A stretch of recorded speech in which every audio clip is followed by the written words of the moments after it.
874-3600. 800-874-3600. That's 800-874-3600. California Deluxe Windows. Windows engineered for life. Certain terms and conditions apply. CSLB number 774518. If you run a small business, you need the most from every investment. That's why Comcast Business gives you more. Like more innovation with our new gig speed Wi-Fi, plus unlimited data. More speed from the largest, fastest, reliable network for small businesses. And more savings, up to 60% a year with Comcast Business Mobile. All from the company that powers more businesses than any other provider. When you need more, you need Comcast Business, powering possibilities. Get started with fast speeds and advanced security for just $49.99 a month for 12 months with no annual contract. Plus, ask how to get up to a $750 prepaid card with a qualifying bundle. Offer ends 12/5/2022.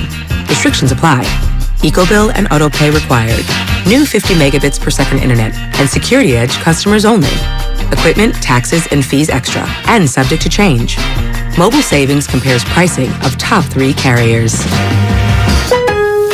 It's pro time because at Lowe's, it's Provember. Save big with inventory you can count on, like Flex products or DeWalt power tools starting at just $99. Plus, Lowe's MVPs members earn up to 3 times bonus points per dollar on select items. Save all Provember long. Bonus points calculated before taxes and fees after applicable discounts, if any. MVPs Pro Rewards Program. Terms and restrictions apply. See Lowe's.com/L/Pro Loyalty Terms. Subject to change. Prices valid from 10/17/22 to 2/3/23 or until supplies last. I'm Bob Burke, founder and chairman of Burke America Parts Group, a family of brands that includes RepairClinic.com, an appliance and HVAC parts solution company that's grown into an international brand. Before AmericanEagle.com, we partially launched a new technology platform developed by another firm. American Eagle helped take our technology to a whole new level with digital marketing, software development, and business insights into our key markets, appliances, HVAC, and outdoor power equipment, and did so both on time and on budget. AmericanEagle.com has the resources, experience, and talent needed to produce solutions. Our new technology platform, developed by AmericanEagle.com, has produced tremendous results with higher traffic, conversion, engagement, and online revenue. If you have any home repairs you need to take care of, check us out at RepairClinic.com. If you need a world-class website or technology project, then I would highly recommend AmericanEagle.com. Call AmericanEagle.com at 773-NETWORK. That's AmericanEagle.com, 773-NETWORK. In Burlingame, we're looking for highs near 63, partly cloudy. Weather brought to you by One Thing. Cut up six-pack rings and reduce your use of plastic to help keep it out of our waterways and oceans. Join Odyssey, and together, each of us doing one thing makes a greener tomorrow. It's time to wake up with a nice cup of morning roast. Featuring Fillmore's finest, Monte Hill. The pride of the Excelsior, Joe Butcher Boy Shasky. You're listening to 95.7 The Game, the morning roast. And Golden State will have to wait till maybe Houston on Sunday to look for their first road win. Final score, Phoenix 130 at Golden State 119. Warriors dropped to 6-9 on the season. The great Tim Roy on the call right here on 95.7 The Game as the Warriors dropped to 0-8 on the road. First time they've done so since 89-90 when Mully, Mitch Richmond, and Tim Hardaway were playing together. And things are just not good right now for the Golden State Warriors as they dropped to 6-9 and to lose that game last night to a Phoenix team that was without Chris Paul, without Landry Shamet, without Cam Johnson. We know Jay Crowder is on those sidelines. It's a problem. It's a problem for the Golden State Warriors with the New York Knickerbockers coming in Friday night at Chase Center. We got issues as we say good morning to everybody out there on the roadways, getting ready for work. If you saw a Batmobile speeding by, that was probably your boy. Your boy was rushing to get to the studio today. Graveyard shift workers, janitors, warehouse workers, plumbers, ushers, security guards, everybody out there. Good morning, teachers, cops, firefighters, students. You know it. You name it. We got a lot to discuss here when it comes to the Golden State Warriors dropping that road game last night. Phoenix scored 72 in the first half, just like they did back on October 25th. There's no paint resistance. There's wide open threes, and we've got a Klay Thompson problem. We've got a Jordan Poole problem. We've got a team-wide problem. I'm not panicking right now, but something needs to shake. Something needs to shake. That was a game where you had an opportunity to make a statement, to say, you know what, let's just take care of our business and beat the Suns. Instead, it was the Suns dancing before the game, dancing during the game, dancing in front of their bitch, and dancing after the game while talking trash to you. That was bad last night. That was bad down there at the Footprint Center, Shasky. It really was. I don't think that they're one tinker, two tinkers away. Like they got some really big issues. It's very complex. I don't want to blame it on any one person. Just a lot of things aren't going well right now. Jordan Poole, you can't drop 34 and then drop down to 2. You know? Klay Thompson. Oh my gosh. We've plowed that land. Well, you kind of know where I stand, and I'm sad. I'm like, he's one of my favorite players of all time, any sport, and I'm sad. And people think that I'm like ripping him, or I don't have loyalty, or I don't understand his resume. No, I'm well aware of all those things, and that's why it pains me to say what I'm saying, knowing that it's going to break people's hearts to hear it out loud. Draymond Green looked disinterested last night. I don't know, like, I know the numbers look good, and when I'm watching the game, I see that he's playing well. It just doesn't feel the same, though. No. It doesn't feel the same. No. You know, I'm looking at Anthony Lamb, and I'm going, Anthony Lamb deserves to play on this team. You know how many guys aren't playing with any kind of fire, and I watch someone who, like, let's call it what it is. This is a limited two-way player who's an overachiever. He's playing for his job. And yet I'm looking around, and I'm like, you know, he deserves a lot of these minutes. Yeah, he's playing for his NBA life. Exactly. Like Kevon Looney, I still think is giving you a lot of effort, energy. Yep. And we know he could be limited. Wiggins, I thought last night was one of his down games. It feels like he's floating too much and he's not a priority on offense. And the guy who's the stir, the drink, the cup, the water, the fluid, whatever you want to say, Steph Curry, I could see the frustration in every possession from him last night. And so I'm throwing my hands up, and I'm just, again, I ask this simple question to Warriors fans. It's not one thing. No one is sitting here watching this team night in, night out saying it's this guy or it's that guy. It is complicated. The question that I'm asking, do we ride this thing out, or are you ready to make a bold move? I love these guys. I have a loyalty to their resume. I understand their impact to the team. I understand how great they have been for so long. The fix is not a tinker away. They need bold moves, and I feel like they need a complete reset in terms of retooling the roster. That's just my opinion.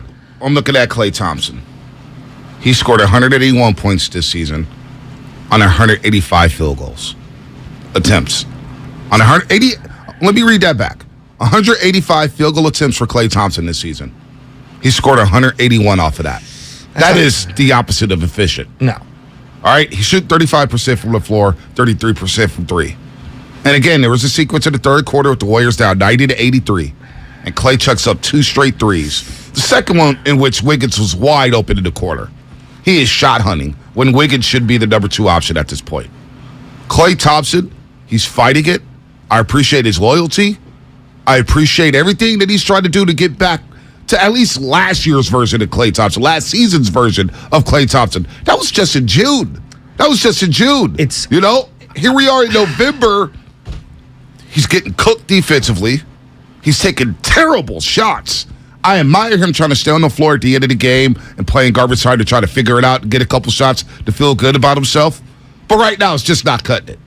And then you contrast that with Jordan Poole coming off the bench at their season-high 36 points, and he gives you 2 points on 5 field goal attempts. It's just, it's bizarre. That is the word I would call it, bizarre. It's just what is going on here. And so Steph Curry drops 50 for the 11th time in his career.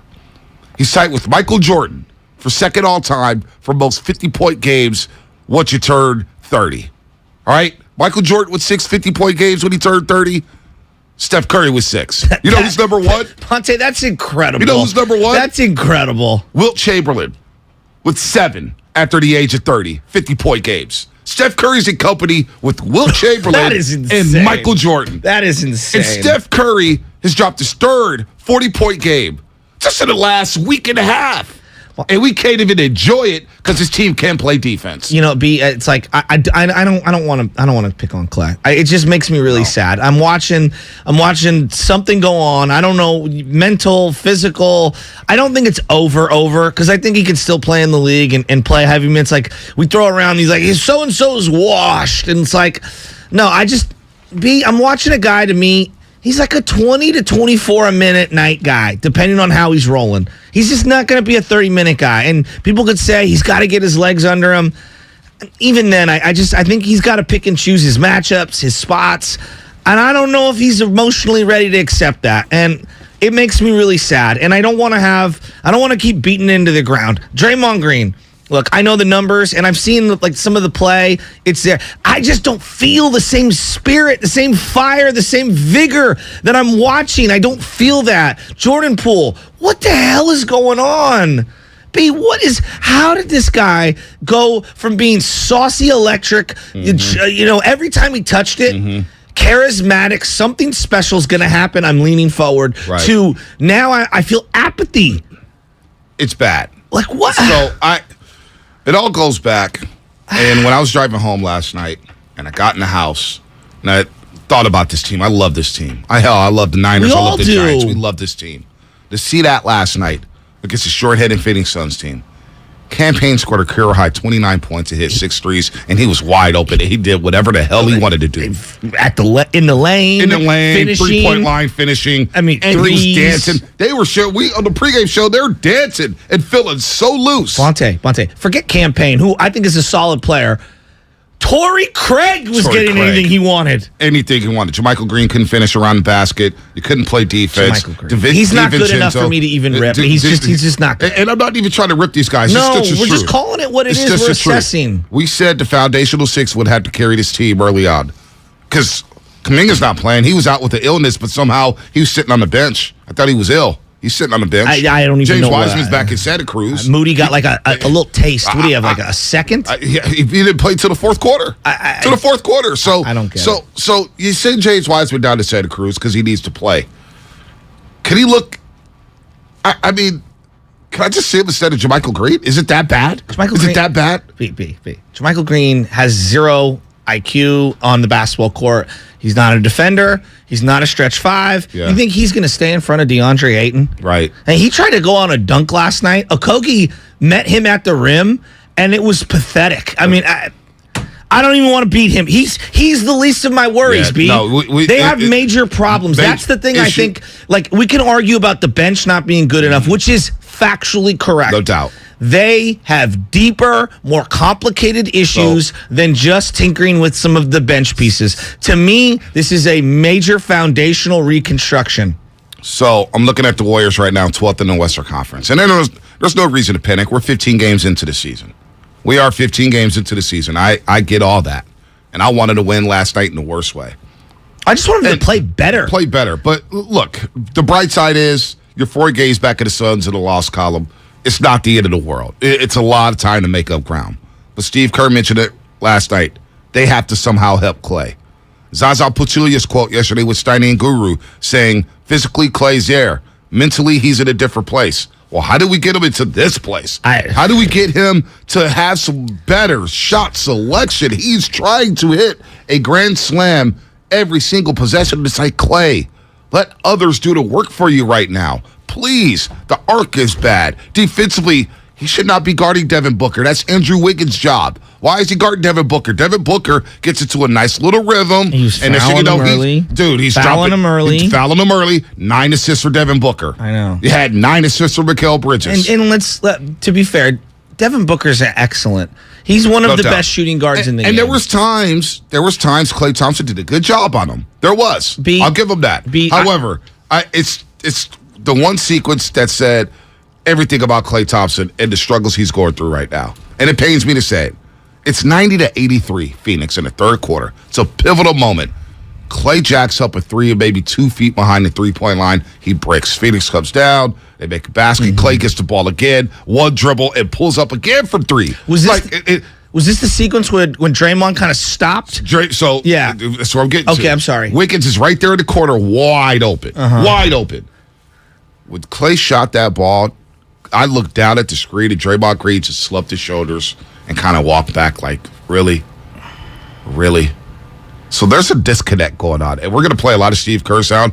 I haven't heard. Steve Kerr sounded broken last night. Well, the Ramona Shelburne, I don't know who saw it, but we all saw it. He had a statement to Ramona. I'm off the Twitter right now, so I haven't seen a lot of things. It's actually, it's probably a little more healthy for your boy. Right. But I'm off Twitter, so if you could tell me exactly what Ramona Shelburne said. When I saw you guys send that to the group thread yesterday, I was like, damn. The coach saying that? Yeah. To me, there's an acknowledgement at multiple levels, front office, players, coaches. This thing's about run its course. So Steve Kerr basically told Ramona Shelburne in a piece on Klay Thompson, because he's been so lost. He was so lost during the rehab. It was really a good story about Ramona Shelburne. Very well written. Mm-hmm. Steve Kerr said, this could be like the last dance. This could be the last year of the core. Next year could be the last year of the core. We have no idea, but we are in the last chapter. We are nearing the end of the run for this core. And then yesterday during the pregame media availability, before the game, we met, what did they meet, about 2 hours before tip-off? Basically said, this could last 3 years. It could last 2 years. Try to walk it back a little bit, but here's the reality. There's rarely a fairy tale ending in sports, especially in pro sports. And this core has been together for a decade. Klay, Dre, and Steph.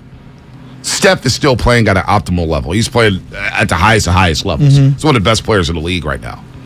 You did give the extensions to Jordan Poole and Andrew Wiggins, basically saying, hey, we love these guys. They're young. They're going to help carry us into the future. And that leaves Draymond Green, who has a player option, and Klay Thompson, who has another year after this season on his deal. Nothing lasts forever. And for the first time all season, I thought to myself, well, you might need a shakeup. A tweak here, a tweak there may not be enough. And something we brought up 3 months ago on this show, and the reason why I'm going to bring it up is because that man, Kevin Durant, said some things yesterday that opened my eyes even more. What did I say a couple Mondays ago, Jessica? I said, if this team is hovering around 500, let's monitor the Brooklyn Nets situation. Mm-hmm. Well, Kevin Durant and company just got 153 dropped on them in Sacramento. And Kevin Durant said, well, look at the guys I'm playing with. You expect us to win? I mean, can you imagine him walking in that locker room? So the Nets have an issue with KD. And the only reason why I bring up KD is because Steph Curry and the Rolling Stone, Shasky, said we had a conversation about it. You think it was just a conversation? There is a deep dive into bringing back Kevin Durant. And so with all that said, you said a shakeup. That may be the shakeup you're looking for. Well, I have no idea. I don't know what it looks like. I'm not saying trade this guy right now, but everything comes to an end. Everything. Well, let me ask you this one. Do they look happy? They don't look happy. Okay. Now, I'm not saying that you have to be happy all the time in the workplace to have success, but this team, more than others, needs to play a certain way. Like, Dre needs to play with his pants on fire. I'm now obviously seeing that. I'll walk that one back. I was wrong. Like, I don't know. He just doesn't play with his... he doesn't play it the same way. Draymond has to be Draymond, which means he has to do all the yelling. He has to, because that's what makes him him. But he's a shell of himself. It just doesn't look right. When you do what you do in training camp, you can't do that. And the rest of the team used to play with such joy and happiness. Do you know anybody that's been divorced? Like, of your immediate friends or anything like that? I know some people who have been divorced. So, a couple of my buddies were going through certain marriages early on, and on the outside looking at them, I'm like, oh, you can't get divorced. Me, I'm supposed to tell them what they're supposed to do in their relationship.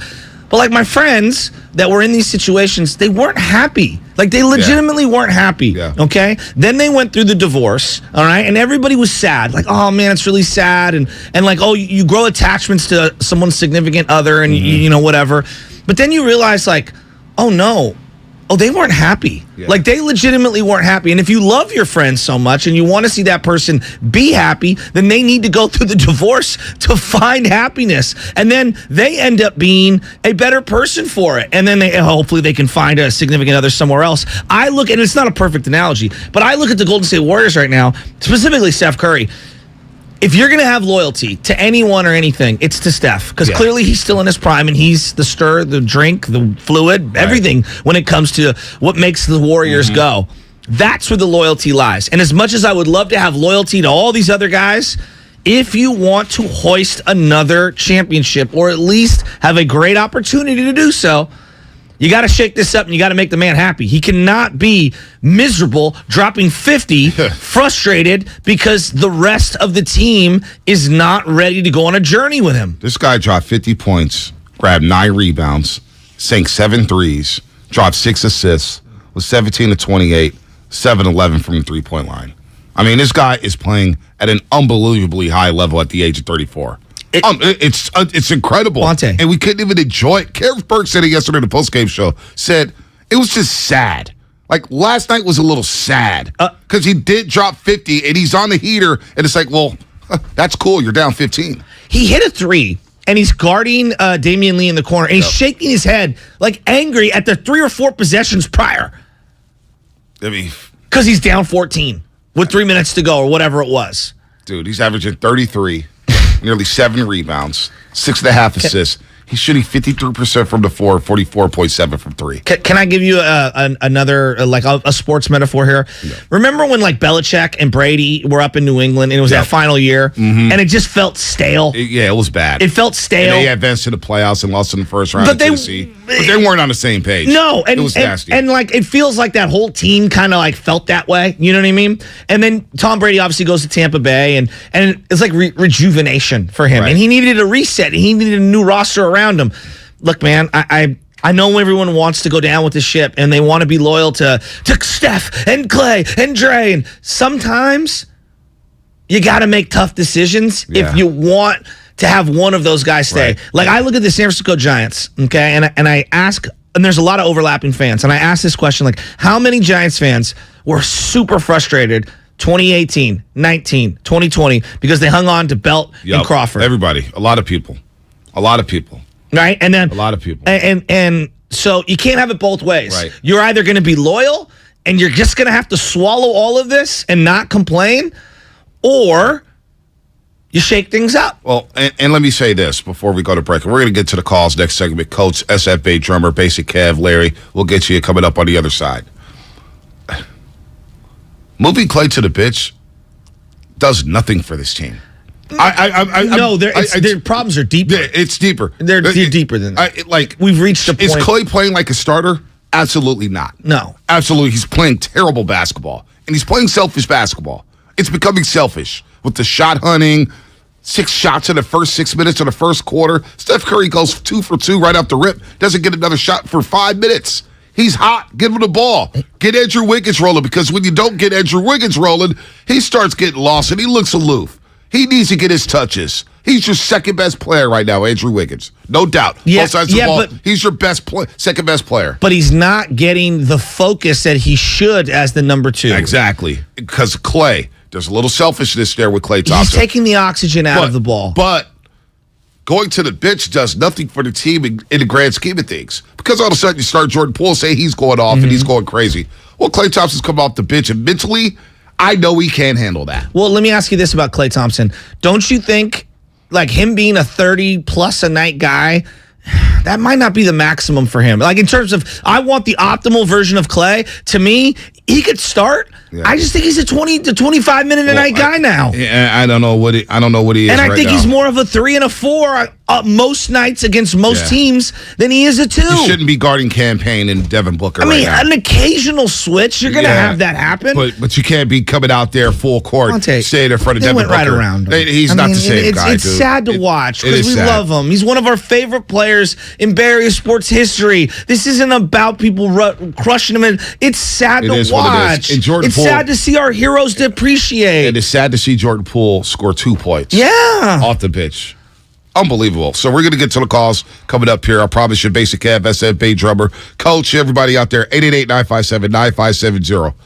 What's going on with the Golden State Warriors? What should they do? There's so many questions I have for the audience today. Let's just have an open conversation about where the Golden State Warriors are at right now. What should they do? What's the problem? Is the punch stemming and looming over this team? Is that a cloud that we know it's the elephant in the room? Mm-hmm. We know it's the elephant in the room, man. All right, we're coming up on the roast. Brought to you by ChooseChange.org and Fremont Bank, full service banking, no compromises. Stimulant use disorder is a disease, not a choice. But getting help is. Make a change by choosing treatment for your meth or cocaine addiction. Find proven treatment options at choosechangeca.org. Hey, Bay Area. I know we're a little sad, but I'm pumped to tell you about this new brand that we are working with here at the game. It's called Flag and Anthem, and I met the co-founders last week, and let me tell you, they are so cool, and they're super legit. They make the best flannel shirts, jeans, jackets, and hoodies, and you can find these things anywhere, but they're at prices that don't break the bank, and that's what's awesome. Their clothes are comfortable, versatile, and the perfect fit for the ever-changing weather here in the Bay Area. Plus, they work with our Bay Area boy, the kid from Stanford, Christian McCaffrey, when he's off the field and courtside at a Warrior game. Flag and Anthem is his go-to gear. Hey, who doesn't want to look like Christian McCaffrey? So head over to flagandanthem.com and use the code GAME for 25% off. Flag and Anthem, real clothes for real life. Dell Technologies Black Friday event has arrived with select deals on top tech to power business productivity. The savings start now with up to 50% off select performance business PCs powered by 12th Gen Intel Core processors. Don't forget special pricing on the latest monitors, docks, and accessories, including free shipping on everything. Call a Dell Technologies advisor at 877-ASK-DELL for Black Friday deals. That's 877-ASK-DELL. Here's to Prilosec OTC. Without Prilosec, I wouldn't be able to enjoy all this yummy holiday food. Speaking of, whoever made that apple pie, delicious. I just take one pill each morning and zero heartburn all day. So cheers to Prilosec OTC. Ooh, are those jalapeno poppers? Prilosec OTC prevents excess acid that can cause heartburn, so you can enjoy the holidays. One pill a day, 24 hours, zero heartburn. It's possible while taking Prilosec OTC. Use as directed for 14 days to treat frequent heartburn, not for immediate relief. With energy bills as high as they are, proper weatherproofing is essential. If you're working with a client to upgrade or build a new home, be sure to visit Golden State. They partner with respected brands such as Owens Corning, James Hardy, and Boral Siding. They're a great option for a comfortable home with lower energy bills. Start at goldenstatelumber.com. Building better in the Bay Area since 1954. Golden State. When you succeed, we succeed. Were you abused by a priest or clergy member? You're not alone, and we can help you hold the church accountable, regardless of your age, and even if your abuser is no longer working or even living. Thousands of victims have filed claims and been awarded significant compensation, but the deadline is quickly approaching, so call Stop Clergy Abuse right now. Your call is free, private, and confidential. Even if you don't remember the abuser's name, we may be able to help, but time is limited, so call now.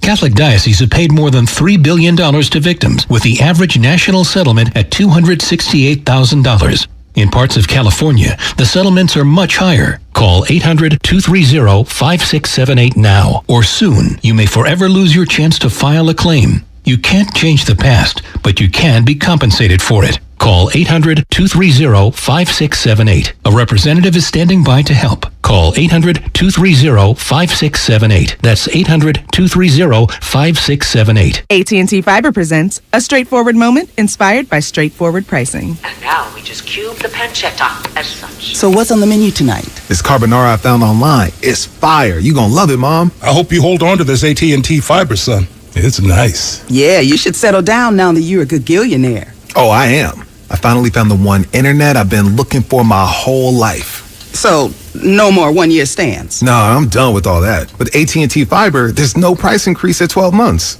What about equipment fees? Nope. Those were never any good for you. Exactly. But now, everything's completely straightforward. Well, in the spirit of being straightforward, I never liked any of your old ones. Me neither. Blah. Y'all never told me that. But we're being straightforward now, which feels good, yeah? Yeah. Now let's get straightforward about that girl he's been seeing. Straightforward is better. No equipment fees, no data caps, no price increase at 12 months. Live like a gagillionaire with AT&T Fiber. Limited availability in select areas. Visit att.com/hypergig for details. Big O Tires Black Friday sale is here. Get great savings on auto care services and buy 3 tires, get 1 free on select in-stock Mesa tires with installation purchase. Visit BigOTires.com for other Black Friday saving offers through December 4th. Big O Tires, the team you trust. Anywhere fans go to cheer on their team, there are behind-the-scenes MVPs, ensuring everything is game day ready. We see you, Joe, fixing seats so every fan can enjoy every game. And Allie, who keeps her stadium running smoothly from the moment the first game starts to the last play of the season. At Grainger, you're our MVPs, and we're always here for you with supplies and solutions for every industry and 24/7 customer support. Call, click Grainger.com, or just stop by. Grainger, for the ones who get it done. Hi, this is Staples. So, rumor has it that Staples has everything I need to ship. That's not a rumor. We have all the shipping supplies and services you need. Boxes? Yep. Mailers? Yep. And I can actually ship there, right? We have UPS right here in store. Huh. What will Staples think of next? Right? No, seriously, I'm asking, what will they think of next? Staples has all your shipping supplies and UPS service in store. And right now, get 25% off UPS Express shipping services. Staples, the best kept secret in shipping. Ends 12/31. Valid only in Staples U.S. stores.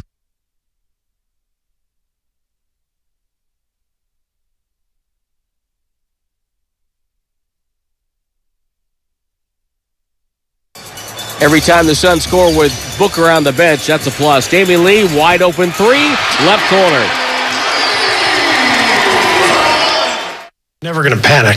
Like, there's no point in panicking. What we have to do is stay with it and find it. But in order to find it, we've got to get everybody on board, on the same page in terms of just worrying about winning. And that's it. And I think for right now, anyway, I think we're just scattered. It's a pickup game. It's a pickup game out there. So there's no execution at either end, no sort of commitment to the group to get 3 stops in a row, to execute on offense. And it obviously starts with me. I'm the coach of the team. So I have to figure out a way to get that production, that sort of commitment to the team and to each other and to winning that it's going to require. This is Steve Kerr, and you're listening to the Morning Roast on 95.7 The Game. Anthony Slater will join us at 8 o'clock. That was Steve Kerr last night, and you know, he looked broken last night. He's trying to search for answers for this basketball team and figure this out as the Warriors drop to 6-9 on the season and 0-8 on the road. And I just got a text from my guy DJ. If Joe Montana could be traded for a 3rd-round pick, anybody could be traded. So we'll get to that because I think it was a 1st-round pick, Dana Stubblefield, but I could be wrong. Yeah. Could be wrong. Could be a 1st and a 3rd. Who knows? But I know it was a player to be named Blair. The point is Joe Montana was traded. Yes. That's the point. For a guy from Kansas. I don't care if it was 5 1st-round picks. You traded Joe Montana. I know. So we're going to get to the calls in a second here. T.O. got traded. 3rd, by the way. Yeah. 1st and 3rd. Yep, 1st and 3rd. See? There you go. Yeah, I remember Gilbert Brown and Dana Stubblefield. Sorry, that was such a terrible correction by me. I didn't mean it was so unnecessary. But Gilbert Brown and Dana Stubblefield were at Kansas together at the same time, and it's one of the great questions I have in sports. Who paid them to go to Kansas football at the exact same time? They must have weighed 800 pounds in the middle of that deal. You know what? Neither here nor there. Keep going. Lawrence, Kansas. I took a way left turn. Let's go to Basic Kev real quick in Oakland. Let's get some calls. Basic Kev, what's happening? You're on the roast. Hey, what's up? Vontae Shasky, good morning. I'm right here filing papers. I'm at work, but, I was going to wait till later, y'all, but y'all already said a couple of key things. We haven't addressed the punch again, y'all, but look, I was talking to my son last night. You got Steph. He's the actual leader, right, of the team, of this organization. He is the culture, right?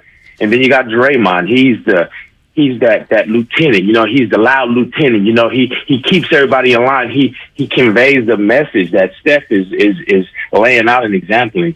And then you got Klay, who is very important, like the fabric of the team. Like, Klay needs harmony, and we can see that. Obviously, Klay emotionally needs harmony. And then you got these young guys. Like, think about it. Look at Wiseman. Look at Kuminga. Look at Moody. These are all guys that we know Draymond spent a lot of time investing into, and they trusted him. Draymond was the big brother. And I had the same thing happen with my dad in my life. I really idolized my dad, but then he did something to kind of betray me. I could never look at him the same. I didn't get the same force behind me when my dad was around. And now you look at the team, there's something missing. And there's some logistical things that need to be fixed, but you can see it. You can see it last night. There was no fight. It's like a boat.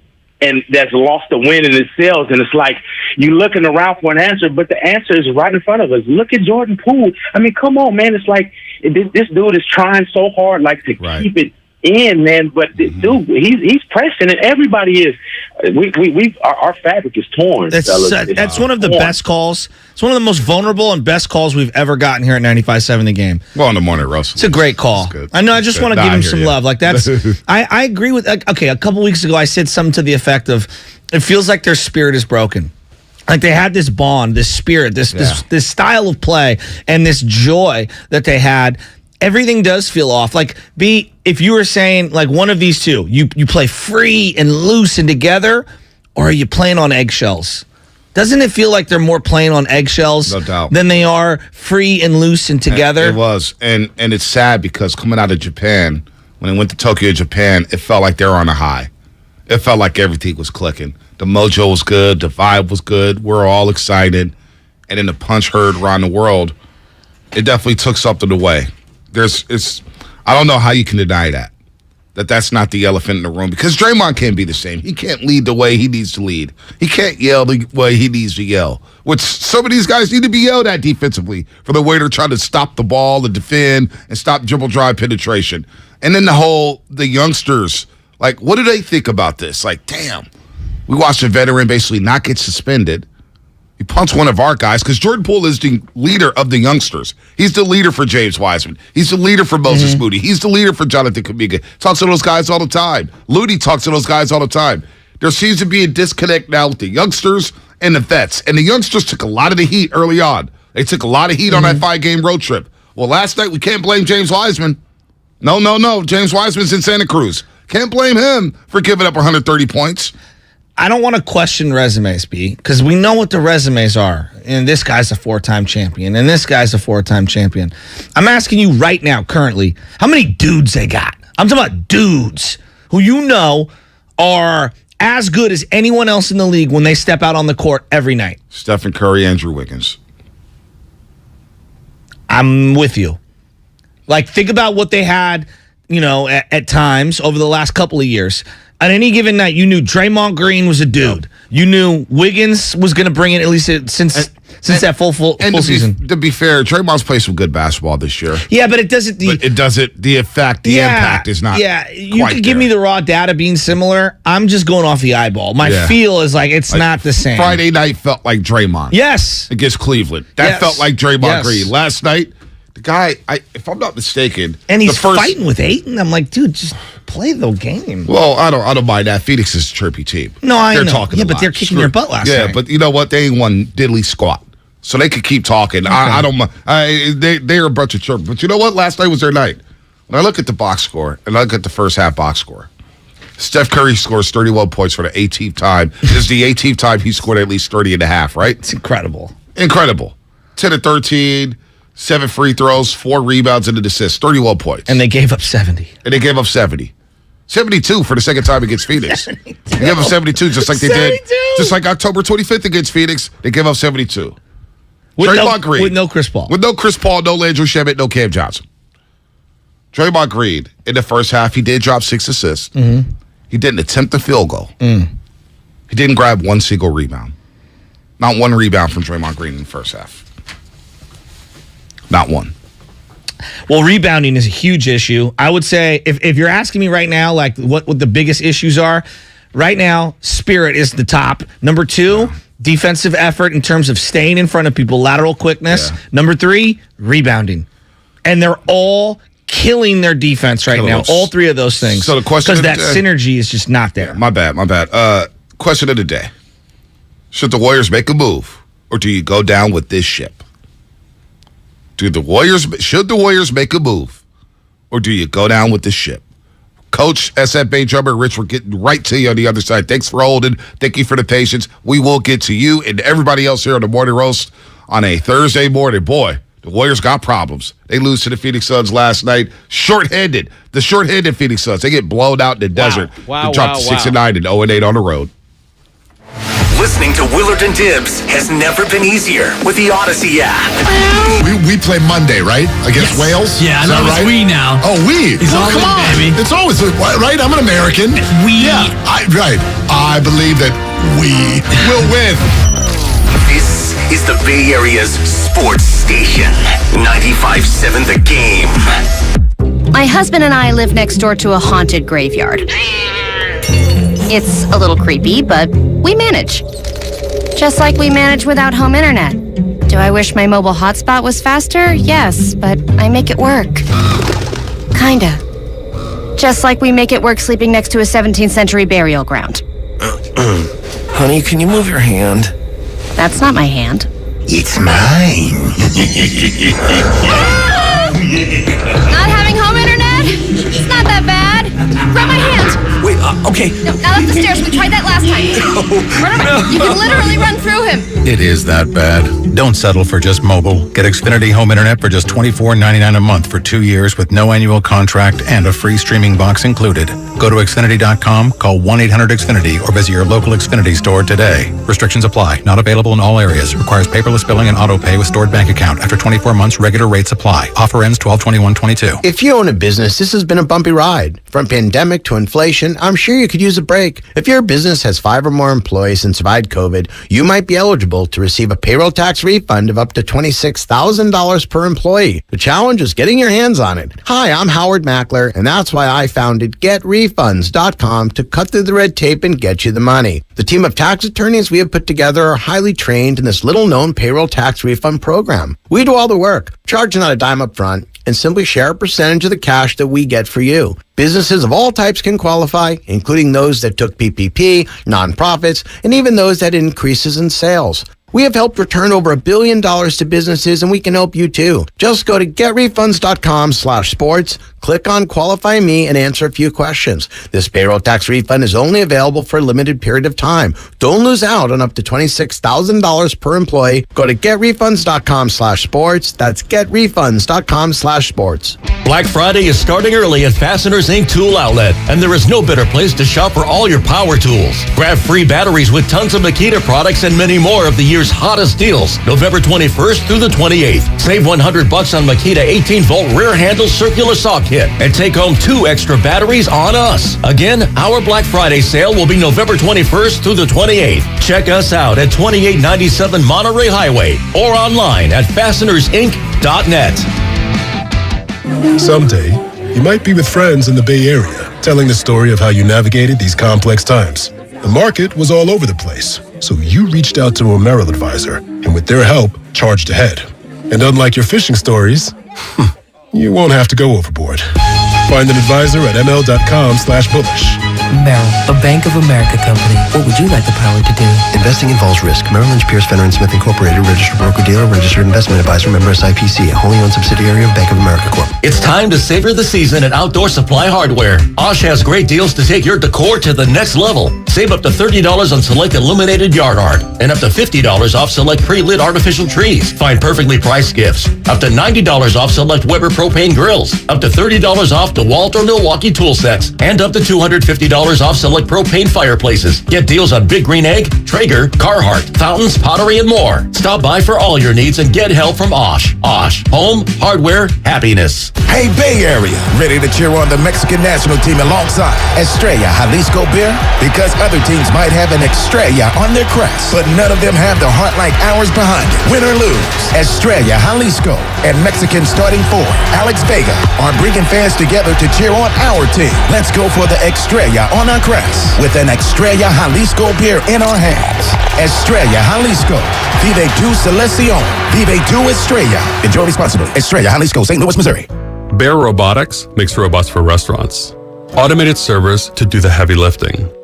But get this, our office, it wasn't automated. Paper invoices going in and out, getting lost. We don't do that anymore. Now we've got Bill. It automates our finances the way we automate restaurants. With Bill tracking our invoices and planning payments, we can focus on growing. The old way, not going back there. Automate your finances with Bill. Learn more at Bill.com. For all contest rules, go to 957thegame.com/rules. Hi there, I'm your host, Dog, filling in for the human who's normally here and bringing you the smells and sounds of the holidays, courtesy of Beggin' Dog Treats. We wish you a begging Christmas. We wish you a begging Christmas. Dog rest ye merry Doberman, let begging you acquire. Deck the halls with strips of begging. Arf, arf, arf, arf, arf, arf, arf, arf. Remember, for bacon-loving dog excitement this holiday, It's begging! Here's to Prilosec OTC. Without Prilosec, I wouldn't be able to enjoy all this yummy holiday food. Speaking of, whoever made that apple pie, delicious. I just take one pill each morning and zero heartburn all day. So cheers to Prilosec OTC. Ooh, are those jalapeno poppers? Prilosec OTC prevents excess acid that can cause heartburn, so you can enjoy the holidays. 1 pill a day, 24 hours, zero heartburn. It's possible while taking Prilosec OTC. Use as directed for 14 days to treat frequent heartburn, not for immediate relief. Hey, it's Boomer Esiason, and we all know the game isn't over till it's over. So next time you need parts for your car, don't call it quits. Go to eBay Motors. They have 122 million parts to take your car into overtime. Get the right parts at the right prices. ebaymotors.com. Let's ride.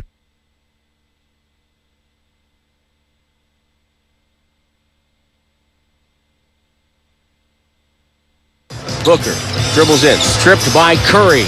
Loose ball, Wiggins. 2-on-1, Thompson beats Klay. Goes up, blocked by Payne. He'll save it to midcourt. Lamb will get it. Pulls over to Curry. Curry fires away. He's got 50. 50 points for Stephen Curry. Come on, man. You got Larry June in the building. You listen to the Morning Roast, and we're doing numbers, man. Good job, Morning Roast. Sock it to me. Hey. Yee! Good job, Larry, but the Warriors aren't doing numbers right now. The numbers they're doing is 0-8. That's 0-8 on the road. That's 6-9 overall. That's giving up points left and right on the road, Shasky. The Warriors had the worst defensive rating, fourth worst defensive rating in all of basketball. Fourth worst defensive rating. They're giving up points after points after points. Opponents are shooting very well against them on the road. 47% going into last night, which is actually just the middle of the pack in the NBA, but it looks worse. It looks worse in Phoenix. Boy, for the three-point line last night, they were so comfortable. Wide open shots. They finished 21-40 from the three-point line. That's 52.5%, folks. 52.5% from the three-point line in Phoenix Suns. 51% overall from the floor. They dropped 33 assists. All their starters scored double figures. Mikal Bridges, 23 points, 9 rebounds, 9 assists. one rebound and assist shy of a triple-double. Torrey Craig, 13 points, 10 rebounds. Going to the rack with no resistance, 3 threes. DeAndre Ayton, I thought, was quiet for the most part, 14.7 rebounds, but his size was definitely a factor as the Warriors doubled and left shooters wide open. Devin Booker just controlled the basketball game, 27 points, 9 assists. Campaign, career high, 29 points, 7 assists, 15 dances, 6 threes. Damian Lee even got 9 points and hit all 3 threes, 3-point attempts he had last night. And the fact that people were crying, oh, man, we let Damian Lee go. No, you don't get to do that. Because as soon as Damian Lee entered the game last season, a lot of people said, get him off my team. They used the word nepotism when it came to Damian Lee. So you can't beg for him back. This is bad right now. Defensively, the Warriors are shelling themselves. And the question of the day, Shasky, should the Warriors make a move? Or do you go down with the ship? And the ship meaning the core group. Do you go down with the ship? Or do you owe it to Steph to say, you know what? We need to retinker and rework this roster and get some assets and build around you. When you say make a move, you mean a big one. It's not a Jakob Poeltl move. And that's not a knock on Jakob Poeltl. You go make a move. So you're trading one of the bigger contracts on the team. There's only a couple of them. You go hard or you go home. Okay. I know that Sam Lubman, you know where I stand on this. I think it's pretty well documented. I just think that their little window with this particular version of the team, it's feeling like it's over. And you got to be honest with yourself. You got to look in the mirror and assess where you're really at. Like, you know, it's sad. It's really sad, B. Like, this is one of my favorite teams. It's one of my favorite cores in any sport ever. I think there's a lot of Warrior fans out there who became Warrior fans or were galvanized by this particular core, became Warrior fans because of this core, this is going to be their favorite team of all time, at least these three guys, right? Yep. And so at some point, they're going to have to obviously take that Band-Aid off. I don't think a lot of people are ready for this at all, and you're never really ready for it. Let me throw this out there. Kevin Durant yesterday talked to Bleacher Report. He sat down with Chris Haynes, and they asked him about the trade request he had over the summer. And he said, it wasn't difficult at all to request a trade because it was all about ball. I went to them and was like, yo, I don't like how we are preparing. I don't like shoot-arounds. I like practices. I need more. I want to work on more S, I should say. Hold me accountable. Get on my ass and film if that's going to help you get on everybody else's head. I want to do more closeouts. I want to work on more shell drills at practice. This was the type of stuff I was coming at them with. It wasn't like, yo, y'all need to make sure everybody around me can make my life easier. Hell nah. I want to make everybody else's life easier. Ask Steve Nash. You can go call him right now. I would say, yo, I need more closeout drills. We need to practice more. That's what I was on. I wasn't feeling that. And nobody was on the same vibe with me. Jock Vaughn is. I had some complaints in the summer, and my complaints were not just about me. It was about how we are moving as a unit. I want us to be respected out here in the basketball world. I don't want players to look at us and say, oh, man, these guys are full of bleep. That's not the type of team I want to be on.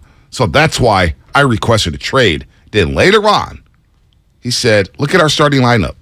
Edmund Summer, Royce O'Neal, Joe Harris, Claxton, and me. It's not disrespect, but what are you expecting from that group? You expect us to win because I'm out there? So if you're watching from that lens, you're expecting us to play well because number 7 is out there. I'm really having a good time, though. And he talked about being mic'd up and whatnot, but the indictment on his teammates and the situation in Brooklyn is something that on this show we brought up 3 Mondays ago. Monitor the Brooklyn Nets situation. Because if there's a big move to be had, that could be the big move we're discussing here, Shasky.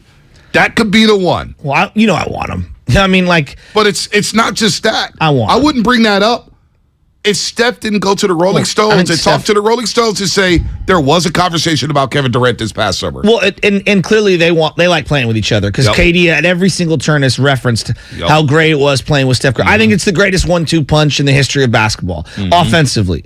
Some people could take Magic and Kareem, Shaq and Kobe. Right. There's lots of them, but it's a great duo. For me, I'm taking Steph and KD. Even though it was short-lived, Dwayne Wade and LeBron. I mean, come on. But offensively, I'm taking Steph and KD. We've never seen a duo like that. Exactly. 2 shooters like that. And I think this version of Steph is actually better than those versions of Steph that you saw before. The other thing is, I wonder what's going through Steph's mind right now. I wonder what's going through his mind right now. And as much as I want to have loyalty to everyone, sometimes not everybody can go when you elevate. You hear rappers talk about this all the time. You hear artists talk about this all the time. Sometimes not everybody can go. No. Here's what Curry said about the chemistry and camaraderie of the team that I want to get to the lines here. Go elevate yourself in life is what I was getting at. And it's the same for this team. At some point, you got to draw a line. I mean, we're still new to each other in terms of, 1 through 14, but I don't know. I like the energy around when we come into games. I like the focus in terms of we're saying all the right things and talking about all the right things. Just the execution hasn't been there. And then it's like you can go 2, 3, 4 games in a row with a winning streak, and that carries over. It's always kind of get hit in the mouth a little bit. So it's a struggle right now. Let's keep it real. We have to understand it's going to be really hard to dig yourself out of a situation that we're in because there's a lot of issues, but it's not anything we can't overcome. All right, so I see something on YouTube here. The Nets are going to ask for 3 first-rounders for Kevin Durant. And I say, you have 4 first-rounders since the 2020 draft. James Wiseman, Moses Moody, Jonathan Kuminga, Patrick Baldwin Jr. How many played last night? 0. Or Moses Moody played in the fourth quarter. For like a second. In the fourth quarter, that's it. So, the hell with the picks. We went through this exercise with Christian McCaffrey. Anybody complain about the picks that you traded for Christian McCaffrey? Can we all just take a step back? Championship window. We always talk about this. The chip, the Warriors core, the Warrior chip. Yep. The championship window is Steph. Yeah. It is. It's not the other guys. And you got to maximize it. It's Steph. It's Steph. He's the heart and soul of this franchise. Yeah. He's the face of the franchise. It's Stephen Curry. He is the culture. Exactly. And so you do whatever you got to do to maximize the Steph Curry culture. Because once it's done with him, it's pretty much a wrap. It's Life is we're back to the normal NBA. And people could sit here and they can say, well, then why do you have all these rookies on the bench? Blah, blah. Guys, gals, everyone out there, their problems are deeper than the bench pieces. Yes, the bench stinks. Yes, they've made a commitment to probably 2 or 3 too many youngsters. Simultaneously, the top dogs, they ain't dudes no more. Right. They got 2 dudes. Yep. Steph's a dude, and then they got Andrew Wiggins. Everybody else ain't playing like that. You got to recognize what they are now, not what their accomplishments are, not what their resumes are. Those are undeniable. Who are you now? You're the guys out there now who, when teams see you, they start licking their chops. Torrey Craig is like, yeah, I'm going baseline and I'm jamming. If not, I'm taking this corner 3 in your face, and then I'm going to dance. Torrey Craig! They got everything they wanted. Everything they wanted. Let's go to Sean in Atlanta. Let's get some calls here going on the Morning Roast. Sean, good morning. You're on the roast. What's up, Mr. Hill? What's up, Sean? Last year, earlier this year, we had this conversation when KD requested a trade. Everybody said, no, don't give up our young core. I was one that's saying, get the young core out of there, even if it means Jordan Poole goes. It looked good coming off the championship. Real quick. You cannot financially trade just all the youngsters to get KD. You have to give up a bigger piece financially. I'm pretty sure we could have made it happen. No. The salary cap prohibits that because both teams are over the. I just want to make sure we're clear here. Let's talk in factuals. To make the trade work, you have to be within 10% of salary on either side of the deal. So with all the youngsters, even if you add them all up, it still doesn't equate to the $30-something million that Kevin Durant is due. Yeah, I would have been. For KD, we would have been able to part ways with at least Draymond or Klay. There's you go. So that we have to. You have to have that. You think they need to make a move for KD? I think we need to make a move for KD if he's available, and I think he's available long as we can get back a Joe Harris or a Steph Curry with him. I think we got to make a move immediately. Yeah, you know what, Sean? You might be onto something. Jimmy, Hampton, Virginia. Jimmy, what's happening? You're on the roast. Jimmy, going once, going twice. He gone. SF Bay Drummer down in H-Town. SF Bay Drummer, what's happening? Hey, what's up, y'all? Man, it's disappointing, but it's not, playing bad basketball, but it's not waiting for 100 points for free chalupa's bad. But, me and the fam, we're going down to the game. We're going to the game on Sunday. And, Bonte, you know about this. I'm bringing the attitude there. I'm going to be yelling from the second deck. I like it. You better not embarrass me. You better not embarrass me in here. We going to Stephen Curry's vacation home. And, it's where all it begun. And maybe Klay and Draymond and Steph, can get together and this is where it begun. Let's turn it around. Let's do it. But I'm guaranteeing they first win. But if it still keeps going down like this, I'm going to have to turn it back to 2016, 2015 with the Cavs. Steph needs more help. Well, like how they was doing for LeBron. It's interesting that you reference that because Spadoni and I were talking about this morning, and Spadoni made a reference. That final time that the Cavs ended up playing the Warriors, I believe it was 2018 in the finals. Right. That Cavalier team that Kyrie ejected out of. Yep. LeBron dragged that team. Oh, he did. Dragged that team and should have won game 1, if we're being honest with ourselves. Dragged that team to the finals. Now, the path to get there was infinitely easier than whatever you think it is right now for the Warriors to get through. But look back on that. LeBron was the centerpiece. They had nothing else around him. I don't think this team can do that. With Steph being for example, this is who they are. They're going to win a lot of home games. Because role players do play better at home, but they're going to go on the road and lose. And again, I know people are saying everybody in the NBA is athletic. No, these young, athletic teams with fresh legs are destroying the Golden State Warriors. Absolutely. They are living in the paint. They're getting wide open shots, and I've seen it now too many times. We saw it last night against Phoenix. All right? We saw it against Sacramento on Sunday. We saw it against Orlando. We saw it against Detroit. Young, athletic teams that got bounce, that can move the rock and play with speed. And guess what? Steve Kerr said it last night. You're the champs. So now you are the hunted. You are getting everybody's best shot. They want to embarrass you. Teams want to embarrass you. They know that game's going to be on ESPN, TNT, NBA TV. They're going to embarrass you. And Klay Thompson, teams are picking on him. They're picking on him, saying, oh, yeah, he's a shell of himself. Let's eat him up for talking all that trash about having 4 championships. In football, we always dumb it down. It's about blocking and tackling. Don't we always say that? The trenches. Right. In basketball, it's about getting stops at times and getting buckets. Both are a problem right now for the Warriors. Okay, they foul way too much. They can't stay in front of their guy. They allow, basically unbelievable amounts of dribble drive penetration, which creates ball movement, which also creates easy buckets around the rim because they don't really have a shot blocker. When they aren't in position to stay in front of someone, they either allow that guy a free release to the hoop, like a couple of times last night, or they just hack a guy. And now he goes to the free throw line, and then he gets going good. Now you're walking the ball up the court, okay? You're congested in the half court. You don't have guys that can get you buckets right now. There isn't a lot of movement off ball. You could see how this thing's compounding. It's not as simple as, hey, they flip the switch and they play. Even when they're older, they're not as good. It's a pretty simple equation right now. Well, it's fascinating because even when they run their simple split action, they love the split action. That's their staple play. That looks clunky at times. I'm just like, damn, they can't even run the split action cleanly. And predictable. And it's very predictable. But that's their only go-to right now. They can't do anything else right now. The really, they can't. They just can't. The pivotal third quarter, where you talk about getting buckets, they go on scoring droughts at the wrong time. Oh my goodness, that is the understatement of this season. Phoenix scores 6 straight out of halftime. 6 straight they score out of halftime. They end up shooting 50% from the floor and 50% from 3 in that third quarter. And the Warriors shoot 36%, 36% from 3.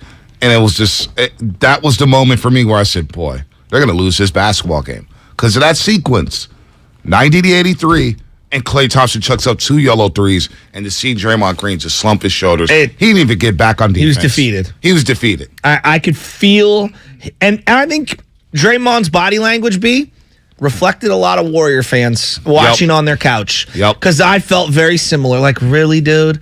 And that's where I don't want to sit here and just it's not just Klay. No, it's He's not been good. Jordan Poole scored 2 points yesterday. But I'm really sad. I remember how sad I got watching Navarro Bowman, and I brought this up to you. It's different. Clay's got more left in the tank, but it is sad though. Here's what it is. And this is where I'm really frustrated with him. He thinks he's a number 1 or number 2 option. And it's like, dude, there is no guy who's worse to play with on the court who doesn't realize you're not that guy, pal. We love you. You used to be that guy. Now you're like the 3rd, 4th, or 5th option. At times, yes, you can find your shots and whatnot, but dude, read the room. You're sucking the oxygen out of the ball. Wiggins should be the second option. Yes. He should be the second option. And every miss, it just feels like to me, every single miss is another layer of bricks that we're throwing on this weight that they all have on their shoulders. It was hard to watch last night. I know. Last night was selfish basketball. Yeah, but it hurts me to see. The solution isn't send Klay to the bench. That's not the solution. I think it's just to taper down his minutes and say, now you're a 20-minute a night guy and pick and choose your matchups. And also, I think they need to think about he's not a 2. He can guard a 2 here and there. He's a 3 and a 4. Use him as a 3 and a 4. Stretch 3, stretch 4. 831 Xfinity mobile text line. Bonte, you're gonna mention Wiggins 0 free throws. He needs to show a little aggression. Here's what happens with Wiggins. If he doesn't get going early, he's kind of aloof out there. He just kind of, I think you used the word floating. Yeah, I call it floating. It's just he doesn't get touches. Yes. He kind of gets lost in the shuffle. Then he got going a little bit in the second half. He hit 4 threes overall, but the rebounding. I got 2 rebounds from Draymond Green. I got 2 rebounds from Andrew Wiggins. I got 0 free throw attempts for Andrew Wiggins. I got 2 from Draymond Green. I got 10 rebounds from Looney, Green, and Wiggins. That's my front line. That's just not going to get it done. JaMychal Green off the bench. 1 rebound, 2 rebounds. Can we admit DeAndre Ayton's a very difficult guard for them? That particular matchup really crushes them. It is. It does. Let's go to Coach and Vallejo. But it's been a problem all year. It's been a problem all year. Yeah. No doubt. Coach and Vallejo, what's happening? Hey, Bonte, Butcher Boy, glad to get on. To answer your questions, the Warriors need to make a move now. And I'm looking at the bench because the bench is actually 1/3 of your game, and 1/3 is a large piece. Now, it looks like to me, we've seen what Jermichael Green is, and to me it looks like his career is over. I would much rather see Dwight Howard out there, even if it's 10 minutes a game. What about just James Wiseman? You know what? Well, Kaminga. I don't even want to get into that one. Right. I don't want to get into that one. But also, too, you look at guys like Jordan Poole. They gave him a bag of money, and, they're kind of trying to put him as the next heir apparent. But I want to leave you with this one. And I want you to think about it for a minute. I'm an old guy, but Jordan Poole games remind me of Jamal Crawford. He had some huge scoring games, but he was never a winner or was never on a winning team. And he floated around the NBA. And to me, that's what Jordan Poole is. He's flash or nothing. And the play, Bonte, if you remember last night, that epitomized the Warriors the most. The Warriors missed the basket. Phoenix got the ball. They threw the ball down court. Jordan Poole and DiVincenzo sat there and watched their big man run right past them. Oh, yeah. Go right to the hoop and slam dunk. Yeah. And it's a common occurrence for this team. Yeah, it is. It's a common occurrence. And I've seen, Coach, I've seen it a lot with Jordan Poole. Let's get to Jimmy back in Hampton, Virginia. Jimmy, what's happened? What's the solution? Should the Warriors make a big move, or should they just roll with the ship? Roll till the wheels fall off with the core group. Yeah, can y'all hear me? Yeah, we got you, Jimmy. Mm-hmm. Okay. All right, what I would do is I would trade one of the big contract guys, maybe Klay, for a bunch of bench depth. Either that, my other solution would be I trade Kuminga, Wiseman, Moody, Jermichael Green, and maybe get back two or three guys maybe. You're not getting anything. Retool around what you got. I don't think you're getting anything for those. Real quick, guys, because I know I got to go. But as far as Jordan Poole, I feel like he's sabotaging. I feel like he can play way better. I think he's pouting. He's doing it on purpose because he wants to start. That's my that feels too sadistic for me to go that far. I would say this. It's not every game. It feels like Klay is zapping some of the flow from Wiggins and Poole right now simultaneously. It's like a double-edged thing or multi-layered problem right now. Right. Not only is Klay not playing well, it feels like for whatever reason it's also having an effect on Wiggins at times and on Poole at times. I'm not saying all the time, but gosh, it's all off right now. It doesn't fit. Jordan Poole, You said bizarre earlier. The Jordan Poole. I think that is exactly the word I would use to describe it because I can't describe it. Jordan Poole. You know what I'm getting tired of. And I said this about Wiseman too. And I'm not saying Jimmy of Virginia did this, but we have no problem attacking Jordan Poole's character, who he is. It really bugs happened me. when the Draymond Green stuff happened, when people try to say, he's walking around cocky, and Draymond should have hit him. They don't understand who Jordan Poole is. This guy works his ass off. Yeah. This guy locked himself in the gym during the pandemic to say, I'm going to be an NBA player. He got humbled multiple times in his first 2 seasons as a pro going down to the G League. He works on his game left and right, working on his game after games. We're coming in on off days. Jordan Poole wants to just hoop. Now, he wants to give you the flair. He wants to give you the swagger. Is there something to maybe starting? I don't think he's pouting. He's trying to find his rhythm. You're playing with a second unit that can't create shots for anybody. I like DiVincenzo defensively. He can't hit a bucket. No. So Michael he had Green. a couple nice passes, though, last night. He's playing hard. I can live with that. Yeah. I can live with that. A couple really nice passes. I can live with DiVincenzo. He's the worst. I'm not worried about him. No. He's fine. He's low on my list of issues. So Michael Green can't finish around the cup. Yeah. Then you play with guys who don't know where to be. So I know we got a break here, but I want to hear you finish this point. Yeah, but it's basically we got to stop put Jordan Poole in his box that he's a powder or that he's arrogant or whatnot. The guy's a baller. Stop it. You don't know who he is. Stop attacking his character. That drives me crazy. Media, fans, everything. We attack these people's character like they're bad people. I don't like it. All right. The second one was... no Jordan Poole. This segment was presented by Boxer & Gerson, Northern California's premier workers' compensation law firm, helping injured workers get their lives back for over 40 years. Shout out to YouTube, Twitch, and the Xfinity mobile text line. What's coming up? Brought to you by Fremont Bank, full-service banking, no compromises, and Pfizer and BioNTech. Your phone calls, 888-957-9570. Should the Warriors make a big splash, or should they stand pat? Going to hear from you on the other side here on The Roast. Charging a cell phone can be like getting a booster shot. A booster is given to enhance or restore protection after a primary series vaccination, which wanes over time. Schedule an appointment when you are eligible. Sponsored by Pfizer and BioNTech. He's a 9-time NBA champion. Steve Kerr, Warrior head coach here on 95.7 The Game. And he's on with Damon and Ratto today at 5. When Steph is off the floor, we absolutely have to have Jordan on the floor. Doesn't mean we can't change combinations and rotations to get certain guys on the court together. Warriors head coach Steve Kerr today at 5. Presented by Xfinity. Supercharge your home with supersonic Wi-Fi. Unbeatable internet. Only from Xfinity. Yo, Spadoni. I'm pumped to tell you about this brand new company we're working with at the game. It's called Flag and Anthem.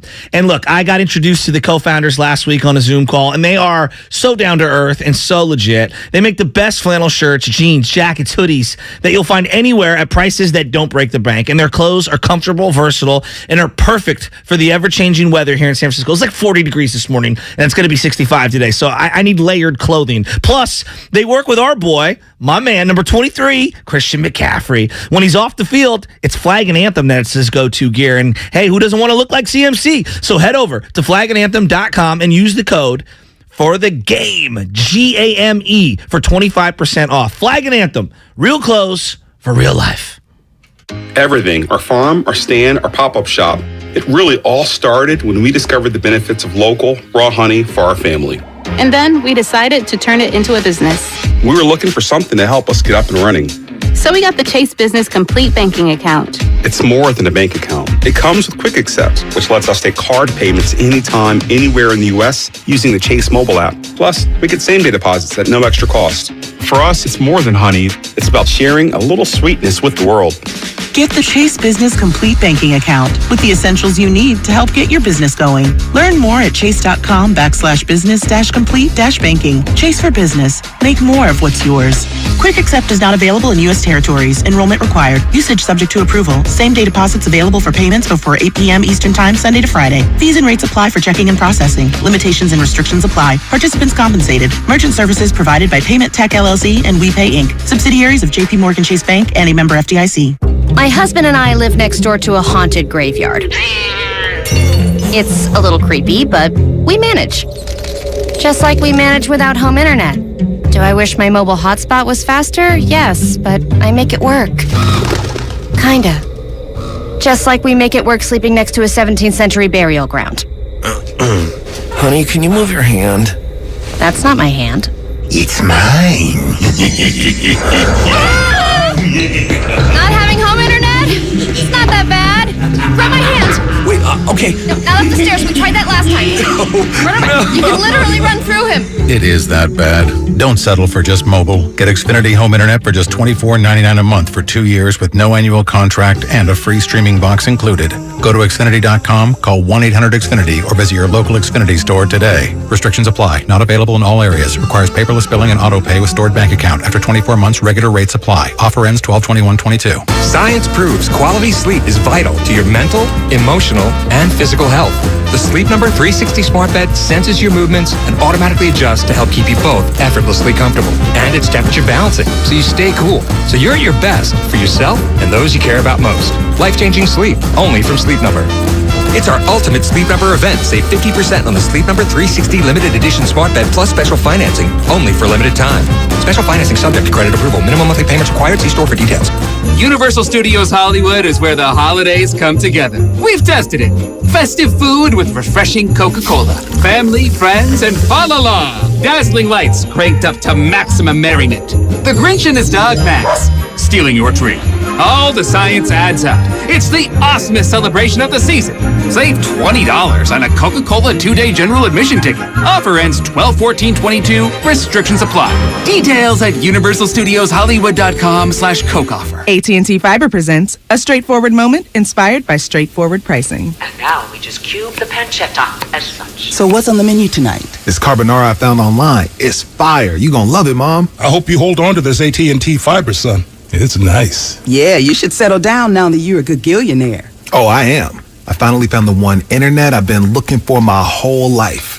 So, no more one-year stands? No, I'm done with all that. With AT&T Fiber, there's no price increase at 12 months. What about equipment fees? Nope. Those were never any good for you. Exactly. But now everything's completely straightforward. Well, in the spirit of being straightforward, I never liked any of your old ones. Me neither. Blah. Y'all never told me that. But we're being straightforward now, which feels good, yeah? Yeah.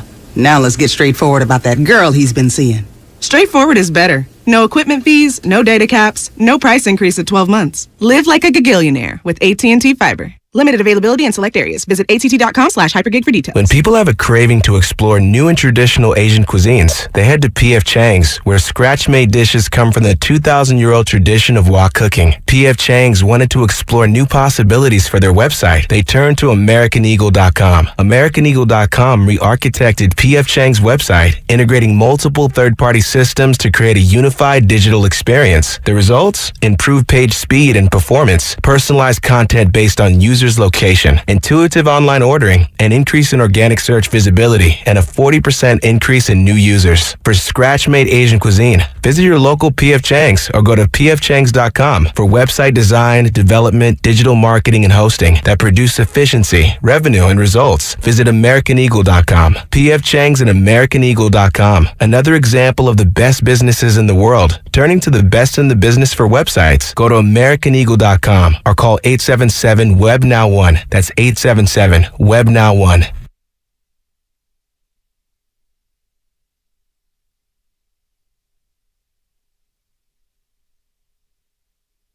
It's JP with the Golden State Warriors. Now back to the Morning Roast with Bonte Hill and Joe Shasky. JP Money, Mr. Money Time. Although yesterday he couldn't cash a check. Wait a minute. There's only one JP Money. Oh, my bad. There's only one JP Money. My bad. That's my cousin, John Porter. He's been JP Money since the Napster days when he was burning CDs and selling them at Sacred Heart Cathedral on 80th Street. I heard he's broke now. What? Napster. Real ones use LimeWire, Shasky. Hey, for real though, I found one of his mixes, just real quick. Remember when you used to burn a CD and you'd have all these different songs, but you didn't know what was on the CD? Oh, yeah. And it would be like, super hot hyphy mix or whatever. Like, it's even going back. I found one and it was like 3-6 Mafia, Be Legit. Like, it was a mix mash of just hitters. Damn, JP Money had hitters though. Money time! Money time! So, right before the break, we're going to get back to the lines. 888-957-9570. Should the Warriors start thinking about making a big move, or do you ride it out with the core? With just 15 games into the season, but they're 0-8 on the road. Warriors are 0-8 on the road for the first time since 89-90, the first year it run TMC. It's a long time. And, we were breaking down some numbers or stats yesterday. The last team to start 0-7 on the road and advance to the Western Conference Final was the 89-90 Phoenix Suns. Wow. 89-90. Is that Tom Chambers? Tom Chambers, Kevin Johnson, Eddie Johnson. KJ, Cal.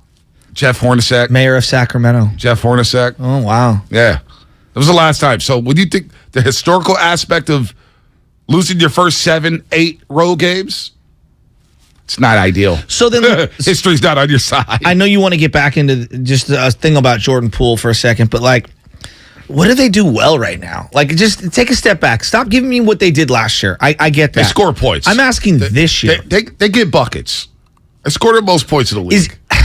But it's not balanced. I was going to say, and it also feels very hollow to me because they score when they're down.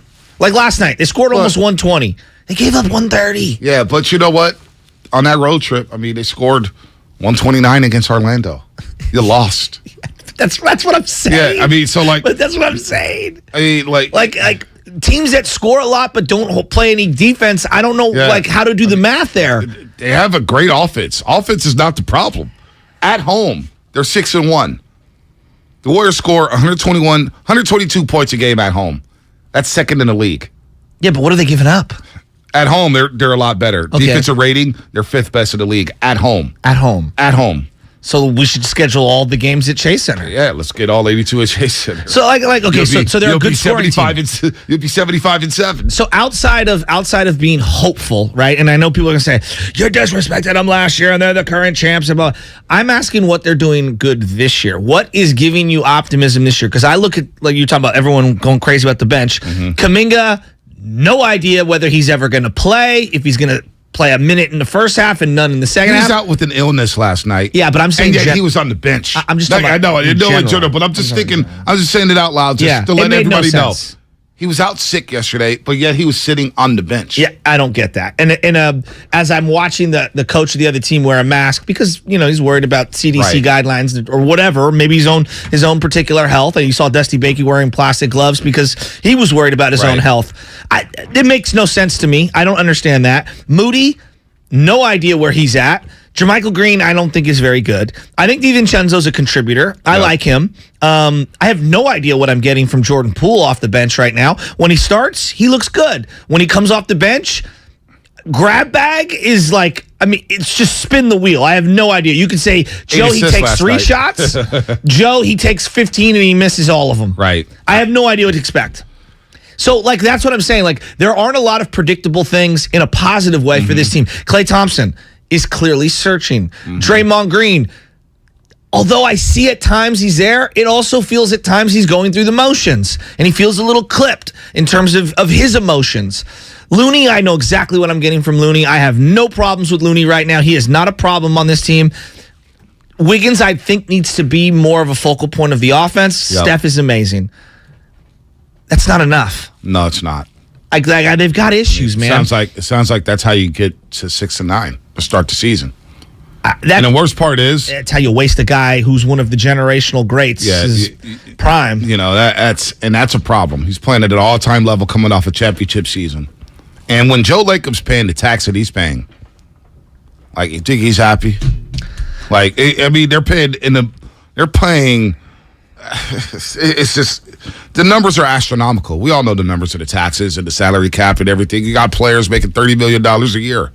You got max players all around this team. Do they need a shakeup? Because the vibe's just not. I don't care what they say. You can see it on the television. The vibe's not there. Well, okay. And so here's what Kerr said about the commitment to each other. I found this fascinating. Yeah, let's play Share this. the ball. If somebody's open, throw it to them. If somebody helps on a rotation, crack back and block out the big guy. If things aren't going well, somebody call the group into the foul line, get everybody together and motivate the group. All that stuff is missing right now. I saw a lot of hanging heads tonight. I think we're feeling sorry for ourselves, and nobody's going to feel sorry for us. So everyone can't wait to play us and kick our ass. We've had a lot of success and a lot of fun, a lot of joy, beating people over the years. And teams don't forget that. So they're having their fun now, as they should. I've always felt the game rewards you if you commit to the game. If you really compete together, shots go in, calls go your way, breaks fall your way. And we're not earning any of that stuff. That's why we're winless on the road. It's a pickup game. Dude. Commitment to the game. Another thing he said. That really, commitment to the game. Also, we're not doing the little things. We're not talking to each other on defense. We're not huddling up at the free throw line to figure out what's going on. We're not passing to the open man. It's a lot of selfishness going on out there. And everybody's going to go back and point to that dreadful day on a Wednesday night in training camp when Draymond and Jordan Poole got into it. And is that the reason why they're not connected? Is that a reason? Jalen Rose, before the season, I think it's part of the ingredients of the cake of what this season is. It feels like the main ingredient. It's kind of a poop cake, but that's neither here nor there. Yeah, it sounds like the main ingredient. It might be the flour. Yeah, it might be. Is that the main ingredient in cake? I think so. The foundation Milk, sugar, flour. Yeah, butter. Yeah, all that. The main ingredient. You got to have the butter. Got to have the butter. Yeah. Got to have butter. But I'm with you on that. It's definitely not the icing. Yeah. Let's go to, let's get to Charlie in New York City. Then we'll get down to Phoenix. We're all over the place today. 888-957-9570. All over the place in terms of the nation. Let's get Charlie on. Yeah, and Charlie, does anyone just say, hey, I don't care how bad it looks. I want to remain loyal to this core. And if it clunks and falls all the way into the Titanic ground, then so be it. I want to hear from somebody. Hey, what do you got? Hey, what's up, guys? Native New Yorker, 45-year Warriors fan. Hey. Listen, I'm loyal to the jersey. I'm not loyal to the players. And that's sort of a contradiction, but irregardless of that, they need to go big and bold, in my opinion. Being in New York, not that I have no inside knowledge, just from what I hear and what I read in the local papers. Durant is going to be traded. They're going to blow up the Brooklyn situation. It's just a bad situation. The Warriors have the pieces to get him. Nobody wants Klay. All due respect, nobody wants Klay in a trade, or maybe even Draymond. But if Brooklyn called and said, listen, give us Poole, a couple of ones, and Kuminga, you wouldn't do that? You can't trade Poole into the offseason. Well, and here's what I would say to you also. At some point, and this is how the NBA is, and I want to make sure the listeners hear this, because I know a lot know, but maybe there's some that don't. Trades happen, and you can staple contracts to them to equal out the money on either side to make it approved by the NBA. The Nets and the Warriors are both over the salary cap. So because of that, you have to have within 10% of the contracts in both directions. So you'd have to staple one of the bigger contracts to a bunch of young players. And to Bonte's point, because of the jump up in salary for Poole, you can't trade him until next year anyway. I didn't realize. What about Wiggins then? Same thing, because you just signed him to an extension, so you wouldn't be able to move him. So those two guys you can't move. They're kind of off the table in a deal like this for midseason. It would have to be, Steph Curry or Klay or Draymond Green attached with a bunch of youngsters. He's gone? All right, let's go to Warrior. Warrior in Phoenix. Warrior. He's saying what a lot of people are thinking. They want to make a move. A lot of people are thinking they want to make a splash. Warrior down in Phoenix. What's happening? You're on the roast. Hey, listen, I went to the game last night. I've been in 8-1 blowout games in hockey where I don't lead. I left with 5 minutes to go last night. Wow. I figured that I wasn't going to catch Draymond Green in rebounds. At the point that I left, he had one. And then on my way to my car, he got another one, so he doubled his output. If you look at the rebounding is what bothered me last night, even though they only get out-rebounded by 7. There were so many times on the offensive board where Phoenix would bang it off the board, and then hit a three-pointer. Totally uninspired. My heart goes out to Klay. You look at Jordan Poole at 2 points in 27 minutes. Yep. 0 for 5. Floor. 0 for 5. The field was horrible. Jermichael Green can't play anywhere close than Otto Porter. Totally. I looked at the scoreboard. I look at the future, and all I can do is look at the past to stay happy. I laughed at the possibility of getting Kevin Durant in the offseason. Don't need him. At this point, I give up whatever we can due to salary cap restrictions and get Durant. Or we start just benching guys. Well, Draymond Green, totally uninspired. And I just love the guy. But I don't want to say he doesn't care. I believe he cares. But he doesn't have the talent. Well, and as a Warrior fan, I'm hoping that he opts out of his contract. Love listening to the show. Thank you. Thanks, Warrior. Thanks, Warrior. Long time no hear. No, and you know what? We're gonna have Anthony Slater on at 8:00. Anthony Slater, our 95.7 The Game insider, will join us at 8:00, and he has a story today at The Athletic about Klay Thompson. Klay Thompson is in a funk, folks. He scored 181 points on 185 field goal attempts. That's not good. It's not good. You know why it's not good?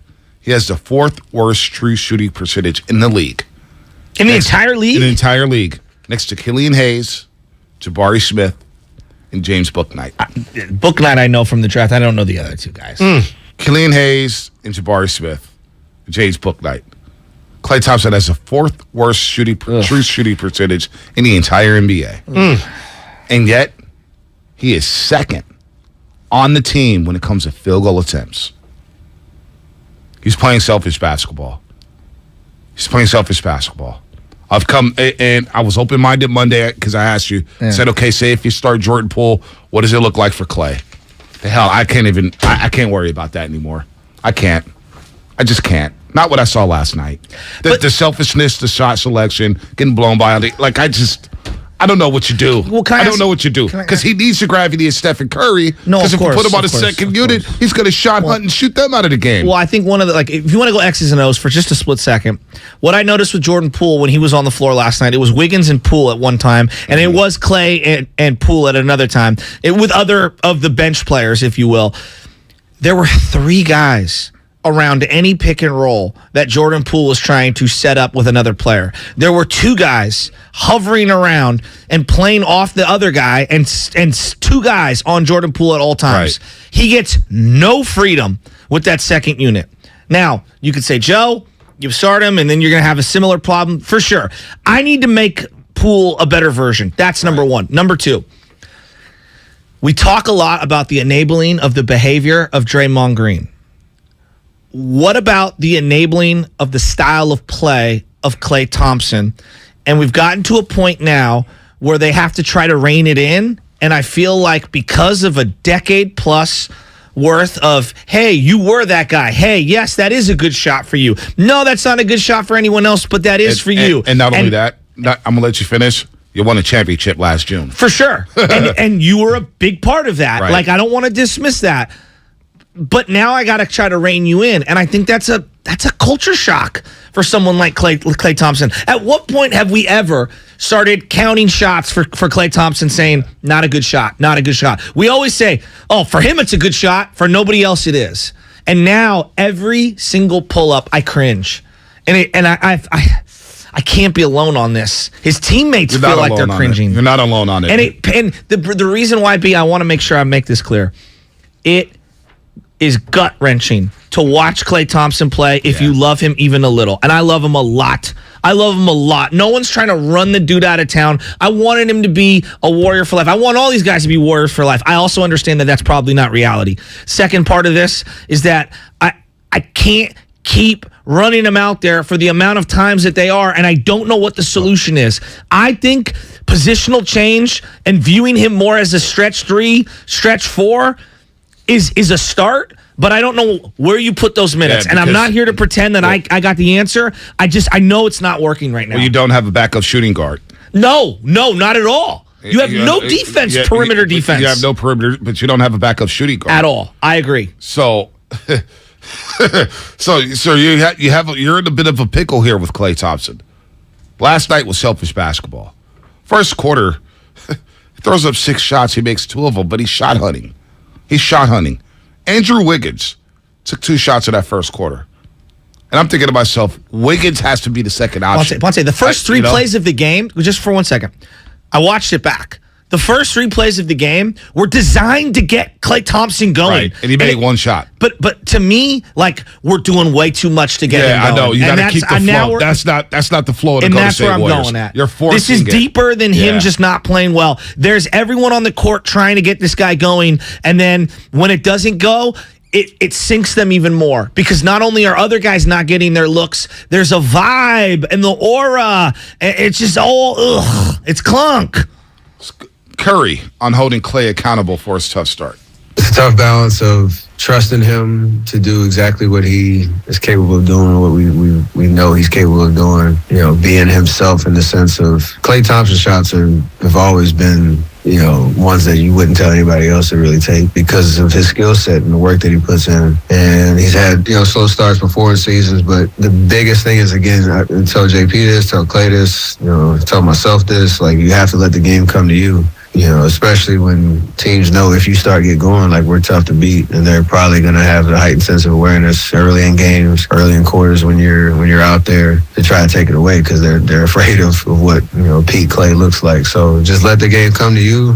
have some, a little bit of patience and trust in how we play as a team and creating good shots. His presence out there changes the game just with his 2 feet on the floor. He requires a lot of attention no matter what the numbers look like. So it's going to come. Just trust it. Trust the system, trust the game, let the game come to you. It's something that everybody's been talking about. Stop forcing shots, stop shot hunting. You got to realize at some point, hey, I don't have it right now. So that's even more of a reason to let the game come to you. Hey, let me just stand back. I'm going to get under the three-point line. I'm going to wait for my chance to shoot. Hell, I may only get 1 shot this quarter. So be it. I'm playing within the flow of the offense. Let the offense dictate my shots. Don't just start. He ran a split action yesterday, tried to force a pass at Andrew Wiggins. I was just like, dear God. Dear God. Like, I just kind of hung my head because I'm looking at this guy who wants it. And you look at the Ramona Shelburne, or if you read the Ramona Shelburne piece on ESPN.com, I get what he's been through. Trust me. The mental hurdle of not working out in the summer, I'm not going to say not working out because he worked out, but not playing 5-on-5, I get that. You went through 2 devastating rehabs just to get back to the shell of yourself, and you contributed last year. Okay, you won the championship, you come back, you don't have the training camp, you're not playing 5-on-5, you're playing 1 preseason game, you're on a minutes restriction, but you got to let the game come to you. So I don't get why it is so hard for Klay. If they're having these conversations and everybody knows it, why is it so hard for him to not just ease back a little bit? Because he's played one way his whole life. And he's in denial to a degree. The other part of this is they're around them. They're like, yeah, we're going to get you back to 30 minutes and 34 minutes a game. And yeah, we're going to get, like, nah. Like, he's not that dude anymore. And maybe on certain nights he can do it. He can't do it as consistently. Jeez, but he can't even play back-to-backs. No. But I think he could. I think it's just smart not to play on back-to-backs. Okay, so but like, I wish Steph Curry didn't play as many back-to-backs. I wish Draymond Green didn't play as many back-to-backs. I agree. Because if you had a better bench, you wouldn't have to play these guys back-to-backs because it's not about the regular season. It's about to get ready for the playoffs. But with the way the regular season is going, you got to play every single game now. Okay, see, where my head logically can't connect the dots. Everyone's like, well, we got to ramp up to get to this certain part. But also, you have to acknowledge there's this huge mental hurdle that he needs to go through. So, like, all of these things are colliding, and they don't mesh for me. And so what I'm saying is, guys, everything that you're saying, what I interpret it as, dog, your role's got to change. And no one's saying that you can't start games. I'm saying you ain't a 30-minute-a-night guy anymore. And that doesn't mean that you can't be good. That doesn't mean you can't have moments where you are the second-best player on a given night. What it means is you cannot be the dude that the offense flows through early in games every time you're out on the court just because of your status as Klay Thompson. Your role needs to evolve, and your self-awareness needs to evolve. I disagree with the 30-minute allotment. I think you can play him 30 minutes a night. But he can't be the second option playing 30 minutes a night. Bonte, you've got to be the third or fourth option. I don't think he's best right now, and this is the way I view it. If you want to get the best version of him, the way that we used Iguodala as it slowly changed. We realized, the best way to get Iguodala's maximum is probably not. I'd like to play him 30 minutes. Yeah, it's 20 to 25 minutes, so I can get the best 20 to 25 minutes, not like 7 good minutes and 17 horrible minutes. This is what a $37 million a year comes in at. It's a factor. It's a factor. The financial politics. So on this team, with all this inexperience, with the youngsters, and JaMychal Green now picking up the system well, Klay's got to play at least 30 minutes. So I'm playing you 30 minutes. But your role's going to change within those 30 minutes. Yeah, but it's a detriment to your team. You're not the second, third, and fourth option. The money's already sunk. You've spent the money. It's already you've already given them $80-something million to not play. I agree with that. So I agree with to that. me, like, and I get it would be so dumb of me to say there are financial politics that need to be ignored. No. When you pay someone that much, it's almost impossible to not play them. But what I'm saying is for the best of everyone, because it's sinking the whole ship. It's not just him. But on this team, I can't afford to play him less minutes. Well, they don't have a backup. Who's going to pick up? But this goes back to why they need to make a move. So you're going to play Moody more minutes? I don't know what the role is for Moody right now. I don't get what the plan is. You're not playing Ryan Rollins. Well, he's not good enough yet. He's not there. And I get Klay. I don't know if he'll ever be there. Klay's not a good defender right now. He's not even close. But what Where are you going to give those? Okay, I scale back plays minutes. I don't have the Who's answer. going to play more? I think you can't play Moody. You can't play Looney more. You can't run Wiggins into the ground. He's already playing heavy minutes. He's playing 34, 35 minutes a night. This is where I would say positional change can kind of help this out. Stop viewing him as a 2. Move Wiggins over in certain situations. Put Moody in certain situations as the number 2. I want him out there against force. Like Jermichael Green, put him on the bench right now. Forget him being a stretch 5. Kuminga's going to be my 5. Klay can be my 4 at times. You got to mix and match. You got to try different things. I don't have the specific answer. That's what Kenny Atkinson's getting paid for, and Ron Adams and all that. But this is not working. I know that. Process of elimination, this isn't working. So, we got to try something else. Klay's playing 28.5 minutes a night. Jordan Poole's playing 28.5 minutes a night. Does that, wait, stop right there. Do you think that maybe that's a little off? Should Poole be playing? I don't think he's earned it right now because he's not playing well. Poole should be playing, but you know what? But he's not playing well. He doesn't. And Steve Kerr doesn't finish with them at times. He's been finishing with Anthony Lamb. Yeah, I don't disagree DiVincenzo. Because he's inconsistent. Anthony Lamb's a good example. He's inconsistent. Anthony Lamb. He's playing 21 minutes a night. And he's earned it. He's playing 21 minutes a night. So you want to bump up Anthony Lamb to 25? No. What I'm saying is that people are losing their minds. Anthony Lamb's actually one of the few contributors on this team, and he's actually playing smart, good basketball. And he's earned every minute, and he deserves to be on the floor for at least 15 minutes. I'm looking at if they had more depth, sure, Klay Thompson playing 20 to 25 minutes a night would be ideal. But I'm looking at this roster here. Ty Jerome, 15 minutes a night when he plays. I'm not going to play him more. Are you kidding me? You can't be Ty Jerome. But no, honestly, I don't want Ty Jerome. We're having what about Moses Moody? So, you invested a first-round pick. I know, but you invested a first-round pick into the guy, and you're talking about money that we've invested into Klay, which is totally fair. You've also invested draft capital in certain guys and time and energy, and you've you've literally switched pieces on the bench coaching-wise to make these guys better. You need to commit. If you're going to a little bit, you got to commit to one of the young players and let it ride out for 2 or 3 weeks. 35% from 3 for Moses Moody, 40% from the floor. He could do more. I feel like he could do more, but is he ready yet? Is he ready yet? Steve Kerr, there's a reason why he's not playing. There's a reason why he's picking up DNPs. He said it over the weekend. Wait, Moses Moody picks up fouls. Is there a reason Jermichael Green's playing? I love Steve Kerr.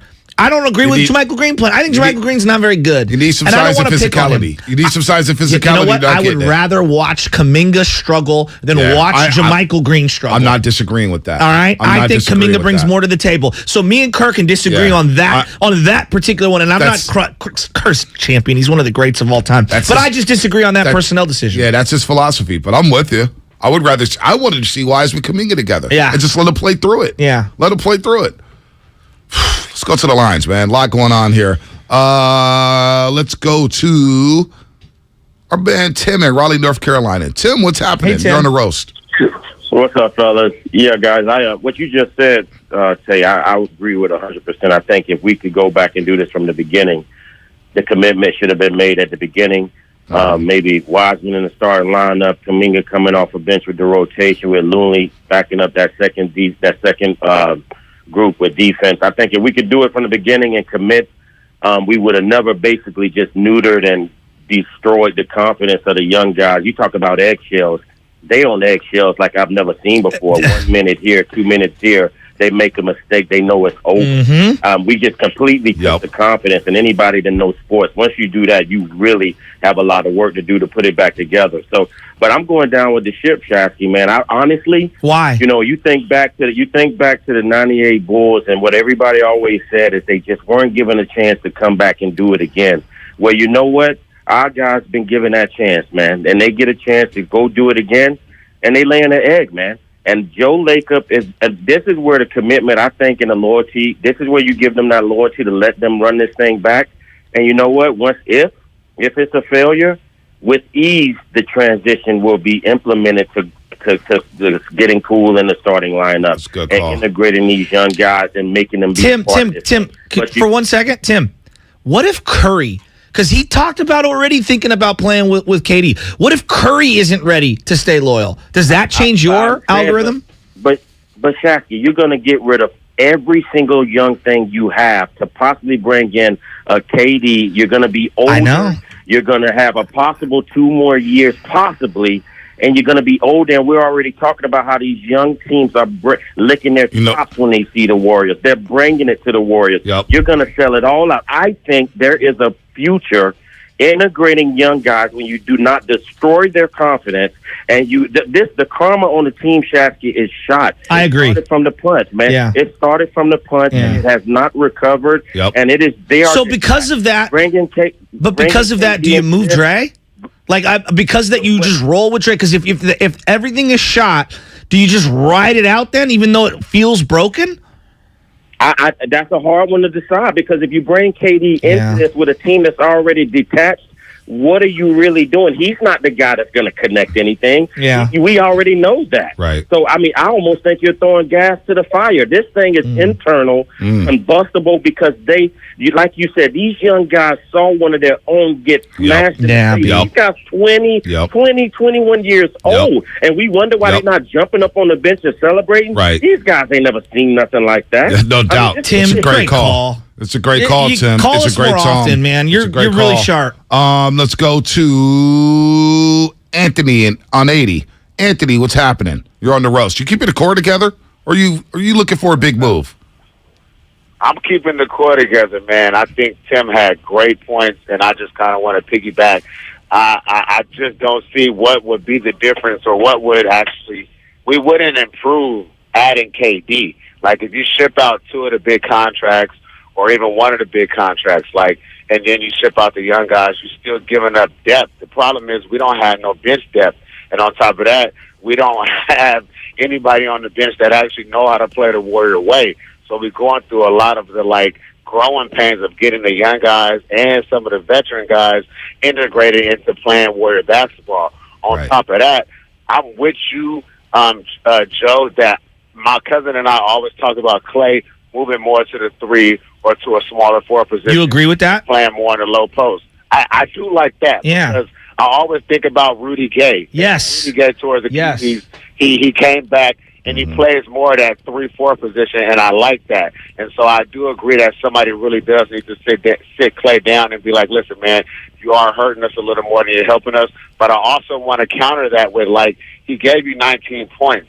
And, at 19 points, I know it probably wasn't efficient, but, it was still 19, and we still need scoring. Yeah. You think about putting Jordan Poole in a starting lineup, you give up the defense. And I understand that Klay isn't the best defender, or he isn't the same defender as he was, but he's still a better defender than Jordan Poole. So we got a lot of problems, and it's not just Klay. No. And so that I'm kind of calling just to say that it's not just Klay, but I do. Anthony, the sum of their parts isn't good enough. We can all see that, right? Which is crazy because they did just win it all last year. The thing on Klay, and I'm trying to find a solution for right now. The thing on Klay that I keep coming back to, and they're different players, but I look at someone like Kevin Love, right? He's really embraced the role that he's in with Cleveland. Different situation. I don't even know if it works for Klay, quote unquote, coming off the bench. I'm just saying stretch 4. The way that he picks and chooses his spots to stay beyond the perimeter and then go down low and bang. Klay, as you brought this up, Klay is good in the block when he has the ball. And when he has the ball. Defensively, he can guard in the post. And so when you do run a small lineup with Poole, Curry, Klay, Wiggins, and Draymond, he is playing the 4 or the 3. Yeah. He is that position. So we've already seen it. Yes. That evolution's already happened. So, but when you get to the starting lineup. More of that? Yeah, maybe. But then what Klay has to do is he has to be better with his shot selection. That is it. The IQ on offense of him shot hunting has to stop. I don't care if he's the 2 guard, 3 guard, the stretch 4. Klay has one mentality: shoot or shoot. And I'm going to get buckets, and I'm not sacrificing for anything. And that needs to change. That's the number one thing. Defensively, he still knows where to be. I saw him put a hand in Booker's face last night. At times, he could still guard at a high level. But when he locks and trails, he doesn't have the speed to keep up with these guards. That's a problem for me. But the shot selection is problem number 1 when it comes to Klay Thompson. The other bigger issue. But real quick, I don't think putting him on a bench solves anything. No, but like that whole bench thing, because of the sum of their doesn't parts solve anything. Because the sum of their parts isn't good enough to be able to move pieces around. There was a play last night, and it didn't count for a basket. There was 0.6 seconds on the clock, and on the shot clock. Phoenix has an inbound play, and they dunk it. And Draymond goes and switches on Damian Lee, and there's no communication whatsoever, and they leave a wide open dunk at the rim on an inbound play. That is. They got lucky there. I'm going to be installing 6th grade plays for my St. Brendan's Bears coming up here, and I have a bunch of inbound and defensive and offensive plays. Shout out Vegan Rassam. The number one thing you can never do is give up a layup in any inbound situation. I don't care if they're hitting a 3, a fadeaway. You cannot give a... B, I couldn't believe... That spoke volumes. A, IQ, not there, team-wide. Whoa. B, communication. You got Steph coming off of like 3 screens. There's no one else there. Dre sees it 5 plays ahead. No one's communicating. He's leaving his man. Like, they're so off base. That one little play told me they were lucky their mind is so out of it. And again, it was another terrible end to a half. Was I the only one? What did Mully say? No, we all watched it. We just laughed. I couldn't believe it. Laughed. We all laughed. Let's take one more call before we get to the injury report and of course, Anthony Slater. Anthony Slater's going to join us. Great article today in Athletic about Klay Thompson. Rich in Oakland. Rich, what's happening? You're on the roast. Hey, good morning, fellas. Good morning. So we down bad, and I think it all ended up happening, started Draymond punching Poole for no reason whatsoever. Punch Poole. Poole thrives off of confidence. He has some confidence in him when he starts. But the thing is, man, it took the team morale, the team love. I don't know what these guys need to do. If they need to go to the movie theaters, they need to have some kumbaya together, the whole team. It's just there's no love, there's no grit, there's no fight, there's no energy. The body language is terrible. Klay Thompson, I'm not going to put it – man, he's done so much for us, so I'm not going to put it all on him. It's not all on him. It's not all – yeah. The thing about Klay, he's being selfish, bro. He's just pulling up these reckless shots. Like, come on, Klay. Let's get it together. I don't know about this season, though, fellas, because, it's tough, man. That punch is a punch that was heard around the world. And then it seems like every time we play these role players on these other teams, like that guy that got 29 points yesterday, he's looking like prime Ray Allen, bro. And he's never like that. But everybody's like that when they play the Warriors. Everybody's coming at our neck. Yeah, they're the champs. They're the champs. But you know what makes it the most pressurized of all of it is that the sand is coming out of the hourglass on Steph Curry, and you have no idea if this is the final great season, Steve Kerr or said if it. next year's the final great season, or the year after that. Like, you just don't know. I look at LeBron. We all knew it would it would lose a little bit eventually. Right. It's over for LeBron. And he's not a good dude or a good teammate. But, that could happen to Curry at any moment, and I think that's what makes this whole thing so delicate. But it just feels like Curry's going to age a lot better than LeBron because he understands the fundamentals. He understands his body. He understands the game. The IQ's still there. Carrying them. He is carrying them. I mean, they're 6'9". He hit. How many layups did he hit that were ridiculous? He's 6'9". I mean, he had 10 2-footers, or 10 field goals made that wasn't threes, right? 7 3-point makes. He had the one up and under reverse. He uses the rim as a defender better than anyone I've ever seen. He's incredible. Draymond Green's not playing. I don't know. Got a lot of issues. We're going to talk to Anthony Slater, our 95.7 Game insider, about this team. He was in Phoenix last night, wrote a great article this morning about Klay Thompson. Klay Thompson, 4th worst true shooting percentage, according to Anthony Slater. In the league.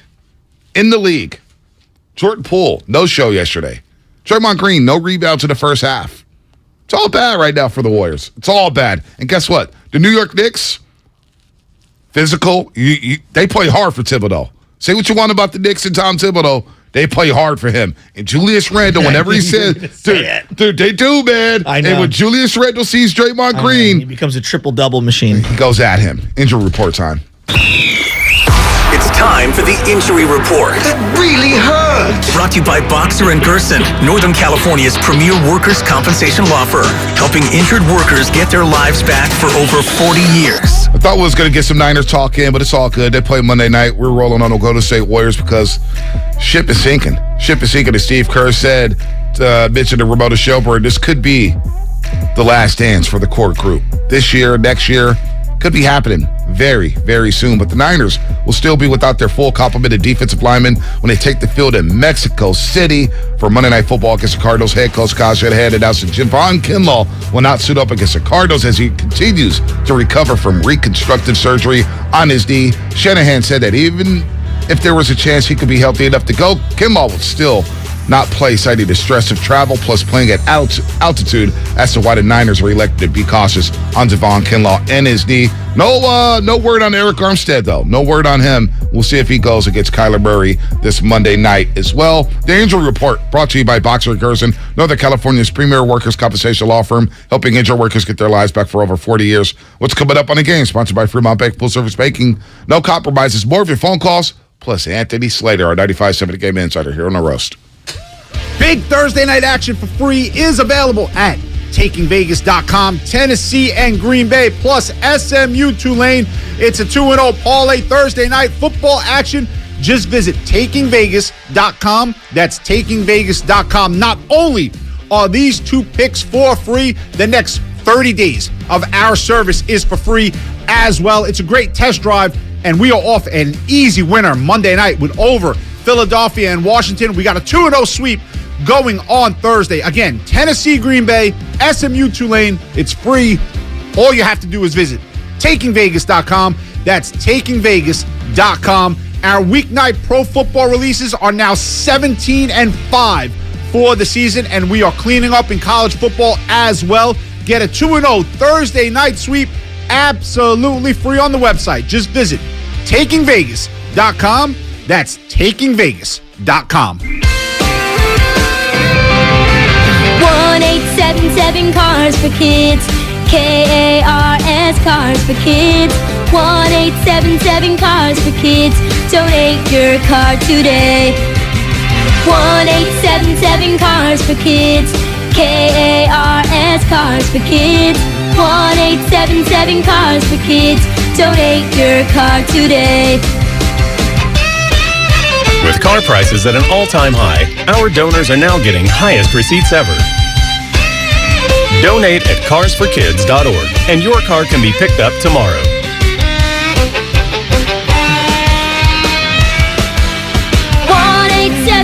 Cars for Kids. KARS Cars for Kids. 1-877 Cars for Kids. Donate your car today. Now accepting donations of land, homes, buildings, or any kind of real estate. With energy bills as high as they are, proper weatherproofing is essential. If you're working with a client to upgrade or build a new home, be sure to visit Golden State. They partner with respected brands such as Owens Corning, James Hardie, and Boral Siding. They're a great option for a comfortable home with lower energy bills.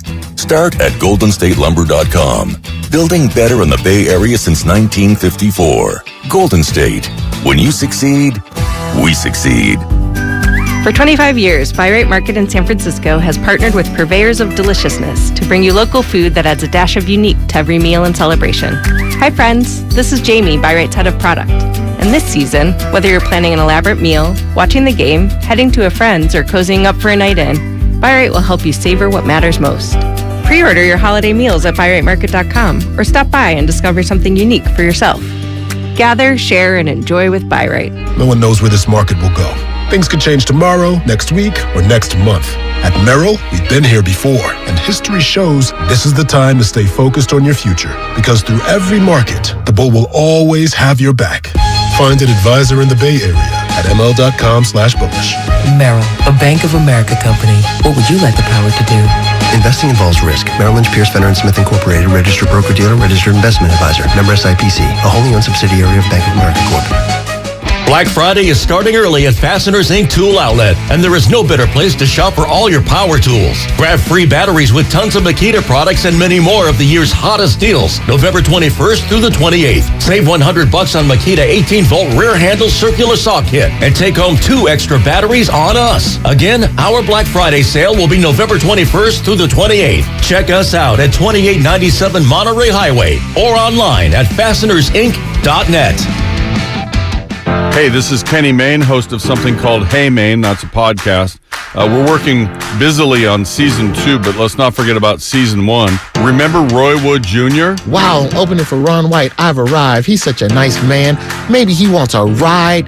Maybe he wants me to drop him off at the American Airlines terminal. Roy, I have a private jet. My pilot hangs with me like my homeboy. If you missed that episode of Hey Maine, check it out on the Odyssey app or wherever you get your podcasts. This is Staples. So rumor has it that Staples has everything I need to ship. Mm-hmm. We have all the shipping supplies and services you need. Boxes? Yep. Mailers? Yeah, and we have UPS here in store. Huh. What will Staples think of next? Right? No, seriously, I'm asking, what will they think of next? Staples is your one-stop shipping destination. Now get 50% off shipping boxes, mailers, or tubes when you buy 5 of the same item in-store or online with 1-hour pickup. Staples, the best-kept secret in shipping. Ends 12/31. Exclusions apply. Visit staplesconnect.com/shipping for details. You're the one who protects the flock, and that requires an eye for detail. Because when safety and well-being are on the line, it's the details that can save lives. Even when no one else is watching, you see everything. Grainger gets you, and we're here for you, and all the ones who get it done with a wide range of safety products and solutions, plus board-certified safety consultants here to answer your questions. Call, click Grainger.com, or just stop by. Grainger, for the ones who get it done. This Black Friday, where do prices dropping mean upgrade your home shopping? Lowe's, actually. Save big this holiday on some big home appliances, like a limited-time Samsung Bespoke Laundry Pan. Was $2,898, now $1,719, for a total savings of $1,179. Black Friday is here. Don't miss out on savings for the season and deals to get your whole home ready at Lowe's. Home to any possibility. Offer valid through 11/23. Exclusions apply. See store for details. You're listening to 95.7 The Game, KGMZ FM at HD1 San Francisco. Always live on the free Odyssey app. It's time to wake up with a nice cup of morning roast. Featuring Fillmore's finest, Monte here. The pride of the Excelsior, Joe Butcher Boy Shasky. You're listening to 95.7 The Game, the morning roast. And Golden State will have to wait till maybe Houston on Sunday to look for their first road win. Final score, Phoenix 130 and Golden State 119. Warriors dropped to 6-9 on the season. Tim Roy on the call right here on 95.7 The Game. Warriors lose again on the road. They dropped to 0-8 on the road. First time they've done that since 89-90 when Chris Mullin and Mitch Richmond and Tim Hardaway were balling for the Dubs. They dropped to 6-9. They lose to Phoenix for the second time this season. First time they played Phoenix, they gave up 134 points. Last night, they gave up 130. Both times, they give up 72 in the first half. Defense, it's a problem. Shot selection, it's a problem. Klay Thompson right now is an issue. And we're going to talk to Anthony Slater, who just wrote a riveting article on The Athletic at theathletic.com. Anthony Slater, of course, covers the Golden State Warriors, and he was down in Phoenix yesterday. And you have this nugget in your story, Anthony, as we say good morning to you, that Klay Thompson has the 4th worst true shooting percentage in the NBA. Killian Hayes, Jabari Smith, James Bouknight's in that category. Klay Thompson, he's not making shots, he's not taking smart shots, and he's not defending. And I know you saw this last night when Klay Thompson missed back-to-back threes in the third quarter, down 90-83. And the second time he shot it, Wiggins was wide open in the corner, and Draymond Green just slumped his shoulders. This Klay situation, I don't know what the solution is, but he's just not playing good basketball right now. And I don't know what you can do to fix it, Anthony. Yeah, look, you mentioned that stat. What are the other 3 players have in common? They're like low usage, like kind of bit players in a sense. Like, Jabari Smith gets minutes in Houston because everybody gets minutes in Houston, but he doesn't take 15 shots a game. Klay Thompson's second on the team right now, second on the Warriors in shot attempts while shooting that percentage. So, it's basically Killian Hayes type efficiency, which is near worse than the NBA on, high volume. And, that not only, impacts an offense, just like the pure numbers of it, but it, I think deflates a team at times. And you saw that in the third quarter. It's been very difficult for the Warriors to get stops. And he, after 2 stops, when you're pushing it up in transition, he kind of chucked a couple shots that clearly seemed to me, that was when the game slipped away, right? It just feel like the life was sucked out of the team at that point. And it's difficult because how many games over the years, especially prime Klay Thompson, but even at times last season, do they kick that up to Klay? He hits 2 in a row and he's pumping everybody up, and it breathes life into the Warriors. And Klay is searching for that Klay, but it's just not. It has not come, at least through 12 games. And that's one of the many problems for the Warriors. Right. It should not all be blamed on that. But, I mean, again, when your second highest usage player is shooting, 35% overall, that's a problem. So there's so much with the Klay thing. Like just a couple months ago, 4 or 5 months ago, he was good in the finals. You know what I mean? Like he was good in their run. The postseason. Right? Yeah. So what has happened? How did we get to this point? I don't know exactly how much to blame his inactive summer, and I don't want to say inactive as far as he didn't step foot in his gym, but he just didn't play competitive basketball. It's not something he's hidden. He's spoke about the fact that he wouldn't, but that led to a slower preseason. I mean, it was a surprise to all of us, even who covered the team, that they're about to go out for their first preseason game, and they're like, "Look, Klay hasn't even scrimmaged yet. He can't play." That slowed him down. He's been very short on a lot of his shots early in the season. It's the point Kerr has made, and Kerr as a shooter, that's legs. That's he's got to get his rhythm when you're short on everything. But also, he was good in the playoffs, and the percentages were fine. I think some of us because he had been, his legs have been built up to that point. Yeah, he shot. Not to cut you off, but he shot the same percentage from the field and the 3-point line as he did in the regular season. He did it in both the postseason and regular season. Same exact shooting percentages from the field and the 3-point line. Yeah, there was that, I would say maybe 4 or 5 week period right after he came back that he was pressing, though. And it was a lot of these similar problems. And, you could even, the Poole was coming off the bench and it was kind of an issue. He got really hot. Remember the last 6 games of the regular season last year? It was 28 points, 37 points, 33 points.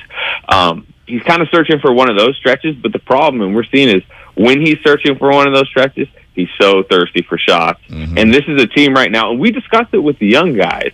The young guys are searching for rhythms in their careers, and the Warriors giving them time to do that kind of impacts the team's winning. Well, that's what's happening with one of the veterans right now. They're giving him time to find himself, and it's kind of impacting winning. So what's the adjustment here? Because the two thoughts cannot coexist. This whole I didn't play at all, and we didn't have any scrimmages leading up to this, but I got to be a 30-minute-a-night guy, and we have to ramp up to that immediately. But I'm also not going to play back-to-backs. There's got to be some concession at some level, be the player, the team, whatever. What's the adjustment that they need to make to be a better winning team right now? I mean, I think he has to take just smarter shots and less shots, really. I mean, he could have just taken, 9 shots last night, not taking a couple of those transition, bombs because he's trying to get himself in rhythm. Steph Curry had 50 points last night. He's the one that should be taking heat checks, right? But, and again, I thought they solved it at times last season because he started to, they always say, let the game come to you, take shots in the flow of the offense. If somebody gets a paint touch, gets downhill, kicks it out, and it's a Klay Thompson catch and shoot 3 wide open, shoot that every time if it's within the offense. If there's 20 on the shot clock and you're 4 feet behind the line and the feet aren't really set because you just caught it in transition, probably don't take that one. But what about the defense, Anthony? We're talking so much about the shot for everybody. Yeah. No, I know, but I'm just saying, specifically his defense. There's got to be some adjustment or acknowledgement. Part of what made him so special was his ability to guard people on the perimeter, and at times you see it. You just don't see it for the long stretches like you used to. Yeah, I mean, his lateral quickness isn't what it used to be and won't ever be what it used to be. He's better now at guarding 3s and 4s even, Kevin Loves of the world than he is the 2s or quicker 3s, definitely the 1s.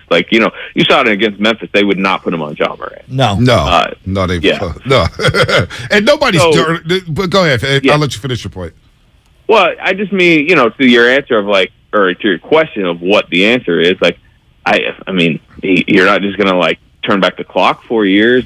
Gary Payton II is not sitting on your bench. What is the answer? I mean, maybe it's on the outside of the organization and eventually it gets added, but, Jordan Poole is not going to suddenly become the defensive answer. He has to play like he did in the finals, because I thought he was actually pretty good defensively in the finals. But until he can physically get there, the answer doesn't exist on this Warriors roster. No, I'm with you there. Anthony Slater, our 95.7 The Game insider here on the Morning Rush. We love Slater. Does a great job covering the Golden State Warriors for breaking it all down. Klay Thompson's just struggling. Hey, you had a tweet last night, and I looked at the numbers for him. What was it, 185 field goal attempts, and he scored 181 points? Is that correct? Or is it the other way around? No, it's more shots than points. Yeah, more. It's just incredible. I mean, it's always been. It's never been like this for him. But he doesn't shoot many free throws. Never has. Right. Chucks a ton of threes, which are obviously they get you more points, but they're lower percentage. It's just he's 35% overall. He's 33% from three, which he's taken the 10 most threes in the league, and he's shooting 33%. The only guy up there in that high volume amount.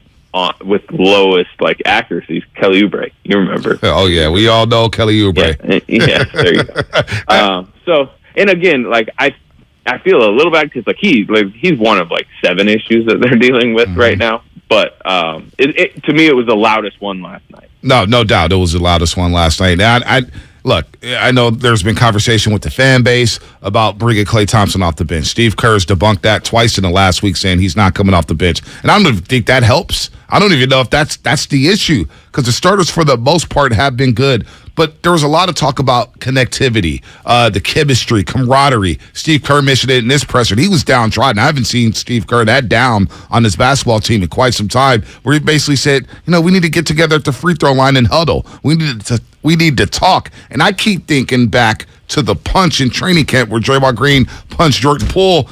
And Draymond can't be Draymond anymore, right? It's like, if he's barking on defense, how's the rest of the team going to look at him? You know what I'm saying? After that, the leadership that he lost there, the chemistry's just off, Anthony. It is hard not to overlook that punch that happened in training camp.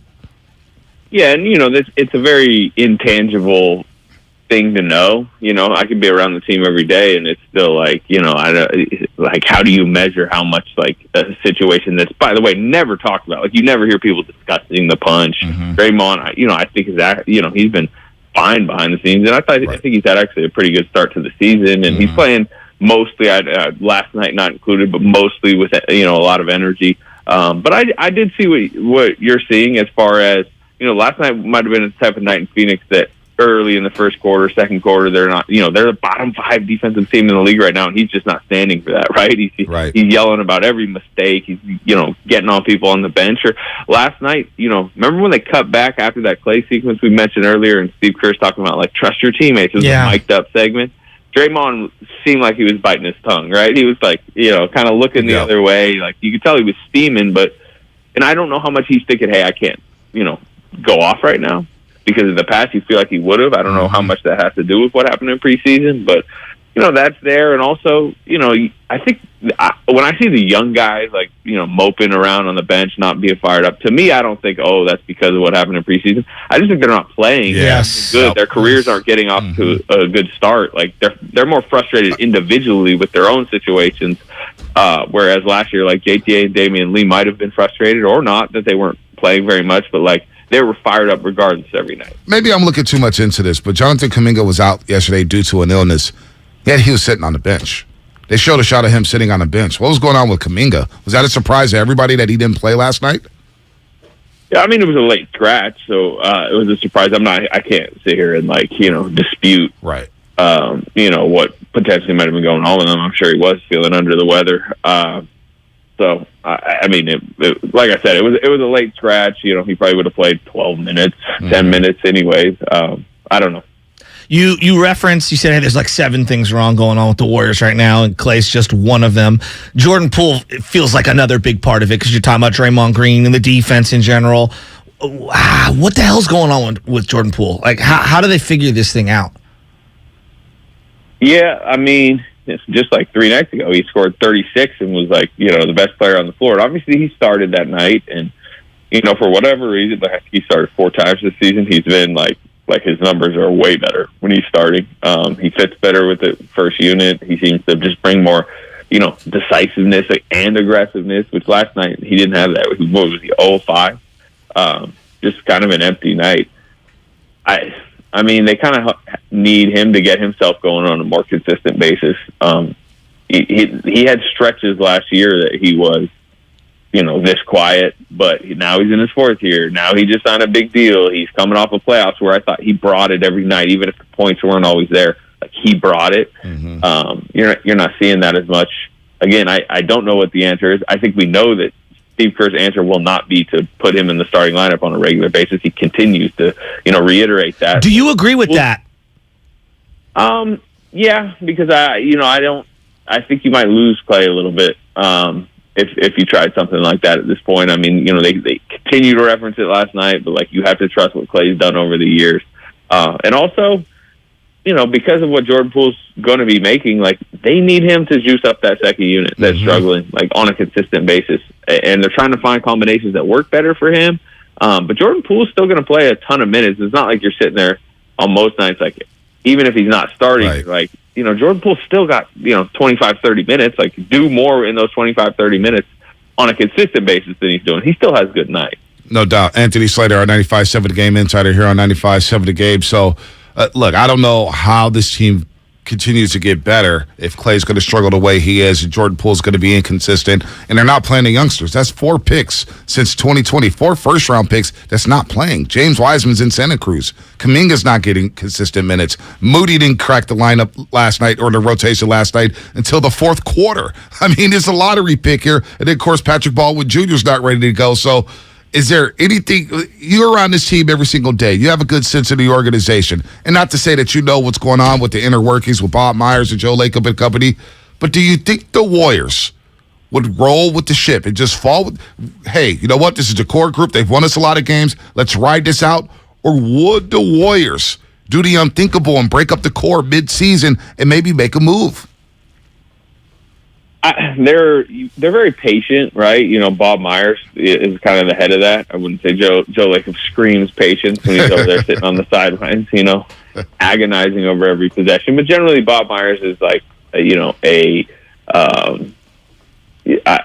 guess a calm operator, particularly in season. He very rarely makes in-season trades, and the biggest in-season trade he made obviously was that D'Angelo Russell for Andrew Wiggins swap. And when he did that, that was the lost season. That was when they knew, pretty early on, it's over this season. So he was almost operating from a off-season approach because they had given up on that season. And when he did that he reconfigured the core and he ducked under the tax. They got off Jacob Evans and Omari Spellman. That was a money-related move that was based on, hey, look, we're not contending, so get out of the repeater tax for a year.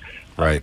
I'm not saying the Warriors are ready to go down that road. 6-9 is a very small sample. There were times last season, Bob Myers and Steve Kerr have admitted it. They had conversations with each other. This is around February and March, and we're like, I'm not sure for a true contender. They were saying that last year, and then they won the title. So I just think they are still in the mode of wait and see. But eventually, it's going to get deeper into the season. You are going to have to make a more calculated decision, and to me, that time is more January, early February.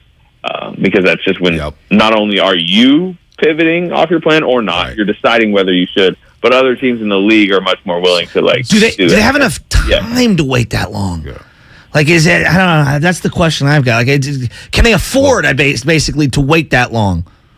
I mean, you could make Bonte is asking more about just absolute monumental, blow it up. I am too.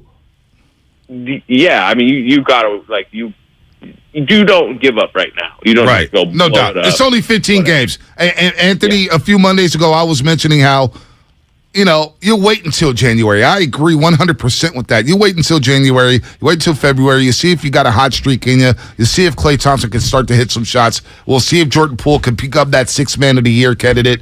But if they are basically 5 games under 500 mid-January, I wonder if they're going to make moves. And I can't get over the Steph Curry article in Rolling Stone where I don't know how deep were the conversations about, hey, maybe we should go get Kevin Durant. He wants to request a trade. A lot of people made it out that the Warriors made a call about Kevin Durant. I don't know. But it certainly feels like Brooklyn is going to have to pivot at some point, and Kevin Durant could be had, which would be insane, by the way, if he ever wore his uniform again. But that's, I can't unsee that, Anthony. I can't unread that Rolling Stone article where Steph Curry was quoted, the leader of this franchise, the face of the franchise, where he basically said, yeah, there was conversations. So one thing that's got to be noted within any Durant discussions now is, especially back then when when that was even a topic, Andrew Wiggins was trade eligible and Jordan Poole was trade eligible. They are currently not trade eligible. Right. They've signed extensions. You just cannot trade them. Nope. Until this upcoming off season. So because of that, to me, that makes the deal so hard. Even this theoretical deal very hard to even think up. Obviously you still have big contracts that are tradable. Technically, Draymond and Klay. I'm not sure you're making the Kevin Durant swing to bring him back to a team that isn't, the core that he once left. I don't see it happening. I also don't think Brooklyn would be interested in absorbing a Klay contract or absorbing a Draymond contract. Obviously, you'd add picks, you'd add young players, all that. But I don't personally see something like that happening. To me, it would, if I was to guess, and again, it's so early. This is not typically transaction time, although a Jay Crowder deal might be, on the precipice in Phoenix, not for the Warriors. Is not what I'm saying. But I think something smaller around the edges. They're going to be eventually in the buyout market. They have an empty roster spot. Maybe it's one of the young guys. It's not a blow-up situation. We all know the young guy that seems most likely right now. You get a veteran. You try to juice up your 7th, 8th, 9th man. But I don't think monumental, moves are on the way. All right, Anthony Slater, man. He's the man on the beat. We love him on the roast. Yeah. Do a great job. We'll see you Friday night when the Warriors take on the Knicks, who are tough, physical.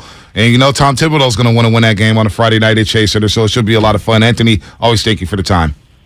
Knicks just went winning Utah, winning Denver. So they're no Jokic, though. No Jokic last night for Denver. Still, Randall was fired up. I was just adding to your point. No, Anthony. Randall does love going against Draymond Green, though. That's a matchup he loves. Yeah, and typically Draymond likes going against him, so he's going to need to be fired up. Yeah, look at you two, league pass honeymooners. Hey, man, Anthony, he knows what's up, man. Hey, Sacramento, he's covered the Kings. They're playing the fun brand of basketball. Kings fans feeling good, Anthony.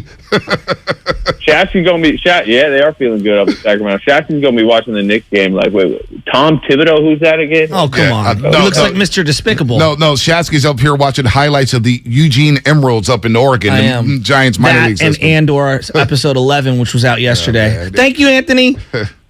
All right, fellas. All right, Anthony Slater. Klay Thompson, man. Wow. Jordan Poole, wow. I don't know if they can wait that long. I know everyone's saying you got to wait till January, and it's this is not good. Warriors 0-8 on the road. Wow. Steve Kerr, rotations, minutes allotment.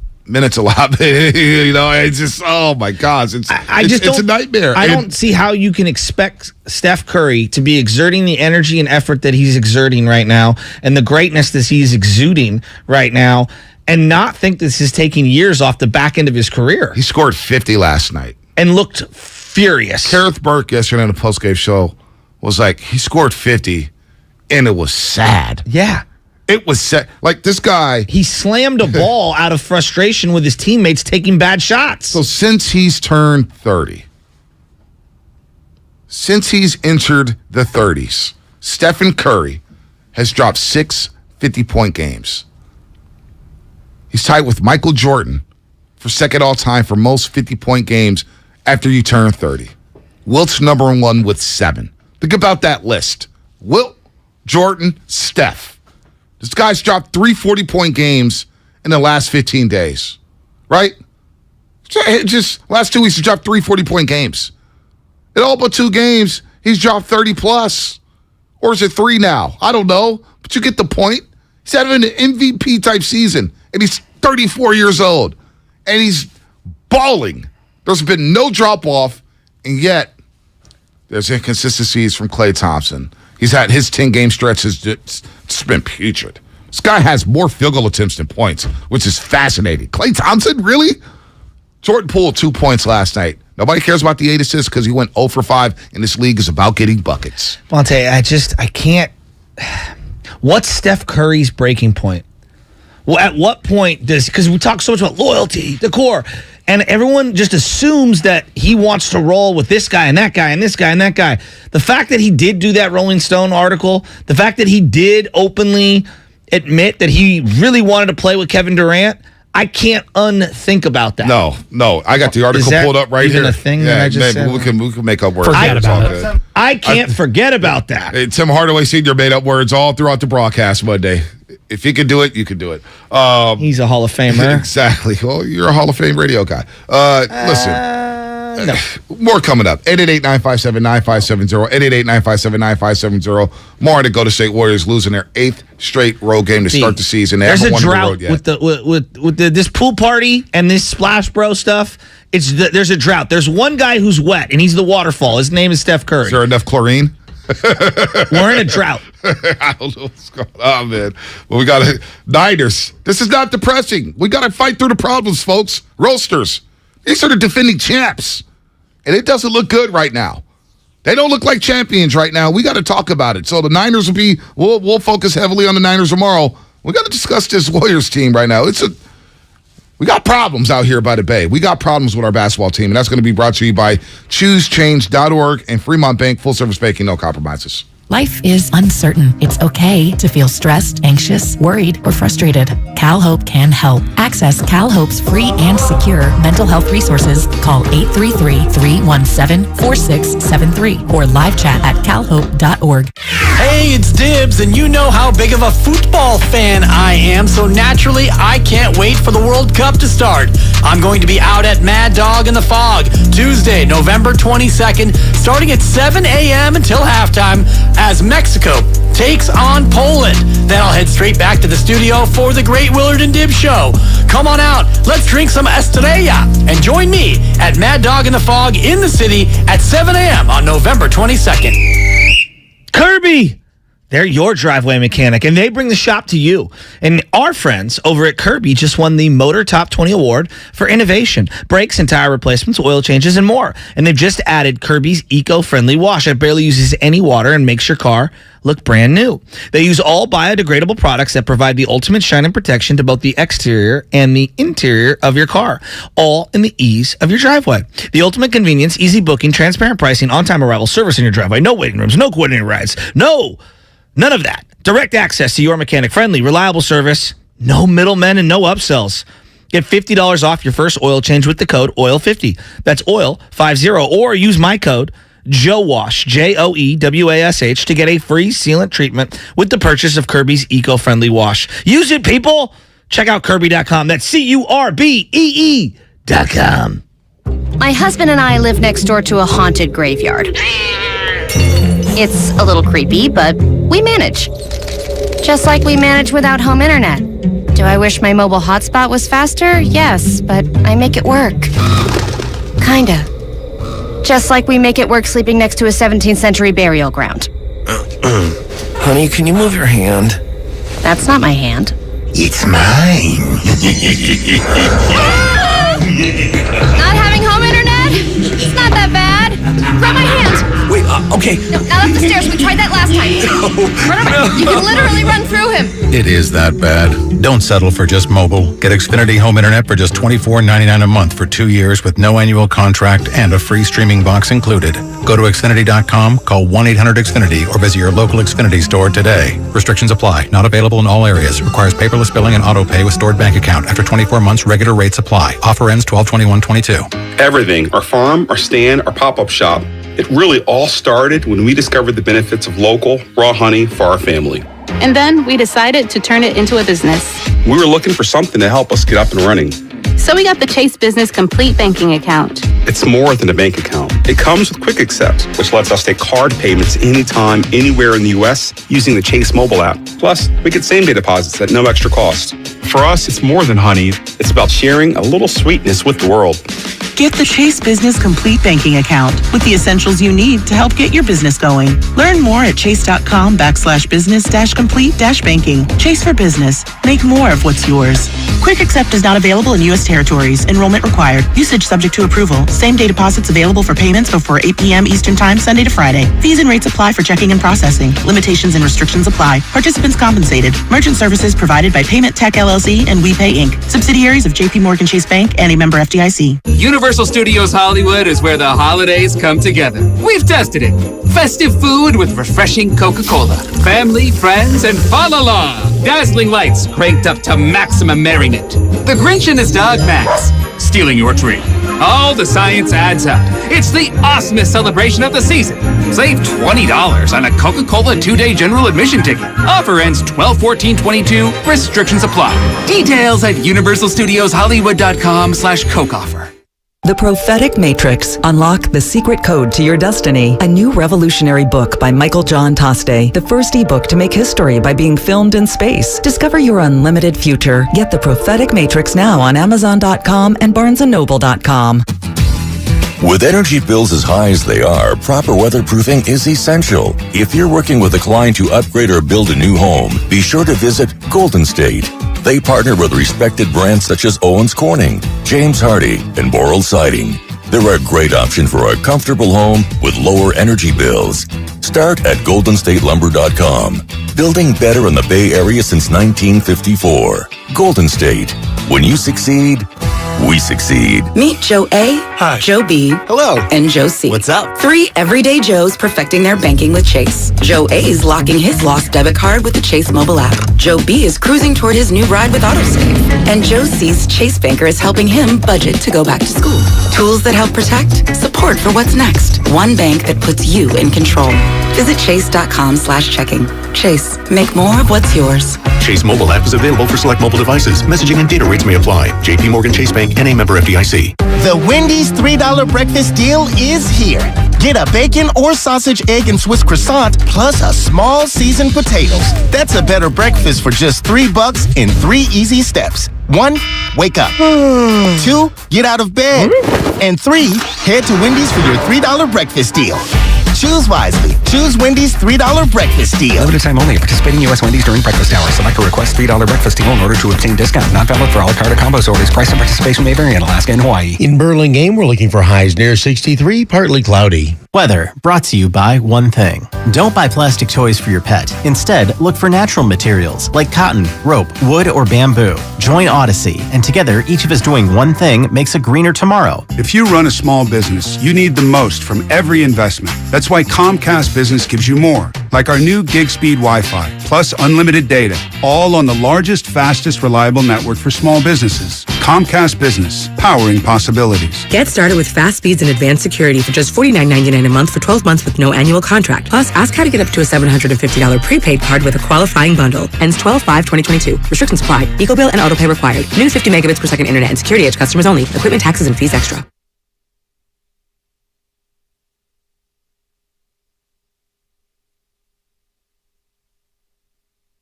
Booker of the dribble. Shot clock down to 8. Takes it top of the key. Fades into a 3. It's good. Biggest lead of the night right now. So the Warriors, again, another quarter where they don't attack and get back in the game. Instead, they're down by 15. Now back to the morning roast with Bonte Hill and Joe Shasky. Take it away, Bonte. Steph Curry, you can't say any more about him. Superlatives. He's the greatest show in sports.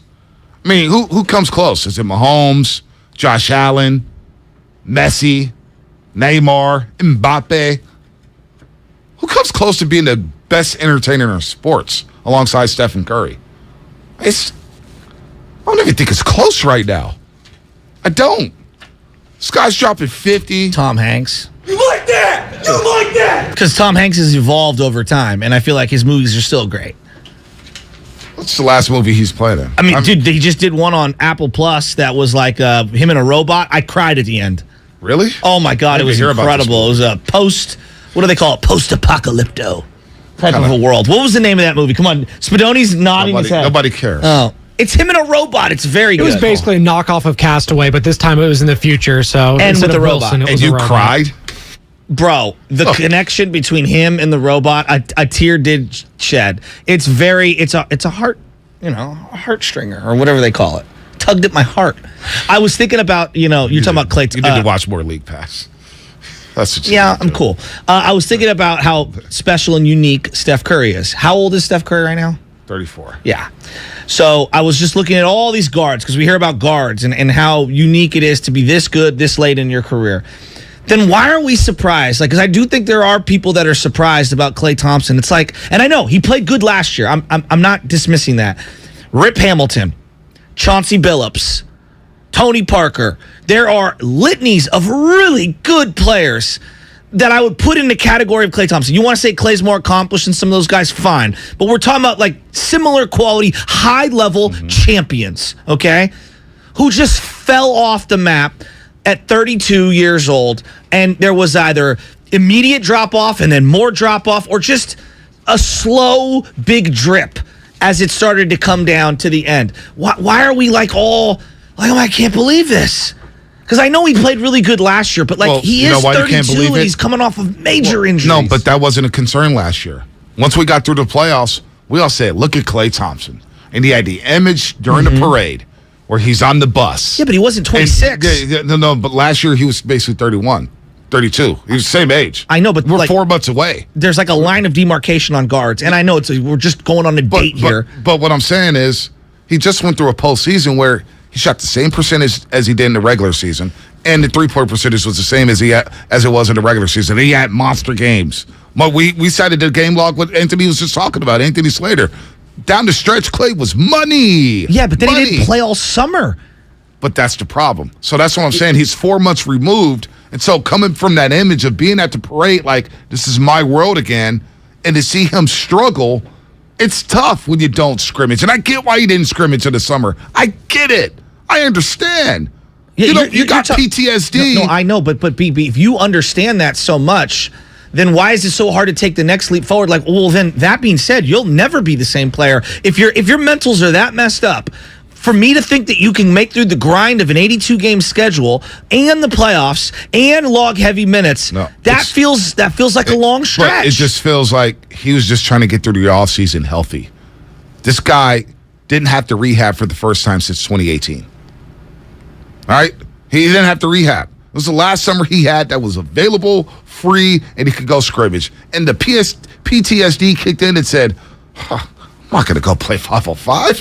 What? Last time I played 505, I was getting closer and closer, and I tore my Achilles. So if you were being optimistic, you thought that he could carry over what he did last year for another year, another 2 years? Didn't you think he could carry over what he did last postseason? Because I didn't hear any concerns from you before the year about Klay.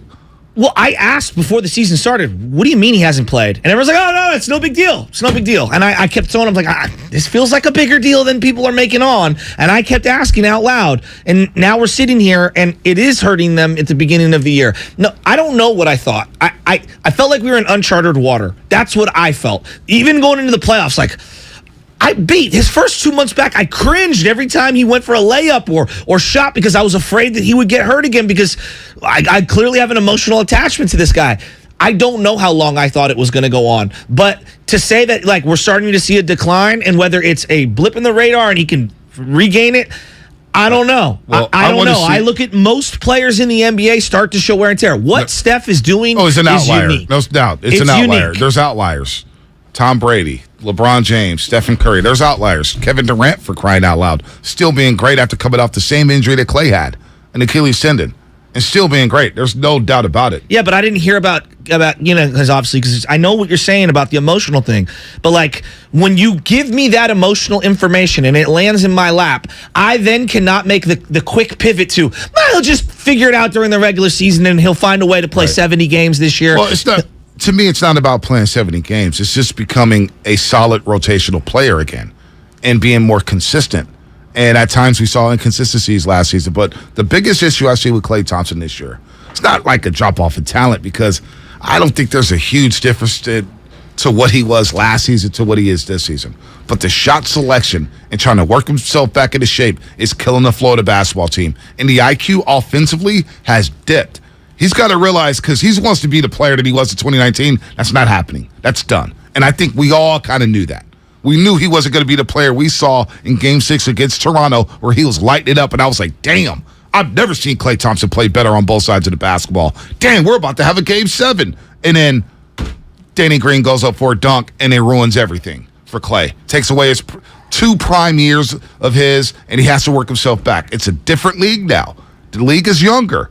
Guys are playing smaller. Teams are all playing small ball. He has to get better with the shot selection. And then from there, let me see what happens. If they could just convert Andrew Wiggins to the number 2 option, I'm cool with that. But as far as coming off the bench or who he is as a player, I need to see more. 15 games or, hell, 12 games is just not enough for me to say, hey, he's washed up. I need to see it for it. No, I didn't say you'd said that. And I'm not saying you said that. But that's basically the talking point here, is that Klay is never going to be the same. He's cooked. He's washed. He can't defend at a high level anymore. He needs to recalibrate. I need to see more. Offensively, he has to realize I'm not the number 2 option anymore. Well, I think it starts there. It starts there. He needs to recalibrate. It's not just shot selection. He needs to recalibrate in his own brain what a good shot for most players in the NBA is. Not what a good shot was for Klay Thompson. No doubt. 10 years prior. No doubt. Right? So like that needs to be recalibrated. The other part is that defensively, they need to find the right way to match him up. And that's going to change the ethos of who the Warriors are at their core. But teams are also hunting for him.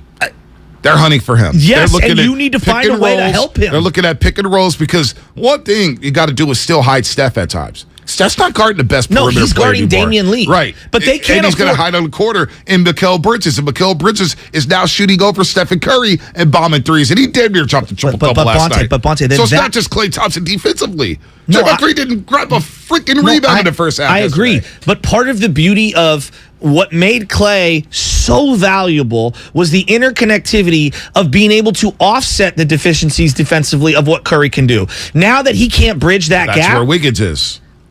Yeah, but we've always had that small forward defender, and we've utilized that guy. I think Wiggins is really, really good. But what I'm saying is that I think that the margin of error is much wider defensively than it's ever been for them. No doubt. And I can't overlook it. I just don't know what the solution is. Yeah, so you don't have a margin for error when it comes to defense right now. Because Klay Thompson's not staying in front of anybody. He does at times, and then when he locks and trails and he does it at the foot speed and he's not running hard, it's like, oh, this is nasty. And then the help isn't there like it used to be. They're over-helping on everything. I know. Teams are blown by Steph, Wiggins. Wiggins is not defending. Foul trouble. You can't defend without fouling. That's a team-wide thing. Not just Klay Thompson. And then situational. Wiggins picked up 2 fouls in the first 4 minutes of the game last night. I know, and he was on the bench immediately. And then certain situational horrific turnovers. Steph has them every now and then. Dre had 2. He threw one left-handed into the stands. He was trying to throw to Klay Thompson. I don't even know what he was doing there. I mean, Steph's turned it over. Wiggins turned it over. Draymond's turned it over. Draymond didn't have a rebound in the first half yesterday. All right? Wiggins, he took a step back last night. The 2 fouls early on zapped his aggressiveness. It's not there. This team has more issues than Klay Thompson, though. Oh, no. Jordan Poole coming off the bench last night going 0 for 5 after scoring a season high 36 Monday night. This is why I try to tell people to pump the brakes after beating San Antonio. San Antonio stinks.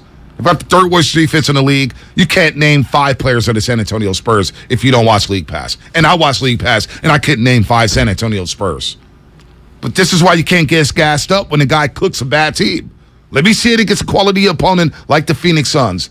And the difference they were outclassed. in the Suns and the Spurs was just, they went out there. Without CP3. Without Cam Johnson. Without Landry Shamet. And Jay Crowder somewhere at home chilling. And they still worked you. And they looked so much more athletic and cohesive than you on both ends. So it's bigger than Klay Thompson. No, I agree. It's bigger than I do think that there are big blocks that I don't think they can overcome. And Klay and JP, something's going on. Yeah. Whether it's they can't coexist, whether one of them has to start, one of them, I don't know what the answer is, but there's just too much stuff for them to just figure it out. They'll be fine. They'll figure it out. I don't think it's fixable. No, and then you got 4 first-round picks since 2020 that are not playing. James Wiseman is in Santa Cruz right now. All right, getting ready to play for the C-Dub Saturday night. Patrick Baldwin Jr. probably not ready to go. And then you got Moses Moody and Jonathan Kuminga. And Jonathan Kuminga was sending out cryptic Snapchats on Instagram the other day, quoting LeBron James when he told people, you know what I'm talking about, when the Heat lost the finals and LeBron's like, well, you guys got to go back to your lives. And, what is going on there? Well, the youngsters are moping because they're not playing. Well, and they're not allowed to play through their mistakes. I got to read a text here, and I'm going to get about 4 drops from this. Are you ready for it? Okay. Scooter Berry, son of Rick Berry, because he's always goes, I tried to call the phone line's busy. Tell him to call right now. Instead of reading the text. Call him. Call us. All right, you know what, Rick? Scooter, call us. Call us. Call us right now. I'll give him the bat line. All right. Go to call the us. nines. Let's go to Jason in Oakland. Jason, and then we'll get to Alex. Jason, what's happening? Good morning, guys. I want to say, man, 15 games in the season and everybody acting like the Warriors' world is coming to an end.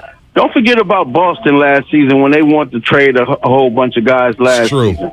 It's a good point. One. Number two, Klay is kind of like killing the team when he came down and pulled up for those 2 threes. And he just walked back like, yeah, I'm going to get my shot. Yeah. And Jason, did you see Draymond? I believe this is my personal opinion. I believe they paid Poole a little too soon, because for you to be getting paid that much coming up and you only scoring 2 points, come on, man, 2 points. It's not a good So one. it's a lot going on, but I feel like it's early in the season. If it was 40 games, then this discussion would be valid. But for 2 things, Klay, I believe he needs to come off the bench because we did have a better record when Poole was starting at the beginning of the season last season. And I just want you guys' opinion. Well, at the beginning of last year, Otto Porter Jr. was a big part of it. Poole was a big part of it. And Iguodala. Iguodala was really good. And GP, too. Absolutely. I don't know what to say, dude. This is just everything feels off right now. And regarding the young guys, I see it both ways, right? Who are you who have done nothing in this league to think that you need to be able to play? Simultaneously, I get being frustrated that when you do get opportunities, and you're going to make mistakes, and other guys make mistakes, that you're not granted leeway to work through certain mistakes. Right. So I understand the frustration on them. But whatever they're doing with these guys in terms of the quick hook is not getting the best out of them, and now they're just wasted roster spots. Yeah, it's not. So the Warriors themselves need to adjust either how they're handling the situations, or they need to adjust and change the personnel on the bench if you're not going to be able to trust those guys and utilize them in the short amount of times that they're out there. Maybe we overestimated how ready these young guys would be because of the flashes last year. And let's be real, the youngsters on the way to the championship, minimal impact from the youngsters. James Wiseman didn't play. Yeah, there are moments. Moody had moments in the Western Conference Finals. Kuminga had moments throughout the year that he flashed. Throughout the year, but really didn't play in the playoffs. No. So maybe we overrated the youngsters that they would be ready, because you need veterans to win championship. Again, I go back to all these championship teams. The Bulls, when they three-peated twice, they had veterans off the bench. Yeah. The Lakers, when they three-peated with Shaq and Kobe, they had veterans off the bench. San Antonio always had veterans. Miami Heat, veterans. Dallas Mavericks, veterans. The Golden State Warriors, Livingston, Iguodala, Barbosa, Mo Spates, veterans. You don't win championships when you don't have vets off the bench. Very true. Very true. They had Ginobili off the bench, who's a Hall of Famer for all those years. And I looked, and I'm like, last championship for the Spurs, 2014. After that, they won almost 60 games, 3 straight years. Yep. Okay, their consistency was ridiculous, and they had a well-balanced top-to-bottom team. They also had their top dog, Tim Duncan, who evolved over time, making like $16 million a year, which was half of what a max was at that time. So their financials were different than what the Warrior financials are. But a lot of these championship teams, as it decided, no doubt, veterans coming off the bench. I'm just talking about aging after a championship. No doubt. Scooter Berry, what's happening? Scooter, what's good? Hey, good morning, fellas. Good morning, Scooter. What's up, buddy? You sent me a long text, and I want your basketball opinions, because you called me last week, and it was like a 30-minute breathing, venting section. Oh, look at Bonte's mad at me. Venting session I'm not mad. of our frustration. He's just name dropping. So, hey, Scooter, they always do it to me when I name drop. Give me the drop tab. He FaceTimes Mully. I can't talk to Scooter? No, I didn't say that. But just, we name dropping. We know what we doing. Nobody's free. What's up, Scoot? I don't have your number, Bonte, or I call you. I seen you texting Mully the other day, so it's all good. I love you, Scooter. Hey, I think you made a really good point about the veteran bench. That's something that people have to take into consideration, because there's a lot of expectation on these young guys to come in, and if you put yourself in their shoes, how do you come into a team that has veteran Hall of Famers in front of you and still feel like you can demand to have playing time? Because my old school mentality is, hey, you're the rookie. You come in, you carry my bags, get the scratch time when you get it, and when I start to get older, I'll give you my knowledge and pass the torch. And that's not the way that this is set up right now. Now it's people want to have immediate gratification. They want to see these guys develop right away. You guys were talking yesterday, Wiseman take into account that Wiseman didn't play any college basketball, and everyone goes, rolls their eyes. But that's a huge factor into his development. So I just think that's a really good point. But, yeah, I texted Joe. I was like, man, I'm going old school right here, but I just gave him like a checklist of what I think. Scooter, you had called me about Klay Thompson and the psychological thing that Klay's going through. Can you elaborate on because I don't think I know I don't understand it because I've never been through anything even remotely close. Explain to the audience what you were trying to explain to me regarding the mental approach for Klay Thompson after those two devastating injuries. Yeah, unbelievable. I mean, I'm a Klay fan, number one, so there's going to be, a heartfelt bias to this. But the way he's playing right now, he has to reevaluate what he's doing because if it's hurting the team, then it's not what he wants. And let's just put a big, big asterisk on everything here. None of these players want to go out and play bad. No. Right? Like, all these guys are going out to kill it every night, and when they have a bad night, they get raked over the coals. Yep. So, let's just understand Klay is the last person and probably the most critical person of the way he plays. He's the last person that wants to not do well. So saying that, he's come off of the two most critical injuries that end careers in basketball. Yep. Back to back. Mm-hmm. So that is an absolute miracle, modern day medical miracle, and heart of Klay Thompson to work hard to come back, to be able to go on a court and play at the NBA level after those two injuries, number one. Number two, mentally, you doubt your body. When you have an injury like that, I had an ankle injury, and I didn't believe that I could go out and do things on that broken foot until I actually did it. So the mental strategy is that you give him time, you let him play, and he gets to the point where he does a move or he does a certain thing, like last year when he came out and dunked it. I was like, wow, that means he's confident. Now, just bear with me because I think the situation is like this. If you guys don't play golf for a long time and then you go out and play around and you play out of your mind because you're not thinking, you just swing. Right. The next time you go play golf, you start thinking, and you absolutely suck. Yes. Right? Facts. And everybody experiences this. I think that's what Klay's going through. I think he had the comeback where he hadn't played. He had 2 years off. He played incredible for the rest of that season. Mm-hmm. And now this is the reality season. Mm-hmm. This is where he's coming back, and now he's thinking, and now... Have you ever seen Klay so uncomfortable on the court? No. Never. And he does right now. He does, Scooter. It's bad right now. I think he is overthinking stuff. He's like forcing shots that don't look like Klay shots. He's off balance a lot. He's fading a lot. Scooter, can I ask you, Jordan Poole, where's he at on the checklist? I got JP as learn to play off the bench, brother. You are a young buck on a team with a Hall of Famer in front of you that can teach you. You have so much energy that you can put that energy into playing defense. Yeah. So learn how to play defense. Yeah. Come off the bench and be a killer.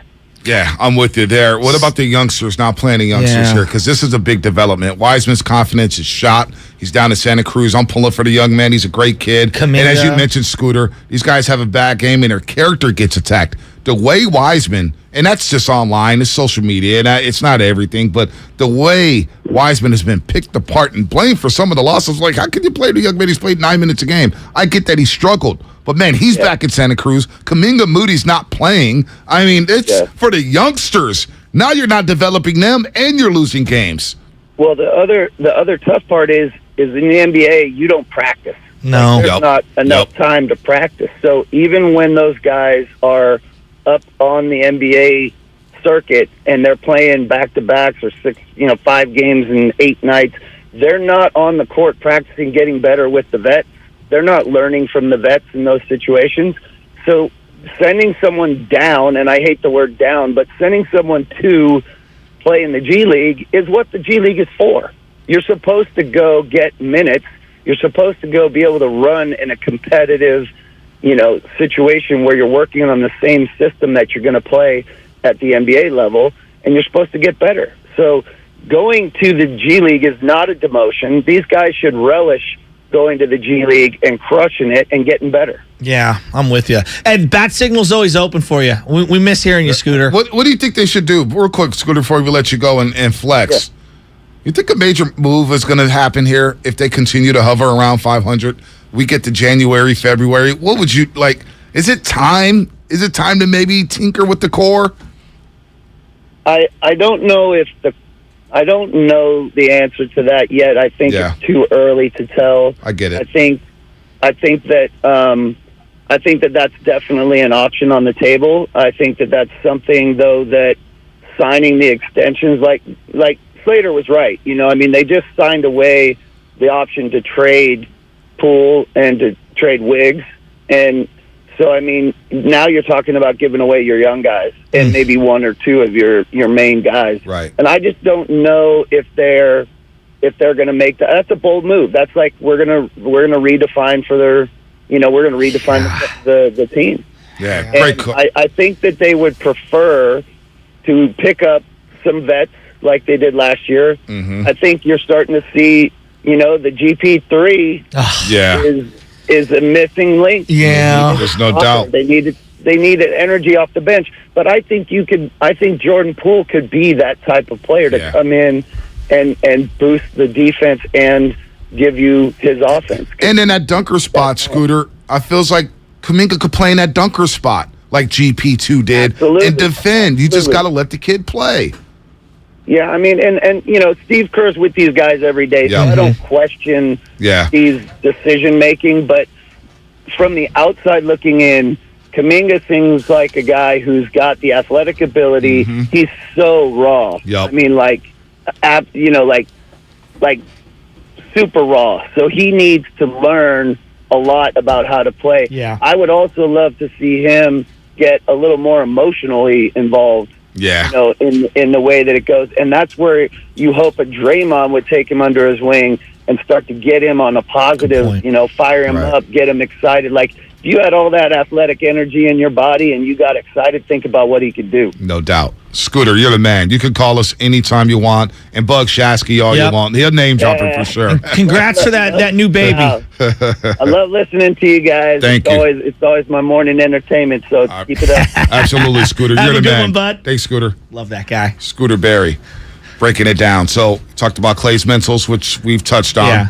Mentally, it's a mental thing. I know. It's big He was time. breaking it down to me just like, he's like, if you get one of these, most guys don't come back. I know. He got both of them back to back. Back to back. And he was just talking about the psychological grind that I don't think we understand and can never really understand. PTSD.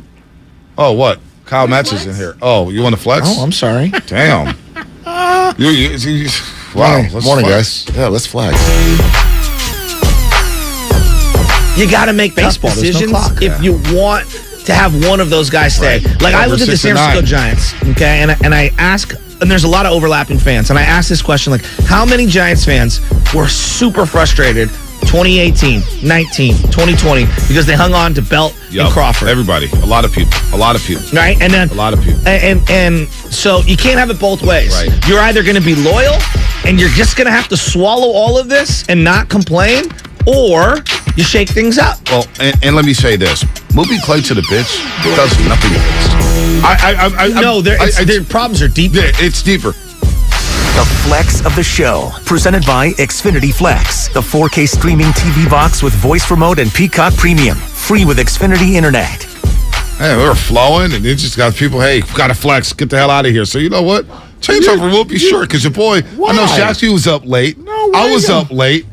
Crosstalk to Steiny Guru cut y'all off. Yeah, we want to start our show. So we're going to let you guys start the show early. By the way, that's not them. Hi, that's Dan. us. Categorically. That's you. So you guys leave early and you hold us hostage. We're having a little bit of a hold you hostage? Yeah. You hang out. You know the deal. You hang out for the whole show if you want. Well, you can leave if you want. If I'm aroused by the topics. Now we're here to arouse you. Yeah. Well, have a seat. And yesterday when you went into shutdown mode, that was part of my favorite. That was my favorite moment of the entire day. You called me for a shot clock violation. violation, and Mark Willard's turning the ball over 4 straight possessions, and it's all good. Play on. Shasky's coming in. Shasky's coming in. I'm putting Mark on the bench. Mark gets the start. I'm scoring 50. We might lose by double digits, but I'm scoring. I'm going to get mine. Shasky's pulling to James Harden. Dribble.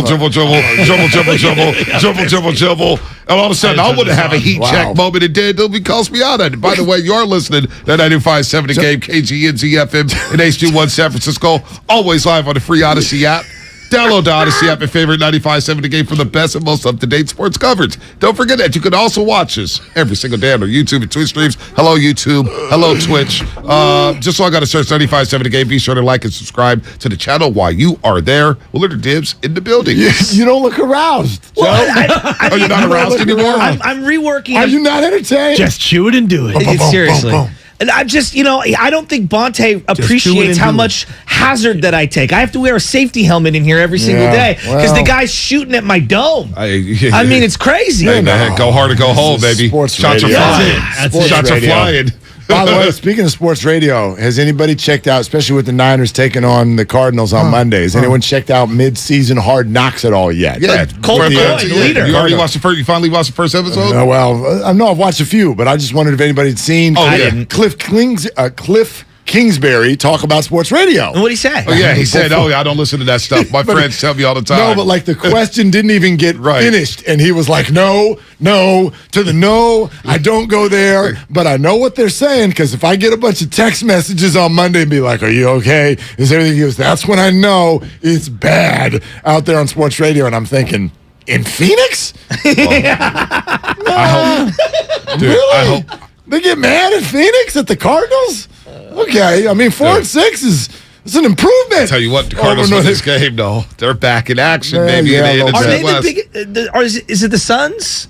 Like, what's the biggest entity? Suns are big time in Phoenix. Yeah. I'm asking. I don't know. Suns I'm asking you guys. Suns were the original team there. Suns were the original team. That's their baby. Even though football's football, right now it's the Suns. And by the way, the Arizona Cardinals might as well play in like Colorado, as far out as that is. I think it's an hour outside. You think Levi's far? You think Levi's far? Yeah, Glendale's like 45. Easily as far as Santa Clara is from the city. Probably the same distance. I remember going, the same distance, and it's a hike, and there's nothing in Glendale. No doubt, exactly. There's nothing around that stadium, so just like the Suns at least play downtown where there's some action. I'm aware of that. The Diamondbacks would be. I mean, they were the thing 1 year when they had Schilling in the big unit, and other than that, they've been a non-factor. The Suns are the original team. They were born in Phoenix. Remember, the Cardinals started off, I believe, in Chicago. Then they moved to St. Louis, and then they changed their name to Phoenix Cardinals, Arizona Cardinals. My favorite when he was a 1,000-yard back. Well, my cousin lives down there. She went to Tempe, ASU, and she told me that all their friends, because she's been married and got kids down there, everybody's like, I'm a Chicago fan. I'm a Philly fan. I'm a this fan. Because there's so many different people from other parts of the country, and now you can follow those teams from home. I just was curious what the biggest team was down there. It's a little LA light in that way. Gotcha. Although even here, I mean that's the West Coast. Like if you've got good weather and you're on the West Coast to a degree, I know the Arizona's not the coast, but you know what I mean. Yeah, like it's hot. It was 85 yesterday. People move. Yeah. People move from all over the places. So you're gonna have a bar for every college. You're gonna have a bar for every pro team. And ASU's pretty fun. Mill Avenue. That stadium is cool. Rested up on the hill there with the little mountain thingy or whatever. I like it. It's not a bad place to go get a drink. Yeah. For a 7 o'clock start game? Mill Avenue's pretty good. Oh, yeah. Mill Avenue's not it's bad. It's fun. I love Phoenix. Scottsdale's sweet, too. Your boy thought he was going to be working in Phoenix for a bit. Really? Yeah. What up, spring Thought I was getting the pink stuff. I thought I was going to Tucson. Oh, you're better off here. Oh, man. Yeah. Anyway, how you guys doing? I'm doing great. Great. Figuring out where to start or how do you rank the problems with the Warriors team? Because, you could look at Klay and his Sir Jack-a-lot inefficiency. You could look at Jordan Poole, and you don't know Jordan Poole. How do you go from 36 one night to a deuce the next night? You could look at JaMychal Green. 19 a game. Is he really your bench player coming in? My gosh. You could look at the defense. You could look at Steve Kerr saying, man, this team they're not even huddling up. You can look at the punch. I mean, you can look at so many different things, but I think where we're going to start, and I don't know how long we'll stay there, but Steph Curry. Can we just appreciate, like in my lifetime, there was Jerry Rice, where you see him hit the slant, You see him catch the ball after 7 yards, and he's gone, and it's like, that's fun to watch. Barry Bonds, for all of his, whatever the needle, the cream, the clear, the salve, the rub, whatever, he was fun to watch. He'd come up with the armor, and you knew something was going to happen. Steph Curry, to me, has surpassed both of them in terms of just watchability. Like, when you watch him, it makes you feel good, no matter how long your baby's been crying. But Dibs, to your point, is he the best entertainer in sports? Yes. He's the best entertainer in sports. I would say the best entertainer in Bay Area history for me in my lifetime. I agree with you. And like we brought this up a couple years ago, and it was like, okay, in football, even if you're the quarterback per se, you drop back 25 times a game. All right, maybe 5 of those 16. 40 if you're a real football team. Yeah, but you know, maybe 5 or 6 of those is like Patrick Mahomes level special. Sure. You get 3 or 4 plays a quarter times 80 games times the playoffs from Steph Curry when he's out there. Like, in terms of, if you're a wide receiver, a couple great catches a game. Sure. If you're Justin Jefferson, he had at least, I said to him, 6 finishes around the rim that could be part of his highlight package but for his even career. his failures, to me, like, he might come across half court and shoot from 38 and miss, and it's like, that was awesome, because we all thought that it might go in. So the fact that his failures are even that awe-inspiring makes him, to me, he's the preeminent in my lifetime, other than Chris Wondolowski. Curry's 2. Wando he 1. Missed that Curry 2. Russell Bay's not 3. You can't drag him for that. USA Soccer's still hurting. He got in position to make the play, and he didn't make the play. And yes, they would have beaten Belgium. They don't win the World Cup. I know, but it's a seminal moment in USA Soccer. Where's he at? Russell Bays was a consistent, dominating force. I had him at number 10, Bonte. No, I'm saying, okay, all right. Is this how it's going to be between me and you? I thought we had a moment. Before the show. Hey, like I tell Lubman and Company, if I'm not talking bad about you, then I don't love you. All right, in that case, I'm feeling love. It's like a Valentine's card. He's like Draymond. He's got to be a bully. You got to let Bonte be Bonte. Tough love. Totally. Promise you, I'm not even going to go there. We'll let Bonte cook. Curry's great. So now where do we go, Mark? The Kerr comments are wild. Well, okay, so speaking of comments, did y'all get the chance to read Ramona's article yet on Klay? Yes. Oh, yeah. Okay, so Ramona's going to join us in 53 minutes. Wow, and, what a get. I'm Damn, look at Batson doing work. Excited to, anyway.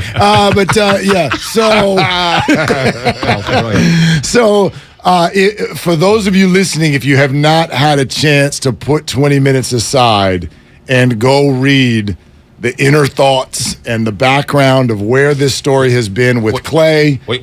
Yep. You're saying 20 minutes? I have 20 minutes. I know. This kid's ADD. Who's got 20 minutes? 4 seconds or I'm out. Seriously. I sat down. I had to make Lead better be good. I had to make 2 breakfasts in order to get through this article this morning. But it's such a window. It's such a window into everything that's going on. The stuff from Kerr and the stuff from Klay and the stuff from Steph and the stuff from the assistant coaches and the stuff from Klay's dad. And the theme is the same over and over, which is the end. And it doesn't mean it's here now, although it might be. Or it could be a year. Maybe it's 2 years. But we're here at whatever the end is going to be. And I'm glad, Dibs, that you brought up Steph, because I think for most people, even though the article centers around Klay, for most people, that's what this is about. And that's what the Warriors need to sort of figure out, and what we all need to figure out is how can you best make the end kind of work for Steph? Because he is the centerpiece, and he's the one who's still playing well. And so that's what's really tough. If you got to boil this whole thing down to like a push-pull, it's do you do what they were doing, what their plan was, 2 timelines, all the stuff we've said, or is there something, if you feel there's something that can help Steph right now, do you do that? But I don't know that that's out there. Marky, Dibs talking about he loves Steph Curry. We all do. And you watch every possession, everything. Last night, and I said to him, I was so sad because he's balling, and then he's like slamming the ball, getting it, and you're like, Dude, he is like not happy, and all I keep thinking about is like, all right, how many more years does he got? How much more can they ask of him to do this kind? I mean, he's not going to drop 50 every night, but like he's exerting a lot, and you're taking it off the back end when you get to this point in your career. Well, I mean, Bonte, I'm glad you brought. He's not having fun. Yeah, you brought up what Kerr said after the game. I mean, have you ever seen a less celebrated 50-point average? Joyless. I mean, Antoine Jameson's okay, sure. Antoine Jameson's 250s. Back to back. We celebrated 51. For 2 decades. Right. And we still are. Yeah, we still are. Right. By the way, the Warriors now 8-3 when Steph drops 50 or more. The first loss was famously Madison Square Garden. Okay. 2 years ago, he hung 57 on Denver. That's right. In a loss. And Back then, to back. Right. The back to back. And then last night, he puts up a 50-burger, and like you're saying, he had 50 points, and it's like he's mad, we're mad. But he scored 50, and even some in like 3.5 quarters. But Madison Square Garden, it was like the game was in the balance. This was this sad, down 15, whimpering 50 to get them back within 13. You're like, oh my god! Like there was never a moment where it was so in since the balance. he's turned 30, he's had 6 50-point games. Yep. He's tied with Michael Jordan for most 50-point games after turning the age of 30, and Wilt's number 1 with 7. Jordan Curry now has 6. I mean, that's Wilt only had 7? Only after the age of 30. After the age of 30. Because he averaged 50 a night. After the age of 30. After the age of 30. It kind of feels over like 48 minutes. And doesn't it? Yeah, which we is love the most incredible. That's insane. You know. No, but I mean, after turning 30, they've had the most 50-point games. And don't you think he'll get the record? Because looking at the way this team plays right now, I feel like there's more 50-point games. He might. It's like he took 28 shots yesterday. It's like, well, you should have took 30. And he barely goes to the free throw line, which is the other. He go 9 times yesterday, 9 for 9 yesterday. I mean, Paul Pierce averaged like 12 for his career. But did he score 48 or 50 against Toronto in the finals? What was that? Oh, he scored, I want to say 47, 48. 47, okay. I want to say thought 47. It was 50. I was wrong. When he was basically playing by with himself. Quinn Cook, Alfonso McKinney, Jordan Bell. Yeah, I mean, he's incredible. And I feel like we take it for granted at times. We do. And it's going to be gone soon. Maybe 2 years, 3 years. But it's going to go away. And we're going to be like, did we really appreciate what he did on a night-to-night basis? And I think we do. I think we do. Yeah, I think we do. And you have to. You have to appreciate it. But right now, at 6 and 9, it's hard to not look at the forest through the trees when you have all these other things. And, you have 7 or 8 other issues that forget being a championship team. Mm-hmm. How about being a decent team? Thank you. How about being a team that you could think about like buying playoff tickets to go see? Because right now, this team feels like the 76ers with Allen Iverson. Dude. You got Aaron McKee, you got Matt Geiger, Eric Snow, George Lynch.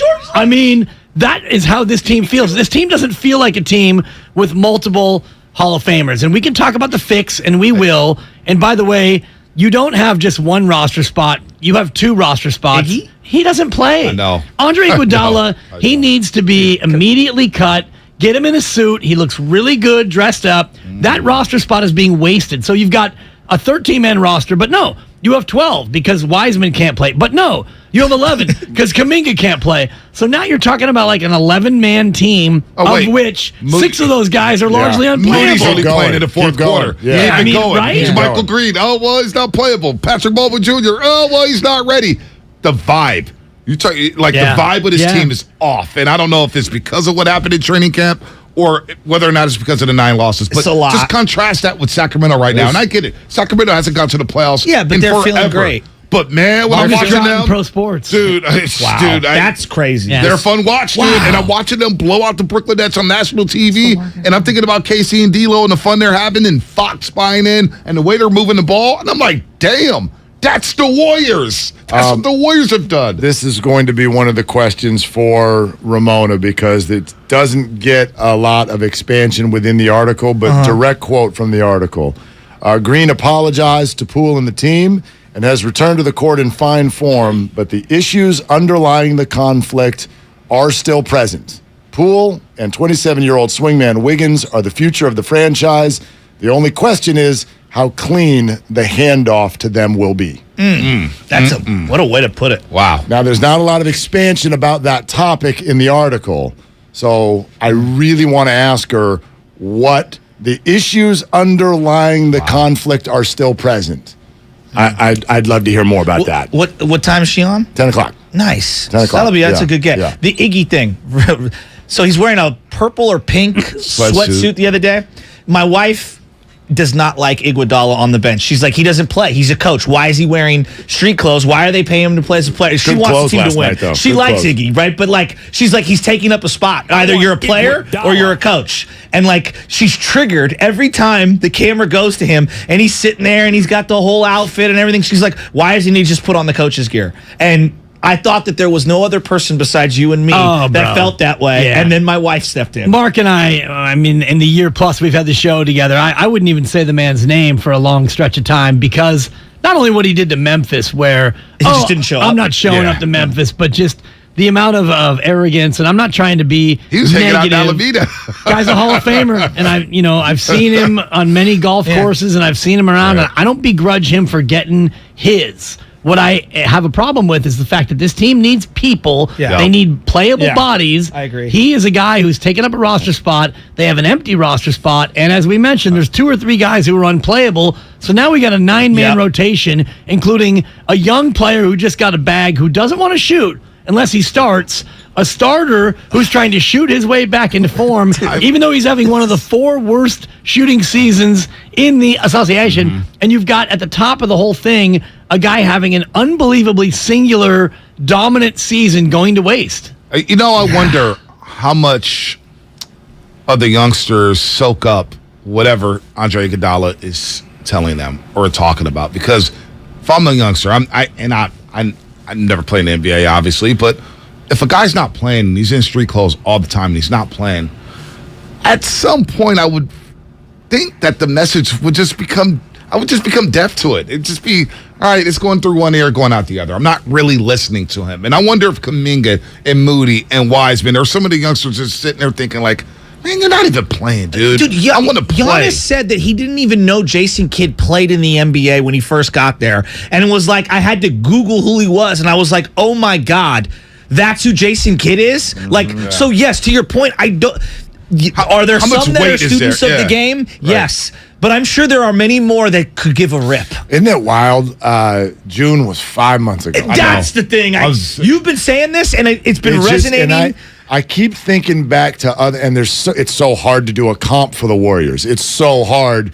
I mean, sure, there have been dynasties in sports, but I think often whenever things sort of end, and I'm not saying like that the end is here, the end is near, I'll say that, but like when it happens in sports, it happens fast.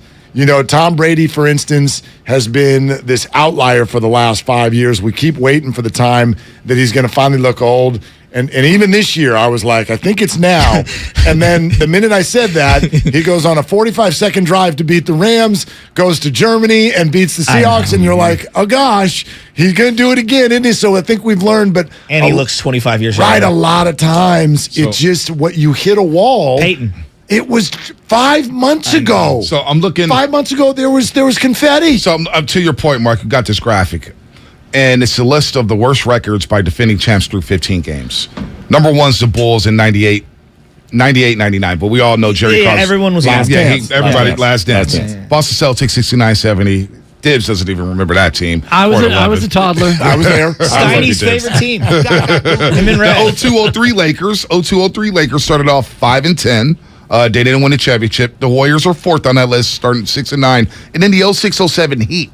After they beat the Mavericks in 6 games, they got blown out on ring night by the Chicago Bulls. That was Shaq Wade. But he was coming back from an injury of some sort. But they won the championship after beating the Mavericks in 6. Yes, he played that first. Yeah, he played that first game. They got blown out by Chicago by like 30 on ring night. Okay, Darrell's on that team, and we were discussing this last night on the post-game show. And they ended up getting swept in the first round. But they won 44 games that year, and they just were not the same. Something was just off on that team. Maybe they got older overnight, like Gary Payton, like Shaq. He had to disconnect with Pat Riley or whatnot. I know Alonzo was coming off the bench in the finals before that. Yeah, was really and he was good. probably done at that point. So, but they're in company with some teams from like the 40s and 50s. Well, so and I'm sure there were contexts. It's not common, right? To your point. And one of the contextual pieces of this is they broke the record last night for the worst road start ever for a former champion, for a defending champion. No one has ever lost their first 8 games on the road after that has happened. So they're a game away from having the worst start in franchise history, or tying for the worst start in franchise history. Yeah. So what is that? Is that 0-9? That's the Run TMC team, 89-90. That's the worst road start. That's the worst road start. Not 0-9. the team that won 19. No. Well, that's kind of why it's fascinating to me when people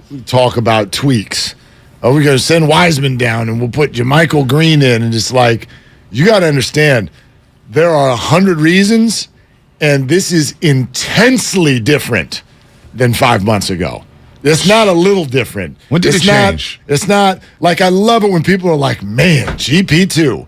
Like, you really... Like he's going to fix Are all. you having breakfast and you thought if GP2 was on this team that they would be 9-4? Like, you... Come on. I know. There is a lot going on. So then let me ask you guys this, because we've been kind of kicking this around this morning, and Bonte brought it up. Like, do you owe it to the guys to ride the year out, or is it so dramatic that you got to make an in-season, like a big move? What do you think? I am in the camp of, guys, this is going in the wrong direction so quick. I'm making a big-time move because I'm going to go to Steph Curry and I'm going to sit down like, look, you know what we know. This thing's not going to last forever. What do you want to do? And if he's on board with it, I make 2 moves simultaneously. I trade Klay and Dre in separate deals the very same night, and I rip the Band-Aid off immediately. And I don't even know if that helps you get better. See, that's my thing. It doesn't help you get better. What deals are there? I'm not going to give you the specific, but my thing is right now the vibe is so bad and so off. I think you just gotta. We just got to do a full pivot. 4 titles in 8 years. You got to ride it out. And at the same time, if I'm Joe Lacob and if I believe in the future of the team, and he obviously does because he was the one who wanted to draft James Wiseman, and you've got a young core that they might be good, they might not be, but if you trade them, you'll never find out. You got to ride this out. And if you get to a point where it hasn't turned around, I think you make other moves. I don't know if it's a tweak, but you have a couple of roster spots that you can use to bring in vet min guys off the street. You can do other things. If you trade Klay, it's a full-on mutiny. And if you trade Draymond Green, you're not going to win. What do you mean by mutiny? The fan base. The fan base. That would be one of the more heart-wrenching, I guess, gut-wrenching, heartbreaking, heart-aching, devastating trades in Bay Area sports. It's worse than trading Joe Montana because you had Steve Young. Yeah. What do you think, Bonte?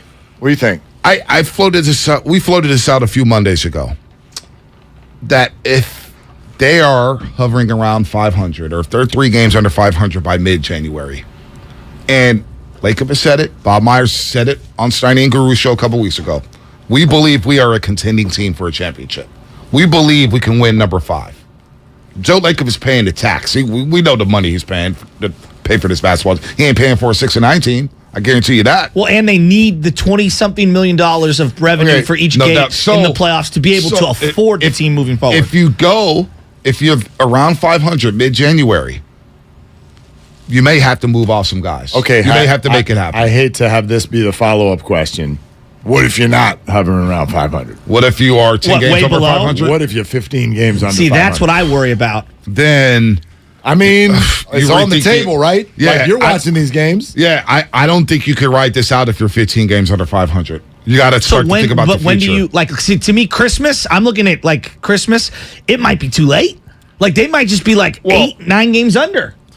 Maybe I'm being too dramatic. It could be a problem. I don't know. I don't think they'll be that. I don't think they'll be 15 games under 500 because they're still a really good home team. At home, they're one of the best teams in the NBA. They win at Chase Center. So if you could stay afloat there, and you could just piece together a couple road games here and there. Win a game on the road. If they are that far below, there's no fix that can turn this around. So to me, at that point, you're just, I mean, you could trade Draymond so as to not have him opt in next year. Mm-hmm. But at that point, if you're 10 below in early January heading to the trade deadline, there's no trade fix that can turn you around to the point where you can still win. There may be, though. I'm looking at the Brooklyn Nets. I'm going to add real quick, they're a good home team, and they are. Your record is what your record is, and you get who you get on the schedule. But defensive rating 5th at home. If you look at these teams that have been at Chase Center, the first 7 teams that have been at Chase Center, I know you like Cleveland, and we know Denver's good. They grinded it out against Cleveland, and they lost to Denver. The other 5 wins are junk wins. Well, I wouldn't call Sacramento a junk win. I wouldn't call that. I want to If put that's some a respect. quality win, you're not a very good team. Yeah, right now, Sacramento. Yes, I agree with that. No, if you're a good team, you don't look at a Sacramento win and hey, that was a good gutsy win. No doubt. If that's not a junk win, you are nobody, That's my true. dude. That's 2 of your 6. You've also gotten Miami, San Antonio. You got the Lakers. Yeah, it's not good. I mean, that's who you beat. It's not good. That's who you beat. Where are you at now on your worry meter? Because I finally got you up to a 2, and then you surged to a 2.2. Yep. Now 0-8 on the road. Where are you at, Mark? Back down to 0. There you go. There you go. I'll tell you why. Okay, that's a tease. That's a great tease. Wow. That's a great tease. Yeah, I'm at about a 10.5. But here's the thing. I was at a 6.5 earlier in the week. I'm still right there. I think this is unfixable. I'm at a 4. With the current roster. I'm at a 4 because they're not defending at a high level. Young teams with fresh legs are just destroying them. I'm at a 4. I never got above a 5.5 last year, but I'm at a 4 right now. Early 4. Slightly concerned. Mark's Early down 4. to a 0. Early 4. I cannot wait to hear this explanation. You said something, though. I know we got to leave in a second. No, you said if the Warriors... Hang out. Yeah, no one's trying to put you out. Thanks for staying, Yeah, Bonte. no problem. It means a No lot, problem. yeah. I do want to get at on Ramona. Hey, Ramona, how you doing? Yeah. Long talk time to no Loveman. talk. Talk to Loveman. Long time no talk. Hey, we got Scooter Berry today. Thanks to Shasky. We got Slater. Thanks to ABC, always be contenting. You brought up 15 games under 500. So What do you bad. do? You have to do what you did in 2019 during the pandemic season. You pivoted off of D'Lo, knowing that, hey, this may not work. Let's go get some assets. They got an asset in Jonathan Kuminga, and they got an asset in Andrew Wiggins to become one of the best two-way players. You may have to do the same with Draymond Green. Or Klay Thompson. Hell, I don't even know who will want Klay Thompson. What would But you may LeBron have do to if get he a was head Curry? start. Huh? I'm out of curiosity. What would LeBron do if he was Curry? He'd probably buy a pickleball team. Oh, LeBron James would You know cut what I mean? everything. Right? LeBron James would throw it. First, he'd throw everybody under the bus. He'd drop an episode. That's what he would do. Speaking of episodes, no Draymond Green podcast yet. Interesting, isn't it? Interesting, right? Well, the new Cowherd's media. not They happy. didn't suspend him, but they silenced him. What's coming up on the game? Sponsored by ChooseChange.org and Fremont Bank, full service banking, no compromises. Willard and Dibs. We're on the show board at 10 o'clock, and Willard's at a 0 on the panic meter. Why is Willard at a 0? Stick around and find out here on 95.7 The Game. Life is uncertain. It's okay to feel stressed, anxious, worried, or frustrated. CalHope can help. Access CalHope's free and secure mental health resources. Call 833-317-4673 or live chat at calhope.org. Kirby is your driveway mechanic. They bring the shop to you with brake replacements, oil changes, washes, and so much more. Get $50 off your first oil change with code OIL50 at Kirby.com. That's CURBEE.com and use code OIL50. If you run a small business, you need the most from every investment. That's why Comcast Business gives you more. Like more innovation with our new gig speed Wi-Fi, plus unlimited data. More speed from the largest, fastest, reliable network for small businesses. And more savings, up to 60% a year with Comcast Business Mobile. All from the company that powers more businesses than any other provider. When you need more, you need Comcast Business, powering possibilities. Get started with fast speeds and advanced security for just $49.99 a month for 12 months with no annual contract. Plus, ask how to get up to a $750 prepaid card with a qualifying bundle. Offer ends 12/5/2022. Restrictions apply. EcoBill and AutoPay required. New 50 megabits per second internet and Security Edge customers only. Equipment, taxes, and fees extra and subject to change. Mobile Savings compares pricing of top 3 carriers. Cache Creek Casino Resort is the place for the biggest names and the very best in live entertainment. Rock out with your favorite bands, whether it's throwback classics or today's top hits. Sit back and laugh at stand-up comedy from well-known icons and tomorrow's legends. Plus, so much more. This is your time to cash in at Cache Creek Casino Resort. Find tickets and see our full lineup at cashcreek.com. If you own a business, this has been a bumpy ride. From pandemic to inflation, I'm sure you could use a break. If your business has 5 or more employees and survived COVID, you might be eligible to receive a payroll tax refund of up to $26,000 per employee. The challenge is getting your hands on it. Hi, I'm Howard Mackler, and that's why I founded GetRefunds.com to cut through the red tape and get you that money. The team of tax attorneys we have put together are highly trained in this little-known payroll tax refund program. We do all the work, charge not a dime up front, and simply share a percentage of the cash that we get for you. Businesses of all types qualify, including those who took PPP, nonprofits, and even those that had increases in sales. We have helped return over $1 billion to businesses, and we can help your business too. Just go to getrefunds.com and answer a few questions. This payroll tax refund is only available for a limited period of time. Don't lose out on up to $26,000 per employee. Go to getrefunds.com. That's getrefunds.com. Black Friday is starting early at Fasteners Inc. Tool Outlet, and there is no better place to shop for all your power tools. Grab free batteries with tons of Makita products and many more of the year's hottest deals. November 21st through the 28th. Save $100 on Makita 18-volt rear handle circular saw kit and take home 2 extra batteries on us. Again, our Black Friday sale will be November 21st through the 28th. Check us out at 2897 Monterey Highway or online at fastenersinc.net. When back to the office means back in traffic. We unfortunately have a really bad situation going on in Hayward. You can rely on your Northern California Honda Dealers Traffic Center. Traffic is still jammed from Whipple, but I can see it starting to improve now that you have... From your traffic leader, KCBS. Someday, you might be with friends in the Bay Area, telling the story of how you navigated these complex times. The market was all over the place, so you reached out to a Merrill advisor, and with their help, charged ahead. And unlike your fishing stories... you won't have to go overboard. Find an advisor at ml.com/bullish. Merrill, a Bank of America company. What would you like the power to do? Investing involves risk. Merrill Lynch, Pierce, Fenner & Smith Incorporated, registered broker-dealer, registered investment advisor, member SIPC, a wholly owned subsidiary of Bank of America Corp. Let me guess. Unknown caller? You could reduce the number of unwanted calls and emails with online privacy protection. The latest innovation from Discover. We'll help regularly remove your personal info, like your name and address, from 10 popular people search websites that could sell your data. And we'll do it for free. Activate in the Discover app. See terms and learn more at discover.com/online privacy protection. With Black Friday savings at the Home Depot, you'll find top brand kitchen appliances with innovative features that can do more, so your holidays can be more. Ovens with built-in air fryers for baking the perfect cookies. Dishwashers with smart tech to clean everything from bakeware to festive mugs, and high-capacity refrigerators to keep leftovers fresh. Shop Black Friday savings and get up to 30% off, plus instantly save up to $750 on select GE kitchen packages at the Home Depot. How doers get more done. Offer valid November 2nd through November 30th. U.S. only. See store or online for details.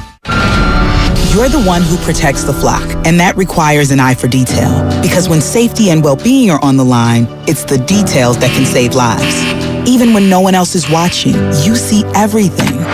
Grainger gets you, and we're here for you, and all the ones who get it done with a wide range of safety products and solutions, plus board-certified safety consultants here to answer your questions. Call, click Grainger.com, or just stop by. Grainger, for the ones who get it done. New Gillette Intimate gives guys a gentle and easy shave on there, and around there, and even under there. Don't treat your groin like junk. Respect it with Gillette Intimate, the best a man can get. Buy now at Walmart. They're longtime friends. Let me tell you something real quick about Dibs that I'm sure not everybody knows. And first-time partners. Hang in there, big guy. There'll be brighter days ahead. Now, these two homegrown Bay Area boys finally come together to take over sports talk. Get the hell off of my doorstep. Major League Baseball, you stink. It's Willard and Dibs. On 95.7 The Game. Well, hello, everybody. And Mr. Dibs, I'll just say, for me, it is ride or die. That's the phrase that bounced around in my head last night after the game, this morning as well. Ride or die. Basically, this is what you have, and you're going to have to make the most of it because nothing you can do to get better without a total upheaval. That's part of it. There's a secondary part of it. And maybe it is because I sat down and went on, because feature articles, I love feature articles. Yeah. They're kind of written documentaries, if you will. That's kind of my jam. Netflix, HBO Max, like I love a good documentary. Damn it, I still have not been able to put aside the time for Willie Mays. I'm really hoping to do that this weekend. Yeah, I got into the FIFA doc on Netflix. It's a 4-part examination of when FIFA got super corrupt. How is it? It's fantastic. See, I always just Your boy assumed Sepp FIFA. Blatter. The president of everything. It was founded with ideology that actually would have been beautiful and would have worked. Sepp Blatter was an underling. He won election, I think, 1988, and from then on, it's just been grifting and handout and corruption and fraud. Man, that thing turned in a hurry. When your last name's Blatter, it's going to get dirty. That's pretty much all it is. But I like Ramona's article, and Ramona Shelburne, ESPN, great NBA reporter and a longtime friend for us. She's going to be on with us here in 25 minutes. If you have not had a chance to see what she wrote about Klay Thompson, like she goes out on the boat with him and really they get philosophical and they get into what this has been like and who Klay is at his core, and there's quotes from his dad and from Steve Kerr and from Steph Curry and their relationships. And I really encourage you, if you're a Warrior fan, you got to go check this out. And I can't wait to talk to Ramona about it here in 25 minutes. Maybe it's because I read that, I'll admit that. But the second I read that and the second I got done watching last night's game, I got very reflective, Dibs. Yeah, like Klay did in the piece. Yes, very, very reflective, which means that's why I can explain why my panic meter not only fell to 0, it actually fell below 0. It fell in the water and it sunk all the way to the abyss, because I'm no longer thinking about June. I'm not thinking about the finals. You can't give up that soon. No, this isn't giving up at all. It's a quitter's mentality. Nope. Damn it. It's not giving up. When I say I'm not thinking about June, it doesn't mean I'm giving up on it at all. It doesn't mean I think they're not going to the playoffs. It doesn't mean any of that. Quitting gets a bad name. It means if you're going to show up for the feature story, if you're going to show up for the documentary, well, don't turn it off after episode 1. We got to watch the documentary. And this is the documentary. But you don't make it through every 10-part documentary. Sometimes you watch the first episode and say, I'm out. But I'm going to make it through this one, because this one is a dynasty. This one is 4 championships in 8 years. This is our Golden State Warriors. I think all of your trade machine ideas, every single one of you, I think they're a fool's errand. I don't think there is any sort of a quick fix, because a quick fix makes it sound like there's only a couple problems. They don't have 99 problems. They got 9,999 problems. A lot of problems. And everybody but Klay Steph is one. Yeah, exactly. So here's where I arrived. I'm here for this. Do not trade Klay Thompson or Draymond Green. Period. Commit to that right now. In my mind, I'm committing to this right now. It is ride or die, and they may die. If they fail, they fail, but these are our guys. They have been our guys. This is our team. I can't believe how quickly we're at the idea of blow this whole thing up, because there isn't a great fix anyway. I want to be here for the journey. I want to see if these guys can figure it out. And that's now my goal and my entertainment for this Warriors season. Not can you win a title. Can you figure it out? I want to go on this ride. Well, for me, it is can you win a title? Because you don't have a team coming off a championship in a championship window and then 15 games in decide, I'm just going to be here for the journey. That, to me, is not a mindset that they're taking, and therefore it's not a mindset that I'm going to take as a fan of this team, because they're not. Are you sure? Yeah, I'm pretty sure that they're not thinking, guys, we're not going to win the championship this year, so let's not make any moves. Let's just ride this out for 67 more games and just see where it goes. They're actively trying to fix it. And if there are things that you can fix, if there are moves that can be made, they're making moves. They sent James Wiseman down to the G League, not because they think, we're going to give up on the year. Let's let James go down and play. They're hoping that he can go play, get better, get comfortable, and come back and help them. I want to make sure these two things do not get put side by side. Going on the journey and giving up are two totally different things. Right. There is no give up. There is no, you used the phrase ride it out. There is none of that. That's what you said. No, you're going to ride or die. Ride or die, meaning that to me is riding it out. No, because that does not mean if you ride it out or ride or die, that does not mean they can't figure it out.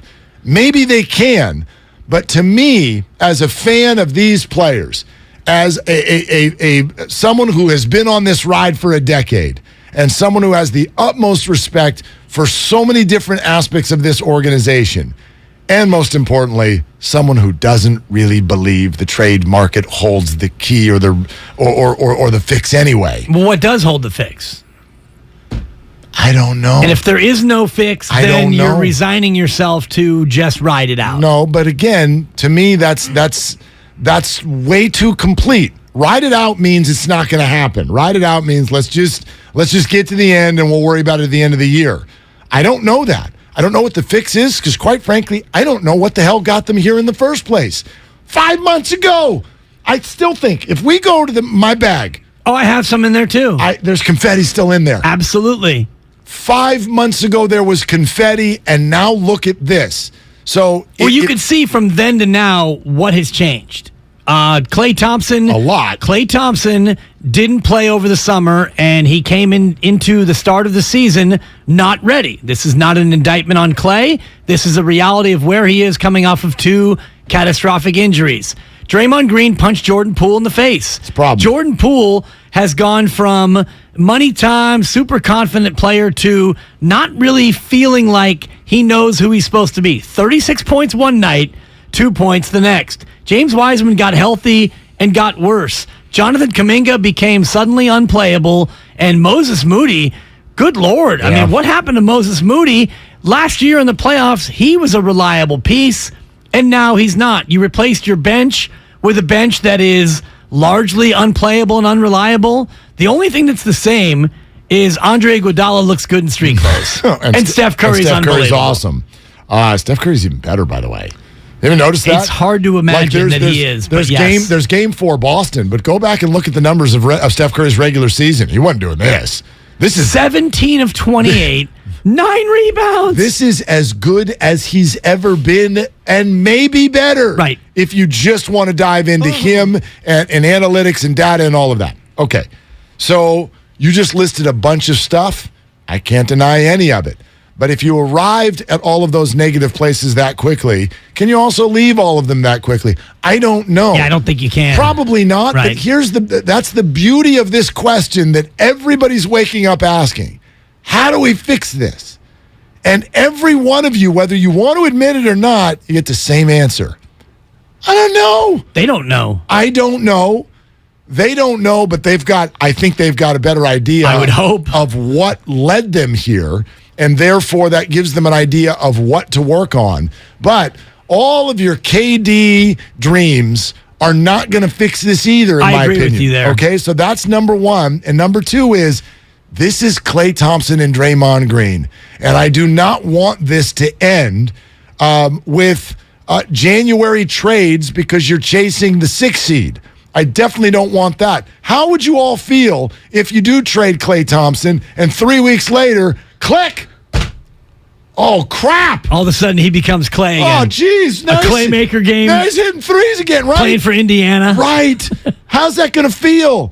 I know nobody watches SportsCenter anymore, but go to your digital platform, and there's the highlights of Klay in an OKC jersey with 42 points. But the highlights. You would barf. So not if the Warriors had won 17 of 18. You wouldn't barf. There'd be a little acid reflux, but if you're a Warrior fan, you want this thing fixed. And I don't believe that the trade market is hot enough to even trade Klay Thompson. I would never trade Klay Thompson. If Draymond Green is a bigger problem in the locker room and in the team than we know from the outside looking in, there's a question to be asked there as it pertains to what do you do with Draymond Green? But you know this too, the contractual conversation that we've all had, like we're all just like, trade him. What does that even mean? Right. We're talking about $65 million of salary between two players that we're sitting here going, well, they don't look good anymore. So you think some other team is like, well, boy, we want him. We would love to see Klay go 5 for 17 for us. That's 6 for 17. Oh, sorry. Do you know what I mean? Put some respect on his shooting percentage. Well, actually, put some respect on it is exactly what I'm trying to do. You got to ride or die. I am here for this journey. All I want to know is, hey, y'all, can you go figure this out? Let's see it. What if they can't, though? Well, then that's the answer. Then we go 32 and 50 and you miss the playoffs and that's that? By the way, if this really is the end, then what do you want this year? Do you want to grind for the 5 seed and lose in the first round? Yes. Or what you just laid out. Let's say you do end up with a losing record. And then what? Not only is your draft situation better, but if, as Steve Kerr even said in Ramona's article, like the end might be one more year. That is a direct quote. Yeah. Well, if that's the case, then at the end of this year, isn't it easier to start making the moves that need to be made with that evidence? Let your fans know, because right now, a Warrior fan still isn't sure. It looks bad. They're 6-9. They can't win a road game. But none of us, we're not sure that it's over. And the last thing you want to do is dump on the whole thing and then find out, oh my gosh, what we didn't work. Yeah. And actually it wasn't over. You got to ride or die. You got 2.5 months. We got to go on the journey. And if they fail, Dibs, they fail. That's not acceptable, and that's not acceptable to them. And I'm saying as a fan, it's not acceptable. As a Warrior fan for 45 years, they've gotten 4 titles in 8 years.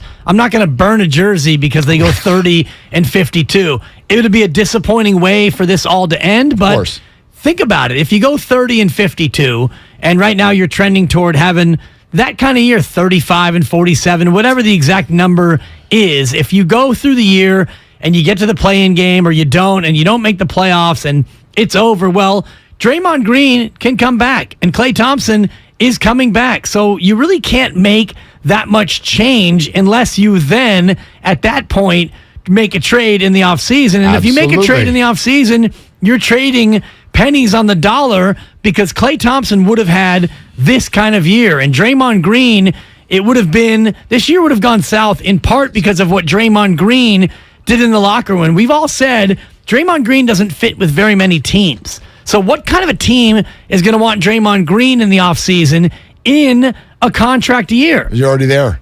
We've already said it. You're already at pennies on the dollar with no matter what name you want to bring up right now. That was Draymond Green. Wiseman, pennies on the dollar.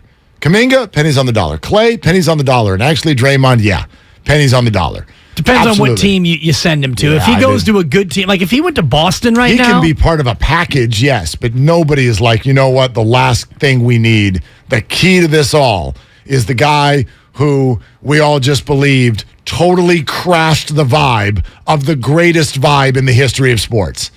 And do you think he did totally crash the vibe? Because it sure seems that way. I think there's a lot to that, yes. We're seeing Steph Curry behave in a way that we've never seen Steph Curry behave. And I'm not saying that this isn't a long time coming because I think he should have been more fiery in certain ways his whole career. You're right. This is a great point. Why now, this year? The guy goes for 50 in a game against Phoenix. You put up a $119 and you kind of got blown out. You lost all 4 quarters, and Mark. He's getting technical fouls by punching balls into the stands. He chased down a ref last week, had the ref on his heels. Yeah. Watch the Warriors. Watch their body language. It is sideways. It's not, Wiseman's defensive rating. Well, how about now? Right. How about now? You want to know what the Ottoman pick of the night was last night? It was the over. And it almost always is. Because whatever team you're playing, you can go look at their offensive metrics and you can promise yourself they're going to score 15 more than they normally score when they're going against Golden State, and it's not Wiseman's fault now. There are problems everywhere. Everyone's pennies on the dollar. So I don't think the fix is on the trade market. I don't even think there are great trades out there. But, man, there are 2 things here. One, the respect for what these guys have achieved to say, I want to see if you can figure it out, combined with the only way, to me, you can really, really feel sick to your stomach is if Klay Thompson and Draymond Green were to go somewhere else and start playing great basketball. That, to me, would be the tragedy and the travesty of all. So, look, think about the joy of last year. That was a lot of joy. And we know why. Not just because they won, but because we didn't see it coming. And I am going to stay right here I didn't see that coming. I don't know. It might click. It might click. It might click on Christmas. It might click tomorrow night. It might click in January, and it might not click. But I am here to find out if this group can ever make it click. I'm also here, and real Warriors fans, of course, we're here, which is why we all lock in on the game. You're here, and I'm here. We're both here. We're but here. For you to say you're at a zero on the panic meter tells me that you've given up on the idea that this team can win a championship. No, I'm staying in the moment. No way. I'm staying in the moment. There's no way you can rightfully look at this team and think they have a legitimate chance to be champions right now. My mind's not in June. My mind's on tomorrow night against the Knicks. Honestly, there's no. You're taking it one game at a time. I admire that. Why would you flood? Why would you flood about June in November? Because they're a championship team, Right. and when you look at this team, you're used to seeing them be in a position where you could say, that team looks like, come April, they're going to be a real factor in the playoffs. And this team does not look like that. No, they don't. And then sometimes the season does go awry, and it ends up being the most wonderful blessing in disguise ever. Andrew Wiggins. Do you know what I mean? Like, sometimes a bad season is what you need. I'm not saying that's what this is going to be. My panic meter goes to zero because I realized, what the hell are we doing talking about their seed? It's November. We got to watch this team try to figure it out, and they either will or they won't. And that's not a panicked feeling to me on November. What's today? The 17th. November 17th. Let's see. I wonder where the Warriors are in terms of that. I bet you they're not at a zero. I don't know. Yeah, you can tell that they're not at a zero. I know, but Draymond and Steph, as they're watching the final 2 minutes, are over on the bench, yucking it up, having a great time. Well, they're made men, so they got 4 titles and hundreds of millions of dollars. Yeah, so does Tom Brady. So does Tiger Woods. So did Michael Jordan. Right. Like, these people are wired where that does. And when you're losing a game, never gets turned off. It's easier to just realize the game is lost. What are you going to do? Sit there and kick the chair and throw a fit, break a clipboard? I don't know. Did you watch Hard Knocks? That's exactly what Kyler Murray did after their loss against the Vikings. Yeah, that's exactly what you do. But again, I'm not going to psychoanalyze Golden State Warriors. I'm going to see if they can come back out and look better tomorrow night. Ramona Shelburne with a huge and really well done article. Literally huge. On Klay Thompson and the Warriors. Going to join us in 8 minutes. Let's go to Tim in Raleigh, North Carolina, who's first up today on Willard and Dibs. You can all call at 888-957-9570. Hey, Tim, what are you doing? What's up, guys? Willard, I agree 100% with you. 100. I mean, guys, we won a title last year that no one thought we were going to win. Actually, most people thought what we're going through now probably would have happened last year. I am not about to blow up everything. If it's anybody who deserves to go out on their shield, it's these guys. And I am more than willing, as a fan, guys, sometimes you're not going to win it every damn year. I am more than willing to watch this thing play out. And you know what? If they go out as a 500 team or barely above 500, they can look themselves in the mirror and know they didn't get it done. And Bob Myers and Joe Lacob can start transitioning however they want to transition. And us as fans, I mean, guys, we won last year when we weren't expecting it. So we got to now expect them to go back-to-back. I mean, this is a hard league. Every team is better. Every team is going at their throats. Let these guys fall on their shield or let them put it together and end this thing the right way. But you know what? Sometimes it may not be meant to be, but I'm going to enjoy this thing, seeing how it plays out. But I'm not blowing it all up. I'm not giving all of my first-round draft picks to get older players that we may still not do it in the next 2-3 years. And then where do you go? I mean, Lacob still has to sell that thing out for the next 5, 6, 7 years. He still has to put a team on the floor. I don't know. Maybe I'm by myself, but I'm willing to let it play out.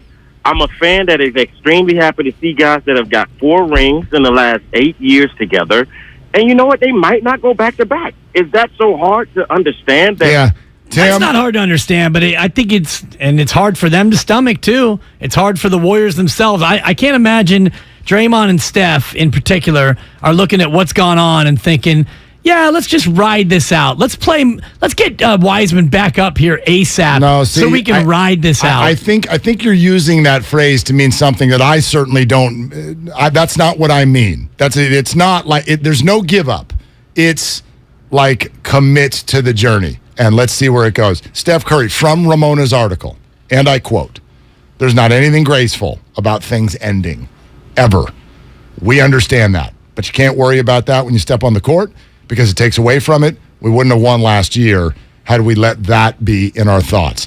There's so many questions about what Steph said, what Steve Kerr said, what Klay Thompson said, what Klay Thompson's dad said in this Ramona article. And she joins us next, and then we get to your phone calls afterward. 888-957-9570. Commit to the journey or already time to tinker? We can get into all of it with you. We'd love to hear from you. It's Willard and Dibs. Hey, it's Dibs, and you know how big of a football fan I am, so naturally I can't wait for the World Cup to start. I'm going to be out at Mad Dog in the Fog, Tuesday, November 22nd, starting at 7 a.m. until halftime as Mexico takes on Poland. Then I'll head straight back to the studio for the great Willard and Dibs show.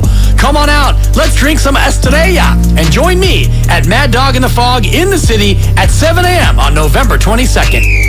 Have you considered walking through another door? I don't mean to pursue another opportunity, but upgrading a door in your home. Now, if you are in fact looking for another opportunity, Golden State Window and Door can provide you with plenty. You can create renewed function and design for use indoors and out. You'll find modern options like Marvin's Elevate In-Swing French Door, Barn Doors by Trustyle, or Anderson Big Doors that welcome in natural light. Golden State Window and Door features a variety of materials, sizes, and glass options. You can get inspired by the many possibilities when you visit goldenstatelumber.com. Click on virtual tours and you'll discover beautifully planned displays of doors and windows of all kinds that will spark your imagination. Then, talk with our builder or designer to see what might be a good fit for your home. Serving the Bay Area for 3 generations. Golden State. When you succeed, we succeed. My husband and I live next door to a haunted graveyard. It's a little creepy, but we manage. Just like we manage without home internet. Do I wish my mobile hotspot was faster? Yes, but I make it work. Kinda. Just like we make it work sleeping next to a 17th century burial ground. Honey, can you move your hand? That's not my hand. It's mine. Not having home internet? It's not that bad. Grab my hand. Wait, okay. No, not up the stairs. We tried that last time. You can literally run through him. It is that bad. Don't settle for just mobile. Get Xfinity Home Internet for just $24.99 a month for 2 years with no annual contract and a free streaming box included. Go to Xfinity.com, call 1-800-XFINITY, or visit your local Xfinity store today. Restrictions apply. Not available in all areas. Requires paperless billing and auto pay with stored bank account. After 24 months, regular rates apply. Offer ends 12/21/22. Universal Studios Hollywood is where the holidays come together. We've tested it. Festive food with refreshing Coca-Cola. Family, friends, and fa-la-la. Dazzling lights cranked up to maximum merriment. The Grinch and his dog Max stealing your tree. All the science adds up. It's the awesomest celebration of the season. Save $20 on a Coca-Cola 2-day general admission ticket. Offer ends 12/14/22. Restrictions apply. Details at universalstudioshollywood.com/Coke offer. Everything, our farm, our stand, our pop-up shop, it really all started when we discovered the benefits of local, raw honey for our family. And then we decided to turn it into a business. We were looking for something to help us get up and running. So we got the Chase Business Complete Banking Account. It's more than a bank account. It comes with Quick Accept, which lets us take card payments anytime, anywhere in the U.S. using the Chase mobile app. Plus, we get same-day deposits at no extra cost. For us, it's more than honey. It's about sharing a little sweetness with the world. Get the Chase Business Complete Banking account with the essentials you need to help get your business going. Learn more at chase.com/business-complete-banking. Chase for business. Make more of what's yours. Quick Accept is not available in U.S. territories. Enrollment required. Usage subject to approval. Same-day deposits available for payments before 8 p.m. Eastern Time, Sunday to Friday. Fees and rates apply for checking and processing. Limitations and restrictions apply. Participants compensated. Merchant services provided by Payment Tech LLC and WePay Inc. Subsidiaries of J.P. Morgan Chase Bank and a member FDIC. Throughout the 60s and 70s, cops hunted down key figures of the Dixie Mafia, including its enigmatic ringleader, Kirksey Nix. I'm interested in making money. I'm not interested in hurting people. 15 years into Kirksey's life sentence, the Dixie Mafia was practically folklore, but that would soon change. I'm Jed Lipinski. This is Gone South, a documentary podcast from C13 Originals, a Cadence 13 studio. Season 2, The Dixie Mafia. Available now on the Odyssey app or wherever you get your podcasts. Festivals, football, flannels. Some say fall is their favorite time of year. And this fall, there are now updated COVID-19 booster shots designed to help protect against COVID-19 variants. If you've had your primary series, schedule an updated COVID-19 booster shot appointment as soon as you're eligible. And don't forget to enjoy the foliage. Sponsored by Pfizer and BioNTech. Hey everybody, it's Boomer Esiason here. When a part of your offense isn't firing on all cylinders, it shows. And sometimes the only solution is to replace that part with something new. It's true on a championship team, and it's also true with cars. That's why I love eBay Motors. They have all the right parts at the right prices. 122 million of them, by the way. And that way you can get the parts that you need to make your car a winner. ebaymotors.com. Let's ride. AT&T Fiber presents a straightforward moment inspired by straightforward pricing. And now we just cube the pancetta as such. So what's on the menu tonight? This carbonara I found online. It's fire. You gonna love it, Mom. I hope you hold on to this AT&T Fiber, son. It's nice. Yeah, you should settle down now that you're a gagillionaire. Oh, I am. I finally found the one internet I've been looking for my whole life. So, no more one-year stands? No, I'm done with all that. With AT&T Fiber, there's no price increase at 12 months. What about equipment fees? Nope. Those were never any good for you. Exactly. But now, everything's completely straightforward. Well, in the spirit of being straightforward, I never liked any of your old ones. Me neither. Blah. Y'all never told me that. But we're being straightforward now, which feels good, yeah? Yeah. Now let's get straightforward about that girl he's been seeing. Straightforward is better. No equipment fees, no data caps, no price increase at 12 months. Live like a gagillionaire with AT&T Fiber. Limited availability in select areas. Visit att.com/hypergig for details. You're listening to 95.7 The Game, KGMC FM at HD1 San Francisco. Always live on the free Odyssey app.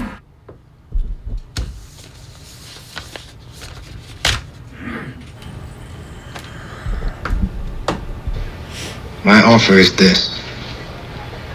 Nothing. Now back to Willard and Dibs. Take it away, Mark.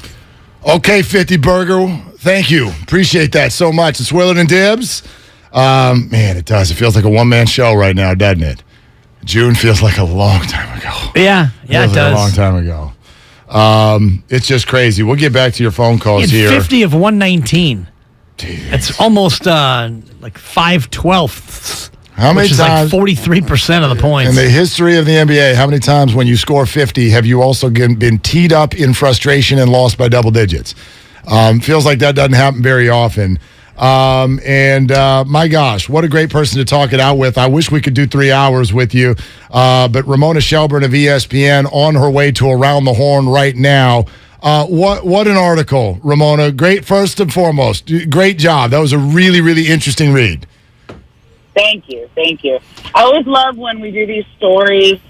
Like I literally reported this right at the beginning of the season, right? Right as training camp was getting going and coming off that championship.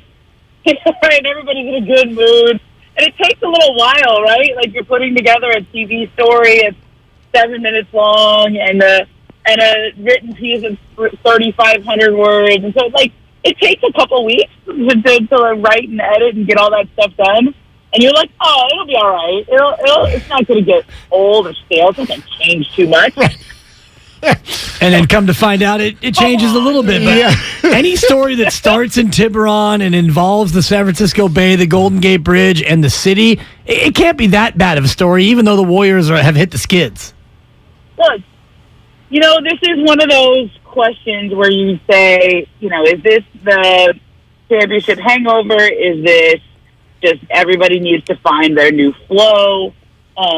It's not like Klay forgot how to play basketball after last season. He didn't do as much during the off season because he didn't want to get hurt again, right? That was how he got hurt the first time with the Achilles. They ramped him up slowly in training camp. He feels good, but everybody has this sort of, we're taking it slower, we're pacing ourselves this year. We're not going to worry about our regular season record as much as long as we get ourselves to a place where we feel good when it matters. And you can say that as much as you want, but it still sucks to lose. Right. It still sucks to be 6-9 and have a game where, how many points did Phoenix score last night without Chris Paul? 0-8 on the road, Ramona. This is, you know what I mean? It's one thing to be a little wobbly out of the gate. That's not what this feels like. So let's dive into it. I'm going to read directly from your article and let you react to this. Quote, Draymond Green apologized to Poole and the team and has returned to the court in fine form, but the issues underlying the conflict are still present. Poole and 27-year-old Wiggins are the future of the franchise. The only question is how clean the handoff to them will be. In your mind, based on your conversations, in what way is that incident affecting them now? I wouldn't even say it's the incident. It's more the incident. It reminds me a bit of the year Draymond and Kevin Durant got into it after the Clipper game. Do you remember that one? Yeah. Where, that stuff is just there. People knew Kevin Durant was talking about leaving and sort of felt like he had one foot out the door all summer long. Draymond just kind of brought it out into the open. Right? Because he called him out on it and he said, why don't you just clarify? Why don't you just tell everybody what you're saying behind the scenes? Right? There was a sort of just bring out what is festering beneath the surface. Draymond has that way of doing that, right? And I don't think anything's festering to the Warriors. I think it's just awkward. It's just, there's a feeling of you're trying to transition to the new, younger group. Everybody, the Klay and Draymond and Steph and Andre, those are the four players that built the dynasty. And there is going to be a handoff at some point, although Steph Curry will be the last one standing, okay? There's no doubt in anybody's mind of any of the pillars of the franchise, it will be Steph at the end, okay? But how long does everyone stay together? How do people transition roles? Do they take less money to stay? Does it get awkward for a minute here or there? Does Klay right now is in the starting lineup. I don't hear any talk of him not starting, but Jordan Poole did have a really good run last year as a starter. You have to. These kinds of things get uncomfortable, especially when you have Draymond has 2 years on his deal, but one's a player option next year. Is this year and next year the player option? Klay's got a couple years, but gets really expensive, and if he's not at the level he was before, then you would have not looked at that, except for the fact that they're going to have to pay $500 million in payroll and luxury taxes next year, right? So there's all these financial issues that are hitting the Warriors starting next year. And everybody feels it. Everybody knows it. The fight with Draymond and Jordan Poole, it wasn't about that. It certainly wasn't not about that.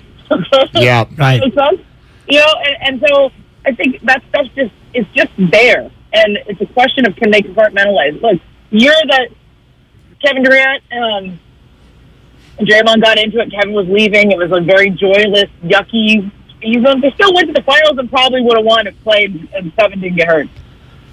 And then this year's not feeling quite on the same trajectory. And how much of this do you think is affecting Klay, the whole idea of the transition and the fact that, Klay's always kind of shot himself out of these slumps, and yet this year it seems like the slump is deeper than ever before? Yeah, the only thing, the thing with Klay is he's really pressing. I mean, you can just feel it, right? You can just feel him pressing out there because he wants so badly to contribute and to find his flow and get to shoot your way through it, right?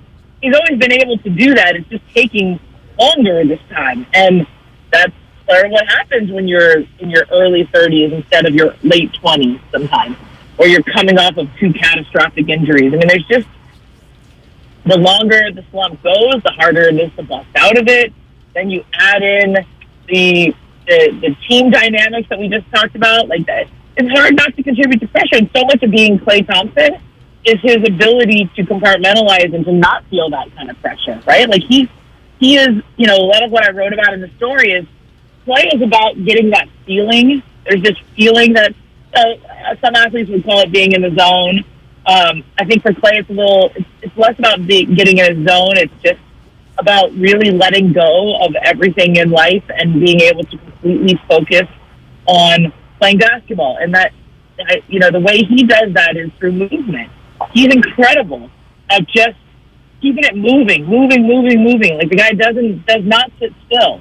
And for 2.5 years, he had to sit still, rehabbing these injuries. And he learned a lot. He's stronger, but his nature and the way he generally tends to work through any kind of pressure or anxiety or whatever he's feeling is through movement. And right now it's not working yet. It's just not working yet. Yeah. You can get there, but because you have a whole 33 years of him showing you that he's been able to do that, it's just harder this time. It's harder this time. Ramona Shelburne, ESPN, is with us here on Willard and Dibs, 95.7 The Game. So, Ramona, it was clear in reading this, you spent a lot of time talking to a lot of people in the organization, and you've been around them before through the years. So, what are your observations in terms of what is different, the vibe, the mood now versus before? How deep you want to get, Mark? Are you feeling deep today? Deep. I want it deep. I want to dig. I want to get in there and find out what's going on with these people. All right. So here's what I see. You know that line? No man steps in the same river twice, right? Yep. Yeah. Because he's not the same man, and it's not the same river. Okay. As parents, we talk about. Well, I have 2 kids, and they were raised in the same household, and why is one so different than the other? Yep. And the expert was like, well, because they were not raised in the same household, right? One was raised when they were an only child, and the other was raised when they were the second child. And the parents are different, and the older child is different. And it's just, you can't get to the same, even though the Warriors want to play the same way that they always have, even though you want to just line it up and do what you did last year. Okay, run it back. Recast the core. The young guys around Steph and Klay and Draymond. It's different. It's a different mix every year, and they have to find it. And they're not the same guys. They're not the same team. And I'll say this: I think that what happened in the preseason, the fight with Draymond and Jordan Poole, but also the tape being leaked to TMZ, and I think leak is a stronger word, is maybe too strong of a word. Like somehow they obtained it, right? Whether it was from within the organization, from a vendor who was just in the building and happened to catch it on a monitor, we don't know. That's what they're investigating. It changed that feeling around the Warriors for me, at least. Like when I was there, it felt a little less ease is the right word. Maybe like there's a little more. They used to be real loose. They used to have a level of trust in each other and up and down the organization. Just wasn't the same level of relaxedness or ease around everybody, which is to be, totally understandable, right? Like if you were at a place where a tape like that got leaked, you'd be looking over your shoulder too. You'd be worried too, like who's not in it with us? Who's leaking it?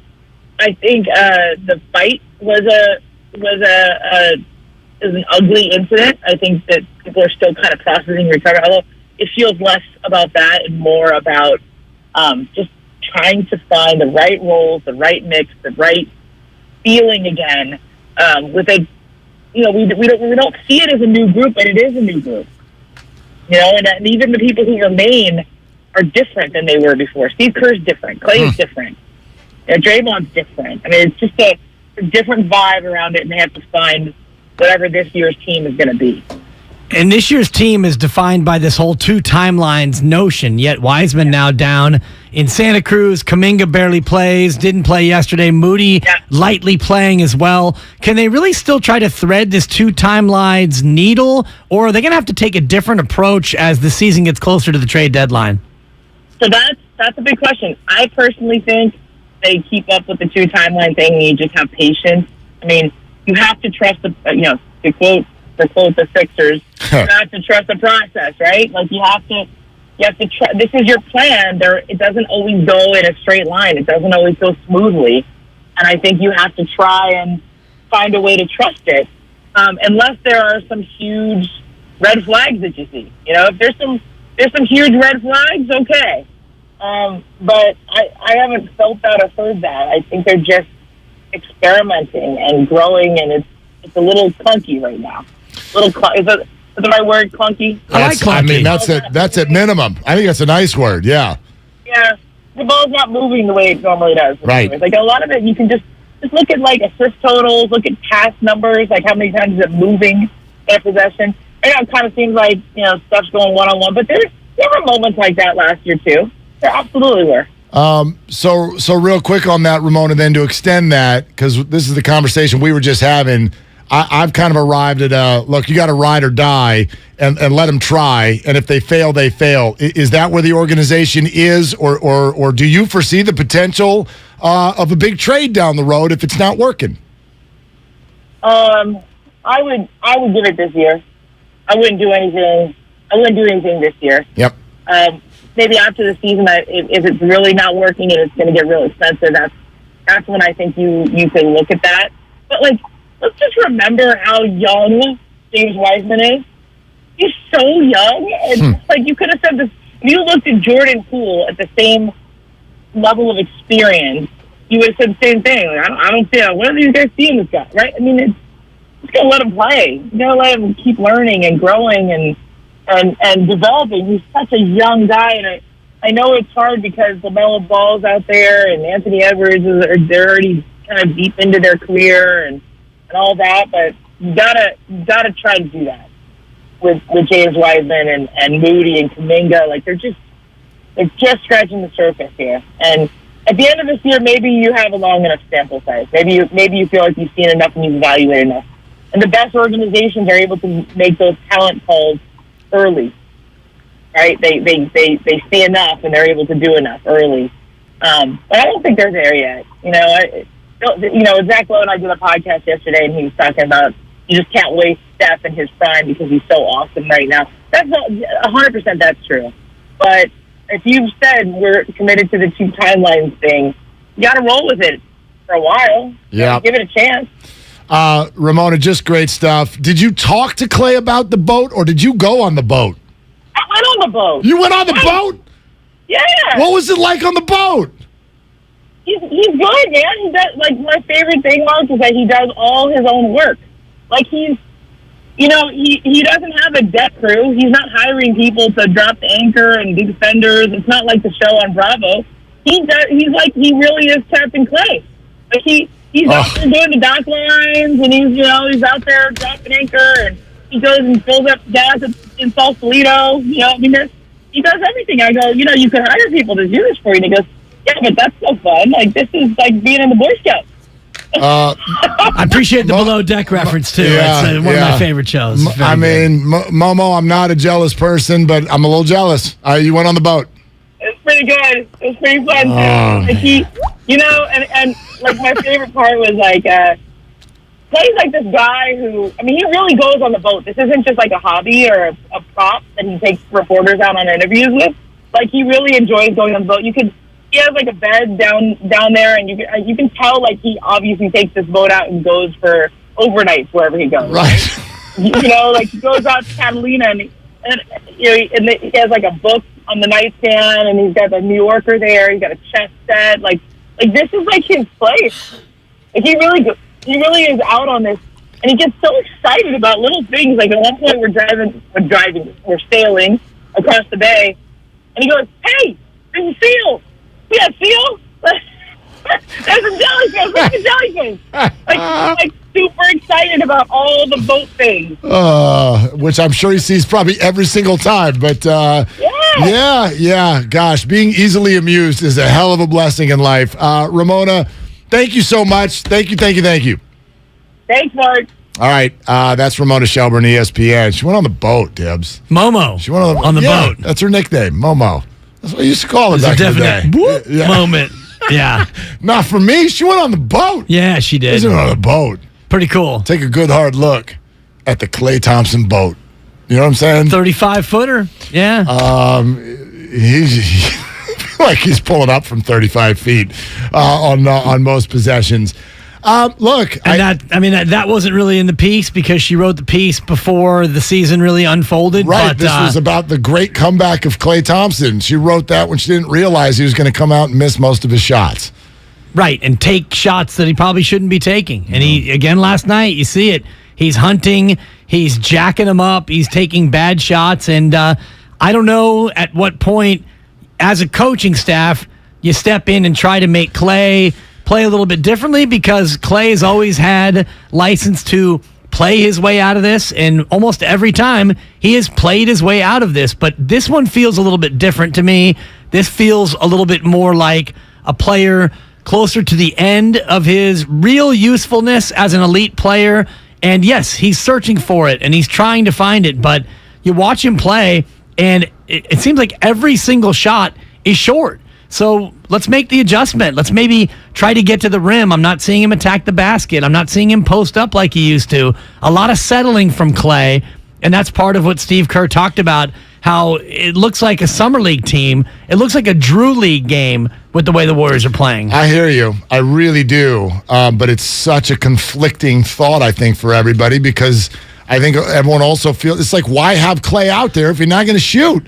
Right? I mean, like you I'm not willing to take that position on the Warriors and be like, so what we want from you, Klay, is to pass? I mean, that's not even what he does. How about just wait for a better shot? The first decent shot he gets, he's taking. That's difficult. You know that. Like that's kind of what made them is it's like being a photographer. You can't wait. Like, you got to get that shot when it happens, right? When bride and groom are coming back down the aisle, you can't be like, no, boom. You got to hit that thing or else you miss it. So, but if you have another camera person who's open, let them take the shot. Yeah. And that's what we have. And you have, by the way, you have Ansel Adams on the floor. He's getting plenty of shots, but he's getting his shots. No, he is. He's getting all the shots.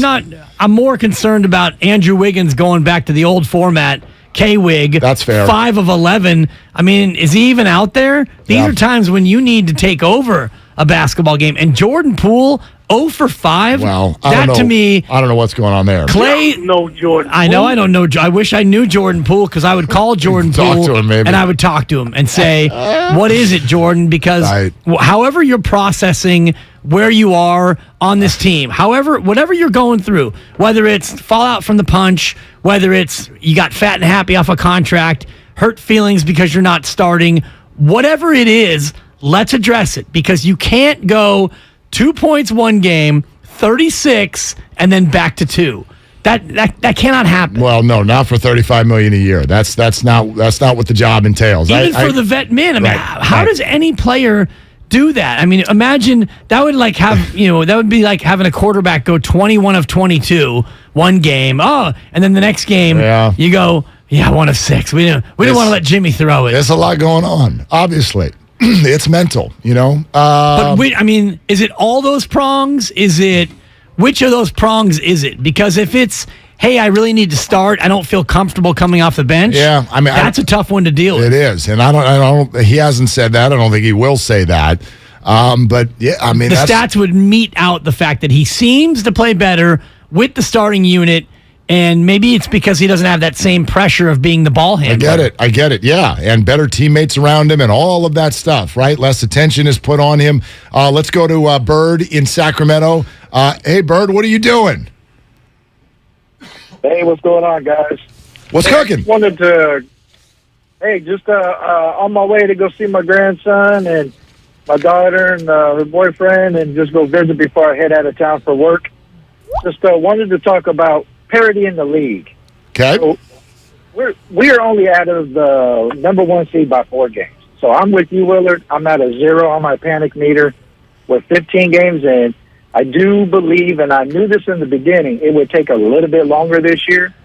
But for me, when you have the DNA that this core has, and when you look at basketball operationally, you want to figure out what works best for you and then implement that when you really need to. I believe Klay's shot will come back. I believe Dre will be playing better. I do think the bench will start to gel. I do think there's going to have to be some tweaks. Personally, I would just mess with some of the minutes and bringing maybe Poole and DiVincenzo in a little earlier in the first quarter and stagger them to the second to then again on the back end play with Klay and Wiggins. So I just think it's a few tweaks. I'm at a 0.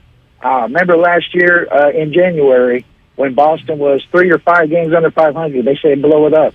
And they gave the Warriors a run in the NBA championship. That's a good point. It's a good point, Bird. Thank you so much. I mean, it's interesting. Maybe that helps people. I don't know because we're seeing what we're seeing. I'm not here to tell you that this is not the basketball team you're looking for. Like, nice. they're not good right now. But did you hear what he said? They're 4.5 games out of the 1 seed.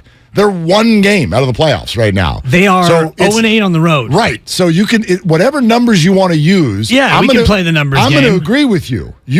I agree with you. They are not a good basketball team right now.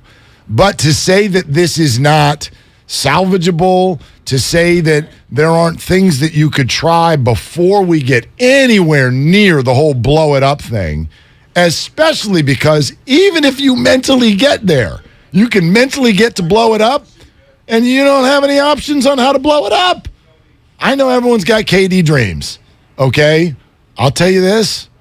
I don't think there's any way in hell it happens, and I don't think it works even if they do it. I'm more of that mindset. I don't think that it works. I mean, it could happen, but I don't think that if you brought him in that is the fix for what ails this team. Steve Kerr said it yesterday. This team lacks grit. So first and foremost, you need to start playing with some grit and some real intensity, fighting for loose balls, getting rebounds, getting stops. Until you do that, bringing in another offensive player is not the fix. Is Trent Williams tipping plays, and is Odell Beckham about to join the 49ers?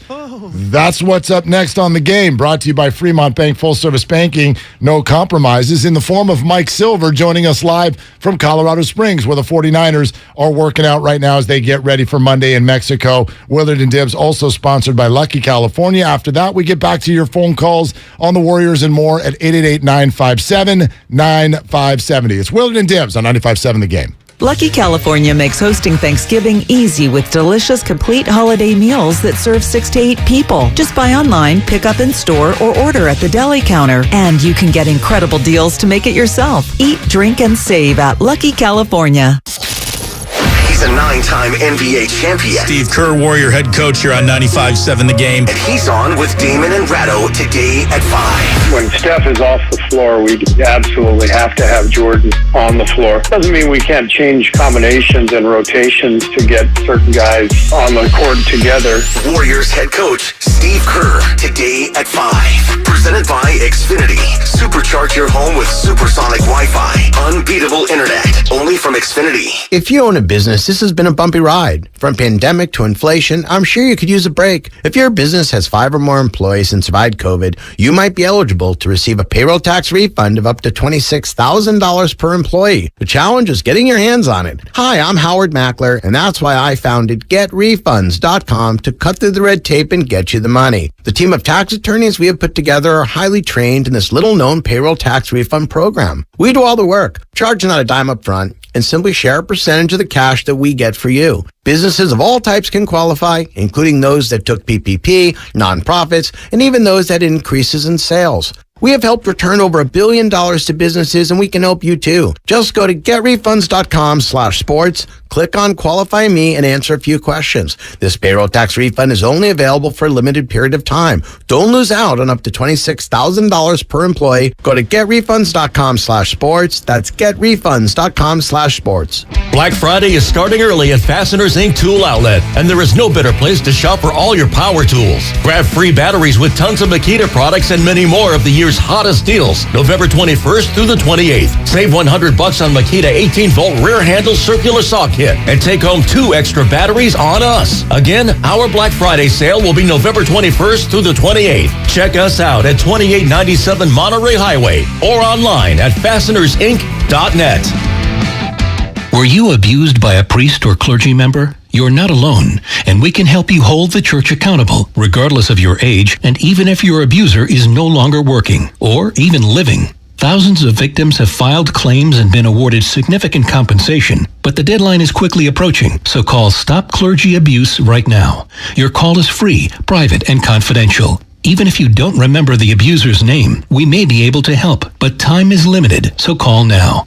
Catholic dioceses have paid more than $3 billion to victims, with the average national settlement at $268,000. In parts of California, the settlements are much higher. Call 800-230-5678 now, or soon you may forever lose your chance to file a claim. You can't change the past, but you can be compensated for it. Call 800-230-5678. A representative is standing by to help. Call 800-230-5678. That's 800-230-5678. Hey, Bay Area, ready to cheer on the Mexican national team alongside Estrella Jalisco beer? Because other teams might have an Estrella on their crest, but none of them have the heart like ours behind it. Win or lose, Estrella Jalisco and Mexican starting forward Alex Vega are bringing fans together to cheer on our team. Let's go for the Estrella on our crest with an Estrella Jalisco beer in our hands. Estrella Jalisco.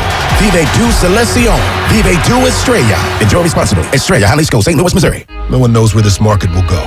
Things could change tomorrow, next week, or next month. At Merrill, we've been here before, and history shows this is the time to stay focused on your future. Because through every market, the bull will always have your back. Find an advisor in the Bay Area at ml.com/bullish. Merrill, a Bank of America company. What would you like the power to do? Investing involves risk. Merrill Lynch, Pierce, Fenner & Smith Incorporated, registered broker-dealer, registered investment advisor. Member SIPC, a wholly owned subsidiary of Bank of America Corp.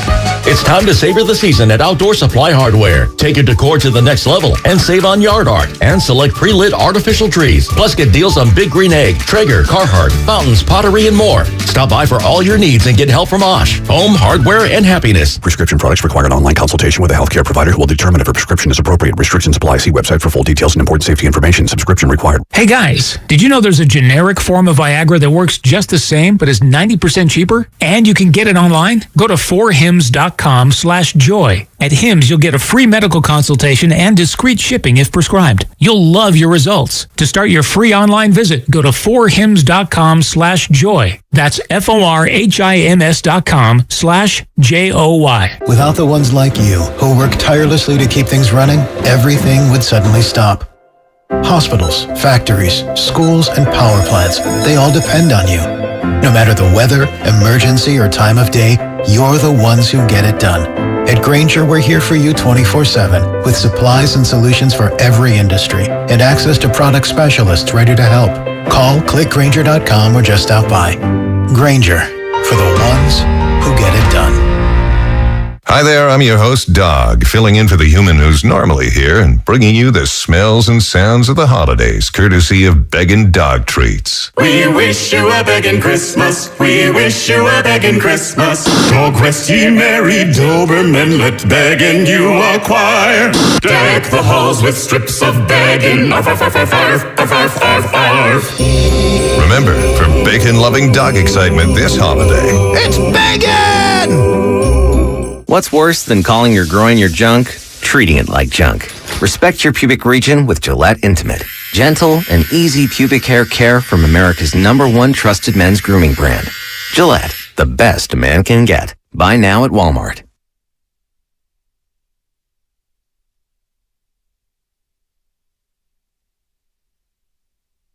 Now, back to Will and Dibby on 95.7 The Game. All right. With everything going on with the Golden State Warriors, we'll keep taking your phone calls. Don't you worry about that. But don't forget, a lot going on with the 49ers as well. And as we do every single Thursday right here on Willard and Dibs, a chance to hang out with the great Mike Silver all over the NFL for years, and now with a column at the San Francisco Chronicle. Now, how's Colorado Springs? Are you breathing okay? What's going on out there? Yeah, altitude acclimation. I got to get acclimated for Cal Stanford weekend with my ridiculous college crew and a lot of other. Right. It's a very challenging physical test, and it is also very cold here. So I'm hoping for a nice day in the low 60s on Saturday. Hang in there, and I'll probably see you out and around Berkeley. And Mike, can you believe it's been 40 years since the play, almost to the day? Well, as someone who attended it, that freaks me out even more. And yeah, can I believe it? I don't know. I mean, I'll be drinking with two of my kids this weekend, so I guess depends how you measure time. But yeah, it's all been a blur. But I was a high school senior who kind of randomly got to go to that game. Ended up going to school there. Met a lot of great people, including my future wife. Our daughter's a graduate, so it's been a wonderful, wonderful 40 years. But we get up for big game, whether it's going to be an epic finish or a dismal defeat. And I'm just excited that we got to experience last year's, because that was a lot of fun. Yeah, beautiful. By the way, when you are with your kids, what is your drink of choice? I don't know. Okay. I try to stick with beer, man. You know where you stand with beer, and you can only get so much in you before you fill up. But I'm. By the way, I will be very alert during the game. I'm not one of those people who goes too hard Saturday morning. I want to focus on every play and either melt all over the place or enjoy it thoroughly. So whatever they hand me if we win. There you go. He's Mike Silver. He doesn't always drink beer, but when he does, he prefers Cal victories. All right. Is Odell Beckham going to be a 49er? What's going on here, Mike? Well, aren't I the guy who said no to McCaffrey and then it happened? Right. So I'm not going to say no, but last year, one reason he went to the Rams was they really showed him a lot of love. They made him feel really special. The Cowboys are trying to do that publicly right now, and we'll see if that game plan works. It's kind of believed that Odell has wanted to sit back and pick his situation and ideally be on a team that can make a run for it, as the Rams did last year. The Rams would not seem to be in a great position for that. The Packers, who were generating a lot of buzz, not as much, although maybe they got it rolling with that win over the Cowboys. So there's a lot of talk about the Bills, the Chiefs, but certainly if you're looking at that metric, the 49ers would be an enticing situation. And look, there's only one ball to go around, and they run the ball a lot. On the other hand, trying to fathom him in that offense already with all the skill talent they have and the way Jimmy's playing, that could be amazing. Yeah, that would be fantastic, but there's already a sentiment among some that there already isn't enough footballs to go around. Do you get that sense with this Niner offense, especially the way Elijah Mitchell kind of got the lion's share of the carries late in the game? Do you think that this Niner team will have that percolate to the surface? As long as they win, no. But if, let's say they're 5-7, then yeah, I think you'll start. I don't know how surface it'll get. I'll do my best, of course. But I think it'll be a thing if they lose, and if they win, if it's a thing, it'll be squelched. People won't voice it because nobody really wants to be that person. If they can win games with Christian McCaffrey not being explosive and Debo not doing his thing and Kittle not getting targeted a lot, and they're still winning, I think everyone will get over it. But if they start to have the kind of bad losses they had in the first half of the season, and obviously they didn't come out roaring out of the gates against the Chargers either, then yeah, that's a thing. Mike Silver with us, Willard and Dibs, 95.7 The Game. You mentioned the sentence, Debo not doing his thing. Have there been any conversations about that? What do you see? Like right now, his open rate and his catch rate, if you want to dive into analytics, are not very good coming off of signing a major deal. How do you think the Niners feel about Debo's season so far? That's a good question. I don't know how Debo feels about it either. I'm trying to get at both in the near future. But yeah, I think it just depends how you look at it. One reason Debo was so insistent upon getting paid now and possibly getting traded, which is what he wanted in the offseason, was that, I think he looked at the situation and just said, man, I'm getting used up here, and I'm willing to do it as a team guy. I will run it. I will, run hard after the catch. I will be a guy who's going to be banged up a lot. But, I need my money to, and Kittle said this when he was fighting for his contract. He told people close to him, look, I want to be able to not worry about how I play. I want the peace of mind where I can go out there and run through people and, crave contact. And if it bangs me up and I don't get another deal after this, so be it. So I think if you're Debo, there's a similar sentiment. So my belief is that once he got the contract, hopefully that eased his peace of mind and he's not freaking out about lack of targets and all that. Are the 49ers upset about it? I mean, look, they paid him. Nobody's holding a gun to their head when they pay these guys, right? They paid Debo, they paid Kittle. I'm sure that Kyle and some coaches at times have griped about certain players and they're not doing this and, oh man, he makes so much money. But you know what, man? You guys paid the money. So I hope the 49ers aren't down on Debo because we've seen the effort he gives and his willingness to be a team guy is what turned around last season. And he's a difference maker with the ball in his hands. We know that. Jimmy Garoppolo has been a breath of fresh air again coming back this year. And if he goes on a deep run, there's a lot of talk that maybe he sticks around next year. What would that – I mean, that's what I'm saying, Mike, but what would that mean in terms of the team and the salary cap? Well, I wrote a column about this when he came back, and it quoted the hip-hop song Money, Power, Respect, like kind of graphically. And look, they might want Jimmy back. I'm not saying that they won't want him back. It depends how far they go, but Jimmy's got the power now, finally. Instead of like, oh, hey, Jimmy, we can look around and maybe replace you with someone, and we'll let you know, and we can always just cut you. Now it's, hey, you can't tag me. I'll maybe look around, and you guys, while I'm looking around, might have to see other options evaporate. So, yeah, I mean, this will be a great problem to have for everybody. That's probably a Super Bowl winning Jimmy that I'm talking about. But, yeah, if they want Jimmy back, Jimmy might be like, yeah, okay, I'll keep that in mind. Let me look around.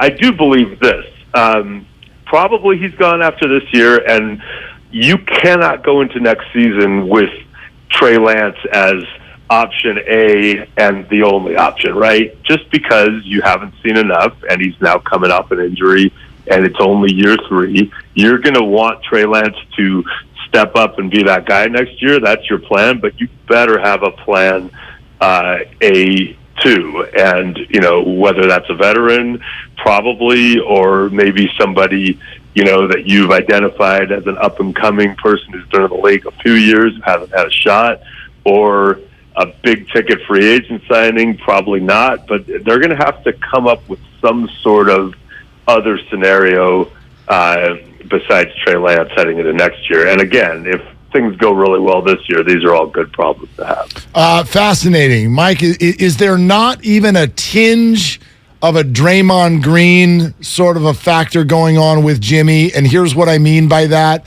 He's long been thought to be at his best self only if he's with the Warriors. Is there that with Jimmy? Is the thought around the league that, yeah, he's okay, but it's kind of a concoction of the 49ers, no? I mean, I think Jimmy would have easily found a new home enthusiastically if he hadn't had the shoulder surgery. Yeah. And he's playing really well right now. I wrote about it off the Sunday night game. Those third down throws are big time throws. We know he's not perfect, and people are fond of pointing that out. But I think he's been a top 10 quarterback this season. I think if you look at everything and what's gone on, he's an NFL top 10 quarterback, and that could get better as the season goes on. Arizona beat him twice last year. What is troublesome about this matchup? Is it the fact that maybe Colt McCoy will start and not Kyler Murray? I don't know, man. I went to that Arizona game last year that dropped them to 3-5 with Colt McCoy playing. They looked lifeless. I wrote them off after seeing that. I was like, well, they're done. And obviously that was premature. But, yeah, I don't know. They have struggled in the Shanahan era with Arizona in all different incarnations, and I'm not exactly sure why. They've obviously had a lot of problems with the Seahawks, too. That makes more sense to me. That wasn't a problem in the first game this year.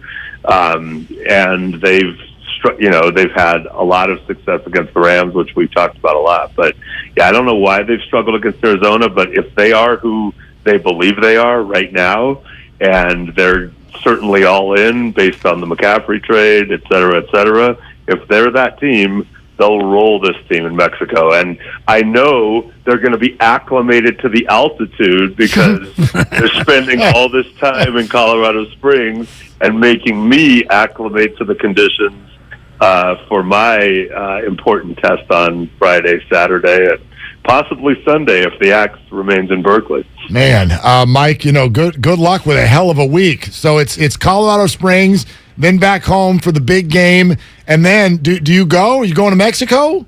I'm actually not going to Mexico. Okay. We are sending Ann Killian. I would call her. I don't know if you can go. Can you go La Jefe? Can you feminize? I don't know. My Spanish isn't good enough, but she's the queen, and we need to get her out there too. So Ann's going to take that one, and I'll get him back in Santa Clara. Okay, all right, perfect. Well, Mike, as always, thank you so much. Great stuff. Great to have you. Thanks, you guys. Go Bears! Okay, there he goes. Mike Silver. Live from Cal headquarters in Colorado Springs. I love it. And the final big game for Joe Starkey. As he puts a wrap on an unbelievable career. He was doing the Niners for a long time. Niners and Cal at the same time. Joe is a great, great guy. One of the great people I've met in the business. Wasn't Joe on the mic for the T.O. catch against Green Bay? Owens. Yes, he caught it. He caught it. Yep. He caught it. I mean, there's so many. I love it.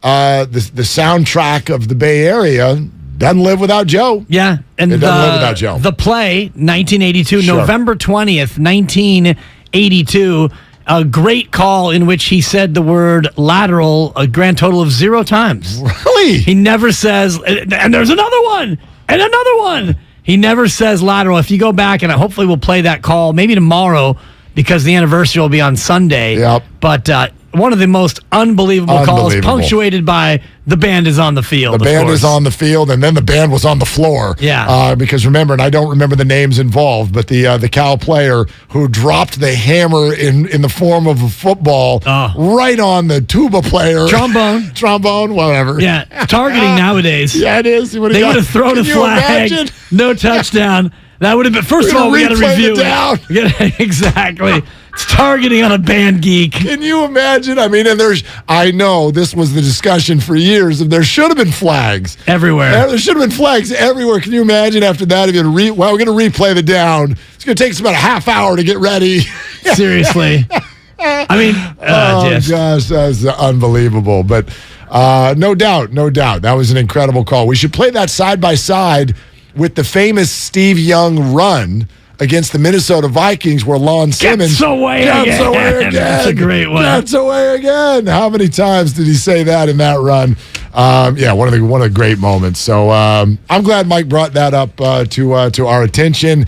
Thinking about that here coming up in about 48 hours. And you're saying what? It's a day before the 30th anniversary? 40th anniversary. Yeah. Bad math. Sorry. Yeah. No. It's because it'll be the 19th, and that happened 82 on the 20th. 22. Yeah. Got it. Yeah, And that's man, 40. just looking at Niners Cardinals, they've split the last 6 games, but prior to that, Arizona had won 8 in a row.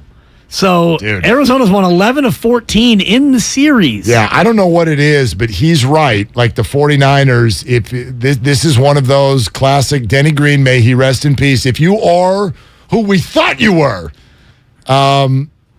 you win this game on Monday night. And I'll say it now, especially for people who did not like last Sunday. I don't care how pretty or ugly it is. Right, I'm with you. You win the football game. Yeah. That's the NFL this year. It's the NFL most years, but it's really, really the NFL this year. Go win the football game. And I believe they will. So, all right. James Conner with a couple of touchdowns in the first quarter last year as they rolled 31-17. Conner scored 3 times. Arizona got to 8-1, Mark, on that day, November 7th of last year. Niners dipped to 3-5, and you look at the 2 trajectories subsequent. What happened? It's been a year and 10 days since then, and Arizona is in the crapper. They were 8-1 after that win. Niners fall to 3-5. We know they run the table and make it all the way to the conference championship game. How many football games the Arizona Cardinals won since that date? I think you said they were 8-1. 5? 8-1. This year they've won 3.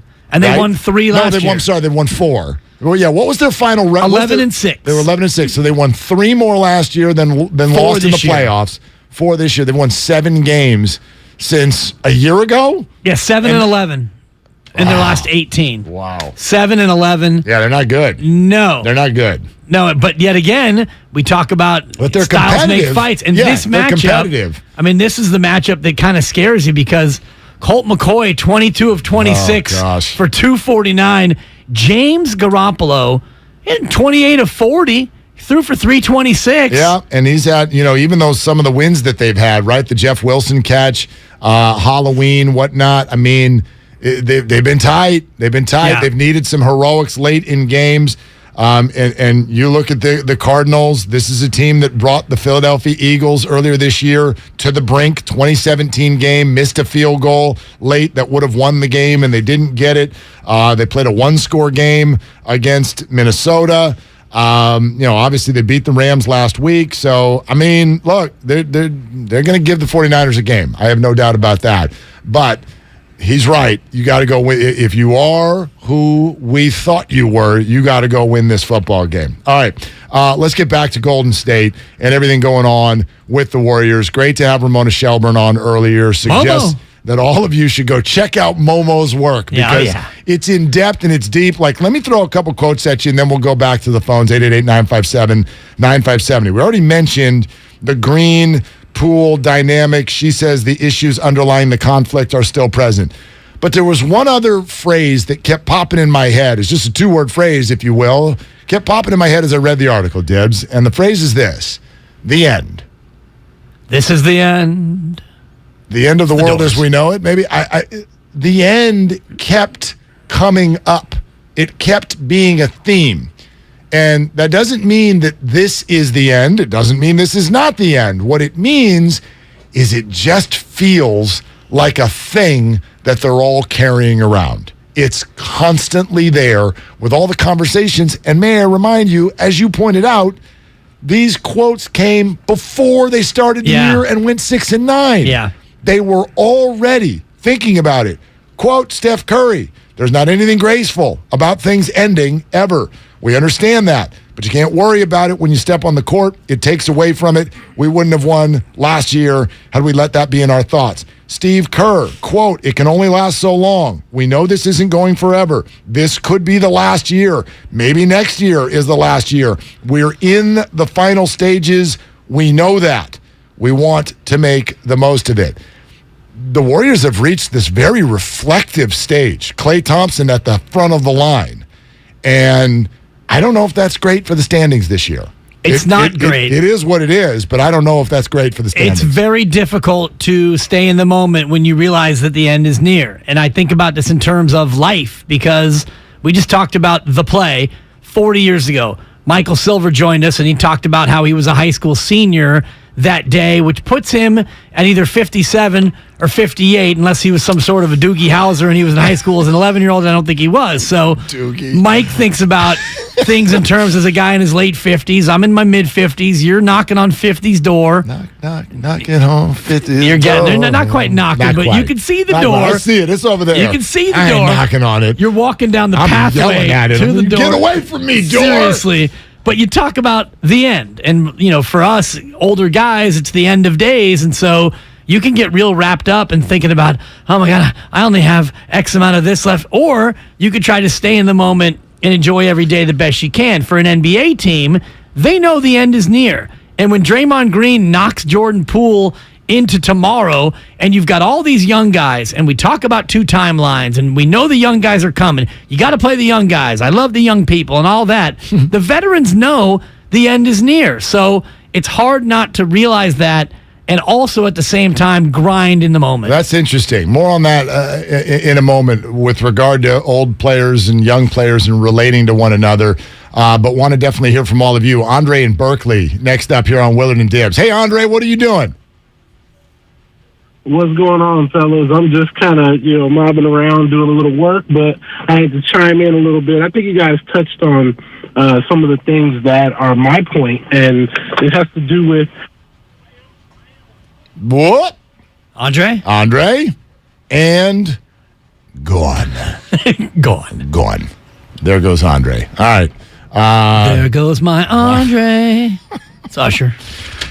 This is I always feel for callers, it's such an Eminem moment. Like you sit there sometimes for a half hour. Big, fat choke and then artist. it's just like, okay, here we go. Here's the moment. Gutless. It's kind of like, it's happened to me yesterday on hold with I'll just say a TV provider. Okay. When you're on hold and then actually the customer service agent, she was talking to me, but it was just like, just please, we're still working on it. Keep waiting. Keep waiting. And she come back. Okay, I have the answer to your question, and so gone.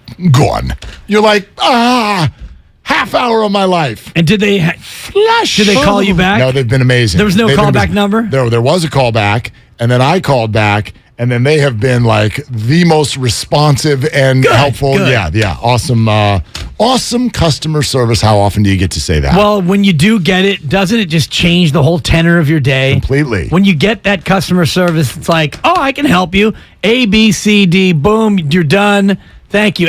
But then, do you wait on hold to do the survey? No. Because if I get good customer service, I will wait and do the survey. I hear you. But there was also this. Why do they take you through this little rigmarole, if you will? Hey, my bill went up. Why'd my bill go up? Oh, because your promotion ended. Oh, my promotion ended? Do you have any promotions now? Well, let's look for 20 minutes. No, we don't have any new promotions. You don't? Oh, I guess I'm going to have to look at other providers. Wait a minute. We just found a promotion. Where's the breaking news sounder? It's like, could you just save us all a half hour? Breaking news from a TV provider. No, it's funny. Then I'm going to have to cancel. Thank totally. you. Can we just cut to the chase where you actually give me back my promotion? Seriously. As opposed to doing the dance. Threat to cancel. Oh, he's threatened to cancel. Insert promotion. Hurry. He's going to cancel. Go. This time he means it. 888-957-9570. Are you threatening to cancel your Steph, Klay, and Dre membership card? Because I am ride or die. Play this thing out and let's see if they can save it. You in or you out, 888-957-9570 is all sponsored by ChooseChange.org. We continue with your phone calls next on Willard and Dibs. When you're young, life is full of choices. Don't let opioids like highly addictive and deadly fentanyl take away your life or your choices with just one wrong pill. Find medically proven treatment options at choosemat.org. Yeah, we need to figure out what it's going to take to win and what everybody needs to do. Curry takes the jumper, and it's a 3-ball over Damian Lee. Curry, step back off the dribble, knocked it down. Curry fires away. He's got 50. 50 points for Steph Curry. And Golden State will have to wait until maybe Houston on Sunday to look for their first road win. Mother sucker! This is the Bay Area's sports station. station. 95.7 The Game. Hi, I'm Aaron, owner of California Deluxe Windows. Ever notice? When your neighbors get new windows, there is a large black eye of broken stucco, uneven plaster, and even mismatched paint. At California Deluxe Windows, we never leave a ring around the window. Why? Because we are one of the only companies in California who custom crafts every window and door to your home's exact measurements. Almost everyone else on the radio is a distributor. They grab a window from a warehouse, break open your walls, shove it in, and patch things up. At California Deluxe Windows, we take pride in our work. Our installation technique is so precise, we do not break your stucco. Your house could be covered with potato chips, and we wouldn't crack one. Call now, and for a limited time, you get 30% off your entire order and 24 months of interest-free financing. 800-874-3600. 800-874-3600. That's 800-874-3600. California Deluxe Windows. Windows engineered for life. Certain terms and conditions apply. CSLB number 774518. Football season is here. The new Odyssey app lets you stay connected to your NFL team, your station, your shows. Follow your favorite stations and come back again and again. Get real-time updates on everything you care about. Miss your show? Jump back to their awesome Rewind feature. The Odyssey app is NFL football. Live and on demand. Wherever you are, whenever you want. And did we mention it's all free? Download the Odyssey app today. Research shows listeners prefer a personalized experience. So to help you remember, Liberty Mutual customizes your home insurance. We personalized this ad for Amber, who really misses boy bands from the 90s. Hey girl, I'm the cute one, here to tell you how Liberty Mutual customizes your home insurance so you only pay for what you need. I'm the heartthrob. The only thing I love more than you is saving. And I'm the other boy in the band everyone forgot about. Just happy to be here. Only pay for what you need at libertymutual.com. Liberty, liberty, liberty, liberty. Hey guys, this is Kenan Thompson. I have a problem with you. Yes, you. None of y'all told me that AutoTrader has millions of new and used cars that I can shop from home. I thought we were friends. I put smiles on your face, but I'm not smiling. No one told me that with AutoTrader, a dealer can deliver cars to my home or that I could shop by price on AutoTrader. No one. Consider this friendship that you just learned we had officially over. Finally, it's easy. AutoTrader.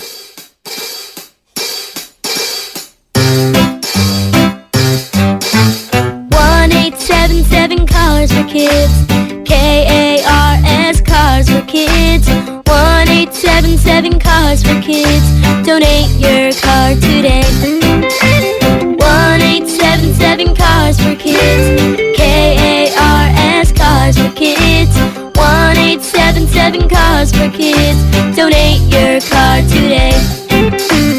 With car prices at an all-time high, our donors are now getting highest receipts ever. Donate at carsforkids.org, and your car can be picked up tomorrow. 1-877 Cars for Kids. KARS Cars for Kids. 1-877 Cars for Kids. Donate your car today. Now accepting donations of land, homes, buildings, or any kind of real estate. Goody Nation is a nonprofit that connects small, diverse companies to big money.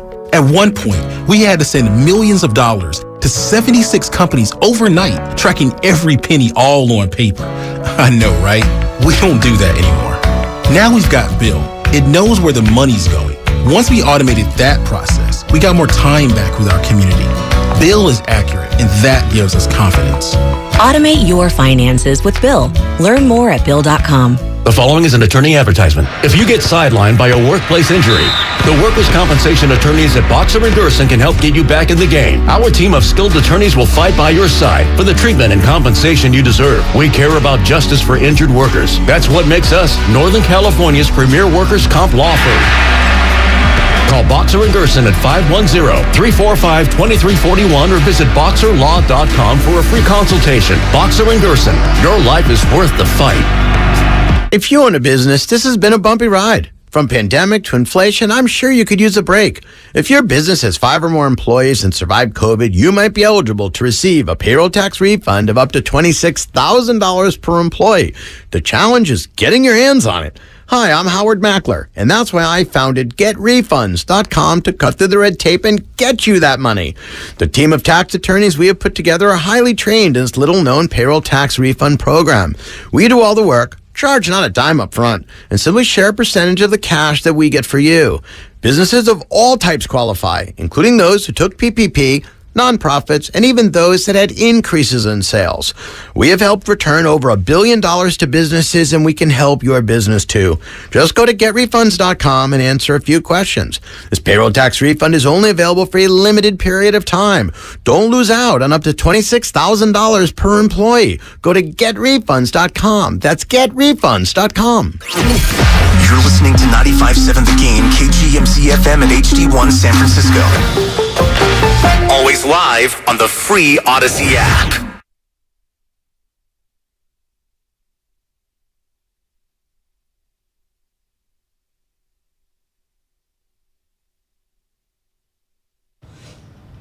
This is Kevon Looney. Welcome back to Willard.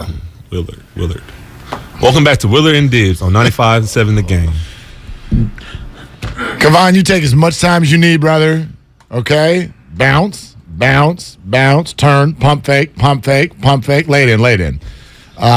He does take his time down there, doesn't he? Hey, man, be quick but don't hurry, said a brilliant man once upon a time. John Wooden. Willard and Dibs, so glad you're with us. Haven't had a chance yet, by the way, this morning. Let's correct that. I've had plenty of chances. I just haven't done it. But I want to welcome in, as we do every day, our Twitch and YouTube audience and the chat going on in the chat rooms and those platforms. Always a whole lot of fun. So thank you for being with us as always. And 888-957-9570 is the number. Very much looking forward to continuing your phone calls throughout the hour, your text messages as well, Xfinity mobile text line. And oh, by the way, another opportunity to mention what you're doing 5 days from now when you become the Bay Area's central figure in the World Cup effort that will be starting Sunday. Yes, Qatar Sunday. and Ecuador kick it off. The host nation always has the first match of the World Cup. And then join me Tuesday at Mad Dog in the Fog on Haight Street for Mexico v. Poland. 7 o'clock Tuesday morning. Come on out, wake and take down a couple of beers. Estrella, Mark. It's a Mexican beer. That's Andres Cantor. Yeah. And El Tri, as the Mexican national team tries to do it for CONCACAF. Mark, that's our region. You don't always drink beer, but when you do, you drink Estrella. There. Thank you very much. I don't always drink at 7 a.m. Actually, yes, I do. You do. Yeah, you do. Totally. 7 a.m., the day's half over for you by now. Right? Yeah, I mean, come on. Nobody's waking up at 7 a.m. in your house. Now, check the email threads and the text threads. I've been sending a lot of 114s and 307s. Oh, I know. I've been, I checked the show thread this morning at about 3. I'm like, I got thoughts. I got takes. Email's been active in the middle of the night lately. I might as well fire them off. Dibs What else am I up doing? the Xfinity mobile text line during the pregame show. I appreciate it. Yeah. Do you really? Yeah, if I need to. That's fantastic. I want to do that. I'm sorry I haven't done that yet, Spadone. It's early. It's 5 in the morning. No, hey, I'm up. There's guys named Oreo Cookie texting him. Yeah, that's not me. But I'll partake here at some point. But anyway, very glad you're with us, and would love for you all to hop in on this. So a couple things. First of all, on last night. So it might have been almost, in a way, the saddest, most unfortunate 50 burger I've ever watched get thrown out there. Now, the other side to it was, it's the second time in a row that they've gone to Phoenix, and you could sort of tell by about the 8-minute mark to go in the game, you're like, well, this is not going to go well. This is not going the Warrior way. But you stick with that one last night because Steph might get 50, and he does. But what a perfect time to get 50, because it brings to light, I think, the conversation that is at the core of what's going on with the Warriors. It's always about Steph. It's always about Steph, as it should be. That's the man. So, how do you handle this? And wouldn't you love to know what Steph actually thinks. I mean, we've been coached to think that Steph Curry is absolutely where I am, which is ride or die. Like, you think Steph Curry wants Klay Thompson or Draymond Green no longer on this roster in favor of something completely different after a decade together? I doubt that. If it means they win, I think he does. Yeah. And that's where, and I wonder if what happened with Draymond Green and Jordan Poole didn't push him over the edge, because Steph Curry is playing differently. He's playing better than ever, but he's also playing with an edge that we haven't seen. And where is that edge coming from? Is it frustration over losing? Certainly. Is it something else as well? Is it frustration of having to babysit half your team? It could be. Is it frustration over what happened between Jordan Poole and Draymond Green and a lack of joy? Steph Curry is one of the most joyous athletes I've ever seen. Yep. Even when he's trash talking, he does it in such a fun-loving, like, guy next door, smiley sort of way. It's really hard to get mad at him. And this year he's playing with a different level of edge. I'm not saying I don't love it, but where did this come from? They all are. Right. You noticed it, right? Oh, yeah. I mean, Klay Thompson gets ejected for the first time in his career. And then last night, there was another quick little, it was just a frustrated moment, but there was a foul. He was fouled, and it was not Devin Booker. I forget which player it was. Someone can help me on that. But they got a little tangled up there in the final few minutes of the game. Klay ended up with some free throws, and then he had to go over and talk. Oh, everybody calm down a little bit. Like, it was no big deal. But you can look at Klay's face. I mean, Zaza was on our station yesterday with Steiny and Guru going, like, I talked to Klay about joy. Like, don't forget to go have fun. Now, that's one of those things. It's like telling a golfer, don't forget to have confidence. Right. You can't just have it. You can't just be like, damn it, have fun. Like, that's not fun when you're frustrated.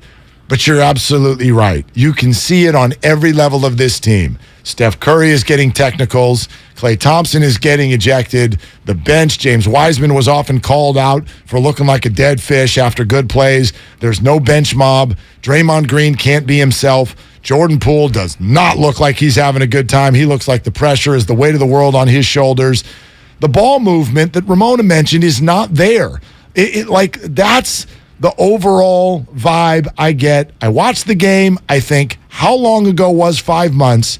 Because where did our Warriors go? Right. This isn't them, but that's what led me to my, whatever, not really an epiphany, but my thought last night was, you know what? Where did the Warriors go? And I really want to watch them go on the journey to see if they can find it. Well, I want to watch them go on the journey and play the way they did last year. Not necessarily win it all playing that way, but playing with that same sort of enthusiasm and joy, because right now it's a little bit of a tough watch. It's fun to watch Steph Curry, obviously, when he goes for 50. That's a blast. And by the way, he tied Kareem Abdul-Jabbar for the 10th most 50-point games in his career. He only trails 3 active players. Do you know who those 3 are, Mark? Spadoni, if you wouldn't mind. I don't, but I could certainly Game, guess. show, music, please. Joe Spadoni. Just so that I've got it, 3 active players have more 50-point games than Steph Curry? Correct. Wilt Chamberlain has 118 50-point games. He is the all-time leader, followed by Michael Jordan, then Kobe Bryant. 4th on the list is an active player. 6th on the list is an active player. And 8th on the list is an active player. Steph is tied with Kareem Abdul-Jabbar, and he trails Allen Iverson by 1. By the way, the Hall of Famer, Rick Barry, used my promo code RB24. He's got 14 50-point games. That's amazing. It's amazing. All right, so we're talking active players. 3 active players have more 50 burgers than Steph, the chef. LeBron James. LeBron James is one. Correct. He's got 14 50-point How many does games. Steph have? Steph has 10. 10. LeBron has 14. Active players. So now we're talking about some serious veterans here. Man. Is Durant one of them? No.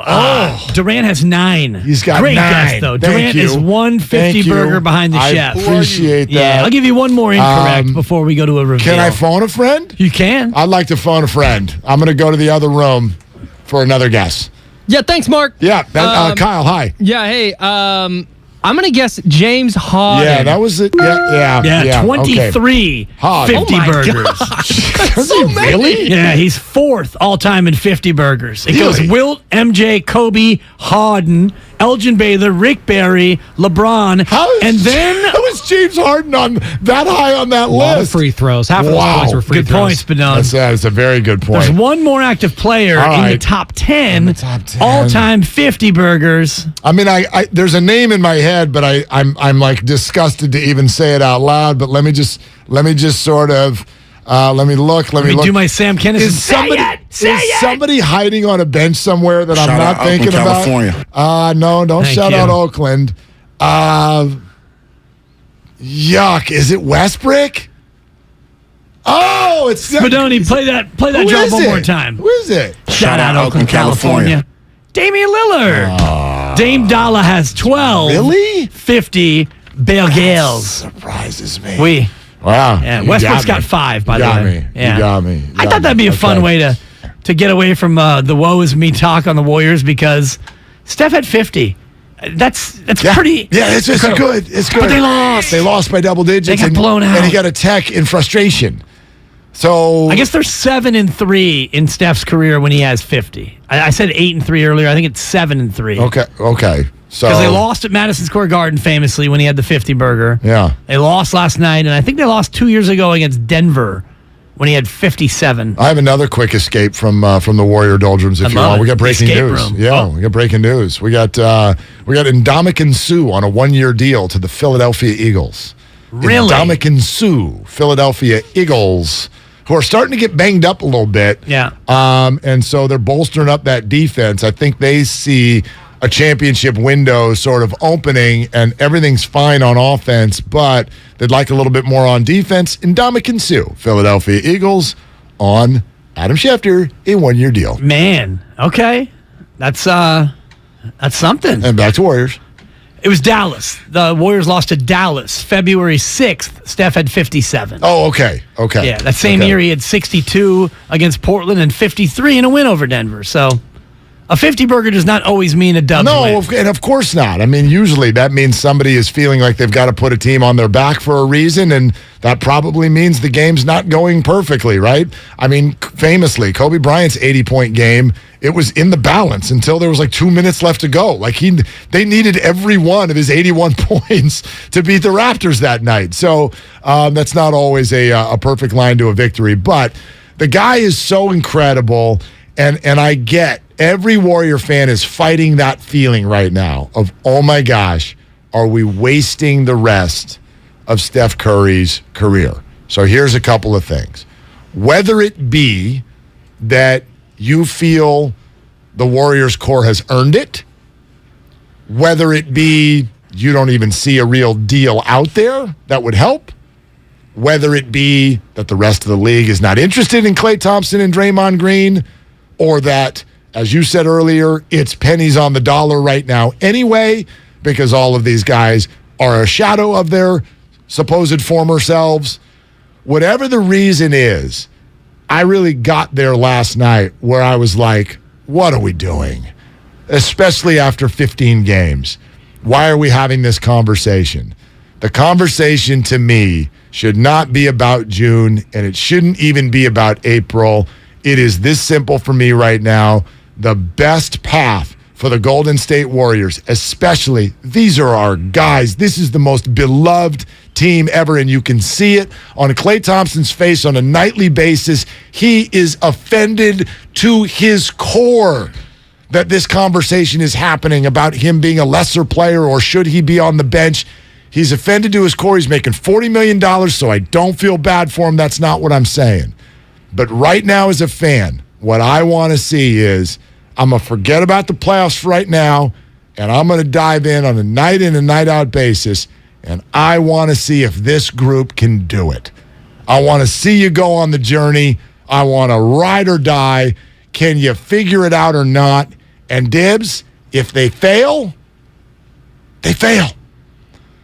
Because I don't think the fix-it is on the trade market anyway. Well, I don't subscribe to that mentality. To me, that is it's defeatist in many ways, because you're going to get to a point where if it's not working and the trade deadline hasn't happened, go ahead and do something to try to make it work. Because if you don't, you're going to basically waste a year of Steph Curry in his late prime. And for what? To run this thing back next year, you go 32-50 this year, and you're going to bring back, Draymond's going to opt in, you're going to bring back Klay, and you're going to have the same cast of characters next year, and you're going to expect to suddenly flip the switch again.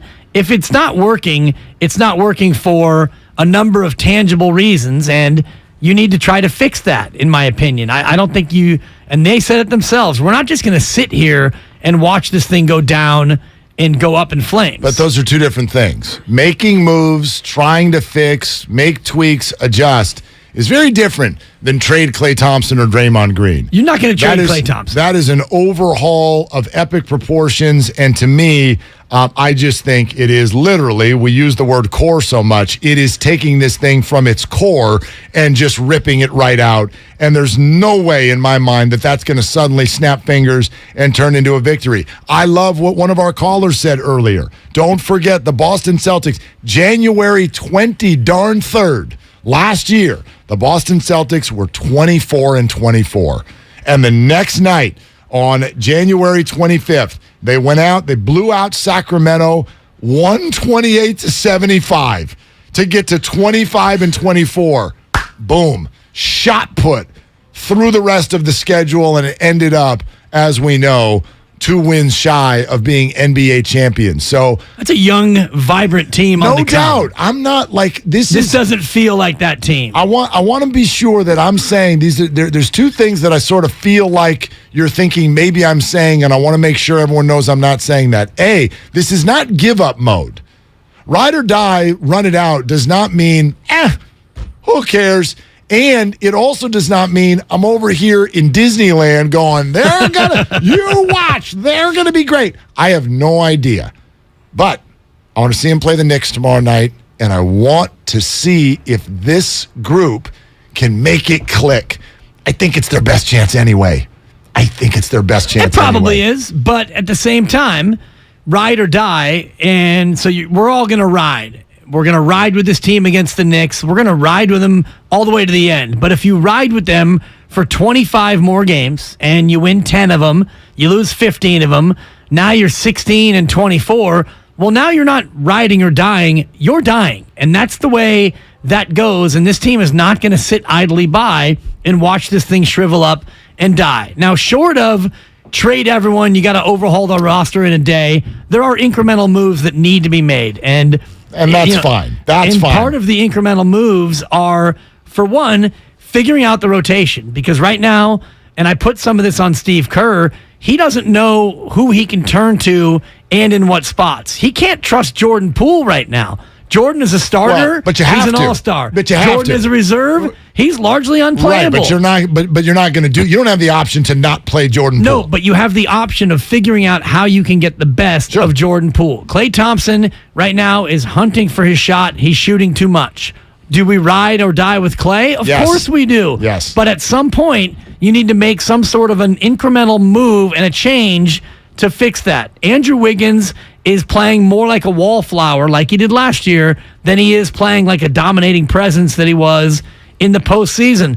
That needs to change. Your bench has been wildly inconsistent. So short of trade Draymond, trade Klay, bring in KD, let's do this tomorrow, between now and that point, if they ever get to that point, you got to make a bunch of changes to what's going on. Okay, tweaks, yes. Minor changes, sure. Rotations, I get that. I think they are experimenting on that. But it's interesting, the two sort of things that we've thrown out there. Let's say there is some sort of a click at or shortly after Christmas. And your record is, a neighborhood record. You're around 500, maybe even a little bit above 500. If you're there, okay, well, now you keep going because you're making progress. The other side to it is what you just said. What if they're 16-25? Well, trade not going to save it anyway. You're dust. Could you make the play-in tournament? Sure. Who gives a rip, though, honestly? Like, so that's what I even mean by ride or die. Like, this doesn't mean ride or die till April. Maybe even it's just ride or die till January. Like, the Warriors have got to ride. Their best chance, analytics, math, emotional, their best chance is for Klay Thompson to find his damn shot and for Jordan Poole to find what fits and then have the smiles return to their faces. Classic chicken or the egg conversation. Oh my gosh, where's the joy? Well, it's not in the standings, and that's the problem. I know where their joy is. Their joy is when the number on the left is bigger than the number on the right in the standings. But as long as the number on the right is bigger, they're not going to smile. They're losing. And it's the way they're losing. It's, every 130 points for the other team every second night. ball, as we say in soccer, like on a long pass that's a 50-50 ball, it's not who gets the header, it's who then collects the ball, the second ball. Right now the Warriors aren't getting any of the second balls. When the rebound goes up and the ball is tipped and you got to hustle and retrieve, they're not getting those. They're having to play more defense because they're not rebounding at a very good rate. And offensively, you have one guy who is a consistent scorer, and everyone else is kind of an iffy question mark. By the way, you mentioned Klay Thompson. Yes. 5th to last in the National Basketball Association in effective field goal percentage. 5th from the bottom. Yeah. So he needs to become a more effective scorer. Right. How do you get Klay to become more effective? I know. Klay, keep shooting, Klay. I don't think that's the solution. See, I think that's exactly how he'd answer it. So of course, that's how he would answer right, it. But I even think that's how Steve Kerr would answer it. There's your conundrum. Everyone's like, he needs to find a shot. Or he needs to find a shot by not shooting? Like, that's not right. That you're asking somebody to do something that's literally not possible. He's going to have to find it, shoot or shoot. You don't want Klay Thompson on the floor to try to become a distributor. He doesn't do that. He's never done that. You wouldn't ask Kawhi Leonard to distribute. You wouldn't ask Anthony Davis to distribit. They don't do that. Let your shot find you is what I would tell him. Okay, that's a little Bagger Vance. You know what I mean? Like it's kind of like, am I supposed to go meditate? Like what? You know what I mean? Here's an idea. Hike? Like what? The first time you get the ball in the offensive half, how about you don't shoot? How about maybe you wait until you get the ball a second time, or maybe you think about getting a better shot, or you go to the basket. Right now, he gets the ball, and everybody in the arena knows. I know. By hook or by crook, it's going up. But that's a little conscious. And as we all know, what do we call it when somebody finds their shot? They're unconscious. Klay's got to find or continue to play unconscious. If you get conscious, now you're thinking, am I supposed to shoot here? Am I supposed to not shoot here? Is this a good shot? Is this a bad shot? You do that, you're dead. You're dead. You cannot be a good scorer in the NBA playing through your brain. You got to play through your movements. You got to play with snap decisions in the second. So I get how frustrated. I see it. I'm with you. Yeah, and I'm sure he sees it. The minute he pulls up, you're like, oh, I mean, it's like Klay Thompson from 3 feels like a Jimmy O no throw. It's just like, oh gosh, and clank, here we go again. And so the whole thing brings everybody down, but he's not going to find it unless he keeps searching. Well, you don't have to search so hard. He's shooting well, seriously, Mark. No, I get it. I get it. 3-point percentage, he's shooting 33% from distance. Last year, 38.5. He's a career 41.5% three-point shooter. He's a splash brother. He is almost 100 points lower. He's 85 points lower than his career average. So, if I'm in that sort of a shooting slump, I'm going to find different ways to score. Maybe get to the foul line, where he, by the way, is an 85% career foul shooter. He's shooting 1.1 free throws a game. His career average is double that. So he's not attacking the basket. He's not looking to get into more fortuitous scoring spots. He's getting the ball, and he's jacking threes, and it's not working. So I can tell everybody kind of thinks that where this is headed right now, if this were to continue, that's the worst case scenario. Yeah. I can beat that. Here's the Here's the actual worst case scenario. What's grosser than gross? Coming up next on The Game. Brought to you by Fremont Bank, full service banking, no compromises, and obviously, thank you. Your phone calls. We will take your phone calls at 888-957-9570. Willard and Dibs on 95.7 The Game. Hey, Hey, it's Dibs, and you know how big of a football fan I am, so naturally, I can't wait for the World Cup to start. I'm going to be out at Mad Dog in the Fog, Tuesday, November 22nd, starting at 7 a.m. until halftime, as Mexico takes on Poland. Then I'll head straight back to the studio for the great Willard and Dibs show. Come on out, let's drink some Estrella, and join me at Mad Dog in the Fog in the city at 7 a.m. on November 22nd. AT&T Fiber presents a straightforward moment inspired by straightforward pricing. And now we just cube the pancetta as such. So what's on the menu tonight? This carbonara I found online. It's fire. You gonna love it, Mom. I hope you hold on to this AT&T Fiber, son. It's nice. Yeah, you should settle down now that you're a gagillionaire. Oh, I am. I finally found the one internet I've been looking for my whole life. So, no more one-year stands? Nah, I'm done with all that. With AT&T Fiber, there's no price increase at 12 months. What about equipment fees? Nope. Those were never any good for you. Exactly. But now, everything's completely straightforward. Well, in the spirit of being straightforward, I never liked any of your old ones. Me neither. Blah. Y'all never told me that. But we're being straightforward now, which feels good, yeah? Yeah. Now let's get straightforward about that girl he's been seeing. Straightforward is better. No equipment fees, no data caps, no price increase at 12 months. Live like a gagillionaire with AT&T Fiber. Limited availability in select areas. Visit att.com/hypergig for details. For 25 years, Buy Right Market in San Francisco has partnered with purveyors of deliciousness to bring you local food that adds a dash of unique to every meal and celebration. Hi friends, this is Jamie, Buy Right's head of product. And this season, whether you're planning an elaborate meal, watching the game, heading to a friend's, or cozying up for a night in, Buy Right will help you savor what matters most. Pre-order your holiday meals at buyrightmarket.com or stop by and discover something unique for yourself. Gather, share, and enjoy with Buy Right. Were you abused by a priest or clergy member? You're not alone, and we can help you hold the church accountable, regardless of your age, and even if your abuser is no longer working or even living. Thousands of victims have filed claims and been awarded significant compensation, but the deadline is quickly approaching, so call Stop Clergy Abuse right now. Your call is free, private, and confidential. Even if you don't remember the abuser's name, we may be able to help, but time is limited, so call now.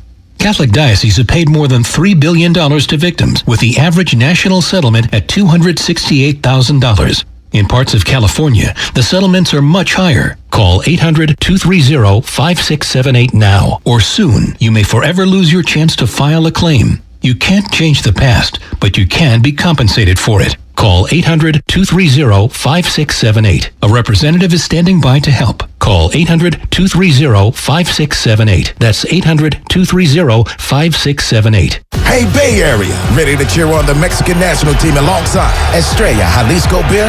Because other teams might have an Estrella on their crest, but none of them have the heart like ours behind it. Win or lose, Estrella Jalisco and Mexican starting forward Alex Vega are bringing fans together to cheer on our team. Let's go for the Estrella on our crest with an Estrella Jalisco beer in our hands. Estrella Jalisco. Vive tu selección. Vive tu Estrella. Enjoy responsibly. Estrella Jalisco, St. Louis, Missouri. At Harris Ranch, we do beef, just like we've done for over 50 years. Beef that's raised locally right here in California. Tender steaks, awesome burgers, and California classics like tri-tip roast. The flavor you crave, the quality you trust time after delicious time. Come on, it's time to get out and grill. Harris Ranch, we do beef. Legendary beef, legendary quality. With energy bills as high as they are, proper weatherproofing is essential. If you're working with a client to upgrade or build a new home, be sure to visit Golden State. They partner with respected brands such as Owens Corning, James Hardie, and Boral Siding. They're a great option for a comfortable home with lower energy bills. Start at goldenstatelumber.com. Building better in the Bay Area since 1954. Golden State. When you succeed, we succeed. Every morning at 8:50, the Morning Roast presents the Xfinity Flex of the show. Fonte and Shasky flex with their best moment of the day. Replayed at 8:50. You'll win it. 4th championship. Steph, Draymond, Klay helped the Warriors win this one alongside Jordan, Poole, Kuminga, Moody. Nobody can say anything. You can't take this one away. The Flex of the show. presented by Xfinity Flex, the 4K streaming TV box with voice remote and Peacock Premium, free with Xfinity Internet. Big O Tires Black Friday sale is here. Get great savings on auto care services and buy 3 tires, get 1 free on select in-stock Mesa tires with installation purchase. Visit BigOTires.com for other Black Friday saving offers through December 4th. Big O Tires, the team you trust. For all your printing needs this holiday, Staples has you covered. I need custom printed holiday cards for my one-of-a-kind business. Staples has you covered. It's beginning to look a lot like I need custom party invites. Fast. I need cards for everyone who gave me a hand this year without spending an arm and a leg. Staples has you covered with personalized holiday cards and invites. And now save 40% on custom holiday cards and invitations. For everything you need printed, go to Staples, the working and learning store. In-store and online, ends 12/17. Exclusions and restrictions apply. O'Reilly. Don't miss See Better, Drive Safer Month at O'Reilly Auto Parts with great deals on wiper blades, headlight bulbs, and more. Right now, get up to a $20 gift card after a mail-in rebate with the purchase of select Sylvania bulbs. Plus, get double O Rewards points with your purchase. Prepare for the weather ahead during See Better, Drive Safer Month at O'Reilly Auto Parts. O'Reilly Auto Parts.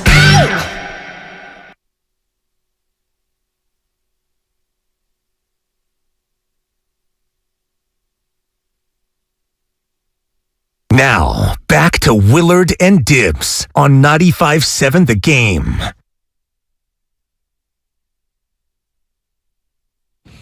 Well, yeah, that's what we do. We talk. Yeah, we do. We're at a radio we station. Well, we talk and we eat. That's right. I can talk Not at if the you same need time. No. I'm if good. you need to work through that bite, because I just need a glass of water. Yeah. You go ahead. What do you want to say? Make that noise in the. Oh yeah, that's always reminds me of the '90s right there.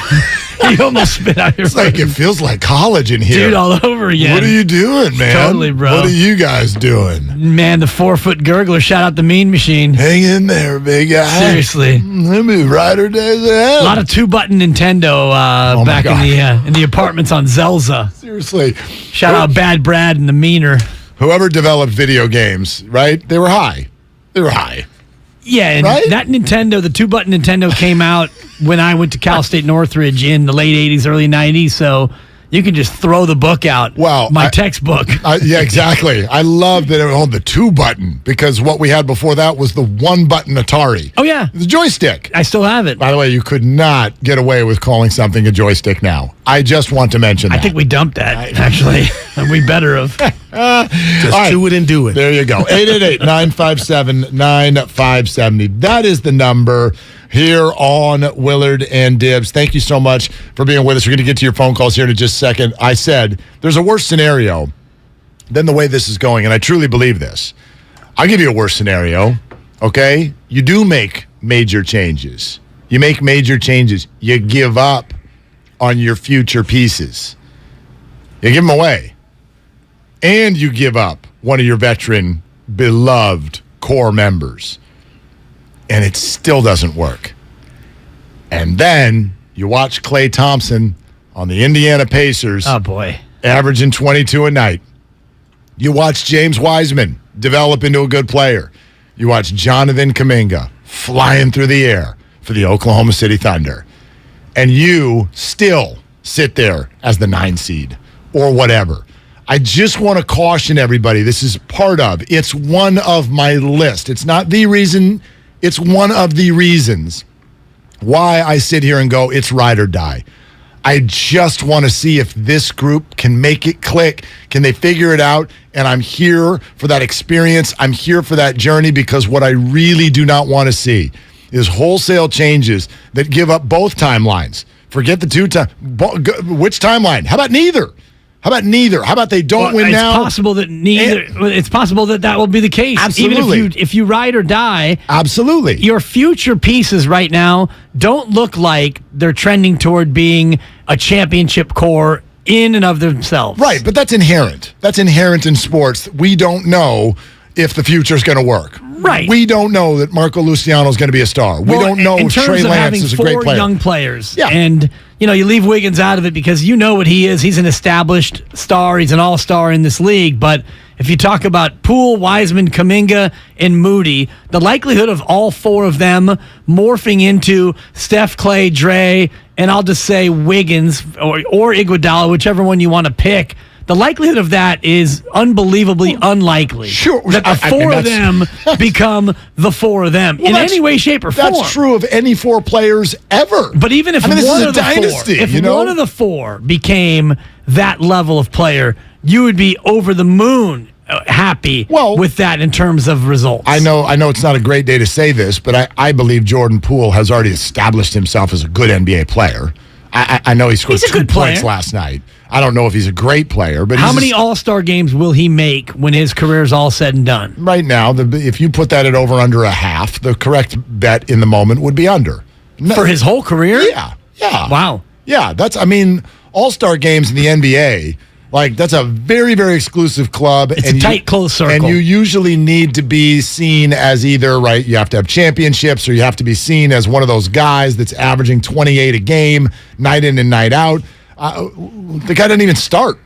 I don't know what he's going to be when he starts. When he starts, he looks great, but he's also playing next to Steph Curry. I don't know.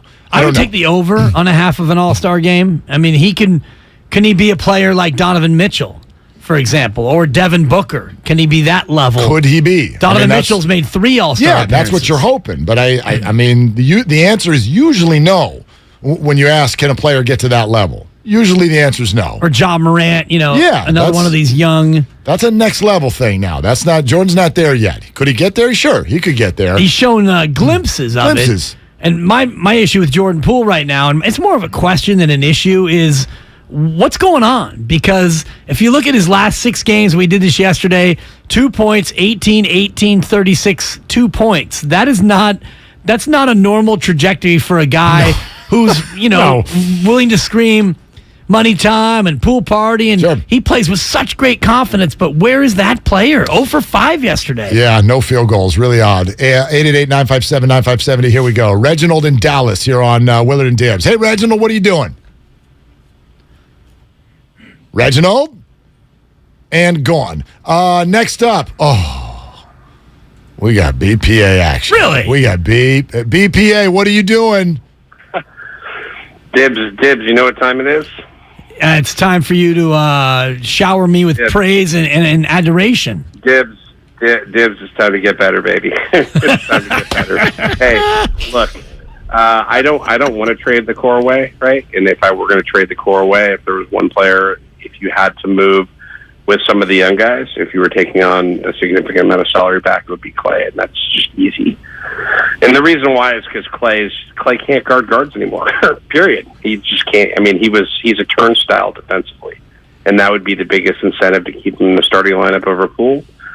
So if you have to move Klay out with Wiseman, maybe even Kuminga, but certainly, could you trade Wiseman alone for a competent bench player that can contribute to this team? Yeah, I would do it. I'm done. I mean, look, Wiseman can't catch a ball in an NBA game, right? He's an incompetent NBA player at this point.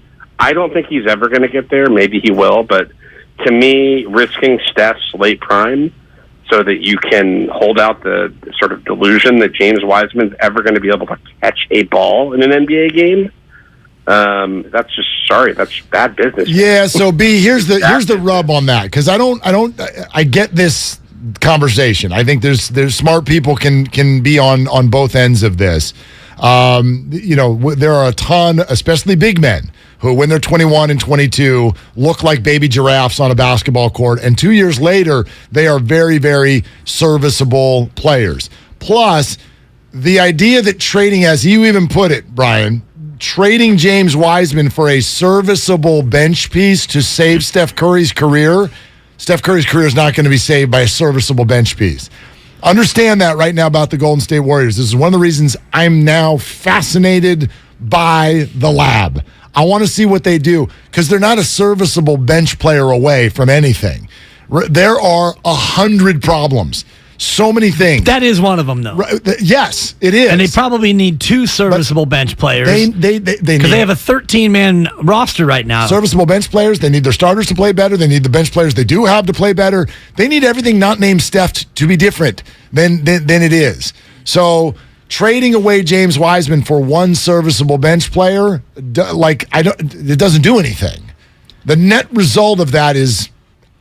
Now, I think there is a net result to it. No, if you get further down the road and that's an option where you feel like you're just, we need to tweak the bench here or there and we really got something, then I'd be more open to that conversation. Right now, that feels like a Band-Aid on a stab. I mean, it's like that's not enough. Band-Aid on a shotgun wound is the traditional I changed idiom. It. I like it. I changed it. I like it. I don't like guns. No, I know you don't. Yeah. Gun to the head, you never like it when we go gun to the head. I don't like it. I think that a serviceable bench player, somebody who, let's just say it's Otto Porter Jr., that kind of a player, somebody you could bring in, give him 20 to 25 minutes a night, somebody you can actually rely on, that would help this team a lot. Now, would it take you from where you are in the abyss in the West into being a championship favorite? No, it wouldn't. But it is one of the problems with this team. I'm not so ready to give up on James Wiseman, but you mentioned this. His stint in Santa Cruz, this is a pretty big couple of weeks for him. Yeah, it's a big deal. I agree with that wholeheartedly. It's all sponsored by Outdoor Supply Hardware. We got many more of your phone calls to get to, and we will. And then Steiny and Guru are going to jump in here next on Willard Dibs.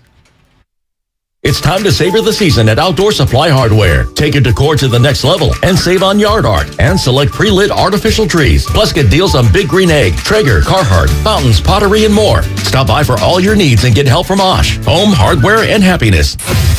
Listening to Damon and Ratto has never been easier with the Odyssey app. No, it's very much, we're going to keep the ball. And that's what Kyle Shanahan has been telling you he wants to do for 4 years now. And people still saying, you've got to do something different. He's not doing anything different. This is who he is, and you either can get on the train or demand that he be fired. Damon and Ratto, weekdays from 3 to 6. On 95.7, The Game. Everything, our farm, our stand, our pop-up shop, it really all started when we discovered the benefits of local, raw honey for our family. And then we decided to turn it into a business. We were looking for something to help us get up and running. So we got the Chase Business Complete Banking Account. It's more than a bank account. It comes with Quick Accept, which lets us take card payments anytime, anywhere in the U.S. using the Chase mobile app. Plus, we get same-day deposits at no extra cost.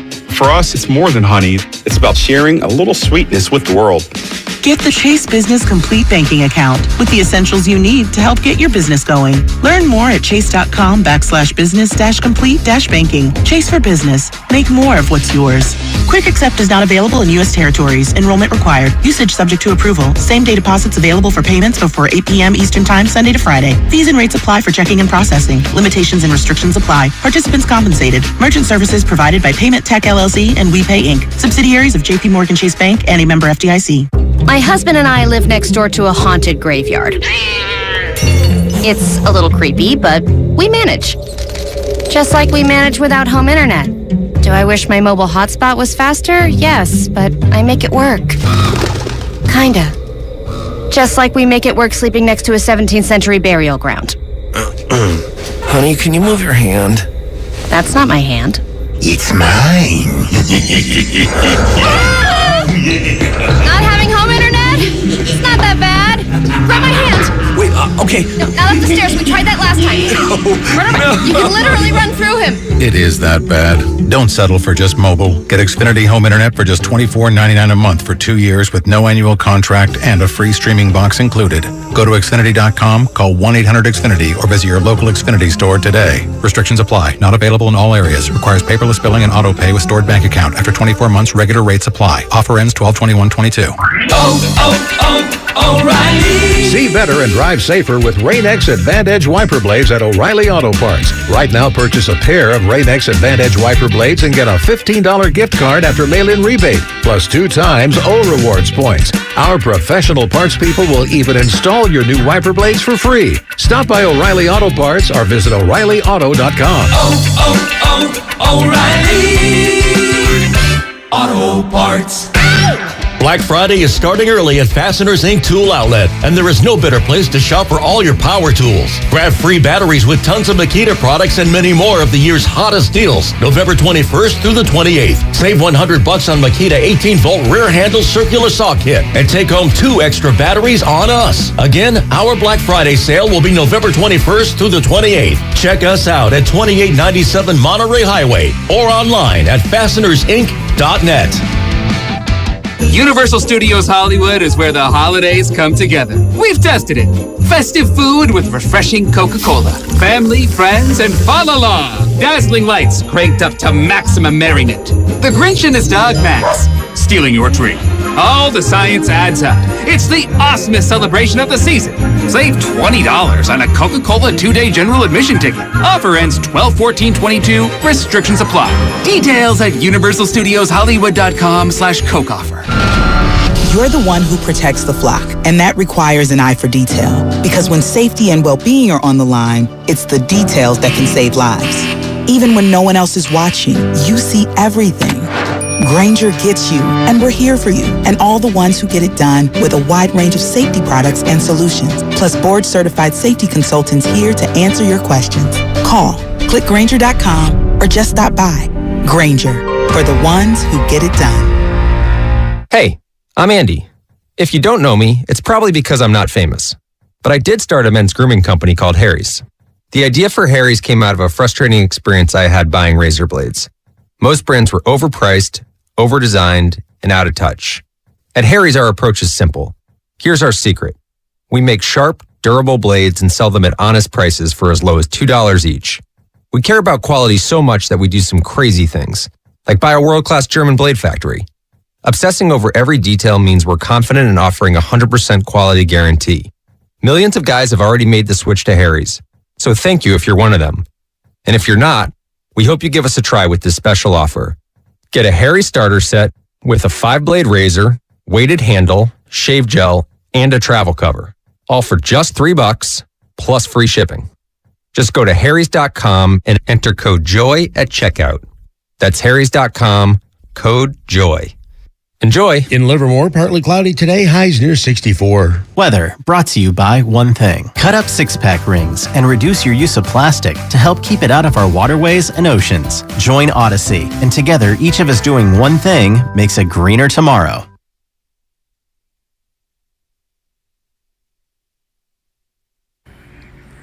Booker dribbles in, stripped by Curry. Loose ball, Wiggins. 2-on-1, Thompson beats Klay. Goes up, blocked by Payne. He'll save it to midcourt. Lamb will get it. Pulls over to Curry. Curry fires away. He's got 50. 50 points for Steph Curry. Now back to Willard. Now back to Willard and Dibs. Take it away, Mark. Okay, 50 Burger. Man. See, he dropped Lillard in there. Why? Because Lillard's ahead of him on the list for 50 burgers in the history of the National Basketball Association. Yeah. So that's why that happened. Yeah, that's natural. Lillard, Willard, it all is kind of It does rhyme, same yes. family, It is. Well, not the same family, but I can shoot a little bit, but not like that. Not like that. Yeah. Those are the little guys. Lillard and Curry. I won't understand. I will never understand. A little flick of the wrist, the ball goes 3/4 of the court. I don't. There's something just bionic going on there. Steiny and Guru are going to jump in here shortly. It's Willard and Dibs. So glad that you are with us. We're talking through all this Warrior stuff, and I just think it's ride or die. I think you got to sign up for the journey. You got to sign up for, can these guys figure it out? I don't think there's a whole lot out there. I don't think there's any guarantee or even probability that what could be out there is going to work. However, Dibs, James in Berkeley's got a hypothetical trade. I like hypotheticals. All right, do you? Let's do it. Hey, James, what are you doing? Right now, I'm just eating lunch, but let me give this to you guys real quick. So, what do the Warriors need? We need a big who is an actual big body, and we need a wing who can defend, shoot, dribble. And let me give you the trade, and before you cut me off, let me explain it. So here's the trade, and I checked it out on the NBA trade machine. It works, if you were wondering that. So first of all, I was. Wiseman, Moody, and PBJ for Kyle Kuzma and Daniel Gafford. And before anyone scoffs at this, if you're not watching Wizards basketball, Kuz has been balling.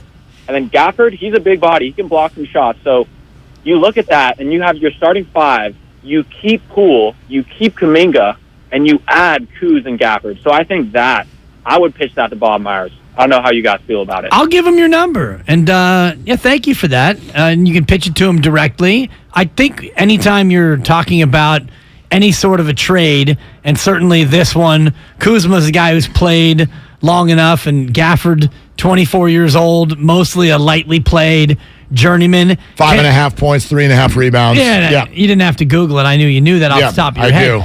Can they play in this system? And I don't think that Kyle Kuzma is the kind of player who can do the pass and move and shoot the ball well enough to fit in this system. Well, you're tapping into, again, if I've got 12 days of Christmas, 12 reasons to not make a trade, you're tapping into one of them, which is we sit out here and we watch the Warriors and we play fantasy sports. And so we think that you can make a move, and then these humans, okay, they're not names on the internet. These humans are going to walk into a new system and go, okay, boop, and it works. And it never works. It never works that way. You can make a trade, and to me, a trade leading to a championship is like when you add something to something that's already really working. Okay? The Rams got Odell Beckham. That did some things for them. Yeah, Christian McCaffrey. They were already working. They were already humming, and that kind of accentuated. This idea that you're going to go, we're going to flip our roster upside down. We're going to pour it out on the floor, put it all back in the bucket, then we're going to go play, and we'll win a championship. It doesn't work that way. Especially in this system where passing, player movement, ball movement, it's really what the Warriors totally rely on. It's one thing to take Christian McCaffrey and, okay, you're a running back and we can spread you out in a number of different ways. Go do that in our offense, and we'll find a way to scheme you into our offense. Kyle Kuzma on this Warrior team isn't a fit for me because Kyle Kuzma, he can't shoot 33% for his career from three-point land. He's not a great passer. He doesn't move very well. So you need to find a very uniquely suited player if you're going to go out there and get somebody to fit with the way the Warriors play. And I realized that idea was not flip the entire roster and dump it out on the floor kind of a move, but the larger point is what we're saying. If you're going to bring in key players, they're going to need time. They're going to need, like, this team is gelled together for a decade. And that's why, to me, I put a chip in the circle of, let's see if they can figure it out. Steiny and Goo in the room.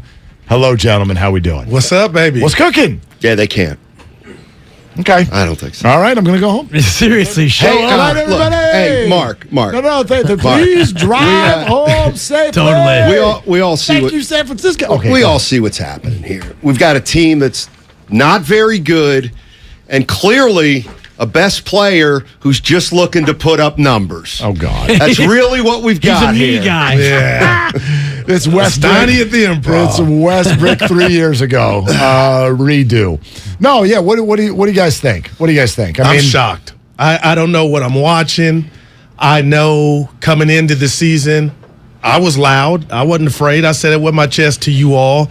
I don't know the residue from a punch between a veteran and a young up and rising star in Jordan Poole, how that would affect the team. But when you look and you have no answers like myself on what's ailing this team, how did we get here? I got to go back to that. And Jordan Poole, I don't want to give him a binky or a pacifier. Like, if you're coming off the bench, you got to go out there and get buckets. He does not look like himself. And the $1 million question is why? I don't know. Is it just because you need to start, Dibs? I mean, I get it. I mean, it can't be. He didn't start all the games last year. If that is really the reason, then, I mean, he is the most fragile player in the association. He had 2 points against Sacramento. From the free throw line. His last games, 2, 18, 18, 36, and 2. Oh. How do you go from 36 points against San Antonio? I'm starting so I can go off. Now I'm on the bench. I'm only going to shoot 5 times? I don't know. I mean, playing next to Steph on a has got to national be televised game. Playing next to Steph has got to be part of it. It has to be. It has to be part of it. For Jordan Poole, that's got to be a very comforting thing for a defense to attack a defense that's worried about Steph. But again, similar to what we said when they beat the Spurs the other night, we're still dealing with a very, very small sample on this. And so that's why I think because they won a title, because they're the Warriors, our minds are conditioned to go to the postseason. This is all about the postseason, and it is. But our minds shouldn't be there yet. It's November, and Mark, they're 0-8 on the road. I'm not here to tell you they don't have problems. Okay, I'm here to tell you that right now, as we sit here, for a multitude of reasons, the best thing that they can do and the best thing that we can root for is to sit back and see if they can figure it out. There's no deal on the table. They're not going to make a deal, and there's nothing available to them anyway. Well, and there's about 15 things that need to get improved. And you mentioned Jordan Poole playing with Steph Curry. Last night, Jordan Poole came into the game at the 8-minute mark. He played 8 minutes with Steph Curry. So That's it's fair. not as, and I want to track all of his minutes last night in terms of with Steph and without Steph, but it's got to be more than just, I need to play with Steph, because everyone's going to play better when they play with Steph. So you put Jordan Poole aside. We talked to Ramona Shelburne earlier, Steiny, about Klay Thompson and his struggles. What do you think? Straight jacking. Yeah, straight jacking. And when he New makes Jack one, City. you're like, 4 more coming. It ain't even about the it's like mixing a pass. That's about the He did. If anybody turned the game off, he did make some last night with about a minute and a half to go. And he was filling it up, brother.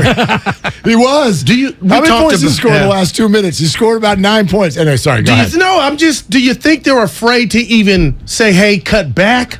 No, do you think they're afraid to say, hey, maybe you might want to come off the bench? I'm not saying that's the remedy, but I just hate that they're afraid to broach that. I don't think they're afraid. I don't think they're afraid. 7 points in the final minute, too, by the way. I don't think they look at this the way that we look at this.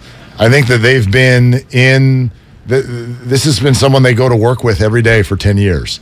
They also watched what he went through a couple of years ago. And I'm wondering how much of that is why maybe they don't want to do this to him. I just think when you're there, and this is in anything in life, when our coworkers, our family, when you're there, there's an understanding and a respect level that's not there for people from the outside. And so I don't think they're afraid to bring up anything. I don't think they think that's the right thing to do.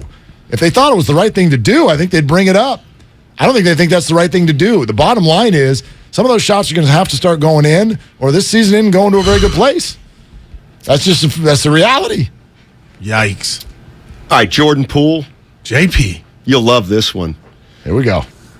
He's doing exactly what Durant did 3 years ago when he wouldn't shoot. And he's, I'm working on my other parts of my game. This, that. There's something going on. And but who does that help? Who does what help? What's he getting from that? What's Jordan Poole getting from the shot game? What does anybody get? It's a passive-aggressive move that you use to say something's wrong. And I don't know what's wrong, but I got to believe it has something to do with he wants to start. So now I think if he wants to start, well, why did he sign the contract here when he knew he wasn't going to start? I have a hard time with that. Yeah. I have a hard time Me too, with Mark. this. I mean, you're 23 years old. You signed the extension. Yeah. You're playing next to Hall of Famers. You just won a you're not gonna championship. start. Right. Like this is, I mean, remember when at the beginning of the Giants season, everyone's like, how the hell do you not let Jock Peterson stay in the game when he hit 2 home runs? And they finally tracked down Jock, and he's like, they're using me exactly like they told me they were going to use me, and I signed up for this, and I'm fine. Are you all okay out there? How could he be mad? They're doing exactly what he signed up for. So I don't know. I mean, I'm not going to, who knows? So I can't dismiss what you're saying, but if that's the reality, then that's a wayward brain. Well, and it's not just sixth man. It's I'm sure the punch has something to do with it. Yeah. I'm sure his stature on the team. There's before the season started, before the punch, I did think this team was in a little trouble because you can sniff agendas. You can. Wow. And now Draymond, is he opting out? Is he not opting out? You know, you had Poole going for the bat. You got Kuminga and Wiseman, these young kids. They see everybody around the league playing. Everybody was drafted around them playing. They want playing time. They're not good enough yet. their heads are exploding. They're not ready to play team basketball. The veterans see that. Timetable's not meshing. Everybody's just in their own stuff right now. I like so that. Ramona said this, and it might have gotten glossed over earlier this morning in talking about the punch, in talking about the financial dynamic, the young guys, old guys, 2 timelines, playing time, and all of that. She said that punch was not about that dynamic. And it also wasn't not about that dynamic. About the dynamic. So we don't know. What dynamic? Exactly. Young versus the all 2 of it. timelines. All so she's of the saying things the we punch said. wasn't about the money, but it wasn't not about the money and all that. So that's someone who spent, probably a week around this team, went on a boat ride with Klay in order to write this article.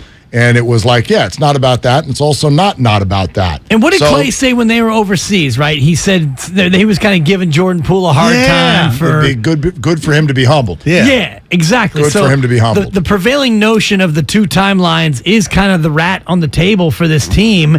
And, it spills over in many different ways. You've got young players upset about playing time. You've got old players maybe shooting more than they otherwise would because you're not taking my shots, young buck. Yeah. You're listening to 95.7 The Game, KGMZ FM and HD1 San Francisco, always live on the Odyssey app. Well, hey, real quick, I should know this, but he should be humbled.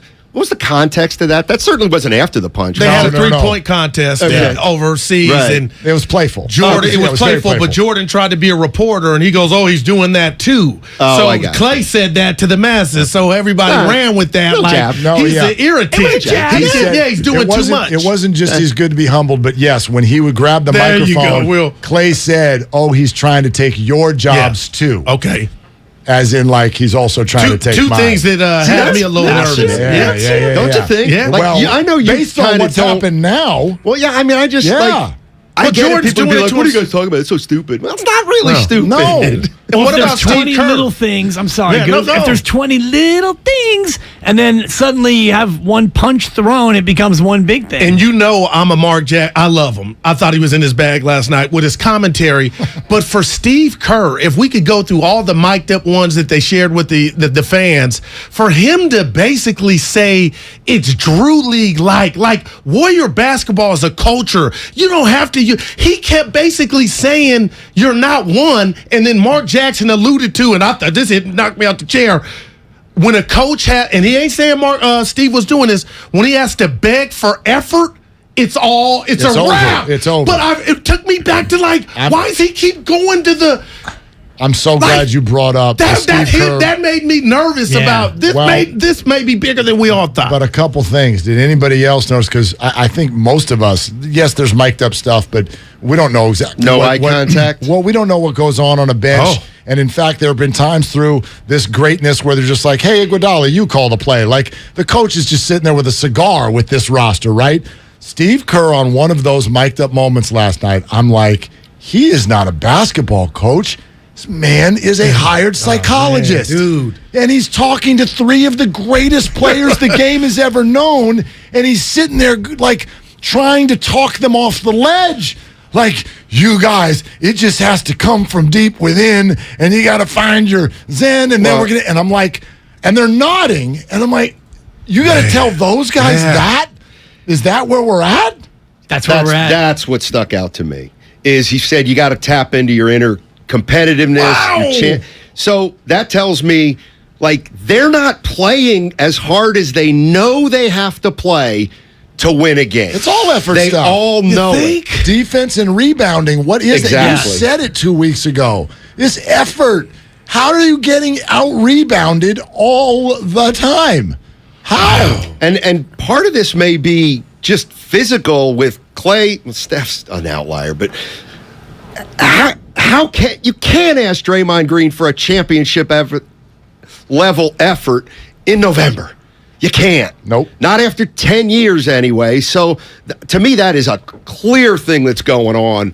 Klay's behind schedule, obviously, and Draymond's coasting, if you will. Steph, I think Steph's defense has taken a step back, but he can coast on offense and get 35. Right. They're just not they're just not tough right now. And who picks up for the coast? Because last year they kind of coasted 18-2 start, Wiggins, but you had he was K-Wig a little bit Wiggins last night. is back to wallpaper. You can't afford a Wiggins slump. So here's the thing, though. You notice that we accidentally slipped back into Wiggins is our second best player, which we all know from 2-3 years ago. The whole deal was, when's Wiggins going to be at his best? When you're not asking him to be a 1 or a 2. He can play like a 2, but don't look to him to be your 2. That's always been his kryptonite. And we haven't even been thinking about that this year, but while Klay and Poole are off on an island somewhere, whatever they're doing, all of a sudden you're like, okay, Wiggins, we're relying on you. And he's like, well, hold on a second. 5 of 11. That's not what I do. I think that's a good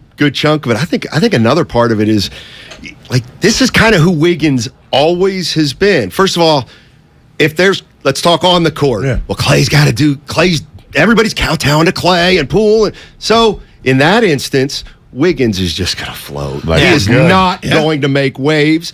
Off the court, he just got here, kind of. So he's not going to.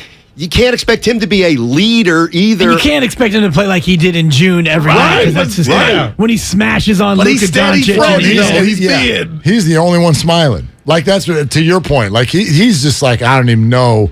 Right? I got my money. I've already had my money. I had my money before I got here. Yeah. I don't know. That's why the starting thing for Poole, I'm like, I just don't want to put my finger on it. Like, you knew that you weren't going to start, right? So let's say Jordan Poole needs to start, and so you start him, and Klay Thompson doesn't want to come off the bench. So which one is more of a positive versus the other one being much more of a negative? Because if Klay comes off the bench, you know it's a negative, and that's going to affect Klay. But hey, Poole, it's a positive for him. Or Poole off the bench, it's a negative. The guy was 0 for 5 with 2 points. Double negative, Dibs, it sounds like. Or Klay as a starter, hey, I'm going to shoot my way back into being Klay. How does Steve Kerr navigate both of those, Steiny? Hot take? Start them both? You want a hot take? Yes. No. Bring them both off the bench and start DiVincenzo. Look at you. DiVincenzo defends. DiVincenzo doesn't need to be coddled or taken care of.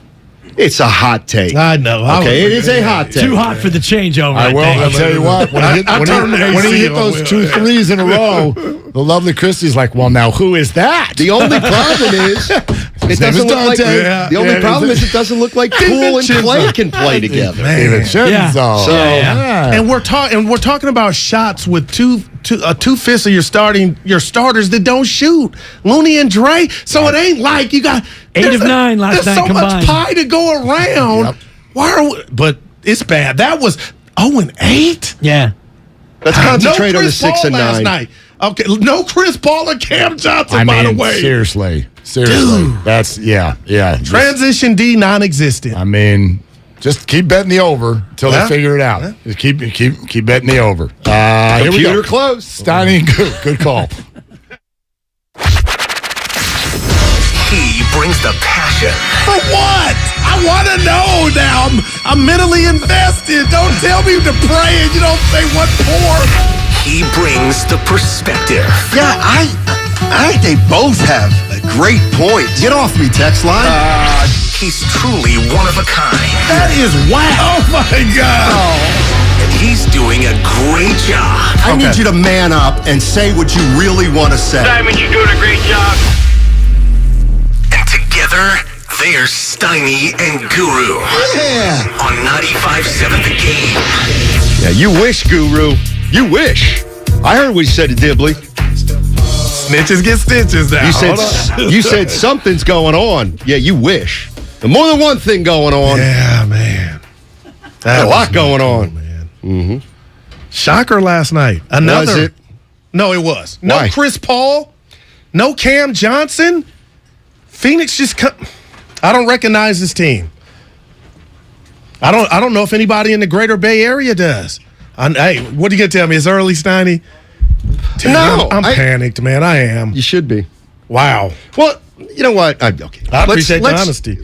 You know me. You're negative. I like. I was talking to Brian Ratto today. And we were walking to get a cup of coffee and came back. And he goes, Steiny, you've been. I don't know. Last few months, man. Something. I'm like, what? He goes, I don't know. just more at peace. He's just more, happy. That's what we need. I said, yeah. I'm zen right now. I don't know what's going on with the Warriors. I know there's a lot going on with them, though. I have a list of about 8 things.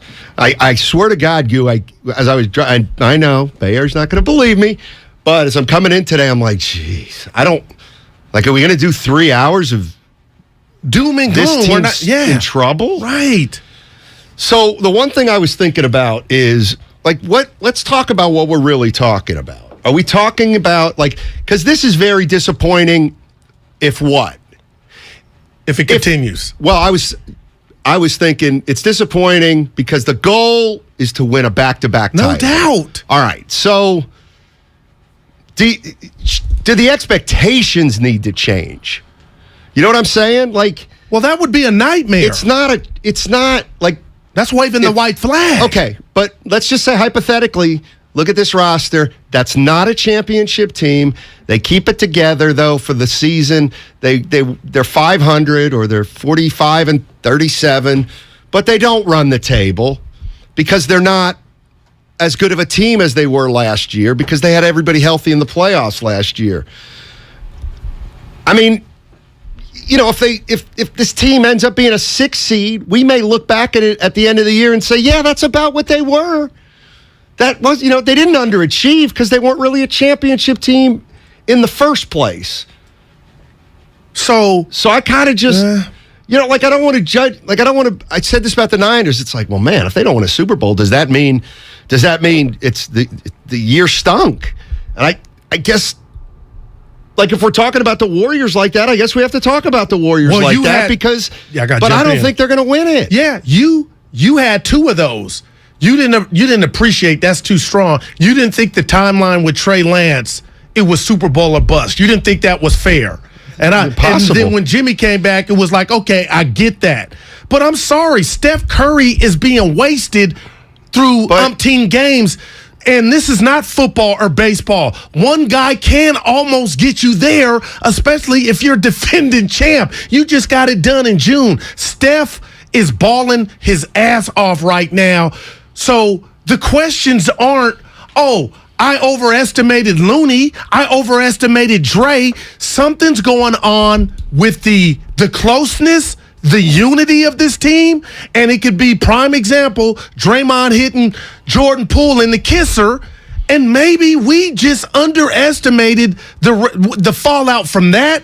And then 2, Klay Thompson. I love you, Klay, if you're listening, but do you feel like he's being handled correctly? Who's going to tell me they have given Klay, and you can say he's earned it, the license to jack up shots left and right? That's affecting the team, Steiny. And if they're not going to speak to him, then it's nothing to see here. And they're telling us this is par for the course. A brother going to work it out. But nobody's saying that into a microphone. Has any reporter asked Klay, do you think you're shooting too much? Can you dial it back? Somebody asked Curry that last night. Take a listen. On holding Klay accountable. It's a tough balance of trusting him to do exactly what he is capable of doing, what we know he's capable of doing, being himself in the sense of Klay Thompson's shots have always been, ones that you wouldn't tell anybody else to really take because of his skill set and the work that he puts in. And he's had, slow starts before in seasons, but the biggest thing is, again, I tell JP this, tell Klay this, tell myself this, you have to let the game come to you. Especially when teams know if you start get going, we're tough to beat, and they're probably going to have the heightened sense of awareness early in games, early in quarters when you're out there to try to take it away because they're afraid of what Pete Klay looks like. So just let the game come to you. Have some a little bit of patience and trust in how we play as a team and creating good shots. His presence out there changes the game just with his 2 feet on the floor. He requires a lot of attention no matter what the numbers look like. So it's going to come. Just trust it. I mean, that's it. I mean, he said, he just told Klay everything you wanted to tell Klay. Let the game come to you. Have trust in the system. Don't try to do it on your own. So will we see a different Klay tomorrow night? I'm asking. I have no idea. Because there could be, you could say Steph subliminally, Steiny, and he could have been saying, let it come to you. Does that mean you might be shooting too? Of course it does. Let's put rats on the table today. But is Klay going to process that? And I didn't come in here to rain down on Klay. I just can't ignore the rat on the table. He's letting them fly. I think Klay's an issue, but I think there's a more of a team-wide issue that is playing into everything. You go in that huddle where he said Drew League. He said they're playing. First of all, they had League. terrible body language last night. Dude, the entire team. Man. Klay Thompson was moping again, hanging his head. The bench is unenthusiastic. The young players are unenthusiastic on the bench. All right? And Klay Thompson's bringing the team down right now. That's part of it. Yeah, of course it is. He's bringing the team down right now. So is that here I go. And by the way, do you think that's have an impact on Poole? By the way, Draymond Green, please what? Kiss my ass with effort. He was a no factor last night. He played with no emotion at all until Ayton got in his grill with 3 minutes left. I don't know if you watched Draymond Green last night. He wasn't complaining about fouls. He wasn't in the huddle saying we got to. Yeah, he was checked, and he ain't out did a podcast either. So maybe we don't know the fallout from. So, and that's kind of what I mean. I mean, like I don't want to single Klay out. Steph Curry's defense has stunk this year too. Wiggins' defense is completely average. Like they're getting killed by dribble penetration. And they're also getting killed on closeouts. Are terrible. Steph Curry and Draymond Green both yesterday. So slow on closeouts. Yeah, no, everybody. Even the commentators said it. Klay can't defend. So where do you go from here? And only the Warriors know how bad this is. You know what? And that might be your walk-off. We'll bring you in here. 12:15. But you will bring you in. I'll tell you what, I could get a round in if you sent me home right now. I'm shocked, Steiny. And to bring up that graph, I don't know if you saw, of worst starts by forget roads, home splits, the worst starts by defending champs. They're right up there with the Miami Heat, and Evan told me there was one more team I forget, but we can probably the Bulls. The 99 Bulls. We can say this is nothing, but if you said, Guru, you got to tell me what you really feel. I don't fake passion with you. You know that about me. I think that punch divided the team. Some don't want to speak up, some never will. And this is what we're seeing, man. Because now if you're telling me Draymond's been neutered or tame and he's not being demonstrative, and maybe if he is, guys are like, whatever. Like, maybe that's what's going on with Poole. But I'm tired of changing the diapers on Poole in this sense. Oh, because you're not starting. That's why you're not balling. We don't know that. But my point is, it's not good enough. If that it were the case, you got a Warrior uniform. They paid you. You had a chance to buck back and say, "Hey, let me take my time." Come on, man. And this is my worst nightmare for Poole. Did we see? Did they give him the bag too soon? Because did Kerr say he's getting defended by better defenders? I didn't like that when it was said. Why? It's true. That's what the better you become as a player, the better you get as a player, the better defensive players then guard you. It's no more than that. I thought you read into that too much at the time, and I think you're reading into it too much now. Well, that's concerning. What? That Guru, a great you can defense. bat 380 against certain pitchers, but when I bring in the aces, you go bat 210. Okay, so who's Jordan Poole likely to have more success against at the offensive end? Marcus Smart or Gordon Hayward? It's the latter. Hayward. Okay, there you go. Shout out to Stat. Oh, man. Gosh, where was I going to go here? Of course, 888-957-9570 is the number. That's also the Xfinity mobile text line. I don't even know the question to ask. A lot of people on the Xfinity mobile text line going to that punch, Donnie, and I'm not trying to stir it up. There's so many issues, so there is no question. My feeling is that the punch is absolutely a factor, but it started before the punch. Listen, to me, it was not hard to figure. Talk to me. Kuminga and Wiseman and Moody, they want to play. They want to play. They're looking at every peer drafted around them. and they're playing and they're putting up numbers and they're at least having individual success. Yeah. And the young players want to play and they're not playing. And you know what? Another rat on the table, it's probably costing them money that they're on a championship team right now. So that's very real. Then you have the champions who are looking at the young guys saying, well, you guys ain't champions, you shouldn't play in the first place. So there's a natural void there. There's a natural chasm between the champions and the guys who haven't done anything yet in their careers. And I gotta believe the young players are ridiculously frustrated. And I get it. They're not champions yet. But there's a million different things going on. And, Kuminga, like, how can you ask Kuminga and Wiseman to contribute on a championship team, not any team, not a 500 team, a championship team, when they haven't even come close to figuring out their own game yet? And it's not selfish, they're just worried about themselves. They're just worried about surviving. They're not worried about, can we play championship basketball with Steph, Klay, and Draymond? Well, they're light years from that. They gotta. Well, guess who didn't play last night? Who? And one's not even on the team. Who? Wiseman and Kuminga. So just if it's the young guy and the fallout because they're not playing or they got a raw deal, because there's only 3 youngsters when you bring them up, I'm thinking about all 3 of them. Kuminga was sick. Wiseman was not there. So Draymond's not feeling sorry for them to where he's going out not giving his all.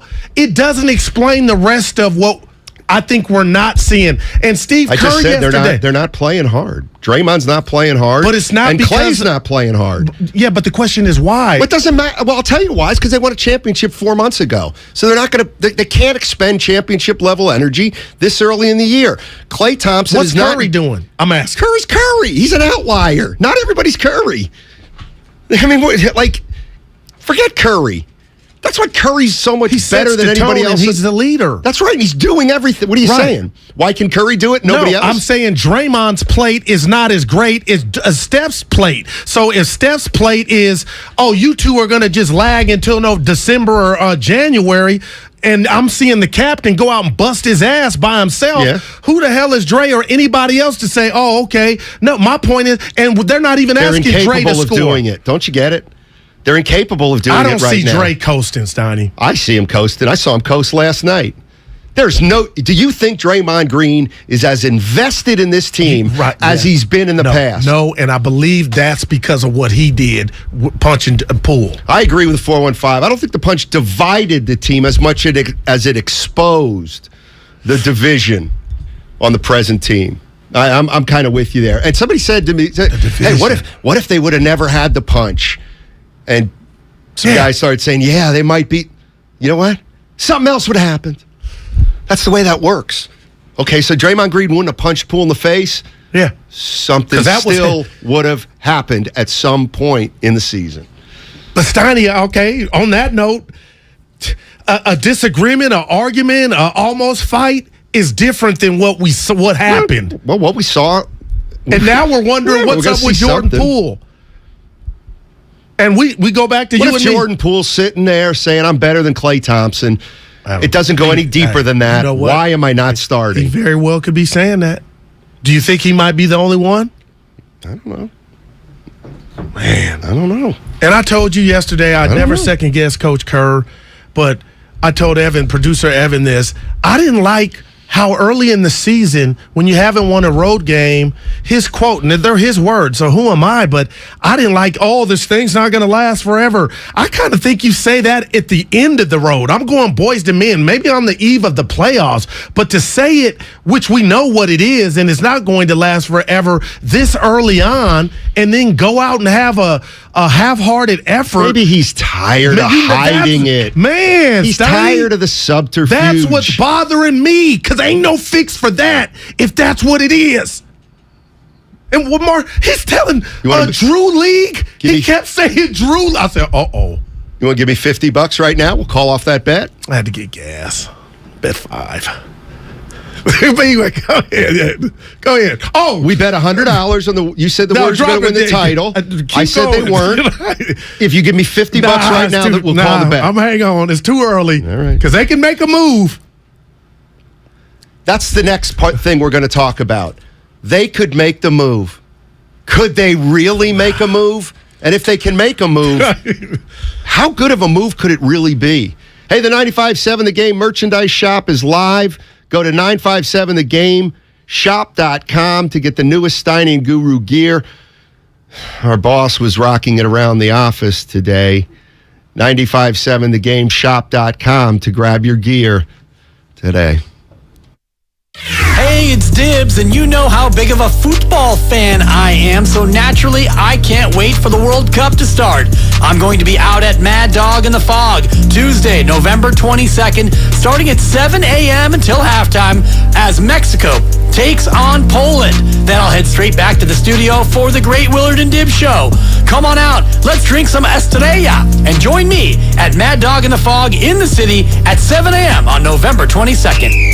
AT&T Fiber presents a straightforward moment inspired by straightforward pricing. And now we just cube the pancetta as such. So what's on the menu tonight? This carbonara I found online. It's fire. You gonna love it, Mom. I hope you hold on to this AT&T Fiber, son. It's nice. Yeah, you should settle down now that you're a gagillionaire. Oh, I am. I finally found the one internet I've been looking for my whole life. So, no more one-year stands? No, I'm done with all that. With AT&T Fiber, there's no price increase at 12 months. What about equipment fees? Nope. Those were never any good for you. Exactly. But now, everything's completely straightforward. Well, in the spirit of being straightforward, I never liked any of your old ones. Me neither. Blah. Y'all never told me that. But we're being straightforward now, which feels good, yeah? Yeah. Now let's get straightforward about that girl he's been seeing. Straightforward is better. No equipment fees, no data caps, no price increase at 12 months. Live like a gagillionaire with AT&T Fiber. Limited availability in select areas. Visit att.com/hypergig for details. Someday, you might be with friends in the Bay Area, telling the story of how you navigated these complex times. The market was all over the place, so you reached out to a Merrill advisor, and with their help, charged ahead. And unlike your fishing stories, you won't have to go overboard. Find an advisor at ml.com/bullish. Merrill, a Bank of America company. What would you like the power to do? Investing involves risk. Merrill Lynch, Pierce, Fenner & Smith Incorporated, registered broker-dealer, registered investment advisor, member SIPC, a wholly owned subsidiary of Bank of America Corp. Were you abused by a priest or clergy member? You're not alone, and we can help you hold the church accountable, regardless of your age, and even if your abuser is no longer working or even living. Thousands of victims have filed claims and been awarded significant compensation, but the deadline is quickly approaching, so call Stop Clergy Abuse right now. Your call is free, private, and confidential. Even if you don't remember the abuser's name, we may be able to help, but time is limited, so call now. Catholic dioceses have paid more than $3 billion to victims, with the average national settlement at $268,000. In parts of California, the settlements are much higher. Call 800-230-5678 now, or soon you may forever lose your chance to file a claim. You can't change the past, but you can be compensated for it. Call 800-230-5678. A representative is standing by to help. Call 800-230-5678. That's 800-230-5678. If you own a business, this has been a bumpy ride. From pandemic to inflation, I'm sure you could use a break. If your business has 5 or more employees and survived COVID, you might be eligible to receive a payroll tax refund of up to $26,000 per employee. The challenge is getting your hands on it. Hi, I'm Howard Mackler, and that's why I founded GetRefunds.com to cut through the red tape and get you that money. The team of tax attorneys we have put together are highly trained in this little-known payroll tax refund program. We do all the work, charge not a dime up front, and simply share a percentage of the cash that we get for you. Businesses of all types qualify, including those who took PPP, nonprofits, and even those that had increases in sales. We have helped return over $1 billion to businesses, and we can help your business too. Just go to getrefunds.com and answer a few questions. This payroll tax refund is only available for a limited period of time. Don't lose out on up to $26,000 per employee. Go to getrefunds.com. That's getrefunds.com. Big O Tires Black Friday sale is here. Get great savings on auto care services and buy 3 tires, get 1 free on select in-stock Mesa tires with with installation purchase. Visit BigOTires.com for other Black Friday saving offers through December 4th. Big O Tires, the team you trust. If you run a small business, you need the most from every investment. That's why Comcast Business gives you more. Like more innovation with our new gig speed Wi-Fi, plus unlimited data. More speed from the largest, fastest, reliable network for small businesses. And more savings, up to 60% a year with Comcast Business Mobile. All from the company that powers more businesses than any other provider. When you need more, you need Comcast Business, powering possibilities. Get started with fast speeds and advanced security for just $49.99 a month for 12 months with no annual contract. Plus, ask how to get up to a $750 prepaid card with a qualifying bundle. Offer ends 12/5/2022. Restrictions apply. EcoBill and AutoPay required. New 50 megabits per second internet and Security Edge customers only. Equipment, taxes, and fees extra and subject to change. Mobile Savings compares pricing of top 3 carriers. Okay, can I have everybody's attention for just a second? Morgan's media planning firm just landed a multi-million-dollar client. Because we won the pitch. She needs to staff up before trafficking hits a traffic jam. So we're going to need research, planning, buying, obviously, and probably data analytics. Indeed can help her hire great people fast. I need Indeed. Indeed you do. We instantly connect you with quality candidates whose resumes on Indeed match your job description. Visit Indeed.com/credit and get $75 towards your first sponsored job. Terms and conditions apply. Get in the zone, AutoZone. Welcome to AutoZone. Thinking about gas mileage? If your check engine light is on, it may be affecting your MPGs, but the free AutoZone Fix Finder service can help. With the most complete free warning light report backed by technician-verified fixes, you'll know what's affecting your gas mileage and more, and you don't have to drive too far to find the fix. The free AutoZone Fix Finder service is available at all 6,200 stores. Get in the zone, AutoZone. See details at AutoZone.com.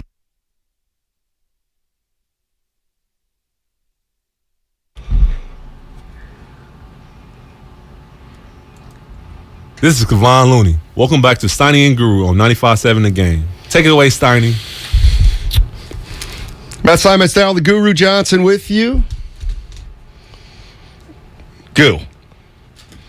If you're another team in the NBA, now, first of all, if you're the Warriors and you say, this thing's not working.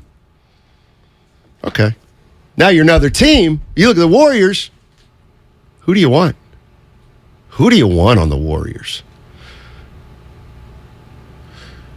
I'm being so real with you right now because my emotions are high. I don't have all the answers. But what I'm watching from Steph Curry, Steiny, and I mean what I'm about to say, and this start that he's gotten off to, and the fact he could have been eating donuts or, not showing up until January or February, it just speaks to who he is. A 50 burger last night. I looked at every player on this team and I said, you can have them outside of Steph Curry. So if they call and they want Jordan Poole, I would look to see what I could get for Jordan Poole. If they called about Klay, if they called about Dre, I would see what we could get about with those guys. There is nobody untouchable on this team outside of Steph Curry, and that's why, again, I'm not bothered by Kerr's comments. Well, I'm just a sports romantic. Like, don't start talking about the end right now, because we kind of know it's there, the last dance, but to hear him say it, maybe that's why he used Drew League last night, because some message is getting lost in translation. But you ask me a question, anybody you want outside of Steph Curry can be had, because I owe it to him. He ain't going nowhere. Well, I don't want to bog down in some details, but I thought you never would trade Steph or Klay because that's fifth title that Klay. Yeah, well, things change, and now we don't have the answers. Okay, and there could be some poison amongst the team. Okay, let's do it the other way. Let's do it the other way. Because you didn't bite. Adam and Eve. What if the team comes and says, hey, and Steph says, no, you can't trade. No, you cannot trade. No. You cannot trade Klay or Draymond. Okay, then I would be cool with that, because the chef is trying to get number 5, and he's playing his ass off, and this thing can be rectified. I know we did on the changeover. You, me, Willard, and Dibs. Can you? Bonte Shasky. How can it be rectified? If you're let's try right, to figure this out. I'm gonna say something. Mm-hmm. If Steve Kerr is right, and some people are half-assing, and some are mad at others, and they need that closed-door meeting. That thing, Steiny, I've been a part of teams. I know it's not NBA. If they have that, come to Jesus, it can help. If that's it can help, but it's not Steiny, they're not closing out on shooters. It's not going to turn them into a championship team. Hold on now. Meeting they is are not a championship No, team. they're not. This team is not a championship team. And I'm two ways they're not a championship team. One is because the team is different than last year. True. Two is they're not a championship team just because they won a championship last year. But also, just look at them. Look at them right now. They're not a championship team. Okay. That's fine. This is the thing. I'm not sure how they can. Okay. Yeah, I know. I'm negative. But I don't think they can become a championship team by the end of the year. Not from what I've seen through 15 games. Could they prove me wrong? Of course they can prove me wrong. But I'm sorry. They did last year, Steiny, not to be that. Yeah. Yeah, you know not what? to be smart ass. Let me clarify that. Yeah, because I didn't think they could win it last year. That. I didn't think the Warriors could win it last year because I did think they were a little too old. Yeah. I didn't think that those three guys could get it done. Gotcha. All the way to the finals. Yeah. Okay? That's why I didn't think the Warriors could win it. That's not why I don't think they can win it this year. Yeah. I don't think they can win it this year is because they came into this season with agendas, total agendas. All of them now looking back at it. Draymond Green's got a money issue hanging over his head. Klay Thompson is so lost right now. His number one focus is trying to figure himself out. And you know what? I think he might have known that coming into the season. Jordan Poole, who knows where he's at? He may want to start. He's not starting. Kuminga and Wiseman, they're no factor. Man. And that's why I made the bet thinking we were going to watch them and the team watch them go through their NBA puberty.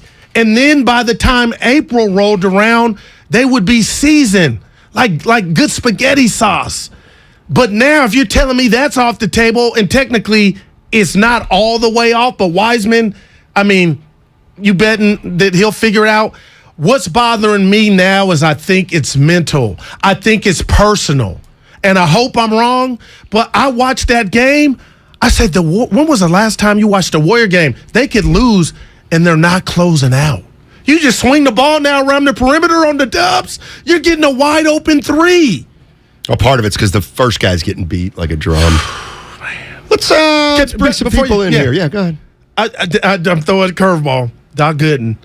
Your number one concern in all this, because mine is Klay Thompson. It was Jordan Poole. It's Klay Thompson. Steiny's number one at the list it's early of what has you fearful. I don't know. They're just, it's over. What do you want me to say? Damn. I mean, the agendas. That's everybody's agenda. When did you get that word? That just coming into the season? Why couldn't anybody see it coming? I'm not a freaking genius. It was obvious to anybody. It was obvious when Shanahan said, we're going to try to win a Super Bowl with Trey Lance. That's stupid. Okay, that's stupid. That doesn't happen. Okay? It just doesn't. Why can't we just say, I don't think that can work. Okay, the two-timeline system. They didn't have a two-timeline system last year. They won it because of Peyton and Porter and Bielitsa. Yeah. Yep. So the Warriors came into this season and said, we're going to try to win another title, but we're going to also play Kuminga, Moody. How? How does that happen? That doesn't happen. They're 20 years old. Kuminga never played college. Wiseman played 3 games of college. It's just like I didn't think it was going to work. What do you think Lakeup's thinking right now then? Honestly, keeping it real, you think he's like... I think he's more... Guru and everybody were fools thinking we could go back-to-back without the three? They're not fools. Because I don't think they're throwing in the towel. I don't think they expected this to get this stanky. Well, of course they fast. didn't. Of course they didn't. I'm sure they thought they'd be 9-6 right now. Right. Well, they're Curry not. balling. So, they're not. They're 6-9. And now Lacob and Myers have to say, do you think we're 6-9, or do you think we really have a chance to be a 10-5 team? You think we could rip off 10 of 15? What do you think? I don't know. And you know what? here's the other thing. Maybe it did have a chance to win a title on August 31st. And maybe that vanished with the punch. Wow. It's possible. But, no, it's real. I mean, I don't recognize this team. Nobody does. Do you want my honest answer about what you asked me about Joe Lacob is I think Joe Lacob would be much more committed to the young guys than the old guys. I've been saying that forever. You always laugh at me. And I get it. But, like, I could... But hasn't that taken a hit, though, too? Not really. I call myself Bob Hope. What if he's telling Steve, can you please play Kuminga and Wiseman? And Steve's like, I can't. That happens all the time. And I know this is, I know you're about to get to the calls, but sending them to Santa Cruz doesn't seem like a Joe Lacob move if he was on that train of getting Wiseman that real playing time. And what's Wiseman thinking about watching that game last night in whatever room he's at or dorm in Santa Cruz like, oh, they thought it was me, huh? They did not think it was you, James. Grow up. That's why you're down here in the first place. You're feeling victimized. You're down in Santa Cruz watching the Phoenix Suns Warriors, and you're actually in your room saying, they thought it was all me, and it's not. Guess what? Damn. That's why you're immature, if that's really what you're saying. David and El Cerrito. What's up, David? Let's figure this out. Two things.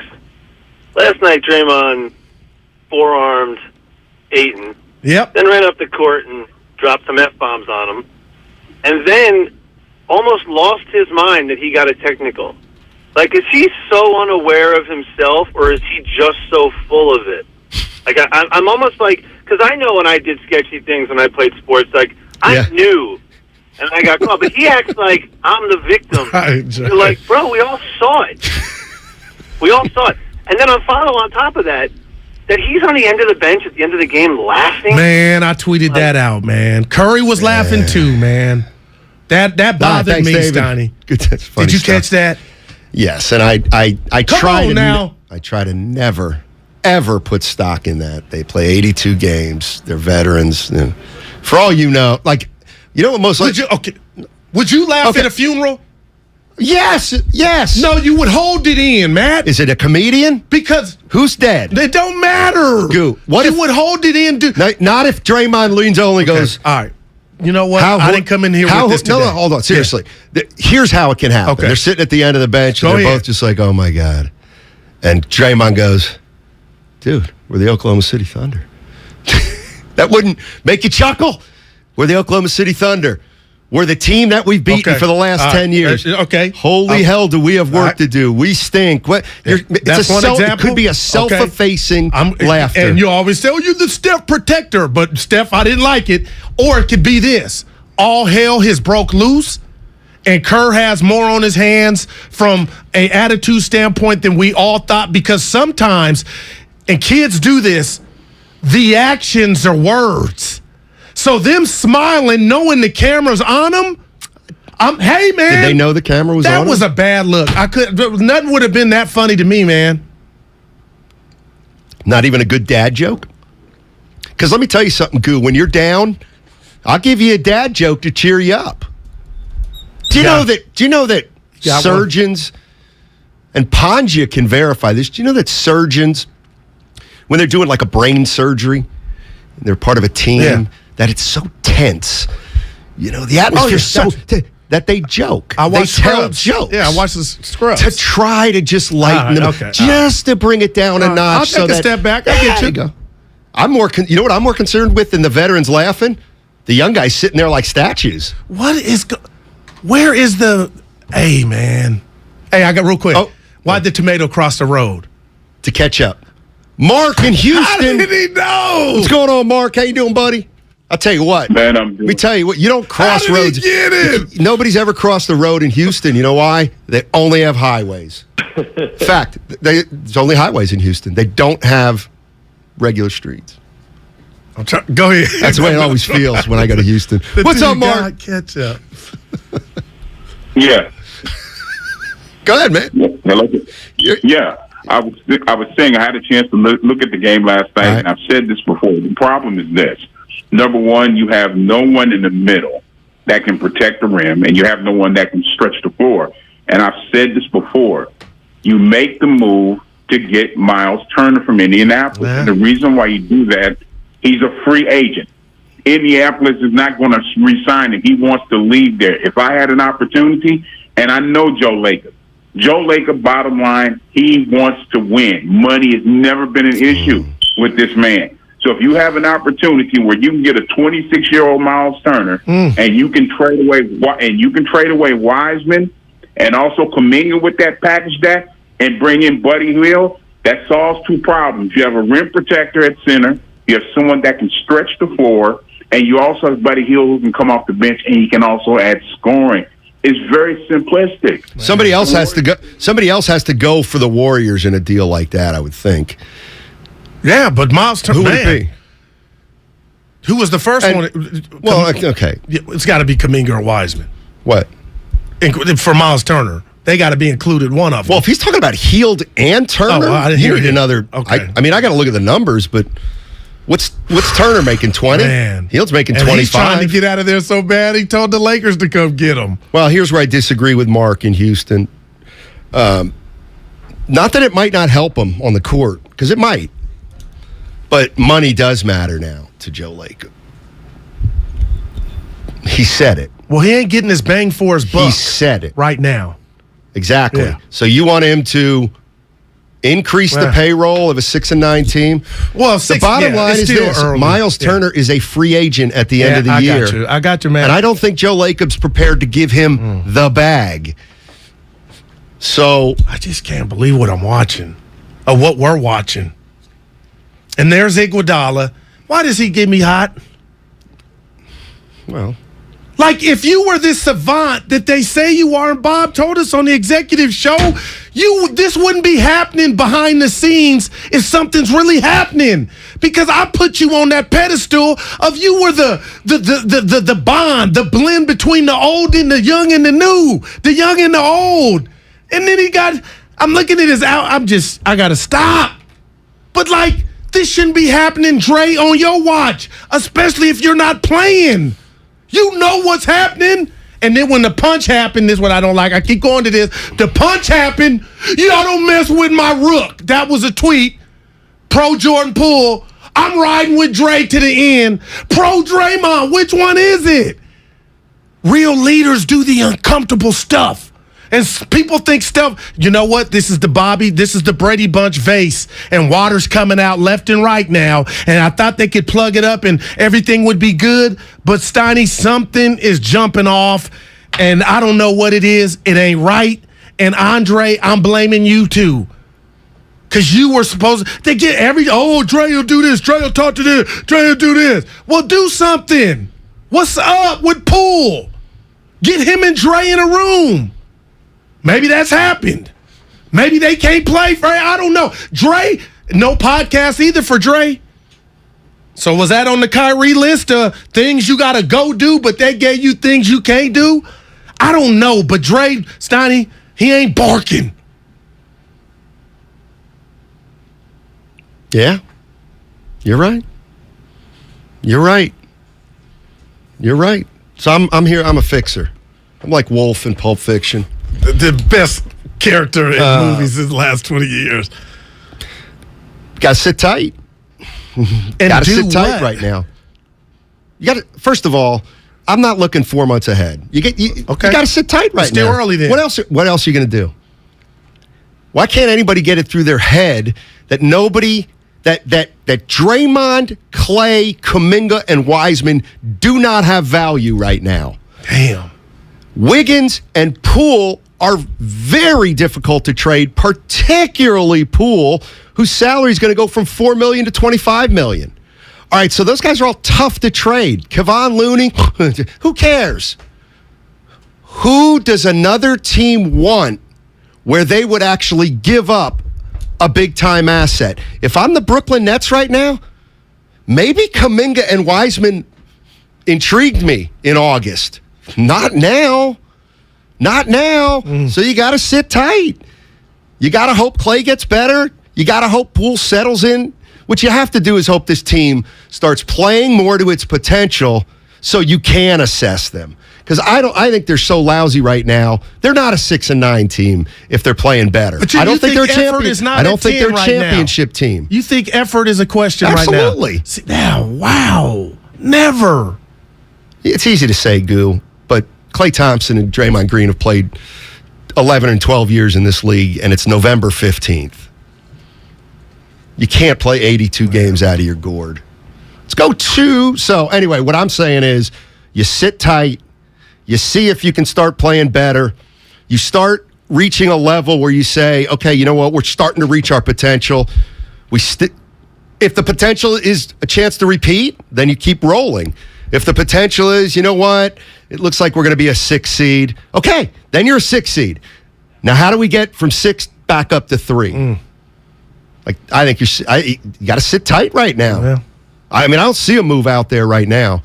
Let's go to Bernard in Dublin. Hey, Bernard. Hey, how y'all doing, man? Hey. Hey, this is what I want to do. What I go to, I've been a Warriors fan for a long time. Ever since you was covering them, Steiny and Guru, you've been around forever from the Bay Area.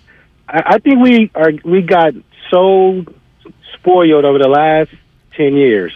And when the Warriors struggle, a lot of teams go through this. And they have set such a high standard, you know, it's a little disappointing to see how I'm playing. Guru, you say, oh, what am I looking at? I look at the calendar. It's November 17th. And yes, they're not a championship team right now. What team is a championship team right now? Well, the Warriors won it last year, and they do have to give more effort. Every team marks it on their calendar when the Warriors come in that they've been beaten up on for the last 8 years. They cannot wait to play the Warriors. And you guys see it. It's people that we don't even know, and like they hitting threes, they making everything. They are playing harder than the Warriors. The Warriors will get out of this funk. I mean, it's November 17th, and we're acting like the playoffs start in like a month. And I agree, it's not a championship team right now. But that pedigree is not just going to leave them in the next month or month and a half. Okay. To me, they'll get better. So let's give them a chance to get better, and if they have to make a move, so be it. But let's not, put the dirt on them right now. All right, and nobody's putting the dirt, but just to your point, last November was part of just a day, a month that they used to get out after 20 games and start off 18-2. Now, I know the previous season they made the play-in game and got eliminated.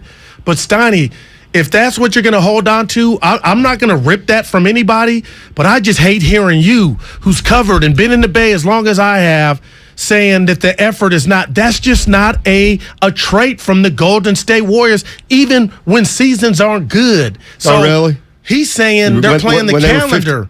Draymond quit when they were 15 and 50. Oh, well, that was but you're shocked that he's not playing with 110% effort in November? That was different. So Jordan Poole doesn't look like he's playing the calendar game. He's playing the psychological game of, do you really think Steiny's starting is what's going on with them? Because to me, that's the easy way out. What if it's not? Not sure.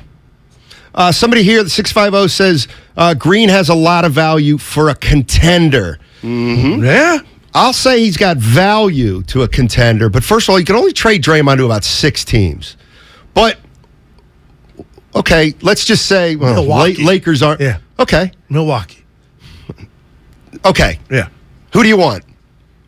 Like, they're not giving you Bobby Portis for freaking Draymond Green. And they're not giving you any of their big boys. Yeah. And who do they need? What do the Warriors need? Like right now, you're saying chill, though. You saying just chill. Status, keep it copacetic. We'll talk in. It's copacetic. Copacetic. Yeah, help me out. And we'll talk in 30 days. There's not a. There ain't that magical player. Like, this is kind of what I mean. You know why I wouldn't make a deal right now? You know why you got to let it play out? Because so many things are going wrong.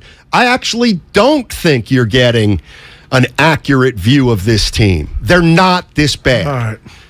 Again, I don't think they're a championship team, but they're not this bad. So let's hope this thing levels out a little bit in the next month, and maybe the next thing you know, you're 17 and 16. All right. All right, well, guess what? That means you went, 11-6 over a 17-game stretch. That's okay. That you can work with. So you're telling us that you think Klay is going to figure it out? No, I'm not. I'm saying you have no choice. Wow. I'm saying you have no choice. And by the way, for the crowd out there that says... In the back. Oh, this team knows they know they can win it. Our last caller. You know what? No, they don't. This team has no clue whether they can win it or not. And I'll tell you why on the other side, Go. Listening to Willard and Dibs has never been easier with the Odyssey app. We play Monday, right? Against Wales? Yeah, I know it's we now. Oh, we? It's well, all come on. baby. It's always, right? I'm an American. We. Yeah, right. I believe that we will win. This is the Bay Area's sports station. 95.7 The Game. Are you alone? Thought so. That's why you should meet Solo, the revolutionary single-seat EV commuter. With 3 wheels, 2 doors, 1 seat, 0 emissions, and priced under $19,000, it's the perfect vehicle for getting around. Order your Solo at drivesoloev.com. The best part about taking ZQuil Pure Z's Sleep Plus Next Day Energy at night is actually the next morning. I wake up alert with none of the grogginess from taking too much melatonin. Pure Z Sleep Plus Next Day Energy is a bilayer tablet with immediate release melatonin and extended release B vitamins to help me fall asleep naturally and wake refreshed. It's my secret weapon for a great night's sleep and a great morning. Hi, Mom. Hi, Mom. Can't beat that. ZQuil Pure Z's Gummies. Sleep better, wake your best. Finding great candidates to hire can be like, well, trying to find a needle in a haystack, but not with ZipRecruiter. Its powerful technology actively finds and invites qualified candidates to apply to your job. So while other companies might deliver a lot of hay, ZipRecruiter finds you the needle in the haystack. See why 4 out of 5 employers who post a job on ZipRecruiter get a quality candidate within the first day. Try ZipRecruiter for free at ZipRecruiter.com/find. That's ZipRecruiter.com/find. Black Friday is starting early at Fasteners Inc. Tool Outlet, and there is no better place to shop for all your power tools. Grab free batteries with tons of Makita products and many more of the year's hottest deals, November 21st through the 28th. Save $100 on Makita 18-volt rear handle circular saw kit and take home 2 extra batteries on us. Again, our Black Friday sale will be November 21st through the 28th. Check us out at 2897 Monterey Highway or online at fastenersinc.net.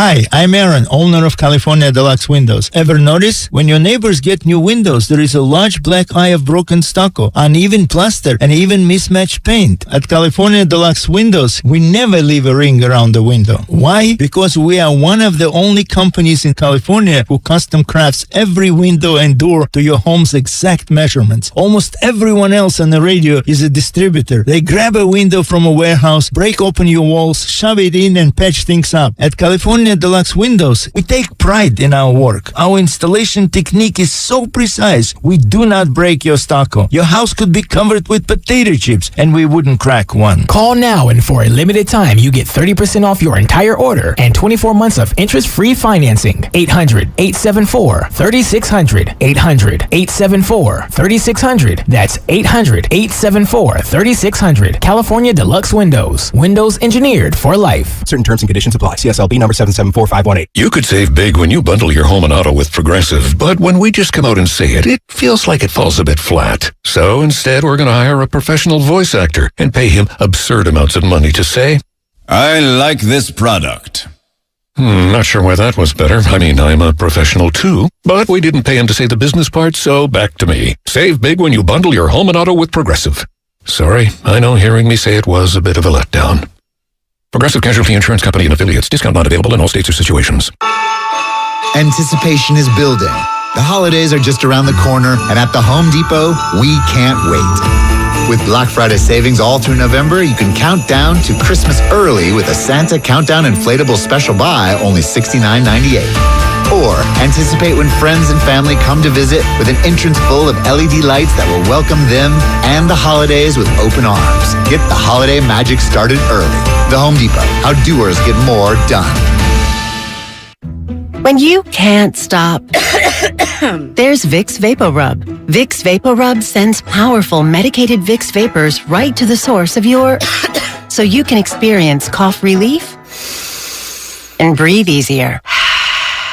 Generations of families have trusted Vicks VapoRub to help relieve the worst cold symptoms. So next time you have a cough, reach for the Vicks VapoRub. Vicks VapoRub. Cough relieving is believing. Charging a cell phone can be like getting a booster shot. A booster is given to enhance or restore protection after a primary series vaccination, which wanes over time. Schedule an appointment when you are eligible. Sponsored by Pfizer and BioNTech. Where's your panic meter at with the Warriors? Where are you at now on your worry meter? Because I finally got you up to a 2, and then you surged to a 2.2. Yep. Now 0-8 on the road. Where are you at, Mark? Back down to 0. There you go. That's a great tease. Yeah, I'm at about a 10.5. Here's the thing. I was at a 6.5 earlier in the week. I'm still right there. I think this is unfixable. I'm at a 4. With the current roster. I'm at a 4. Because they're not defending at a high level. Will the champs figure out their road troubles? Find out right here on 95.7 The Game. Do you struggle with occasional nerve aches in your hands or feet? Try Nervive Nerve Relief from the world's #1 nerve care company. Nervive tablets contain alpha-lipoic acid to relieve nerve aches, weakness, and discomfort, plus B-complex vitamins to support healthy nerve function as you age. Live life with less nerve discomfort with Nervive Nerve Relief. Learn more at nervivehealth.com. And try Nervive Pain Relieving Cream to block nerve pain signals at the source. Use as directed. Finding the right Medicare plan? Oof, no easy feat. Kind of like those dances my granddaughter loves making me do. But then I found Walgreens FindRx coverage. Lets you compare plans online, over the phone, or in person. Made Medicare shopping so easy. Plus, I found plans with low-cost copays. I can get down with that. When you need to talk Medicare, Walgreens is here. Start shopping today at walgreens.com/Medicare. You're listening to 95.7 The Game, KGMC FM at HD1 San Francisco. Always live on the free Odyssey app.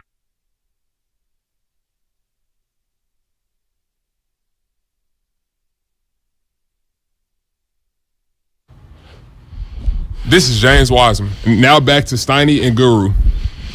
All right, what's coming up on the game? Brought to you by Fremont Banking, full service banking, no compromises. We're talking about the Golden State Warriors struggling. I just said, look, there's nothing to do right now. You gotta bite the bullet, sit tight, let it play out for a little while at least. To me, that's the only way to go. You just gotta sit tight. 15 games in the season, you got to give it another 20. There's a guy available. And for 310, they have a responsibility to support an all-top 10 player, regardless how uncomfortable and aggressively possible. At this point in his career, Dubs cannot just wait and hope for the best. Okay, what's the move? Okay, then tell me the move. There is no move. You got a roster spot. Call DeMarcus Cousins, see how he's doing. Okay, call what? Brooklyn and see what they would take. Because Kyrie's coming back. Because I thought that whole thing was going to implode. I still think the Nets, they'll make the playoffs, Donnie. It's not what I thought it was going to be if he does come back. So KD's not going to be available. All right. But damn, if they could get something like that, my gosh. Okay, well. And that's probably why again, you were who right. would they I want? fought you. Yeah. Moody, Kuminga, Green. No, you don't want Green if you're rebuilding because that's what Brooklyn would be doing. Wiseman, Kuminga. Now you better give me Curry to make up for that crap. I'm just kidding. But I just don't. I don't think there's a move out there yet. I don't think there's a move out there right now. And this team isn't this bad. Come on, they're not this bad. Right. But I will say this. But if something's going on behind closed doors, then this is bigger than personnel. I will say this. For all of you out there who are saying, you guys didn't think they were going to win last year, and look, they got together in January or February, and this, that, the other thing. You know what? That team knew it was a championship team. Team knew it was a championship team because they started 18-2. Man, best defense in the league. The Warriors started 18-2 without Klay Thompson. That they did. That's when Draymond started talking about a title. Like, he did. Better hope, whatever. So they knew they were a championship team. They know they're not one right now. They know it. Small. They know it. Yeah. And you know what? Just for what is it? Yeah, it's a bad word, and giggles. So they started out 18-2 last year, too, right? So I just picked out a game. I picked out a game of one of the 18 wins. And it was a home game against the Charlotte, and they won big. Steph Curry, Draymond Green, Jordan Poole, Wiggins, and Looney. That was the starting five. Okay, similar. Yep. Gary Payton II, 18 minutes. Andre Iguodala, 18 minutes. Damian Lee, 16 minutes. Man. Juan Toscano-Anderson, 14 minutes. Bielitsa, 13. Porter, 12. And there is the difference in your Golden State Warriors. Yeah, you don't have that. And you don't have Andre. No, you don't. I get the sense people are souring on Andre. Shay's in Houston. Look at Houston in the house. H-Town. Yeah. I heard what you said about the, what did you say, no highways? A lot of highways in Houston. A lot of highways. Yeah. Hey, Shay. Hey, how are you guys? Oh, doing well. First-time caller. First thing I want to say is I completely agree with you in terms of I think we shouldn't panic too much, but there is concern, right? And my concern is, and I want to get your opinion on this, what happens if Steph Curry just looks at this and says, I don't think I can win here, and he requests a trade? Do you think that could possibly be like the doomsday scenario, and how would you think the Warriors would react to something like that? That's all I got. I'll let you go because that will never happen. That was what I said, though. Yeah, he's a lifer. Playing his ass off. I mean, stranger things have happened. What if I told you? I mean, go ahead. Like, the bottom line is this. The bottom line is this. Class, and you can make case, great organizations. What? If they can't win it, they would trade Curry because that's how much they owe him.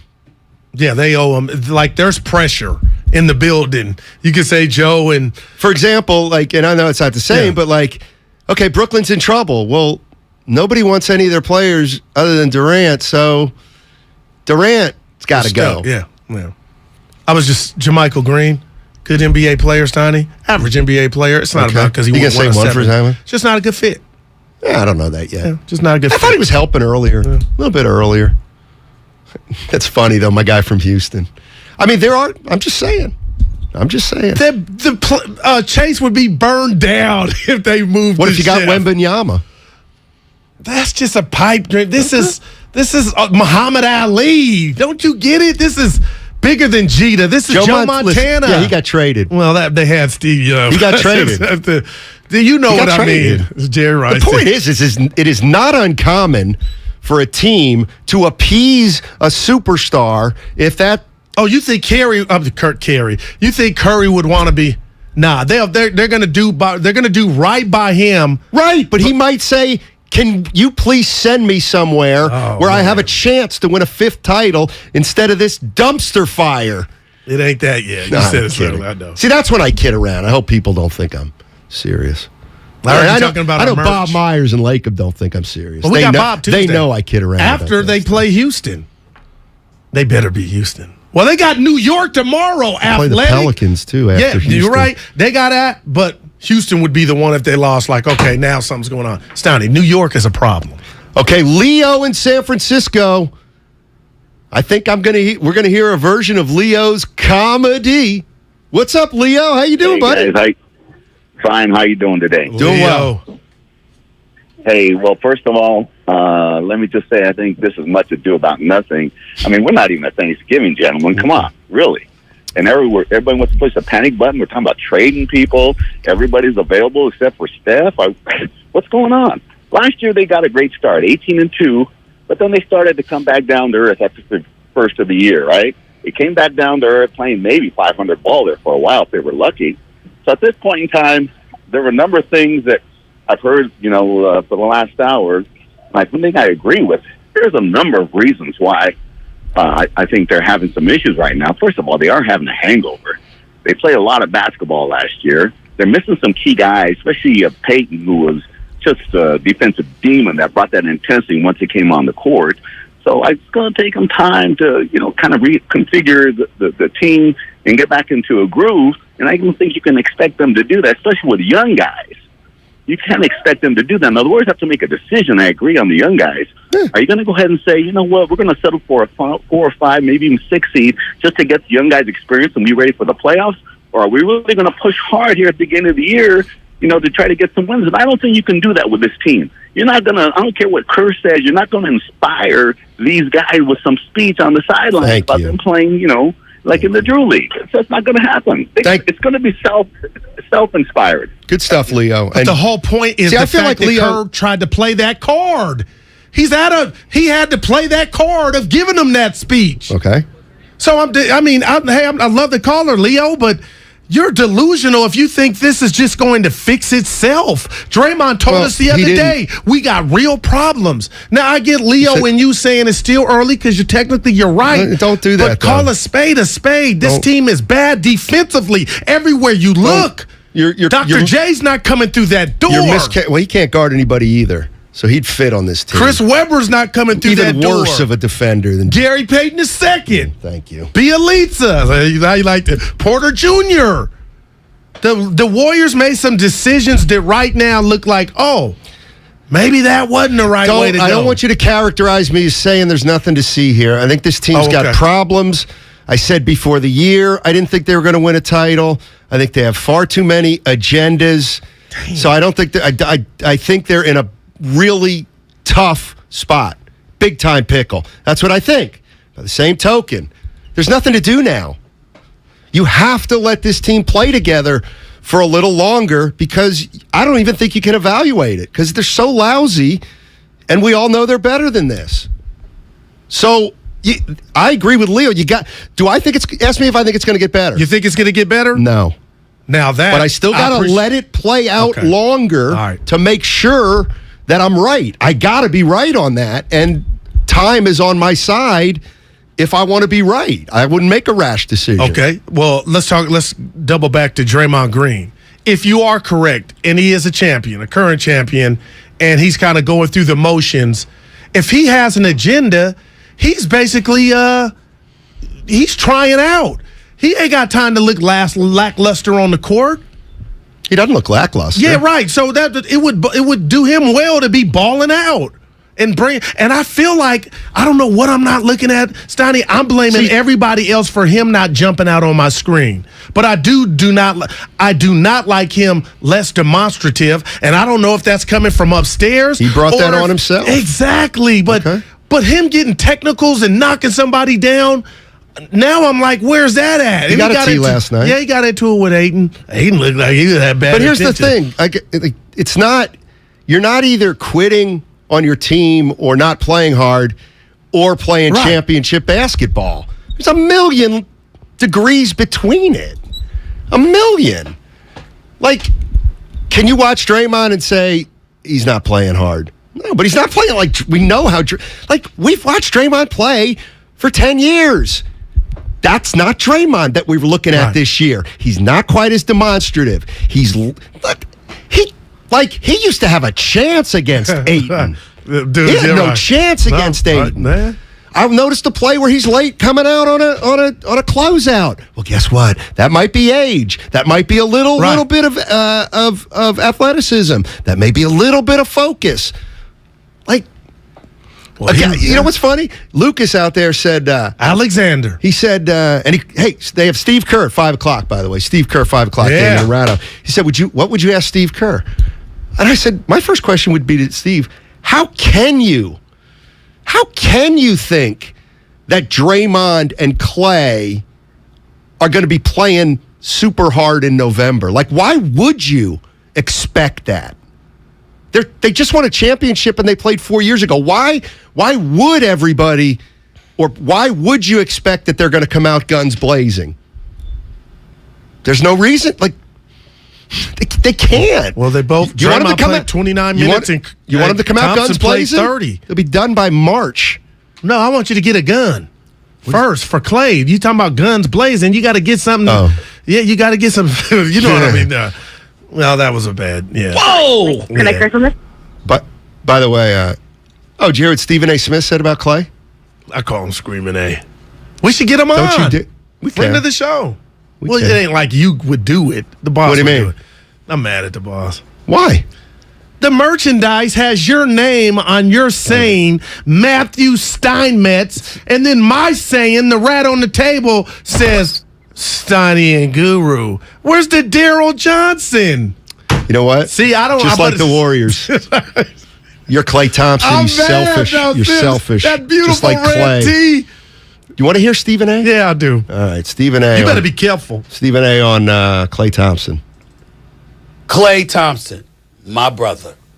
We all know you were hurt. Two big-time nasty injuries to overcome. We get that. Everybody knows that. And you absolutely right. Give you some time. Give you some time. You'll get it back. We understand that. But when you shoot 35% from the field, when you shoot 33% from three-point range, when you're a career 45% plus shooter from the field and a career 40+% shooter from three-point range, and those numbers have dropped precipitously, and there are questions as to whether or not you were really working on your game and revitalizing your game in the offseason because you just really wanted to get healthy and keep your legs fresh or whatever, there's going to be some questions, bro. I believe in Klay Thompson. I believe he's a Hall of Fame champion. You can't find a bigger fan of Klay Thompson than me. But he has got to step up. No. I was with Stephen A. up until 58 seconds when he said Klay has to step up. That's the problem. All he cares about is trying to step up. Take a step back, Klay. Klay, step up. What does that look like? 28 shots? He told you he's trying to get back to what he was. Please, listen. We all know Stephen A. Smith's right. We know he's right. Klay's been terrible. You think somebody's told him that? I don't know. Did Curry say that? I don't know. That's what I'm. I have no idea. Gloves. It feels like kid gloves. Well, sit his ass down and tell him quit jacking. You said, oh my gosh. You said what? You came in here all day yesterday talking about loyalty to Klay Thompson. And now you're like, put him on the bench and sit his ass down. Bench didn't come out. Please. No. What'd you just say? Talk to him about shot selection. Quit being overzealous. Okay, that'll do it. Well, it's better than not just letting Frankenstein walk down the street. The court. How many times do you think Russell Westbrook would say, hey, Russell, what do you think you can pay? Hey, what do you think about throwing a couple more passes? I don't think it ever happened until he got to LA. 13 years it never happened. So nobody's going to tell Klay to change his game right now. Well. Oh, my man Duck Sauce in San Jose. What's up, Duck? Hey, what's up, Steiny Guru? Hey, how you doing, buddy? Talk to you guys. Pretty good. Yeah. I just wanted to say, I don't want to speak for every Warrior fan. I just speak for myself, but it's not as simple as just, finding the next hot commodity 6'6" swingman who can guard ones and twos. Like, for me, I built a relationship or an attachment to these core guys, So yep. I don't really care. I don't care if we can get somebody better. Like, these guys have deserved the right to go down with the ship. You don't blow it up when you're 6 and 9. Like, Steiny may be right. This might be the end. It very well may be the end. But they deserve the right to see it out. You see it out with these guys. 6 title contentions in 8 years, guys. Like, do these fake fans realize what it used to be like around here? Like, give me a break, man. 6 titles in 8 years. And the last thing I'll say is, yeah, their defense looks terrible right now, no question. Look at the trend in the league, though. Everybody's scoring 120 on everybody. Everybody's scoring 120, 130 a night. And also, the West doesn't really look – no one's jumping out the page looking like they're that tough either. Denver don't look great. I mean, do we believe Utah and Portland's real? We're 6 and 9, guys. Let's let it play out a little bit. Got to do it, Duck. Wow. Yes, sir, Duck. You got to. Wow. You got to. You have to. Here's the – again, tell me the move you're going to make right now. That's the problem. See, here's the other thing. I've always felt this. You want to know why I wouldn't make a move right now? You want to know why you got to let it play out another 20-plus games or whatever? Because now's when you make a mistake. Now's when you make a mistake. Thinking you want to overreact, make something big, get it all back. Now's when you can make a big mistake. You want to be the Lakers where you have one first-round pick in the next 3 years. I mean, the answer is, with Steph. But you don't want, you want to make a rash decision and move Klay or Draymond? No, you don't want to do that. You want to even make a rash decision and give up on Kuminga? No, you can't. You don't make a rash decision. No, this is... There'll be time to make changes if you need to make changes. And then at the time to make changes, you can decide how big a chance you want to take. You and Duck Sauce has me in a good mood. Wow. Because if you're preaching patience, and I made that bet and you just offered me to give you $50 and it would go away, that, Warriors of the Field to win it all. Now, here I go, the romantic. Okay, if we're going to wait, who's to say by April 2023 that James Wiseman and Kuminga have figured it out some to where they're making contributions? And Moody. Maybe. I mean, it's a lot to count on. It's a lot to hope for. Just like Klay getting back to form, shooting 33% from three. A lot of people would say that's what this team is owed. Jordan Poole, though. I wonder if he's really now, obviously, everybody I used to start.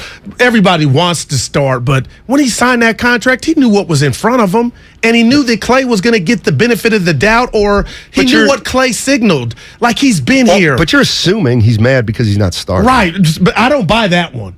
I'm worried that this could be, I jumped on the scene, and then they made an adjustment to me. Now, when you say they... How about just a teammate punched him in the face? Yeah. Maybe that changed him. Maybe I'm walking in here every day. I see him give him a high five. Okay, yeah, great. And on the court, I do Lucas watch that. Alexander punches me in the face, in front of the whole team and now the whole world. And you know what? I got to deal with Lucas every day and say hello to him and actually even play with him, probably do a show with him because he'd be in our 5-man circle. That could be rough, you know what? Man. Some days they're good days. Some days I want to clothesline him. Man. It's not easy, man. Every day's probably different. I'm sure Mary would be moms and your people that love you telling you to, you know what, you need to give him a knuckle sandwich. You let him get away with that? He's probably hearing that too. Who knows? A couple things. Sitting on your hands is easy and comfortable. Real leaders can make tough calls. I'm not disagreeing with anything. Here's my... Okay, I'll simplify it. There's not a move to be made now. I said it yesterday. You got to give it till January 1st, late December. See, you said that, but let me tell you why I think you could be wrong. And you tell me if you go, okay, I like that. You guys that stand in that line think that the personnel's the problem. What if we got a toxic situation between personalities? A move can be made now. Because then you can have that meeting or whatever. Okay. That has to be fixed, because when he went Drew League, I'm saying, it's bigger than who's here. Something's going on.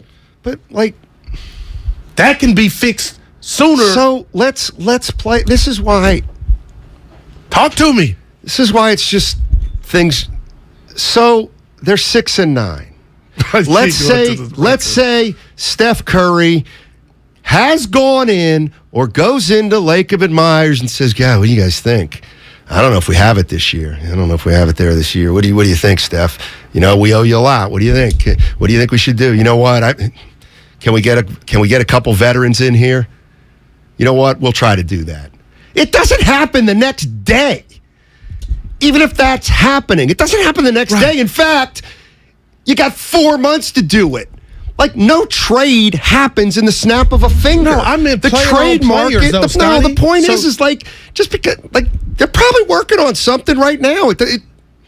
You can't make a trade right now if there's nobody available. Right, but I was talking about more. I got a problem with you, Steiny. Listen to Poole and Draymond. Then they're done. It's hard. I mean, Shaq and Kobe were two best players in the league. They couldn't figure it out at the end. They got into it too. Exactly. See, but that's what I'm talking about. No, the coaches, the players talking. Okay, Draymond hates Poole. You know what, Dre? Looney go crazy. Okay, Draymond hates... What you did was wrong, man. That type of stuff. What are you, in 7th grade? These are grown men, Goo. But they have meetings. Closed door meeting. Look, I The bottom believe in line those. is, I believe they're a crockish. See, but you said you were a selfish player. We got him? All right, you know what? I'll just take the next segment off, and Guru can genuflect for the next half hour. Stephen A. Smith on the other side. 95.7 The Game. Our special guest, the founder of Tight End U, George Kittle. Can you share with us, George, what your reaction was when you first found out, wow, we're adding Christian McCaffrey to our team?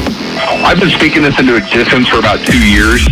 Me and Christian have been pretty good friends for a while. When it finally happened, I was actually in the middle of playing video games with some of my buddies that are on other teams, and one of them was like, hey, just traded for Christian McCaffrey, and about throwing my controller through my screen. This is the Bay Area's sports station. Ta-da! 95.7 The Game.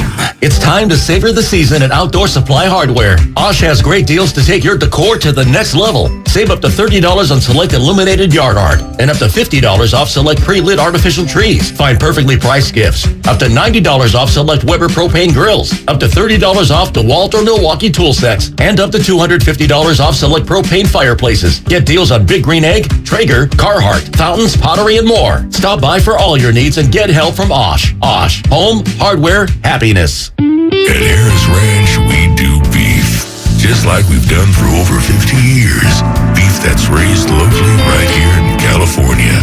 Tender steaks, awesome burgers, and California classics like tri-tip roast. The flavor you crave, the quality you trust time after delicious time. Come on, it's time to get out and grill. Harris Ranch, we do beef.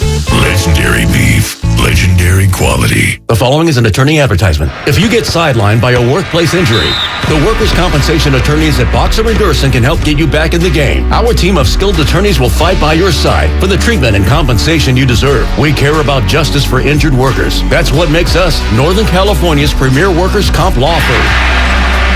Call Boxer & Gerson at 510-345-2341 or visit boxerlaw.com for a free consultation. Boxer & Gerson, your life is worth the fight.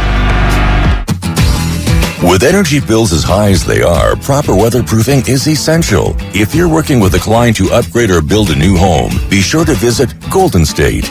They partner with respected brands such as Owens Corning, James Hardie, and Boral Siding. They're a great option for a comfortable home with lower energy bills. Start at goldenstatelumber.com. Building better in the Bay Area since 1954. Golden State. When you succeed, we succeed. Were you abused by a priest or clergy member? You're not alone, and we can help you hold the church accountable, regardless of your age, and even if your abuser is no longer working or even living. Thousands of victims have filed claims and been awarded significant compensation, but the deadline is quickly approaching, so call Stop Clergy Abuse right now. Your call is free, private, and confidential. Even if you don't remember the abuser's name, we may be able to help, but time is limited, so call now. Catholic dioceses have paid more than $3 billion to victims, with the average national settlement at $268,000. In parts of California, the settlements are much higher. Call 800-230-5678 now, or soon you may forever lose your chance to file a claim. You can't change the past, but you can be compensated for it. Call 800-230-5678. A representative is standing by to help. Call 800-230-5678. That's 800-230-5678. For 25 years, Buy Right Market in San Francisco has partnered with purveyors of deliciousness to bring you local food that adds a dash of unique to every meal and celebration.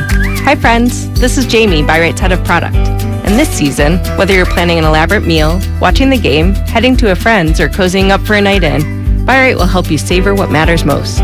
Pre-order your holiday meals at buyrightmarket.com or stop by and discover something unique for yourself. Gather, share, and enjoy with Buy Right. Kirby is your driveway mechanic. They bring the shop to you with brake replacements, oil changes, washes, and so much more. Get $50 off your first oil change with code OIL50 at Kirby.com. That's CURBEE.com and use code OIL50. No one knows where this market will go. Things could change tomorrow, next week, or next month. At Merrill, we've been here before, and history shows this is the time to stay focused on your future. Because through every market, the bull will always have your back. find an advisor in the Bay Area at ml.com/bullish. Merrill, a Bank of America company. What would you like the power to do? Investing involves risk. Merrill Lynch, Pierce, Fenner & Smith Incorporated, registered broker-dealer, registered investment advisor. Member SIPC, a wholly owned subsidiary of Bank of America Corp. You could save big when you bundle your home and auto with Progressive, but when we just come out and say it, it feels like it falls a bit flat. So we're going to use humor. But we don't want to insult your intelligence, so nothing too goofy. And we need to avoid any polarizing topics. Oh, and it has to be about how you can save big when you bundle your home and auto with Progressive. You know what? Maybe humor is a bad idea. Yeah, it's never going to work. Progressive Casualty Insurance Company and Affiliates. Discount not available in all states or situations. Kansas City Steak Company, another AmericanEagle.com success story. Started in 1932 as a family-owned butcher shop, today they're a leading distributor of superior all-American steaks delivered right to your door, ready for the grill and your taste buds. When it came to their website, an average site wouldn't do. They chose AmericanEagle.com to take their website to the next level. With a dramatic increase in competition and a softening market demand, they had two challenges: improve their brand presence and message, and produce a positive return. AmericanEagle.com got to work and executed usability studies and detailed audits of site experience, digital assets, and marketing. The result? An integrated digital marketing and customer experience plan, organic traffic increase of 20%, and a long-term roadmap for success. If you love great steaks, go to KansasCitySteaks.com for website design, development, and online solutions that bring efficiency and results. Visit AmericanEagle.com. If you need a results-driven website, call the team at AmericanEagle.com at 877-WEBNOW1. That's 877-WEBNOW1.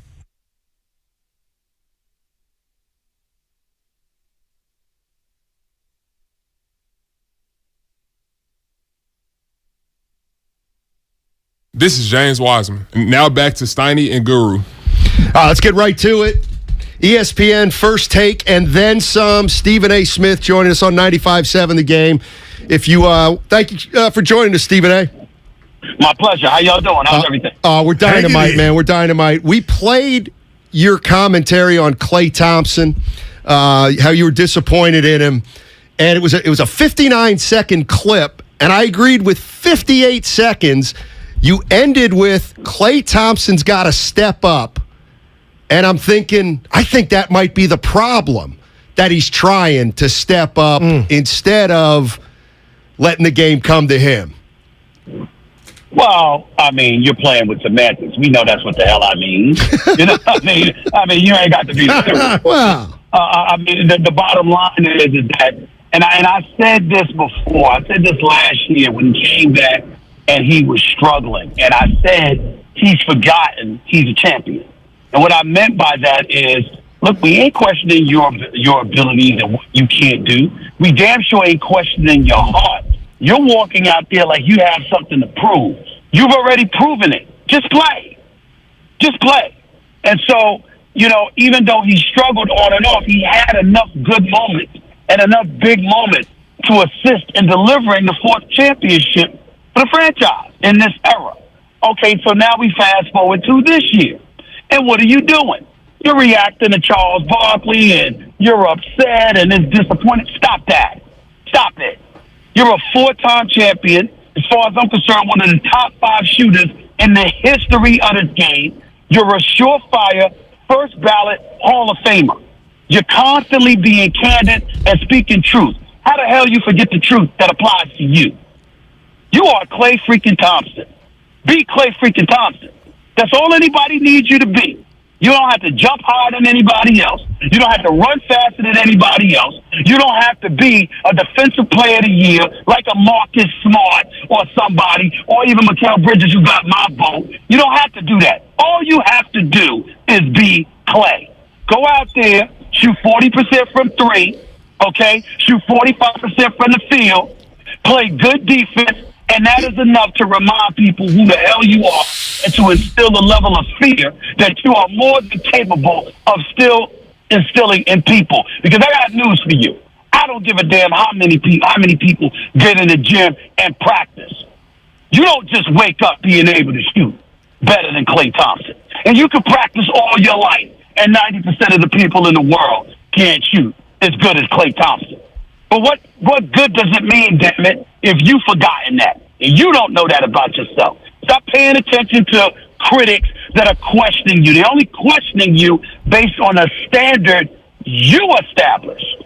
So get back to being you, and then you won't have to worry about no damn critics. I hear you speaking, Stephen A. Okay, that's one part of what's going on. That's upstairs. But let's talk Jordan Poole, Stephen A. And I'm hearing people tell me, oh, he wants to start. That's why he's not putting up numbers like last year. The coach said, Coach Kerr, who I'd never second guess, said, oh, he's getting defended by better defenders. I said, what? This dude has an offensive repertoire we all seen that was second to none. But Stephen A., I don't know you, but I know you and I've been watching you.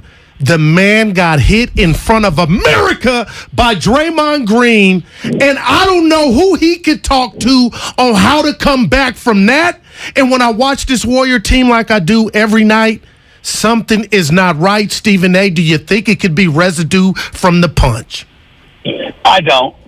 I really, really don't. I don't think that Jordan Poole is a defensive player that Klay Thompson has shown he's capable of being.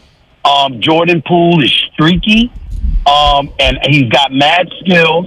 What he needs to do is be happy with the $140 million he got. Be cool with that and wait your turn.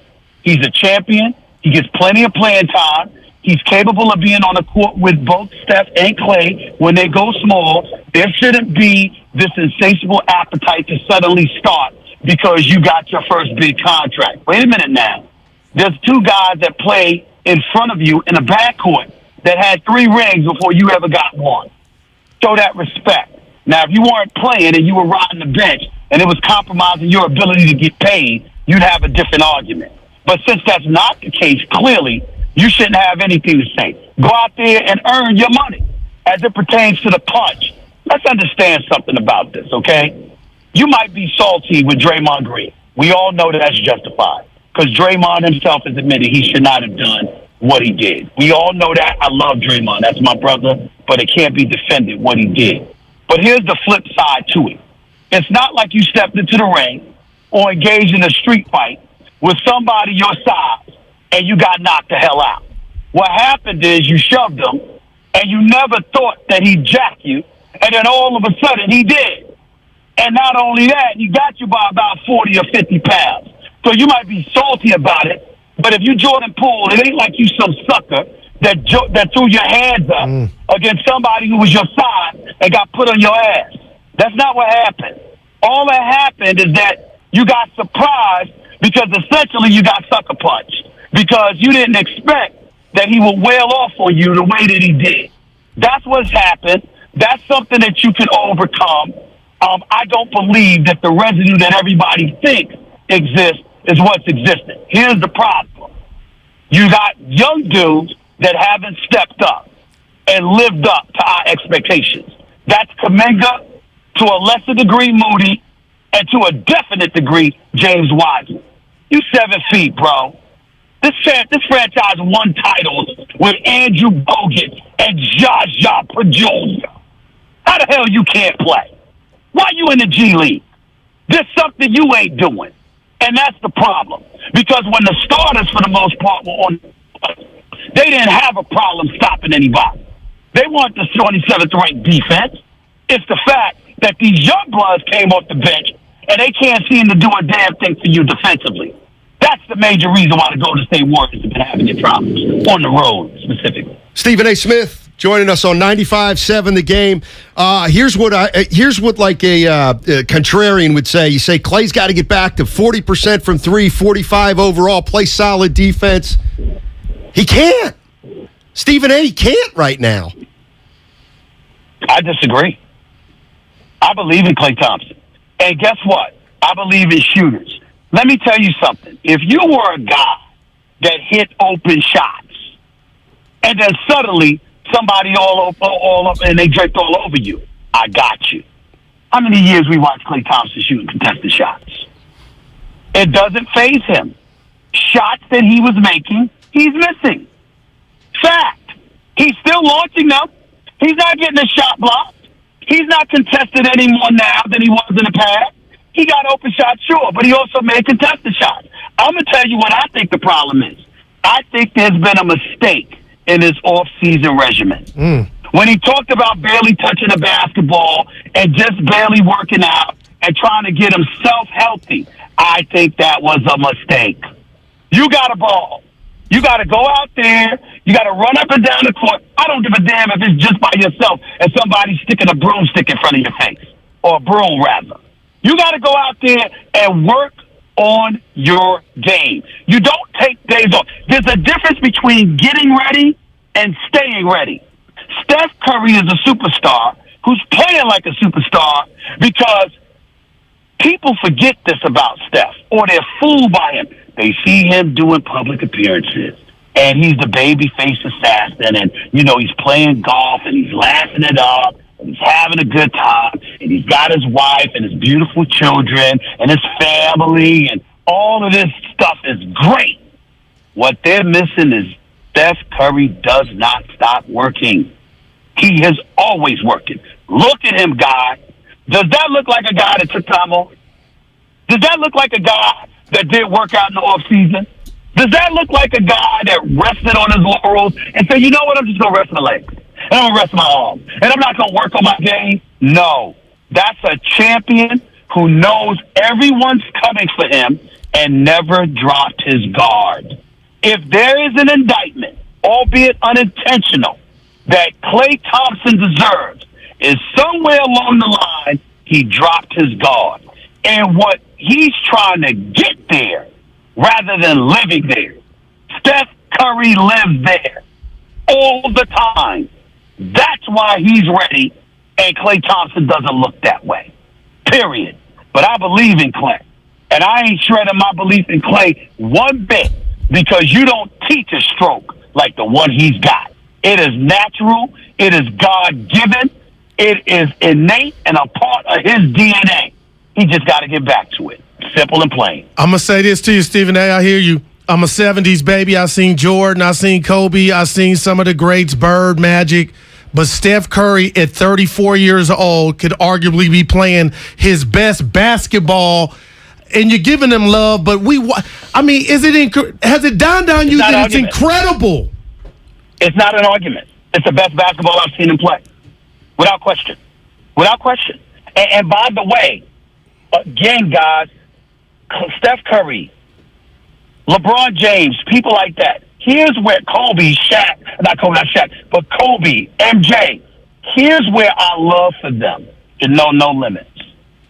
They never cheat us. They're always ready. They may have bad nights, more good nights than bad nights. But you never looked at them and said, they're just out of it. They're not in shape. They didn't take care of themselves. They didn't prioritize accepting and embracing the responsibility for being that dude. Of all the great things Steph Curry has done, that's what rings true to me. I had somebody tell me this story about the Golden State Warriors and about how, in the off season, they all go and they go on some trip to Vegas or wherever it is that they go, blah, blah, blah, blah, blah. What they said was, it's universally understood. The one person who's never going on that trip is Steph Curry. Steph Curry, he ain't partying, he ain't drinking, he ain't doing this, he ain't doing that. That brother is home in his cave, working on his bag. That's what he's doing. And the fact that he embraces and accepts that responsibility is what makes him an all-time great. The greatest shooter we have ever seen, one of the greatest champions we have ever seen, one of the greatest role models we have ever seen in our life. Maybe it doesn't sound like I'm giving him enough praise, but guys, I don't know what else to say about it, man. I don't know what else, and I'm a person who talks for a living. I can't come up with more superlative to express his greatness as a basketball player, as a professional, and as a champion. I can't. He's one of the closest things to perfection we have ever seen from any winner we have ever encountered in the history of sports. It is that simple. Stephen A. Smith, join us on 95.7 The Game. I got to ask you this, and first of all, credit to you last year, because you were one of the first guys that said the Warriors could win it. You were clearly ahead of the curve on that. And so, because I like you, you don't want to be behind the curve on this one, Stephen A. This thing's over out here. Father time, baby. Father time. What are you talking about? Oh, the dynasty's over out This here. is what I Golden deal State. with, Stephen A. How is the dynasty? Let me ask you a question. Okay. What's today's date? Mid-November. Who is the reigning, defending NBA champion? That was a team formerly known as the Warriors. No. I didn't ask you to ask me. I asked you to answer the question. It's Agenda City out here. Who is the reigning, defending NBA champion? It's the Warriors. Thank you. So my point to you is this. How can you say the dynasty is over in November when the playoffs don't start till April for the reigning, defending NBA champions? With all due respect, you have any idea how ridiculously clueless you sound? All right, you going to give me a chance to respond? Yes. This team is trying at the beginning of the year to develop young players and win a title. You cannot do it. Kuminga, Wiseman, and Moody are not going to be part of a championship rotation. Klay Thompson is a shell of himself. Can he get it back? Maybe, but there are real concerns about that. Their bench is awful. It's just awful right now. All right. And Stephen A. How about this one? How about this one? How about this one? Okay. What's Draymond Green's future with the Warriors? Well, I'm getting ready to give you all. Okay. First of all, let's understand something. I appreciate what Mark Jackson has done, and what he did in helping to build the foundation for this franchise. But Steve Kerr is one of the top 5 coaches in the history of basketball. I hope you understand that. Steve Kerr is a phenomenal coach. I mean, next level. There is no getting around it. I understand that it's easy for y'all to take this for granted. Bob Myers is one of the best executives in this business. I don't know if y'all know that. But I can assure you, as somebody that's been covering the NBA for a quarter century, Bob Myers is one of the great, great executives this business has ever seen. Kirk Lacob, he's going to be running this franchise someday. That young brother knows what he's doing.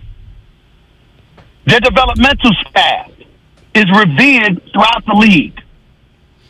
And as a person who knows Joe Lacob,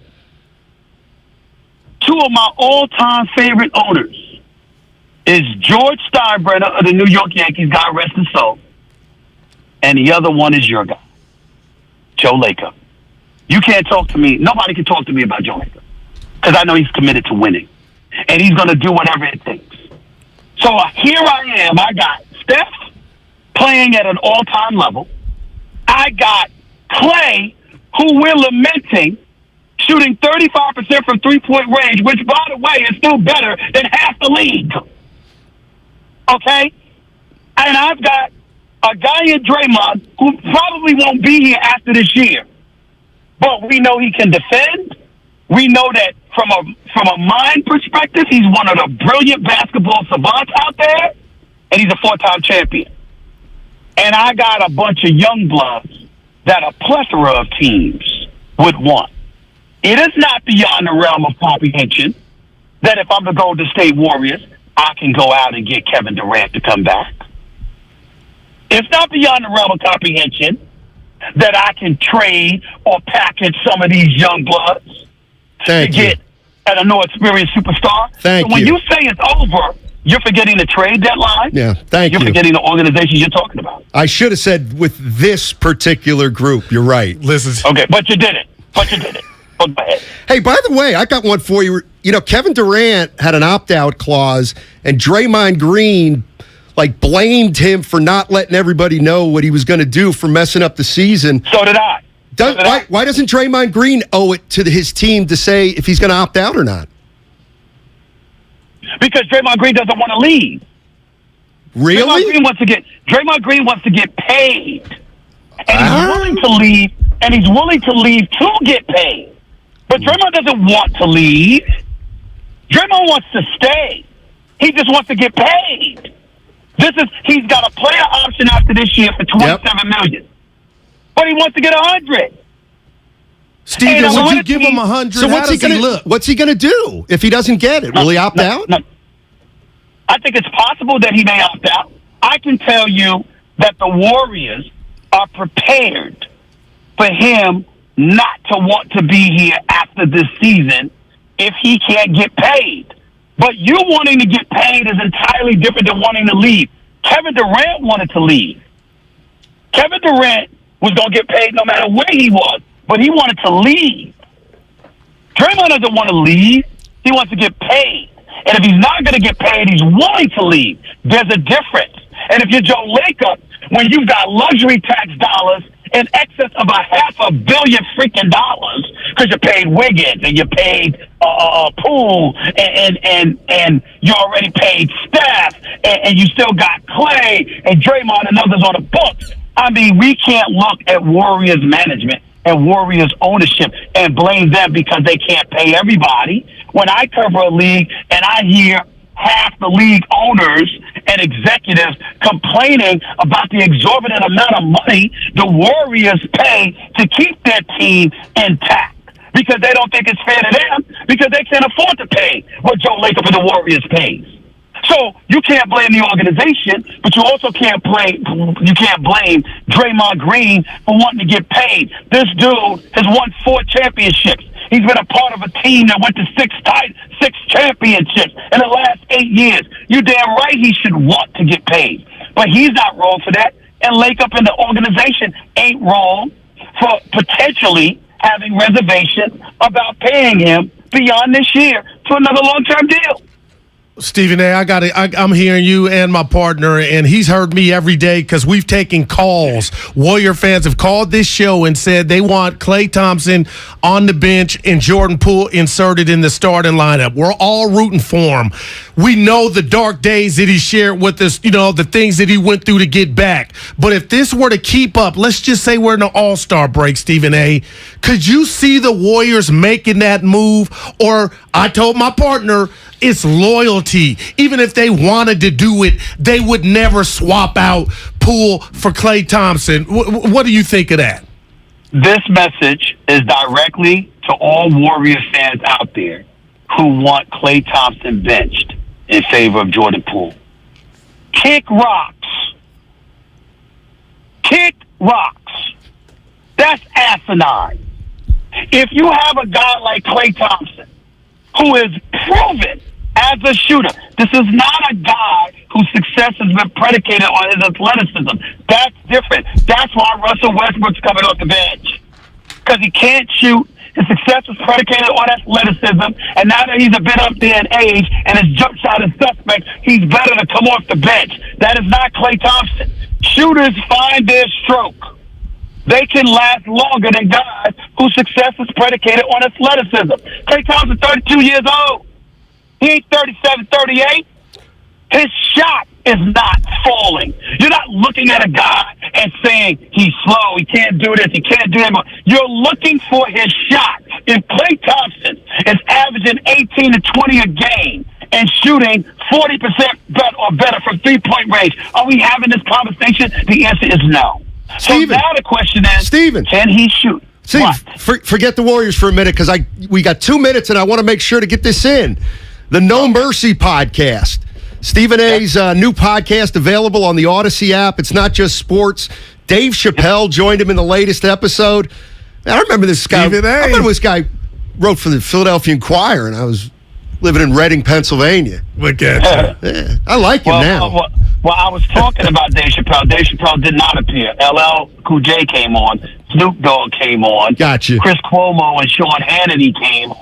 Dana White came on. All of that stuff. But I wanted to venture. I love sports. I'll never leave sports. Hey, I like the Manning cast you had too, Stephen A. I saw you on that.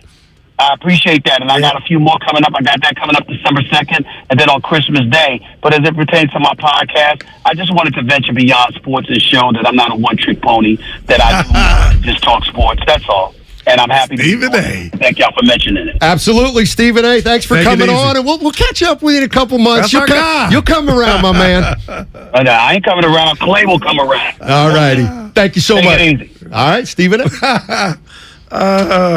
These things I going love down. it. The Clay will work it out. You notice, well, we'll talk about Stephen A. on the other side. Good stuff. 888-957-9570 is the number you want to react to Stephen A. I'll tell you what, that's mandatory listening right there. Mandatory listening for every Warrior fan because he'll make you optimistic. It's November. It's way premature. Steiny Guru, chill. That's what Stephen A. Smith was saying. Coming up on the other side, we'll take some calls. We'll get more into what Stephen A. Smith said.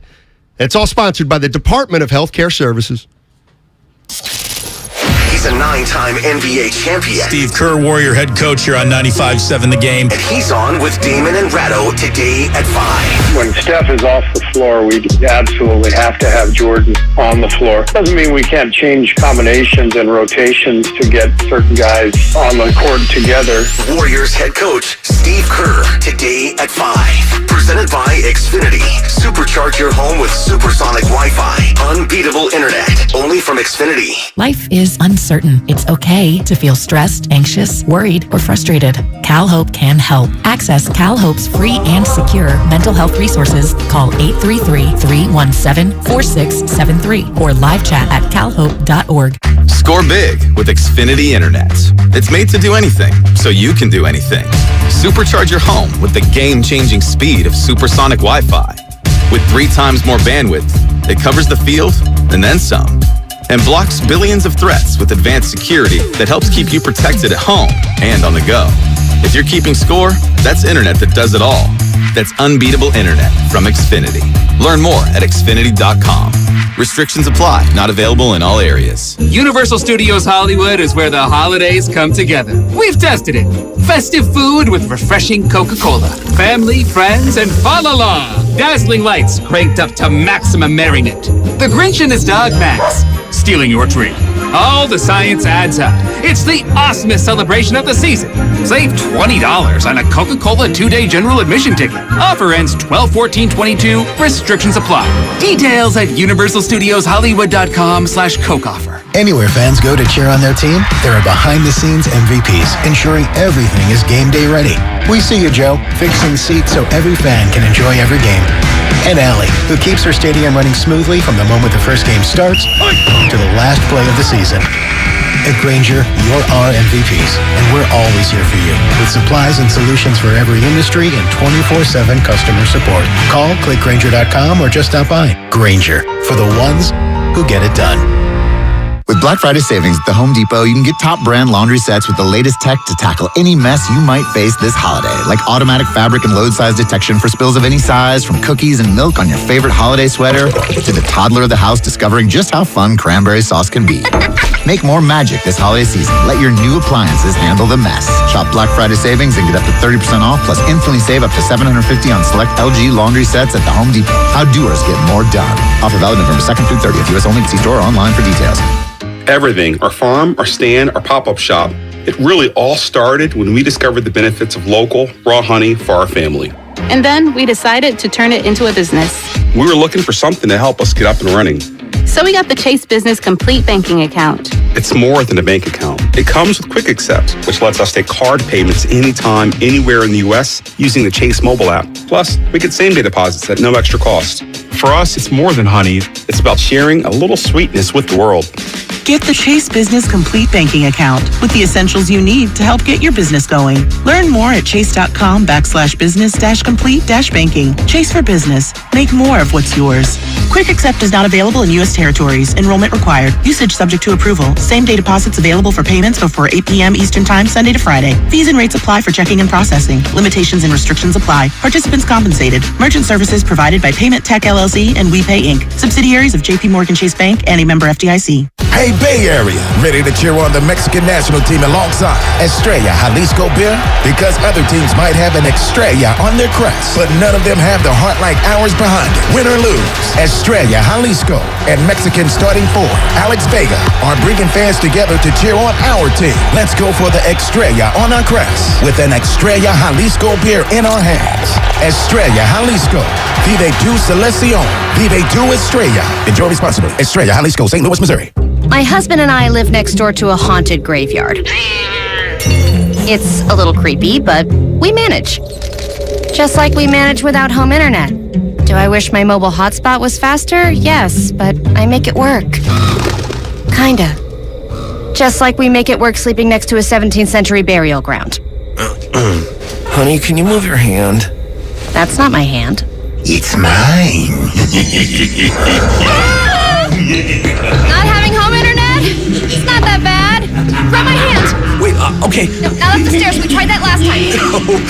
You can literally run through him. It is that bad. Don't settle for just mobile. Get Xfinity Home Internet for just $24.99 a month for 2 years with no annual contract and a free streaming box included. Go to Xfinity.com, call 1-800-XFINITY, or visit your local Xfinity store today. Restrictions apply. Not available in all areas. Requires paperless billing and auto pay with stored bank account. After 24 months, regular rates apply. Offer ends 12/21/22.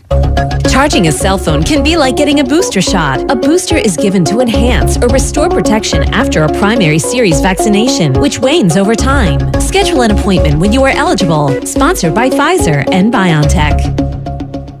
This is your time to cash in at Cache Creek Casino Resort. To rock and to roll. Over the hills and bluffs. Go all out or go all in. With 4 stars and rising stars. Now we do more than ever, so you can do as much or as little as you want. It's your time to cash in at Cache Creek Casino Resort. Black Friday is starting early at Fasteners Inc. Tool Outlet, and there is no better place to shop for all your power tools. Grab free batteries with tons of Makita products and many more of the year's hottest deals, November 21st through the 28th. Save $100 on Makita 18-volt rear handle circular saw kit, and take home 2 extra batteries on us. Again, our Black Friday sale will be November 21st through the 28th. Check us out at 2897 Monterey Highway or online at fastenersinc.net. You're listening to 95.7 The Game, KGMZ FM at HD1 San Francisco. Always live on the free Odyssey app.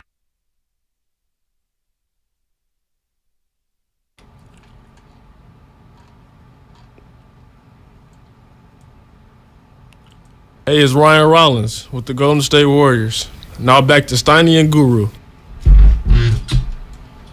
Matt Simonsdale, the Guru Johnson. That was fun.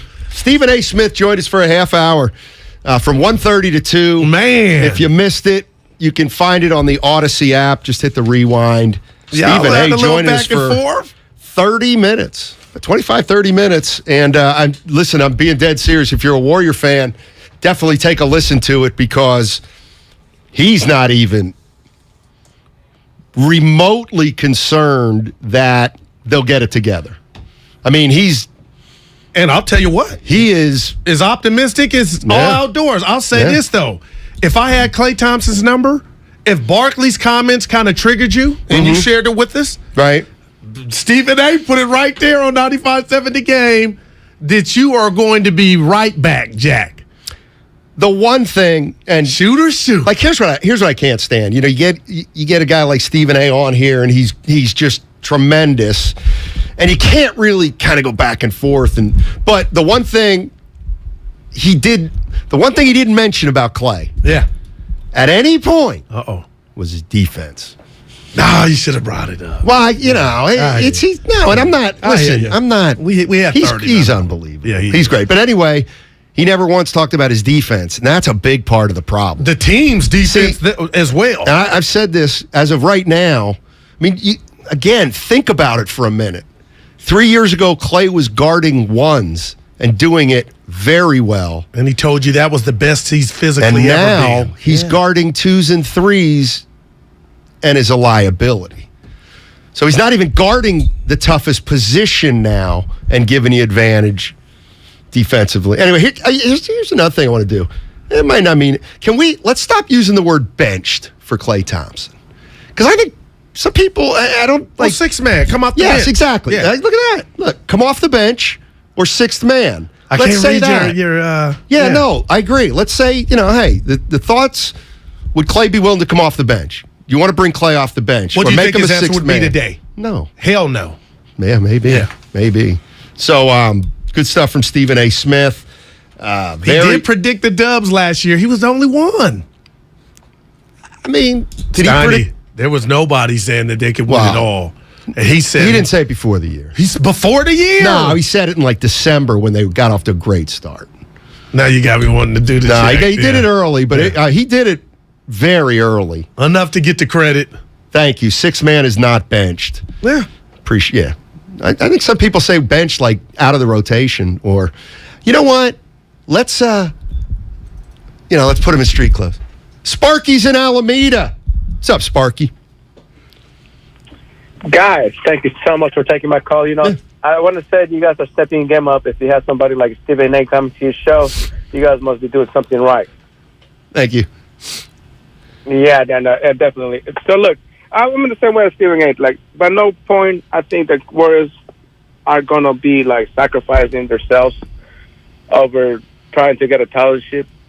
I think that the chemistry is a little bit offset, but they started just with a little bit of drama. They started in the beginning of the season, but man, this is the beginning of the season. Christmas Day, we're gonna play against the Grizzlies, and after Christmas Day, everybody goes on the road mode. So thanks, Sparky. Sparky's like Stephen A. Not very worried. Well, not very worried. It's just the things I don't see want to get that into I this. think is going on. Maybe he did say it before the year. Well, I was wrong. Yeah, right. But I don't even know I was wrong. I just want to move on from something like that. Like, you're on the court, and I get it. Well, you're off the court, too. I'm just behind the scenes. I think something's going. Exactly. And when he used that Drew League, right, that was saying something else, man. So that's what we'll never be able to gauge, maybe with effort, but it goes back to it's Stephen A. And he's one man. But how do you just not have that follow you some? That punch, that incident. And he is right. It was a sucker punch, and you had the best line, one of the best lines.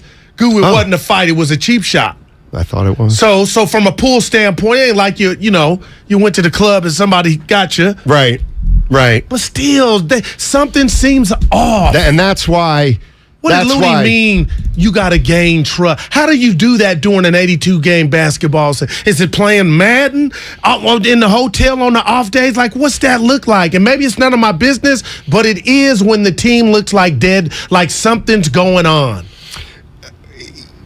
See, I think Stephen A. definitely gets, the basketball thing about not giving up on guys, but like if I were really going back and forth with him, I would have been like, dude, they hate each other. You know what I mean? This team's not getting along. Like, you watch him, there's no joy. And that just there's bad body language. Yeah, this there's is new. Something going on. No doubt. And he probably would have said, well, the veterans will take care of it.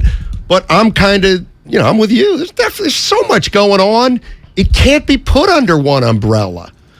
Austin's in San Jose. What's up, Austin? Hey, fellas. Good evening. Great interview, by the way. One of my favorite guys, Stephen A. Man, I always love his directness, and you guys killed it with the questions. Really, really good job. I was happy to hear Stephen A. kind of clear the air on some of the things with Klay. Kind of a different perspective. I'm backing off a little bit with Klay. I'm willing to be more patient just listening to Stephen A. talk. I also like the comment, which I tried to tell you guys a couple weeks ago. I didn't go. I'm not on the punch gate thing. I don't think that's valid at all. I think the Poole got punched, got paid, but hey, he scored 37 points the other night, guys. So if he was so out of it from the punch, how do you go from scoring 37 to 2 the next night? I mean, so it's either the punch has something to do with it or it doesn't. So I'm just counting the punch myself. And then the other thing that struck me with Stephen A. was the comment about the young guys. I mean, we tend to want to give these young guys more credit than they've actually earned. I mean, not just Weissman, because everybody's jumping on Weissman, but all these guys. What have they done? I mean, they got to earn that Dubs jersey. And I think he was kind of saying, hey, the Vets have won championships. These guys have got to prove they deserve to be in the building. So that's my Austin, before you go, I got to give you some credit, man, because you always fight me. You call and say, Goo, you're propping up Wiseman, and I know you're not happy he's down in the G League. But are you more confident now that he won't pan out than you were before? Because I know. Well, I'm actually kind of turned a little bit. I'm actually kind of pulling for the young guy. Okay. As crazy as that sounds. Right. I don't want to see him fail. I want to see him succeed. Guru. Yeah. All right, I appreciate that. Yeah, I think Wiseman's going to be fine and for he'll another be back team this year. He's going to be a nice little player for another team. I think that's possible. I mean, nobody's saying he's not going to be any good. We're just saying it's going to be a few more years. See, that's the thing. I think. Does Curry have a few more? I don't know. Like, do you even like this year? He's ready, Steiny. The golden egg. He's man. You owe it to him. Yeah. You know what? What's interesting is that because I get it. That's a throwaway line. They owe it to him, but every great player in the history of the game, with the exception of maybe some Celtics in the '60s. They played on a bad team every once in a while. Or a team that they knew damn well was not going to win a title. What about Curry 2 years ago when they lost to Memphis in the play-in? That's what I'm saying. He didn't score in overtime, but yeah. But, give me a player like Larry Bird. At the end of his career, those weren't championship teams. They just weren't. Well, remember you and me. I'm going to give you an example. You and me at the cafeteria, and I'm like, I'm about to go do this or that. And you think, ooh, let's have one more. Last one. Yeah. But with Curry at high octane, you want to maximize and get as many chips as you can. So there is some natural urgency with that. Right. And he's showing everybody that will watch. Give it to you, baby. He is at the Rick James, your first guy, sir. Yeah. He is at the top of his game. Yeah. Good point. Good point. Boy. Big homie gonna be fine, bruh. Xfinity. Hey, by the way, mobile text line. That might be are you on the regular text line or the YouTube? I'm on all of them. Yeah, but which one you got? I'll tell you which one I got. And this guy's banned. The heck? Taku. Well, I'm just. Yeah. I think Klay's going to be fine. What do you think? Let me find this. I hope he's going to be fine. But, yeah. We'll see. I wanted it to go longer than that. Oh, he was like, great interview with Stephen A. Smith. Maybe now the show won't come to a screeching halt at 2:15. What is that about? I don't know, don't even man. break at 2:15. I know. Can you play the Curry sound of the individual where he refers to? You mean when Curry called Klay the most selfish player he's ever played with? I just want to hear that one more time. All right. You ask, and you shall receive. It's a tough balance of trusting him to do exactly what he is capable of doing, what we know he's capable of doing. Being himself in the sense of Klay Thompson's shots have always been, ones that you wouldn't tell anybody else to really take because of his skill set and the work that he puts in. And he's had, slow starts before in seasons, but the biggest thing is, again, I tell JP this, tell Klay this, tell myself this, you have to let the game come to you. Especially when teams know if you start get going, we're tough to beat, and they're probably going to have the heightened sense of awareness early in games, early in quarters when you're out there to try to take it away because they're afraid of what Pete Klay looks like. So just let the game come to you. Have some a little bit of patience and trust in how we play as a team and creating good shots. His presence out there changes the game just with his 2 feet on the floor. He requires a lot of attention no matter what the numbers look like. So it's going to come. Just trust it. Translation? Throw a pass, Klay. Our mix in one. Thank you. But no, he's got his brothers back. And like I said, Snotty, maybe this is built into, I don't know how. Like Stephen A. talked about Klay as if he never had the 2 injuries. And that's all I'm trying to point out and why I'm a bit skeptical. Injuries have robbed the greatest of athletes on getting back to their prime. Yeah. And that's what we're talking about. But, I mean, Steiny, right now, when what do you think Curry meant when he said trust? Means Klay's gunning. Right. So maybe trust the offense. 14 to 8 shots yes. You throw a pass, it'll come back to you on an unselfish team. That's the bottom line. He ain't got that mechanism. That's the other thing. Klay is a shooter. They're not playing unselfishly. They're not. And defensively, they are not closing out. That's what I've noticed that even against the last. Sailed. What does that mean? It means if you don't have somebody at the point of attack who can stop the ball. Oh, man. And that's what Klay used to specialize in. specialize in keeping guys out of the paint. And then even when they got into the paint, he was great at using his 6'6" length and just smarts defensively to contest. I had an old wise man, basketball, he'll go nameless, wise man tell me, if you can't stop dribble penetration from the point guard, it's over. Yeah. It's over. I hear you. That's why I put a hurting on a lot of teams. And what about the second chance points teams are getting? And the Warriors, they get long one or rebounds, two. go to the athletic team. Let's go to Shaka in Berkeley. Shaka. Hey, man, that was a great interview, man. Oh, thank you. I think the Warriors, we're going to be all right, but we're going to have to tinker with it a little bit. I think we're going to have to make a couple of trades, man. I really miss Gary Payton. I know he's hurt, but I think he made the difference because he could get a rebound, he could get a block shot, he could get a steal. He was added to the floor with Draymond. So, I think we need a player like that, a defensive player, a defensive first player, and another offensive player. And we'll be all right, man. And Guru, you know who Dallas got this week? Yeah, we got something on it, baby. We got the Vikes? Yeah. Oh, it's Shaka, you and me, buddy. You and me, Shaka. Hey, Shaka, how good was Kirk Cousins when it mattered? Thanks, Shaka. Shaka. Hey. Yeah, I know. Hey. No, he survived the hang-up. Yeah. That's it. You and Stephen A. Got a little testy. It was good, Testy. Don't people get? No, it was good. That's what we want. No, how are you? Hey, did you want the flowers? Yeah, I did.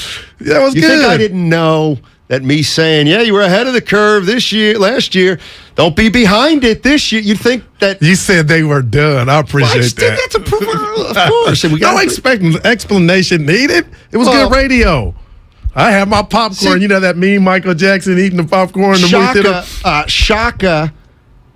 Again, I think the Warriors are going to be fine. Tinker with it. What does that mean? Trades. He said tinker with it. I mean, does fine mean win a championship anymore? The Warriors are going to be just fine. Okay, so does that mean they repeat? Wow. Or does that mean they get to the playoffs and, what are we talking? And you know what? Stephen A. said something about Dre. Of course he wants to get paid. I should have asked him, and I'm asking you, would you give him the bread? No. My God. And I wanted to ask him my goodness. Because we all know it. Wow. They're not gonna. Yeah. And maybe, no doubt, man.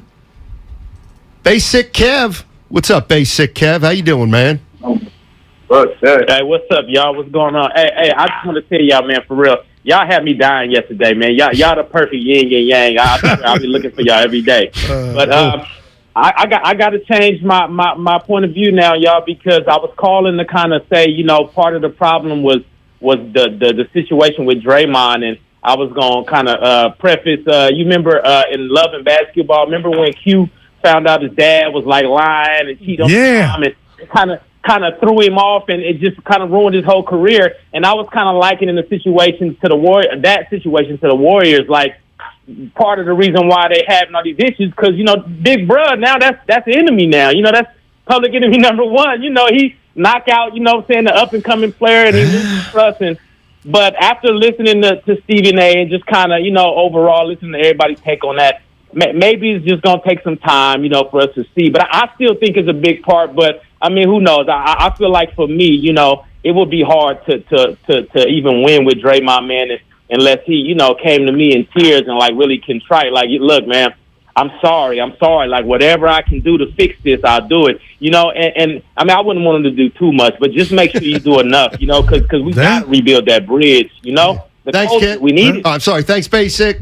You're the man. And when people get mad at, remember, I told you I've all walks of life, and I listen to different type of people, religion, I hate when somebody closes both their ears because they disagree with a side. My point is, I'm asking you, Steiny, why haven't we heard a Draymond podcast?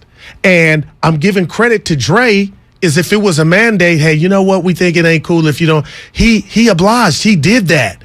I know that's not going to help Jordan Poole, but something is up with this team behind closed doors. Until I see them clicking on. And it started with, what was it, game number 7? When Curry hit the game winner? Or, the shot to go ahead, and Kuminga was on the bench. Okay. Joygate, where the bench didn't get up. Everybody was just like, okay. Why can't I remember the opponent? He'll tell us. He remembers everything. So JD.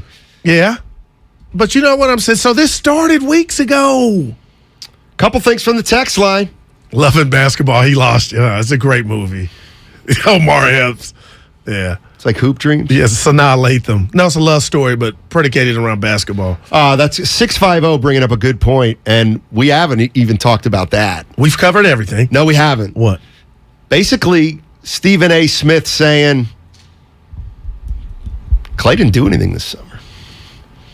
Him work and out. I wanted to jump in stay in shape. because of his psyche, Stephen A., and the 2 injuries. Oh, now you want to jump in. No, you were talking. I had to get in where I fit in. Too short, Steiny. He keeps acting like he was at the... Dude, he did it for his own psyche. He didn't want to risk getting hurt again. But why? Mentally, he couldn't do that. You would have to ask Klay. But if I went through 2 catastrophic injuries like that, you know what? I ain't getting hurt. Handy used to be like that. Okay. We'd be hooping. He ain't going to hoop with us in open gym. Here's the bottom line. Bottom line is this. How did he get hurt? Pick up basketball. No doubt. In L.A. Okay, right. So I don't have a problem with him winning a title and saying, I'm not playing pickup this summer. That doesn't mean you don't work. He could have spent time at the Warriors facility. Well, I'm sure he did. Oh, really? Oh, you're sure? No. How can so you you're be sure? saying he went cold turkey? It sounds like he did. It so sounds then like it's he's just absolutely. training camp then. Nobody's panicked. All right. No, I'm just... Hey, I'll tell you what, Klay. Play that sound from Stephen A. If the Barkley one bothered you, play that on loop. Steiny, please put some of the same defensive points you make about Klay on Poole as well. I don't hear that. Poole acting as a valet. You're right. They both equally stink right now defensively, but Poole's better offensively than Klay. Even though Poole's inconsistent, Klay just hasn't been good at all offensively. What'd you think about my hot take? You had a few of them today. I had a great one. Nah, I would have remembered. Well, I don't know about that. Tell us. The hot take I shared in the... Oh, not with Stephen A. I thought you were talking about the hot take I shared with Dibs and Willard. There is... You know who should start? Oh, I hated with Curry. Right. Dante DiVincenzo. Just stop it, dude. That's who should. Just stop. I ain't mad at... I like his haircut, I'm but being honest with you. nice fade, but... You get more firepower. The problem is... Here's the problem. The problem... So you're doing this? The problem isn't... No, I'll tell you why you can't do it. Because Klay and Poole can't play together right now because something's going on with them. But DiVincenzo, from what I've seen, is the only guy who can keep somebody in front of him right now. Steph can't do it. But to what degree? Klay can't do it. To the degree of defense matters. Well, they gave him 130. Yeah, and DiVincenzo was their best defensive player. So let's say DiVincenzo's their best defensive player. Shouldn't that automatically get him on the court? Nah.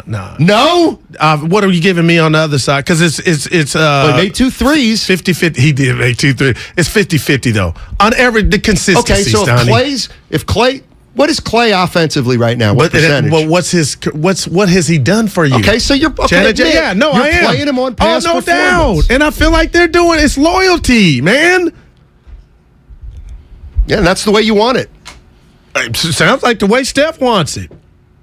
Brother gonna work Steph's telling him to pass the ball. Ken in Oakland. What's up, Ken? How you doing, man? How you guys doing? You hit it right. Stephen A. took all of the words out of my mouth. The most important, I am a USA track coach, and when you don't practice after you win a championship, and you, even coming from the injuries that Klay Thompson had, that when you get a guy like Jordan Poole or Steph Curry that works hard all year around, and that's a red flag right there just for the morale of the team that you're going to try to get in shape during the season. And your defense suffers more than anything, and you said it right. Hey, you don't have to be doing pickup games, but I'm a track coach. You should be running and better in your body Ken, for the season, and it don't look like he did it. Ken, I have a question for you. I'm dead serious. Okay, Man. So is there any way to know what Klay's going through and his performance? How much is age? How much is injury? Age. Not really. I would say age is not. Injury is not, because the injury, he said that he didn't want to get hurt, but like, okay, you're not going to play pickup games, but then you can better your body and get stronger in a lot of areas in your body during the off season, and that way you start the season off right. Right now, the mood that he's in right now is like it's going to be hard to get it back, to get in shape during the season while you're playing games. Yeah. Thanks, Ken. Appreciate the call. Yeah. Ken? Bastani's up to 30 minutes a game, if not more, just from running up and down. So that's half of the. That's more than half the battle. And what did I tell you? I love a dude that can hoist up shots. Terrence Ross, Westbrook in his prime, like that. Iverson. You got to be in Curry. You got to be in shape to do that. So he's not in shape. That's why every shot is short. Yeah. The first one of the game, he had his legs fat. underneath him. No, he ain't fat. I know. Klay can never get fat. What? Guru, you gotta own up to reality at points. That's all. I'm telling you something's going on behind the scenes. Yeah, you're right. And I'm telling you there's a lot of something going on. It ain't just one thing. Now, when you say one Poole thing and is not Klay, gonna fix it ain't this. between them two. You're saying both are dealing with something. I think they're both dealing with something, and they're dealing with each other. Don't think? you get it? Oh, no, I can. Don't you get it? People don't like when I say that. They wanted me to say it, yeah. Don't you get it? Kuminga and Wiseman are like lost. the new models. They're lost. Yeah. They can only think of themselves. Moody. That's unfair. We thought we had Moody as part of the rotation. He's lost now. Don't you get it? Klay, self-doubt. Draymond Green, declining skills. Wiggins, back to a flotation device. Don't you see? It's this 15 is how games it ends. in. No, it's This not. is how it ends. What about the chef? Yeah, you didn't say. And that's the most concerning part. They're 6-9. 0-8 on the road. Playing the way he's playing. I would call DeMarcus Cousins. You can laugh at Howard. I was thinking about that last night. I can't see. This is where I love you, but you're a lunatic. This team's 6-9. DeMarcus Cousins does not do anything. Helps the bench. Goo. Yeah.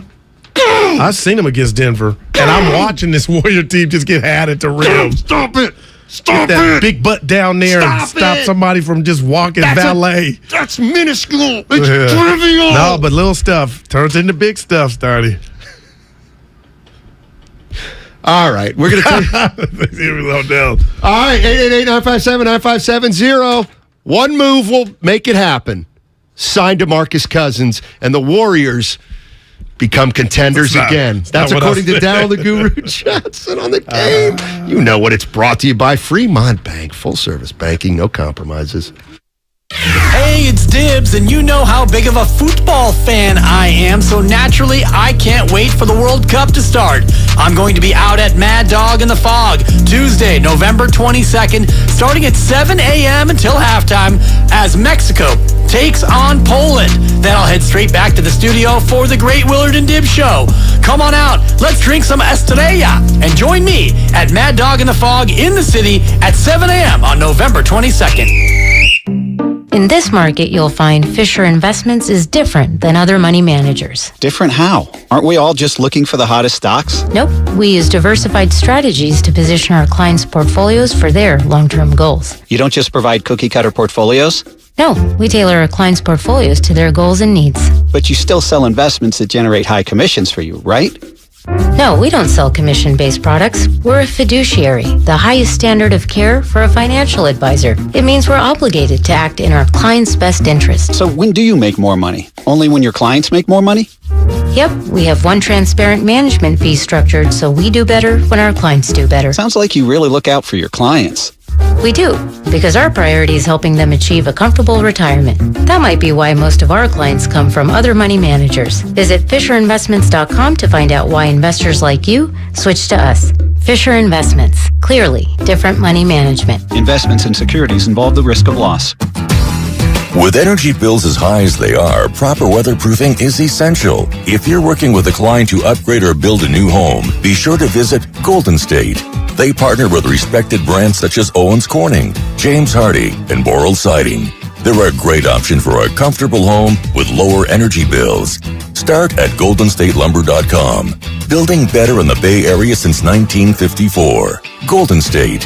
When you succeed, we succeed. The following is an attorney advertisement. If you get sidelined by a workplace injury, the workers' compensation attorneys at Boxer and Gerson can help get you back in the game. Our team of skilled attorneys will fight by your side for the treatment and compensation you deserve. We care about justice for injured workers. That's what makes us Northern California's premier workers' comp law firm. Call Boxer and Gerson at 510-345-2341 or visit boxerlaw.com for a free consultation. Boxer and Gerson, your life is worth the fight. Every morning at 8:50, the Morning Roast presents the Xfinity Flex of the show. Fonte and Shasky flex with their best moment of the day. Replayed at 8:50. You'll win it. 4th championship. Steph, Draymond, Klay helped the Warriors win this one alongside Jordan, Poole, Kuminga, Moody. Nobody can say anything. You can't take this one away. The Flex of the show. Presented by Xfinity Flex, the 4K streaming TV box with voice remote and Peacock Premium. Free with Xfinity Internet. The Prophetic Matrix. Unlock the secret code to your destiny. A new revolutionary book by Michael John Toste. The first ebook to make history by being filmed in space. Discover your unlimited future. Get The Prophetic Matrix now on Amazon.com and BarnesandNoble.com. If you own a business, this has been a bumpy ride. From pandemic to inflation, I'm sure you could use a break. If your business has 5 or more employees and survived COVID, you might be eligible to receive a payroll tax refund of up to $26,000 per employee. The challenge is getting your hands on it. Hi, I'm Howard Mackler, and that's why I founded GetRefunds.com to cut through the red tape and get you the money. The team of tax attorneys we have put together are highly trained in this little-known payroll tax refund program. We do all the work, charge not a dime up front, and simply share a percentage of the cash that we get for you. Businesses of all types can qualify, including those that took PPP, nonprofits, and even those that had increases in sales. We have helped return over $1 billion to businesses, and we can help you too. Just go to getrefunds.com/sports, click on Qualify Me, and answer a few questions. This payroll tax refund is only available for a limited period of time. Don't lose out on up to $26,000 per employee. Go to getrefunds.com/sports. That's getrefunds.com/sports. Dell Technologies' Black Friday event has arrived with select deals on top tech to power business productivity. The savings start now with up to 50% off select performance business PCs powered by 12th Gen Intel Core processors. Don't forget special pricing on the latest monitors, docks, and accessories, including free shipping on everything. Call a Dell Technologies advisor at 877-ASK-DELL for Black Friday deals. That's 877-ASK-DELL. Where's your panic meter at with the Warriors? Where are you at now on your worry meter? Because I finally got you up to a 2, and then you surged to a 2.2. Yep. Now 0-8 on the road. Where are you at, Mark? Back down to 0. There you go. That's a great tease. Yeah, I'm at about a 10.5. But here's the thing. I was at a 6.5 earlier in the week. I'm still right there. I think this is unfixable. I'm at a 4. With the current roster. I'm at a 4. Because they're not defending at a high level. Will the champs figure out their road troubles? Find out right here on 95.7 The Game. Kelley Blue Book is the one-stop shop for pricing, fixing, selling, and instant cash offering. Instant Cash Offer is exactly what it sounds like. An official offer to buy or trade your car. Just enter your VIN or license plate, answer a few questions about your car's history, and what kind of condition it's in. In minutes, you'll receive an offer to sell or trade your car that you can be sure is fair. Then choose a dealer to purchase your car and schedule a time to meet. For all of the its, KBB.com. Meet Joe A, Hi. Joe B, Hello. and Joe C. What's up? 3 everyday Joes perfecting their banking with Chase. Joe A is locking his lost debit card with the Chase mobile app. Joe B is cruising toward his new ride with AutoSave. And Joe C's Chase banker is helping him budget to go back to school. Tools that help protect, support for what's next. One bank that puts you in control. Visit chase.com/checking. Chase, make more of what's yours. Chase mobile app is available for select mobile devices. Messaging and data rates may apply. JP Morgan Chase Bank, N.A. member FDIC. In Livermore, partly cloudy today, highs near 64. Weather brought to you by One Thing. Don't buy plastic toys for your pet. Instead, look for natural materials like cotton, rope, wood, or bamboo. Join Odyssey, and together, each of us doing one thing makes a greener tomorrow.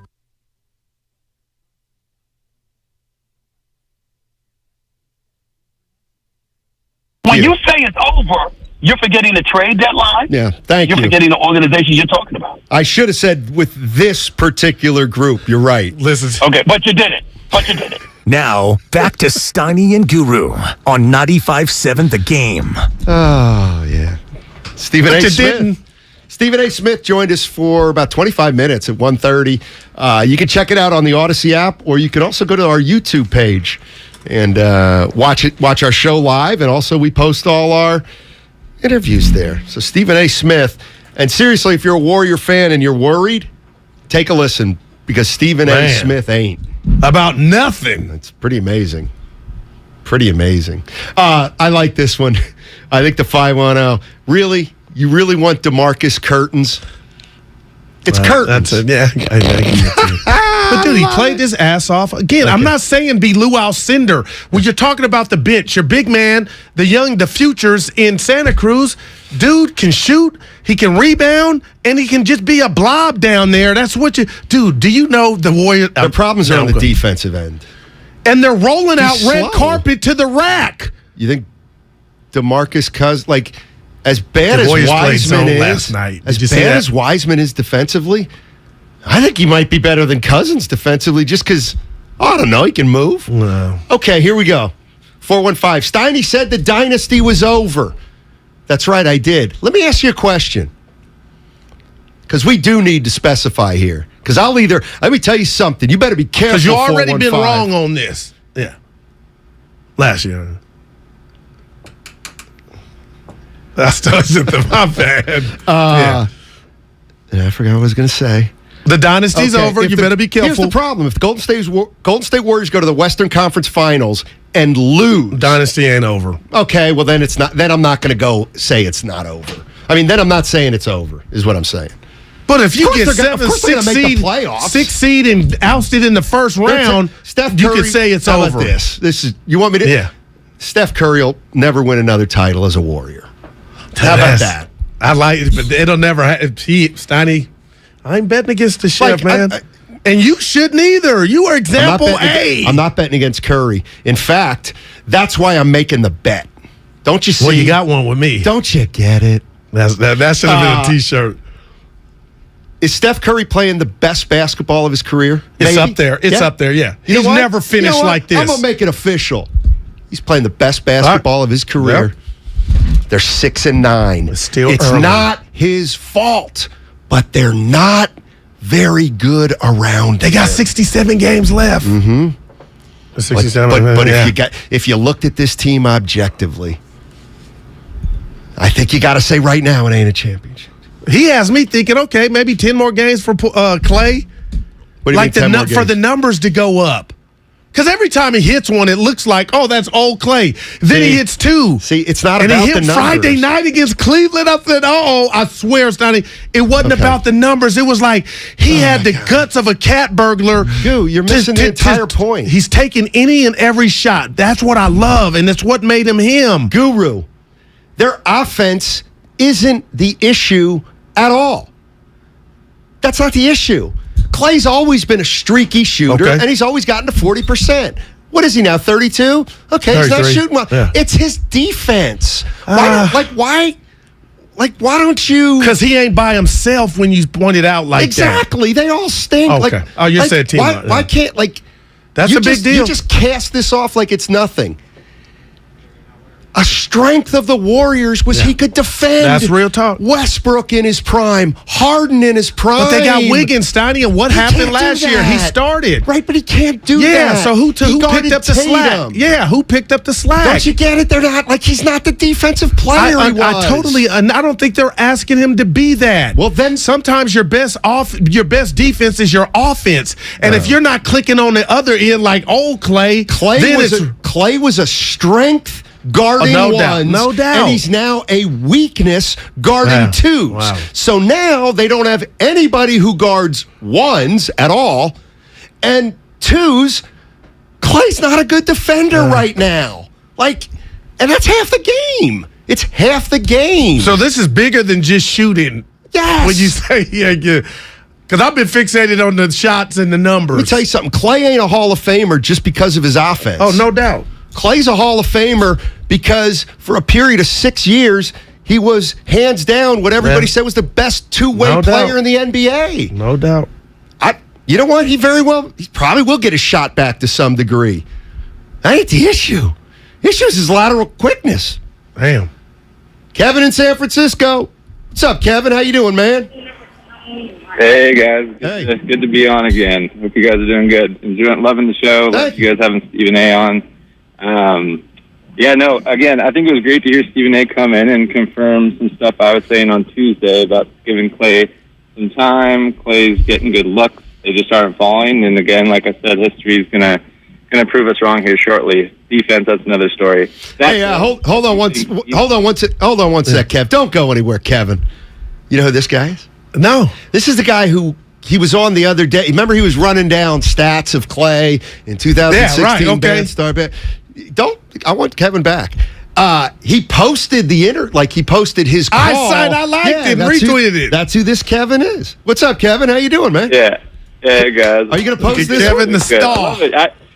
Maybe you guys got me feeling good the other day, man. It was fun to be on. My first time on radio, so I had to come back. I'm really enjoying listening to you guys. All righty. All right. So this time I'm not here to try to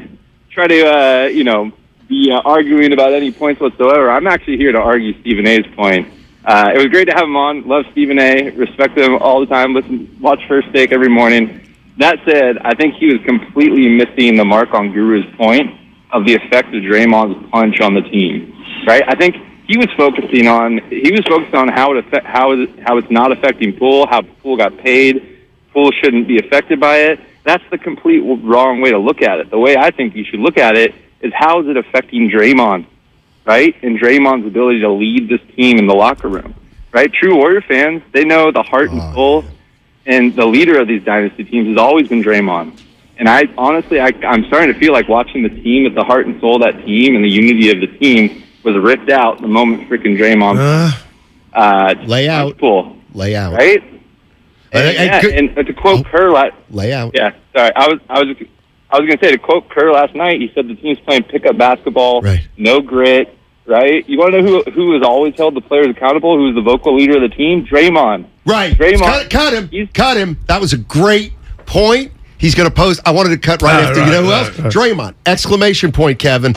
Now, great point about maybe the punch took out Draymond's heart and soul, according to Kevin. I love Kevin, but I've been telling you that for 2 weeks. Post that. I've been telling you that for a month. That's the kind of insight I like. I wish I could get out of here. Kevin. You heard it here first. I've been telling you that, and then I told you I put a layer on it. Been telling me because it's nuanced. Been telling me what? That the punch affected Dre. He's been neutered, because he's trying to be something he's not. Yeah. And then I said, hey, what about no podcast? And I tipped my cap to him doing that. But you got to let Frankenstein be Frankenstein, and I don't know. But you say you see some slippage on him defensively, Dre. He's out there. I'm just telling you what's around him. He's out there. You're right. His went to the. His you defense know what? Has slipped. And you know what? Can we please? Well, we don't have to do anything. Steiner, you've played sports. You've never struggled for a month. Like Common, if Curry, Klay, Wiggins, Green, and Looney need to win a game or a series, they need to play for. No need to be playing at this level now. Yeah, JC and Zach. That's what I'm saying. I'm saying that. How can you ask Draymond Green to play at 110% right now? The same way you would ask Curry, but you shouldn't have to ask him. Yeah. They do it. Stop comparing anybody to Curry. And I'm dead serious about that. And that's why there shouldn't be three statues. Draymond Green was one of a kind. Oh, go ahead. Let me tell you something that's being proven right here. And to use your line, no shade at Draymond Green and Klay Thompson. We're finding out it's the Steph Curry era. There's no second and third fiddle. It's Steph Curry. Klay and Draymond are phenomenal. This is the modern day Run TMC. 3 future Hall of Famers. No, they're not. And champs. No, they're not. Unlike the original. No, they're not. I love the original. No, because the difference between Mullen, Hardaway, and Mitch Richmond was kind of. Some people might say Mitch was the best. Okay. Steph Curry is so much better. And there's no shade to Klay. That's why I said no shade. Because, look at you. Steiny, he's I'm not buying into Green's pacing himself or playing. You can't polish a pig, put lipstick on a pig. And if the defense is all bad around Dre, he's going to be rendered ineffective or look like he's not doing because the impact is not there because they're still scoring. But his motor is on 1,000, man. Oh, Guru. Last night was not. Guru, stop last night was bad. Guru, stop it. And it wasn't bad. It was just. Stop. You cannot believe that Draymond Green has played the first 15 games with the same effort that Steph Curry's played the first 15 games or that he played in April of last year. I see it, man. Come on. I'll call him out, man. He had 11 rebounds yesterday. Draymond Green was completely overmatched against Ayton. Yeah. He put up no resistance. He used to make, come on, Guru. And maybe that's age. But we're talking about Ayton. So yeah, what? every hit. Yeah. I mean, so what that way? But what Guru, about? Yeah. None of them are playing at the level defensively that they did last year, Curry included. Okay, and I'm being real. What about Friday, Cleveland? In the end of the game, money time. He manned up. What's my big man? Against Cleveland and made it difficult. Nobody's putting both hands in. Can't do it in stretches. All right. Just like Klay Thompson's going to have some good games. What's from my here big on center out. in Cleveland I'm talking about? Which one? Jared Allen? USC guy. Mobley. Yeah, Mobley. Dre had his, people can't see me, had his hands up. Oh, hands up. No, you know what I mean, using that body, but that was a youngster. Ayton, not so much last night, man. And Sabonis Sunday. Thank you. But I don't think he's not doing it on purpose.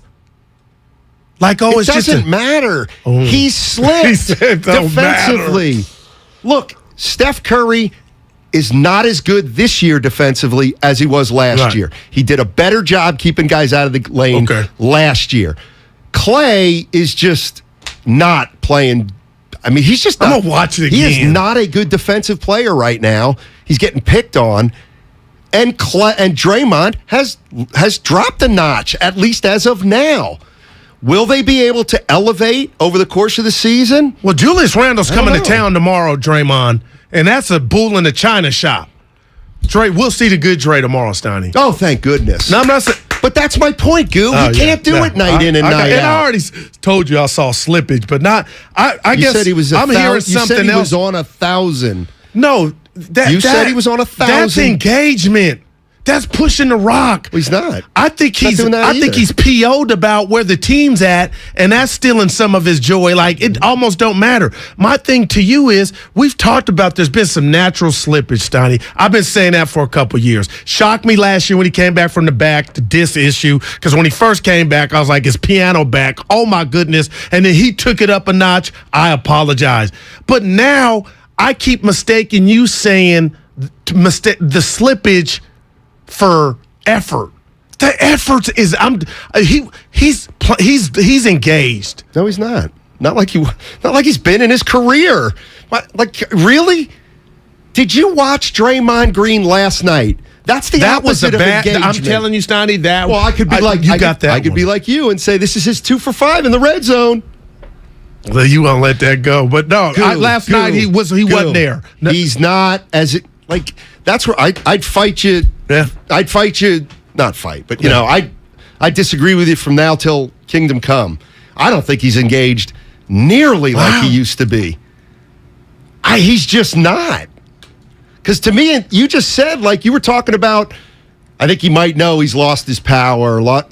Well, I think you're probably right. Right, but that's not tying. He's lost his engagement. Yeah, I guess when the last shoelace is tied and he goes out on the court, I don't think he's saying everything around him is not perfect and they got me muzzled or what have you. Whatever's different. Early on, the first 3-5 games, that reckless abandon is there. The energy. But now he could be despondent because Sabonis is finishing. I told you, PJ Washington was finishing. Okay, you're not going to keep everybody from scoring. But unlike Steph, we can look at Steph and look at the box score and the threes going in. I'm watching Dre from 94 feet he looks like he's engaged. Not to me. Now, if he can't stop somebody, hey, I give you that. But tomorrow it will be apparent to Helen Keller when the Knicks come to town with that length and Julius Randle. On a night in and night out basis. Over the years. Night in, night out. Consistent. If you watch the Warriors for stretches of 6 or 7 minutes defensively, Draymond Green always stood out. He did. Always. Always. You didn't have to watch more than 6 minutes of Warriors basketball before you said, this guy's unbelievable defensively. Right.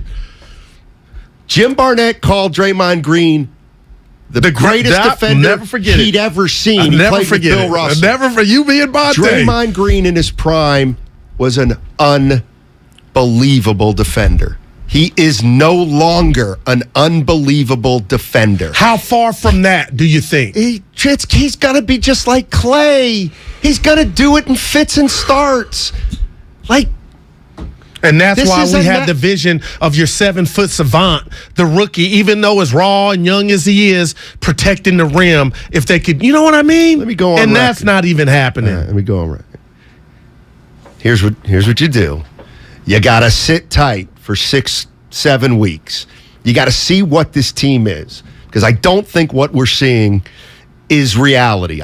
They're not this bad. They might not be a championship team, but there's no way they're this bad. So I got to watch them play for another 6 weeks. See what happens after 6 weeks. If Klay's still Klay, right? Okay, you got to deal with it. Draymond, if his head's not in the game, deal with it. The young guys, did they get any better? Okay, at that point, to me, let's start thinking about making a decision. Okay, and you know what? I hear you loud and clear. You've gone downhill. I want your answer on this. Maybe you're 30-20. Yeah, this is a 3. That means everything went back to form. 310 Xfinity mobile text line. His lower strength can still handle a 4. You buy that? Who? Draymond. His low, because if you say there's slippage, that's where I believe it to be. No, Draymond's lost some athleticism. Absolutely lost some athleticism. He needs to rev it up for one of those dunks down the middle. And get tomorrow his you're steps going right. to need it. Well, he dunked last night. Oh, yeah. He bat. He went to the rack. I mean, I think Draymond's athleticism has always been extremely But his underrated. lower body, though, that's where he used to get. Man. You lose quickness, Goo. You lose quickness. I have. Steiny said it was effort. Now you're saying it's age. Which is it? Yeah. Yes. You going round table combo? I'm saying yes. And listen, I'm not saying it's effort like they're lazy. I'm saying they're just not playing hard enough to win games right now, and they want to find, they just don't want to. Your leader's playing his ass off. Get in Offensively. line. He is. He's playing his ass off offensively. Yeah. Again, stop. Just chill. Yes. Because you know why you have to chill? Because there's really nothing else to do right now. Well, you could call James back in 3 days and say, we're giving up 130 without you. Let's give up 130 with you, but you'll be greater later. Okay. Hey, what was do you real think quick? that Kuminga's sick? I thought that was odd. I mean, we all get sick. I mean, you take more sick days than anybody. Now, see. But you do. No, I had a root canal. Remember you had that run of like 5 straight Thursdays in a row? It was 4. Somebody pointed that out on Twitter. It bothered me. See, I am Durant. That bothered. Like, how did you know? But anyway, I had root canals with ass. I had to come back. Dude, Jeez, you had the Erie and the Panama. What do we got here? Is he laughing? That kind of bothered. That He's would hurt. distracted. Yeah, we got about 30 seconds here, guys. But of course, Steve Kerr coming up at there we go. Later on the show, 5 o'clock. Whiting Ray. Nice. Yeah. Nice. What do you think Kerr's going to say? What are they going to ask him? I mean, at 6 and 9. That's better not be where we want careful. to be. Yeah, you better be careful. You and Stephen A. Night. Night. Listening to Willard and Dibs has never been easier with the Odyssey app.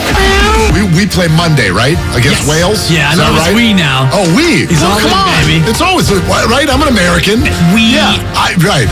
I believe that we will win. This is the Bay Area's sports station.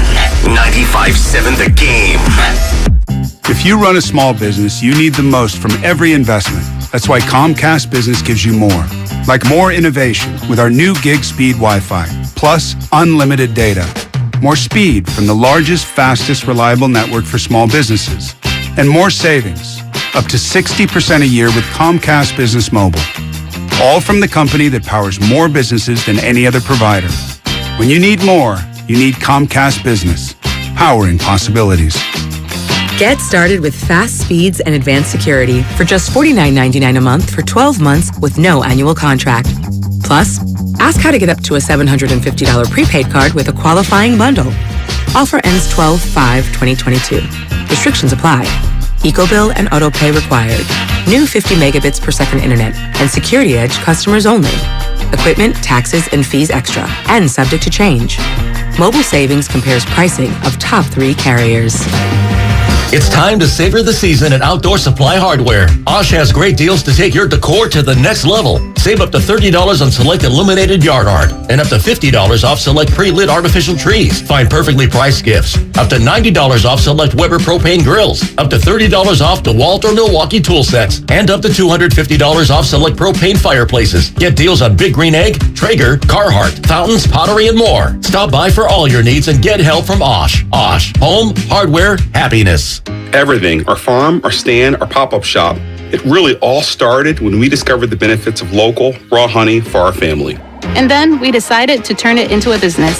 We were looking for something to help us get up and running. So we got the Chase Business Complete Banking Account. It's more than a bank account. It comes with Quick Accept, which lets us take card payments anytime, anywhere in the U.S. using the Chase mobile app. Plus, we get same-day deposits at no extra cost. For us, it's more than honey. It's about sharing a little sweetness with the world. Get the Chase Business Complete Banking Account with the essentials you need to help get your business going. Learn more at chase.com/business-complete-banking. Chase for business. Make more of what's yours.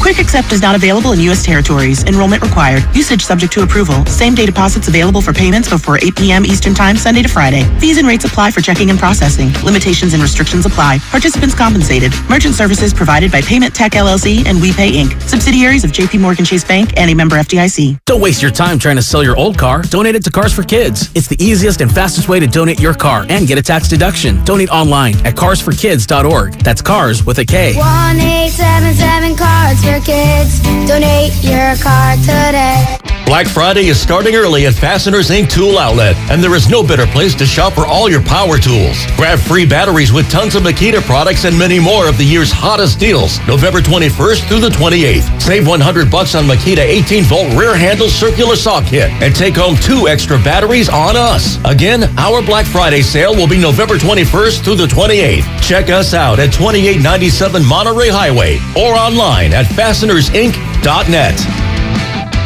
Kirby is your driveway mechanic. They bring the shop to you with brake replacements, oil changes, washes, and so much more. Get $50 off your first oil change with code OIL50 at Kirby.com. That's CURBEE.com and use code OIL50. Locked On Warriors is a daily podcast covering your favorite team, the defending world champion Golden State Warriors. I'm your host, Cyrus Softas, and every Monday through Friday, Locked On Warriors brings you all of the biggest Warriors stories in around 30 minutes. We cover Steph and Curry and the dynasty that is one of the greatest teams in the history of this beautiful game. Listen to the Locked On Warriors podcast every day on the Odyssey app or wherever you get your podcasts. At the United States Postal Service, we're here to deliver fast and reliable service to help you get holiday ready. We offer free package pickup and deliver free shipping supplies to your address. So whether you're in Garland, Texas, Rudolph, Wisconsin, or anywhere in between, we're making it easier for you to spread festive cheer this holiday season. USPS, delivering for America. For all your holiday needs, including info about free shipping supplies, free package pickup availability, and restrictions, go to USPS.com/holidays. Where do Black Friday deals come with happy holiday feels? Lowe's, actually. Save on holiday decor like 1-quart poinsettias was $2.98, now $1.98. And holiday living 100-count mini string lights was $3.98, now $2.98. Find unbeatable deals on top brands like a Craftsman 20-volt drill kit for $59, was $79. Black Friday is now. Get the deals while you can at Lowe's. Home to any possibility. Offers valid through 11/23. Poinsettia offer in-store only. Selection varies by location. Limited 8 per customer. Excludes Alaska and Hawaii while supplies last. Universal Studios Hollywood is where the holidays come together. We've tested it. Festive food with refreshing Coca-Cola. Family, friends, and fa-la-la. Dazzling lights cranked up to maximum merriment. The Grinch and his dog Max stealing your tree. All the science adds up. It's the awesomest celebration of the season. Save $20 on a Coca-Cola 2-day general admission ticket. Offer ends 12/14/22. Restrictions apply. Details at universalstudioshollywood.com/Coke offer. If you run a small business, you need the most from every investment. That's why Comcast Business gives you more, like our new gig speed Wi-Fi, plus unlimited data, all on the largest, fastest, reliable network for small businesses. Comcast Business, powering possibilities. Get started with fast speeds and advanced security for just $49.99 a month for 12 months with no annual contract. Plus, ask how to get up to a $750 prepaid card with a qualifying bundle. Ends 12/5/2022. Restrictions apply. Eco bill and autopay required. New 50 megabits per second internet and security edge customers only. Equipment, taxes, and fees extra. You're listening to 95.7 The Game, KGMC FM at HD1 San Francisco. Always live on the free Odyssey app.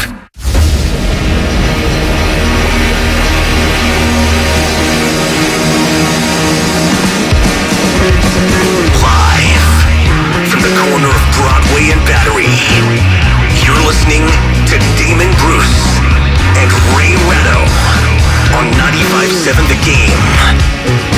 Ray, what is happening to the defending champion Golden State Warriors? This is Damon and Ratto. Whitey in for Damon today. Bob Costas is going to join us. Coach of the Warriors, Steve Kerr, joining us at 5 o'clock. Is this a good day or not a good day to be talking to Steve Kerr, Ray? It won't be a good day for him. I don't think he wants to talk to anybody. Goodness, we get to talk to Steve Kerr today. Yeah, maybe he can help us understand what is happening to this team. I don't think he cares whether we understand. In fact, I would bank on it. I think he's doing this out of obligation only. Right, but an expert interviewer such as yourself, you're going to skillfully extract the necessary information from him, whether he's a willing participant or not. I don't think he knows what the information is. Last night, in the postgame, he sounded as close to depressed as I've ever heard him. Oh, yeah? Never going to panic. Like, there's no point in panicking. What we have to do is stay with it and find it. But in order to find it, we've got to get everybody on board, on the same page in terms of just worrying about winning. And that's it. And I think for right now, anyway, I think we're just scattered. It's a pickup game.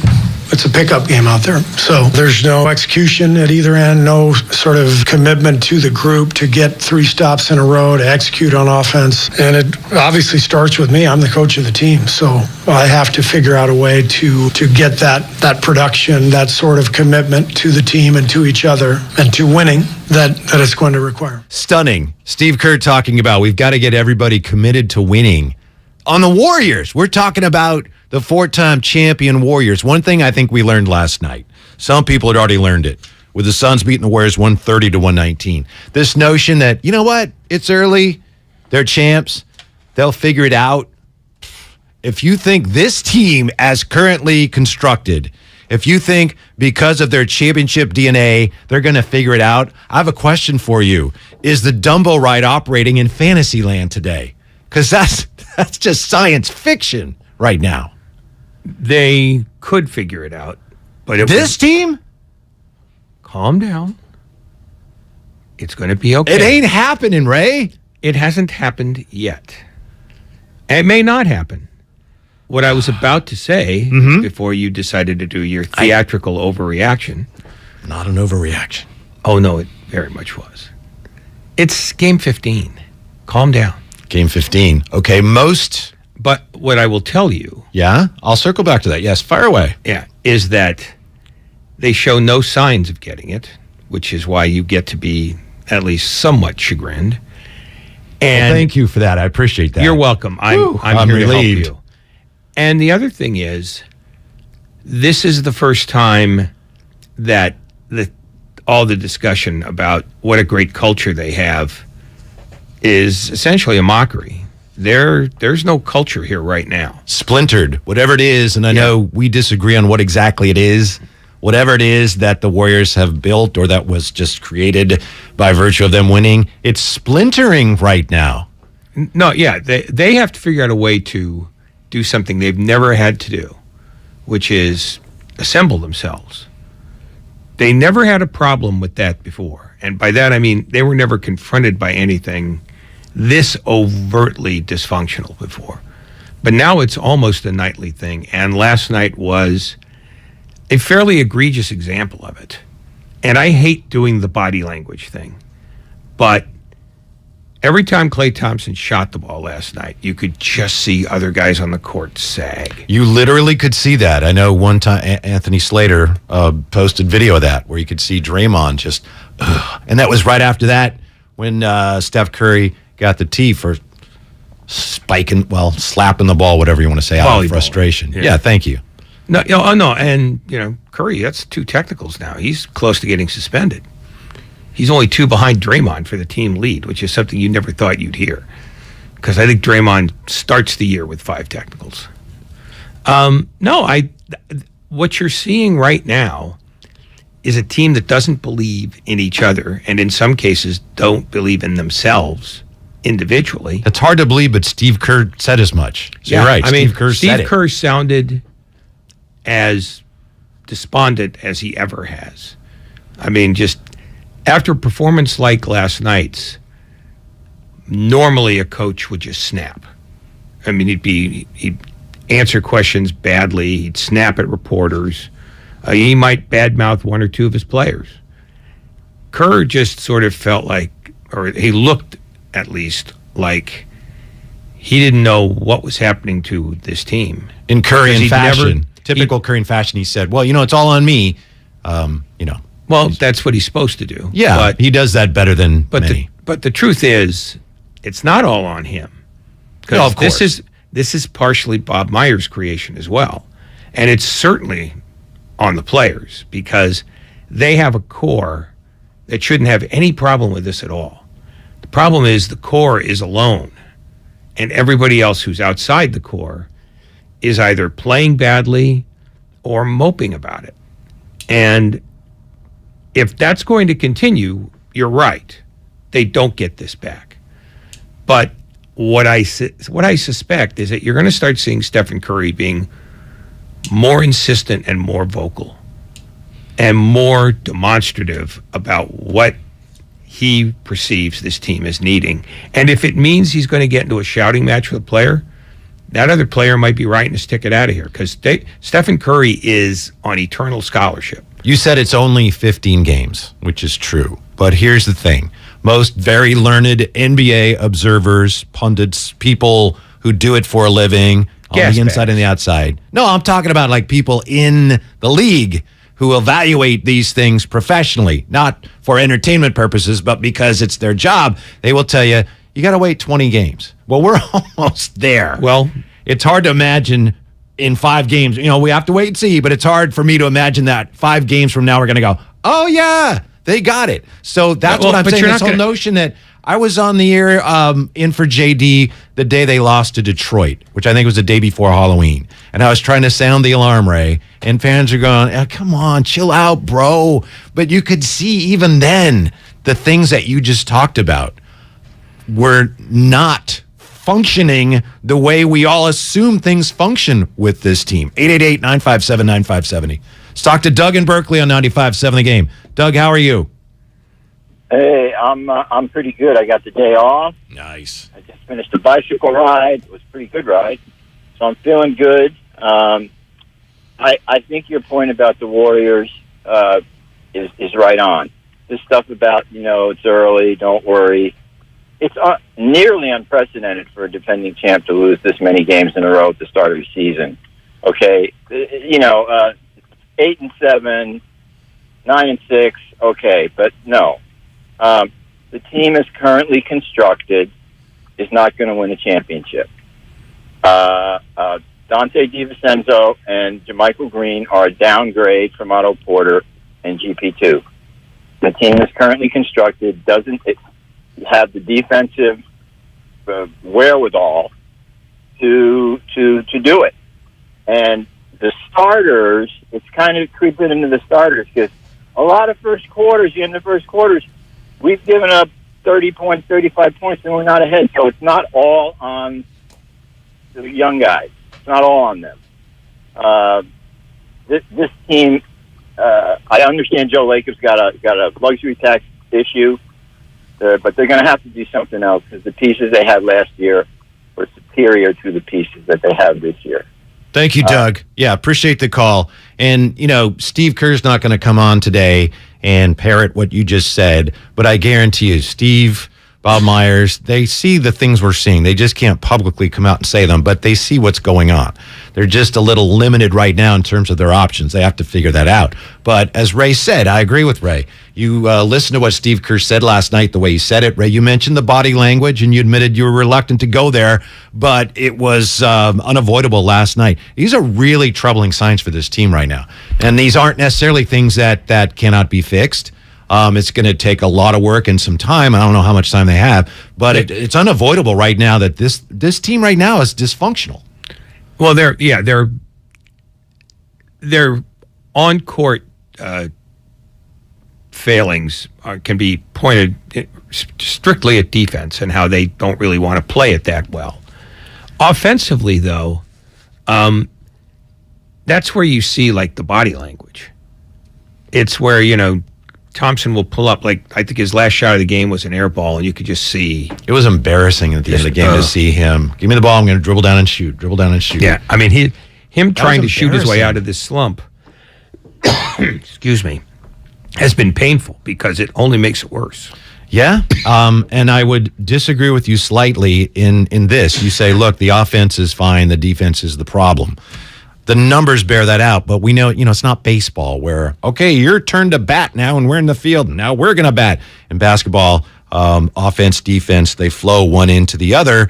And the bad shots that you're talking about with Klay, the bad shot in basketball, and I don't mean the shot that misses, but just a shot that's taken out of rhythm, out of the flow of the offense. The bad shot in basketball is the blood relative of the turnover.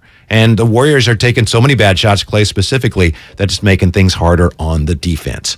All right, 888-957-9570, Xfinity mobile text line.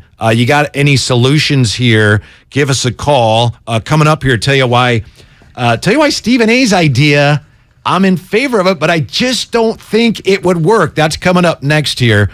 Want to let you know the 95.7 The Game merch store is live. Visit 957thegameshop.com today. Check out all of our merchandise from show-specific shirts to hoodies. It's all at 957thegameshop.com. 888-957-9570. This is Damon and Ratto. Whitey in for Damon today on 95.7 The Game. In Fairfield, partly cloudy overnight, lows in the high 30s. Weather brought to you by one thing. Cut up six-pack rings and reduce your use of plastic to help keep it out of our waterways and oceans. Join Odyssey, and together, each of us doing one thing makes a greener tomorrow. Hey, it's Dibs, and you know how big of a football fan I am, so naturally, I can't wait for the World Cup to start. I'm going to be out at Mad Dog in the Fog, Tuesday, November 22nd, starting at 7 a.m. until halftime, as Mexico takes on Poland. Then I'll head straight back to the studio for the great Willard and Dibs show. Come on out, let's drink some Estrella, and join me at Mad Dog in the Fog in the city at 7 a.m. on November 22nd. My husband and I live next door to a haunted graveyard. It's a little creepy, but we manage. Just like we manage without home internet. Do I wish my mobile hotspot was faster? Yes, but I make it work. Kinda. Just like we make it work sleeping next to a 17th century burial ground. Honey, can you move your hand? That's not my hand. It's mine. Not having home internet? It's not that bad. Grab my hand. Wait, okay. No, not up the stairs. We tried that last time.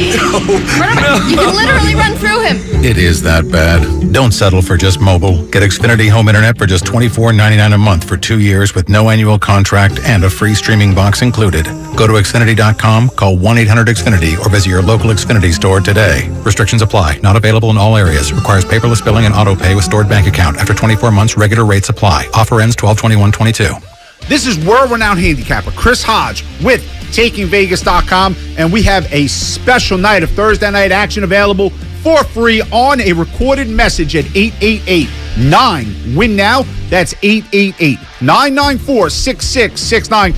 Tennessee, Green Bay, SMU, Tulane, a 2-0 parlay is absolutely free at 888-9-WIN-NOW. That's 888-994-6669. You can also visit TakingVegas.com for more great free information. But when you call the hotline at 888-9-WIN-NOW, Ask about the initial investment program. You can make 6 times your initial wager, only risking it twice. So, guys, get involved with the free picks on a recorded message. Tennessee, Green Bay, SMU, Tulane. We are on a 17-5 weeknight football run. It's 888-9-WIN now, 888-994-6669, or you can visit takingvegas.com for more great free information. Someday, you might be with friends in the Bay Area, telling the story of how you navigated these complex times. The market was all over the place, so you reached out to a Merrill advisor, and with their help, charged ahead. And unlike your fishing stories, you won't have to go overboard. Find an advisor at ml.com/bullish. Merrill, a Bank of America company. What would you like the power to do? Investing involves risk. Merrill Lynch, Pierce, Fenner & Smith Incorporated, registered broker-dealer, registered investment advisor, member SIPC, a wholly owned subsidiary of Bank of America Corp. O'Reilly. Count on the professional parts people at O'Reilly Auto Parts to recommend the best products for your vehicle and budget. Get maximum cooling system performance for 10 years or 300,000 miles with peak long life universal pre-mixed antifreeze and coolant. Now just $3.99 after mail-in rebate. Limits apply. Stop by O'Reilly Auto Parts today or visit O'ReillyAuto.com. O'Reilly Auto Parts. With energy bills as high as they are, proper weatherproofing is essential. If you're working with a client to upgrade or build a new home, be sure to visit Golden State. They partner with respected brands such as Owens Corning, James Hardie, and Boral Siding. They're a great option for a comfortable home with lower energy bills. Start at goldenstatelumber.com. Building better in the Bay Area since 1954. Golden State. When you succeed, we succeed. Finding the right Medicare plan? Oof, no easy feat. Kind of like those dances my granddaughter loves making me do. But then I found Walgreens FindRx coverage. Lets you compare plans online, over the phone, or in person. Made Medicare shopping so easy. Plus, I found plans with low-cost copays. I can get down with that. Medicare annual enrollment ends December 7th. Find a plan that's right for you at walgreens.com/Medicare. I'm Bob Burke, founder and chairman of Burke America Parts Group, a family of brands that includes RepairClinic.com, an appliance and HVAC parts solution company that's grown into an international brand.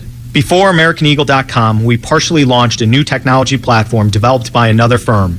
American Eagle helped take our technology to a whole new level with digital marketing, software development, and business insights into our key markets, appliances, HVAC, and outdoor power equipment, and did so both on time and on budget. AmericanEagle.com has the resources, experience, and talent needed to produce solutions. Our new technology platform, developed by AmericanEagle.com, has produced tremendous results with higher traffic, conversion, engagement, and online revenue. If you have any home repairs you need to take care of, check us out at RepairClinic.com. If you need a world-class website or technology project, then I would highly recommend AmericanEagle.com. Call AmericanEagle.com at 773-NETWORK. That's AmericanEagle.com, 773-NETWORK. You might not have the biggest garage on the block, but with eBay Motors, there's 122 million parts right at your fingertips. Whatever you need, there's something that fits your vehicle. Air filters, tires, seat covers, and more. Get the right parts at the right prices. ebaymotors.com. Let's ride.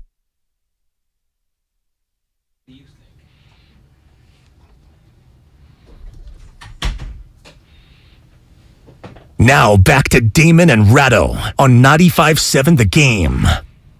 And for Damon today, Kevin Michael, Whitey Gleason. Steve Kerr joins us at 5 today, and the great Bob Costas will be with us as well in the 4 o'clock hour. Right now, we're trying to figure out, with your help, not what's wrong with the Warriors. That's pretty easy to identify, isn't it? But how do they fix things? I think Klay Thompson, Ray, is a great example of how complex these issues are. Because Klay is forcing shots. He's forcing shots. He's taking more shots than he's ever taken, more threes than he's ever taken, and he's missing more threes. So that's not good. So a lot of people look at it and go, well, there you go. Then Poole starts. Poole plays better as a starter. But then Klay still has to play, right? Klay still has to play even if you don't start him. So what really, starting Poole and then Klay, the thing is Klay has to play better.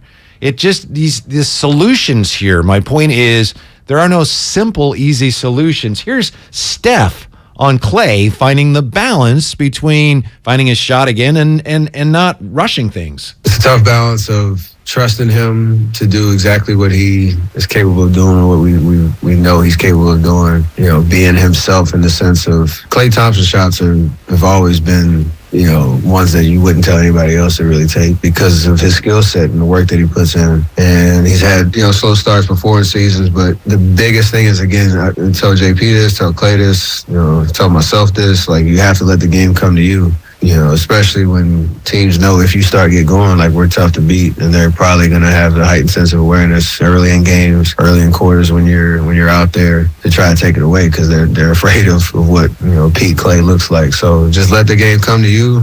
You know, have some, you know, a little bit of patience and trust in how we play as a team and creating good shots. You know, his presence out there changes the game just, you know, with his 2 feet on the floor. You know, he requires a lot of attention no matter what the numbers look like. So it's going to come. Just trust it.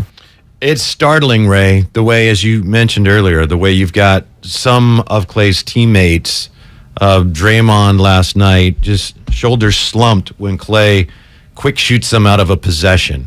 And I don't know, there was a shot on the bench when players, who knows what they were reacting to, but Klay at the end of the game, as I said, or he's like, all right, we've got a few minutes left here, give me the ball, I'm going to dribble down a shoot. I gotta, you know, gotta find it, put a few more points next to my name in the box score.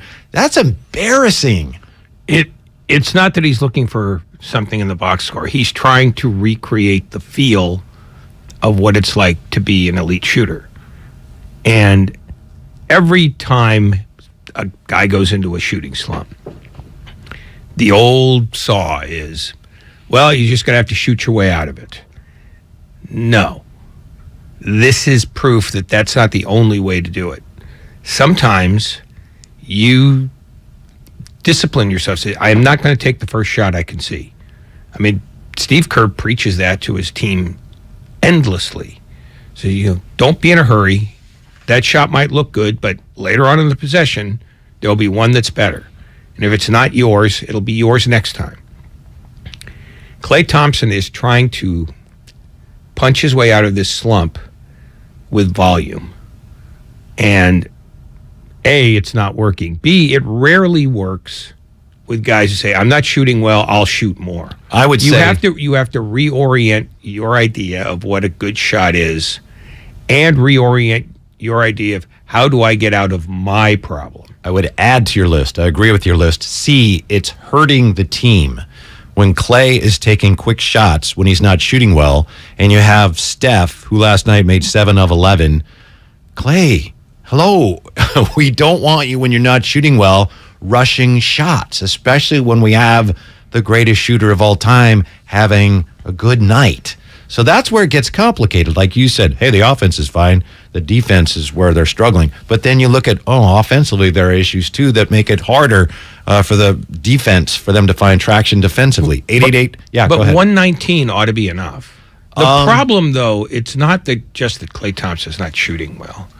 You've got guys doing the passive-aggressive, thing. I mean, like Jordan Poole going for 36 one night, and then the next night just taking 5 shots. Yeah, I know people are saying that. That's interesting. It seems like it's arguing the complete opposite of what we're arguing with Thompson. But there is also the kind of game awareness that requires that when a guy next to you is struggling, make yourself available for a pass and maybe give him the pass back, is maybe they need to play together and find their way as a unit, like just a mini unit within the team, because I think there is sort of this weird undercurrent, and I can't put my finger on why, and I'm not even sure I could put my finger on whether this is factual or not. But I think for the first time in the Kerr era, there are guys who think that your success means my failure, or your shot means I don't get one. Sure looks that way. And I think that the only way to fix that is not to replace one for another. It's to reorient everybody involved in rethinking the problem. Another way in which that gets more complicated, and I have to double check this, but yesterday we were talking about combinations on the floor, and I think, I'll look this up again, Klay and Jordan Poole together they haven't played well together. When they're together on the floor, the Warriors haven't been very effective. So that's another thing that complicates it. 888-957-9570. Aaron's in Concord on 95.7 The Game. What's your solution to this mess, Aaron? Hey guys, what's up? Hey. Thanks for taking my phone call. I really appreciate your show, taking phone calls like this. Hey, so I'm going to make a quick statement, and then I'm going to ask you guys a question. My first statement is going to be, when it comes to Dre and everything that happened with him prior to the season starting, and again, I'm not condoning what he did to Poole as the right thing. Let's make that clear. Punching somebody is not a good thing to do. But all of us need to realize whatever happened that day at that moment might not even deal with basketball. There might have been something said under the breath or whatever it is, but it doesn't matter. That's between Dre and Poole, and what happened. But I really do think that one incident is messing with Dre. I think he is being held back right now, either internally or from management. And I don't think Dre is Dre. I think there is something there. And with that said, my question now is there another veteran presence either on the bench, Iguodala, or is there a veteran out there that the Warriors can get to bring in that can be that Dre kind of person for this team? Because Dre has always been that guy out there pushing defense. And I've seen him break down on defense, especially that inbounds play the other night. That was horrible. And that was kind of on Dre. Thank you, Aaron. Yeah, appreciate the call. There isn't anyone. I mean, Iguodala, you're right.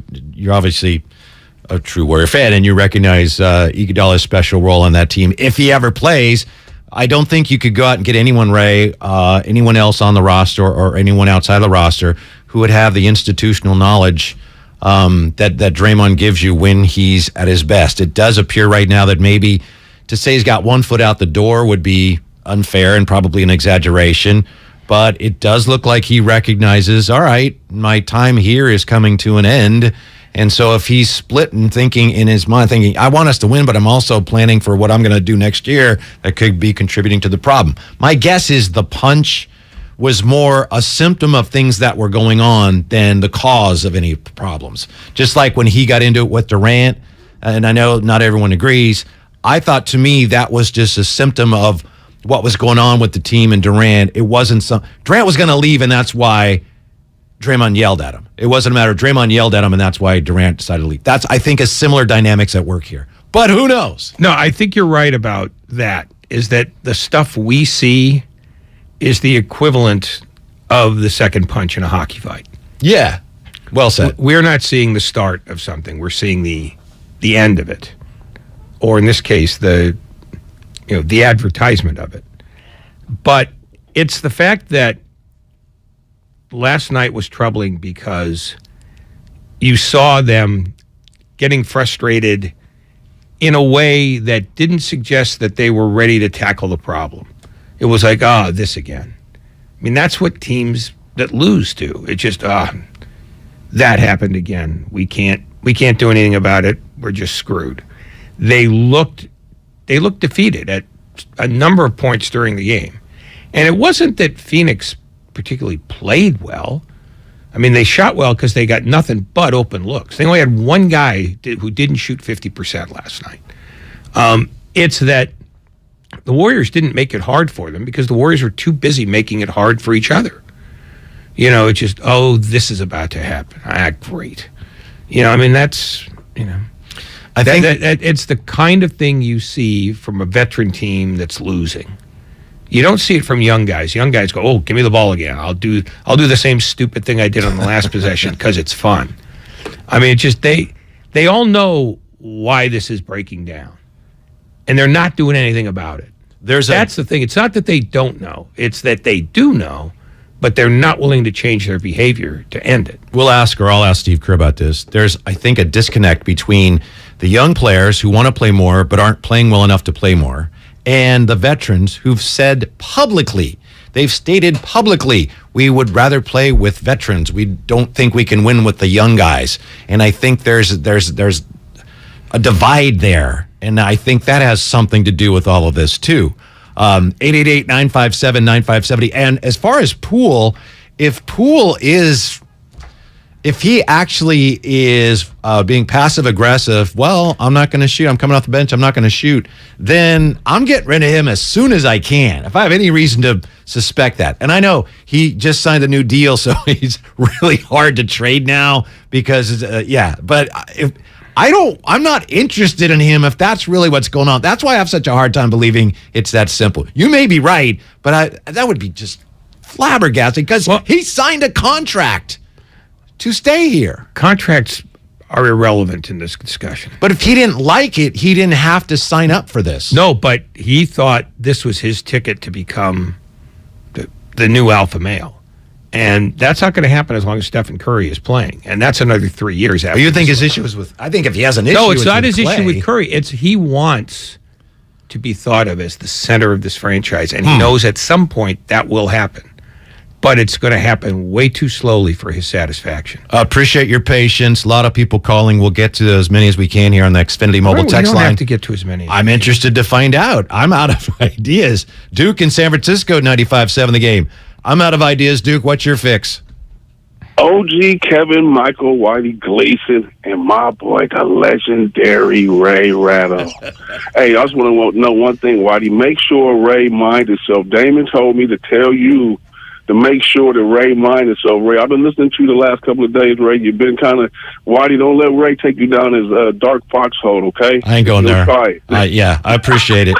Good advice. What I'm talking about, Yeah, Whitey. thanks for your call. See you next time. Everybody, would you say, Ray? Thanks for your call. See you next time. Ray tried to cut you off, but I'll give you the floor is still yours. Yeah, we ain't doing that, Ray. 554, baby. Hey, everybody trying to play Dr. Ben Swayze. Look, Klay is going through some things right now. Maybe it's Rocco. Maybe it's Rocco's dog food, man. Change the dog food. But maybe playing with the second unit is not going to help Klay playing with a group of players that have yet to learn how to play in the NBA at that high level themselves. You keep Klay playing with the starters, but like Ray just alluded to, those jacking up threes and doing all that is not going to help the Warriors. What the Warriors' problem is transition defense. Giving up 30 points a quarter is not going to help when you're playing against these young, savvy NBA teams. You got to get more defensive rebounds, more offensive rebounds. Back in the day when we won those championships, the Warriors' trademark was their defense. There is no defense right now. Coach Kerr alluded to another thing. After you win a championship, everybody is going for you. Everybody is gunning for the Warriors. Even the lowest teams on the totem pole are going for the Warriors. So this fix is going to come in-house. There will be no trades. Maybe by trade deadline, if we still got the same thing going on, then I maybe would suggest a trade.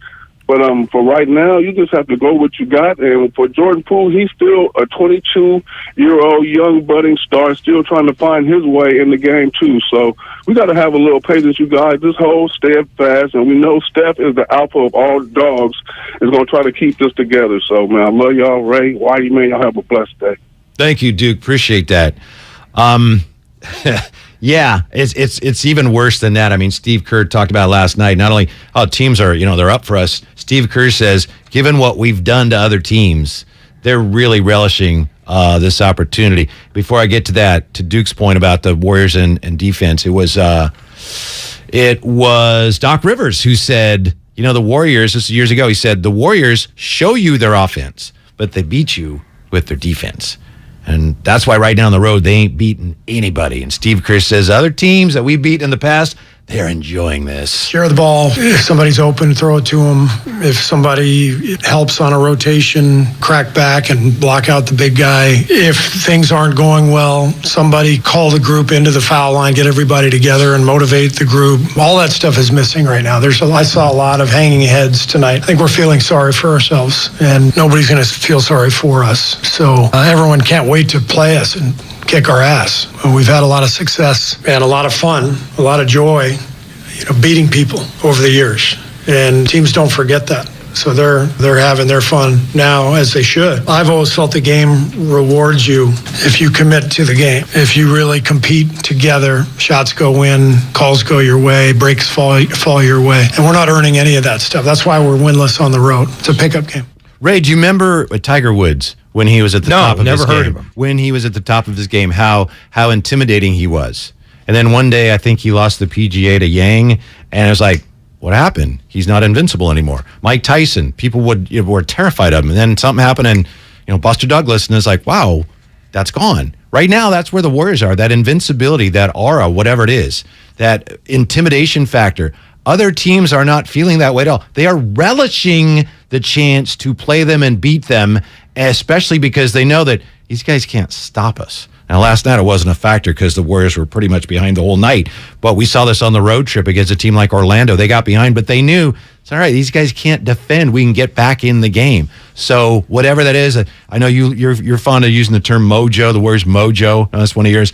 It's gone. I've never said the word. I've never said that, ever. The Warriors, whatever it is. I've never said whatever you want to call I'm not it, letting Ray. you talk anymore until you back off of that one. Maybe someone else said that. Maybe it wasn't you. But whatever you want to call it, right now, it's gone. No, yeah, well, they don't believe in themselves. It's not about what the other team is doing. This is entirely an internal problem. They're not running into, oh my God, these guys are so much younger and more athletic. They were playing guys like that last year, and 3 years ago. This is not about what the other teams are doing, except that they're making wide open shots. The Warriors are gifting them. This is about the Warriors. This is entirely an internal matter. But because the Warriors are in disarray, other teams are playing them with a lot more confidence. Well, when you and get it doesn't nothing, make it any easier. But when you get nothing but open shots against anybody, you're going to be confident.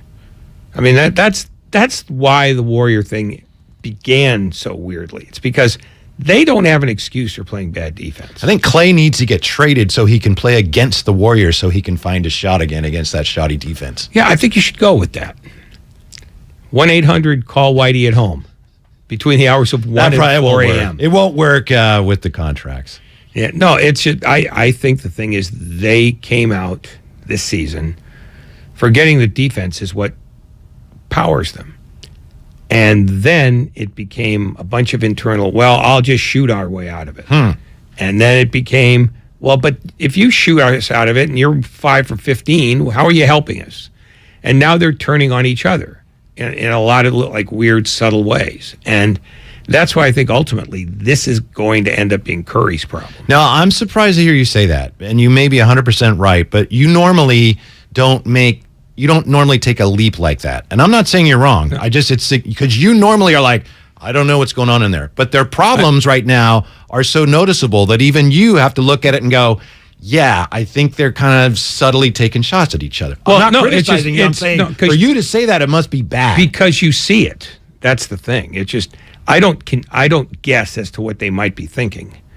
But when you see it, and when the head coach alludes to it. Can you guess what color I'm thinking of right now?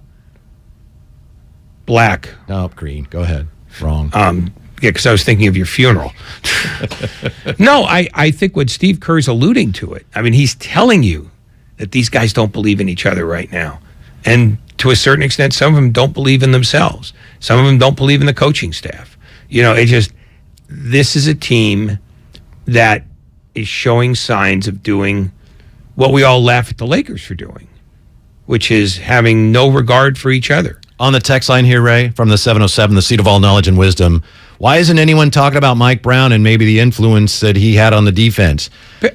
Kings are playing well. Their defense is bad. And Mike Brown inherited, when he came here, a great defense, which really was a Ron Adams defense. Mike Brown's doing a really good job. And he's a good coach, but I'm not willing to say that's part of the problem. No, this is not a coaching issue. It's a good question, but I think the answer is I don't think that's it. The truth is, they've been a better than average defensive team for about a decade now. And that goes back to Mark Jackson, who was the first guy who made them play defense. Boy, he seemed like he was enjoying that last night, in my opinion.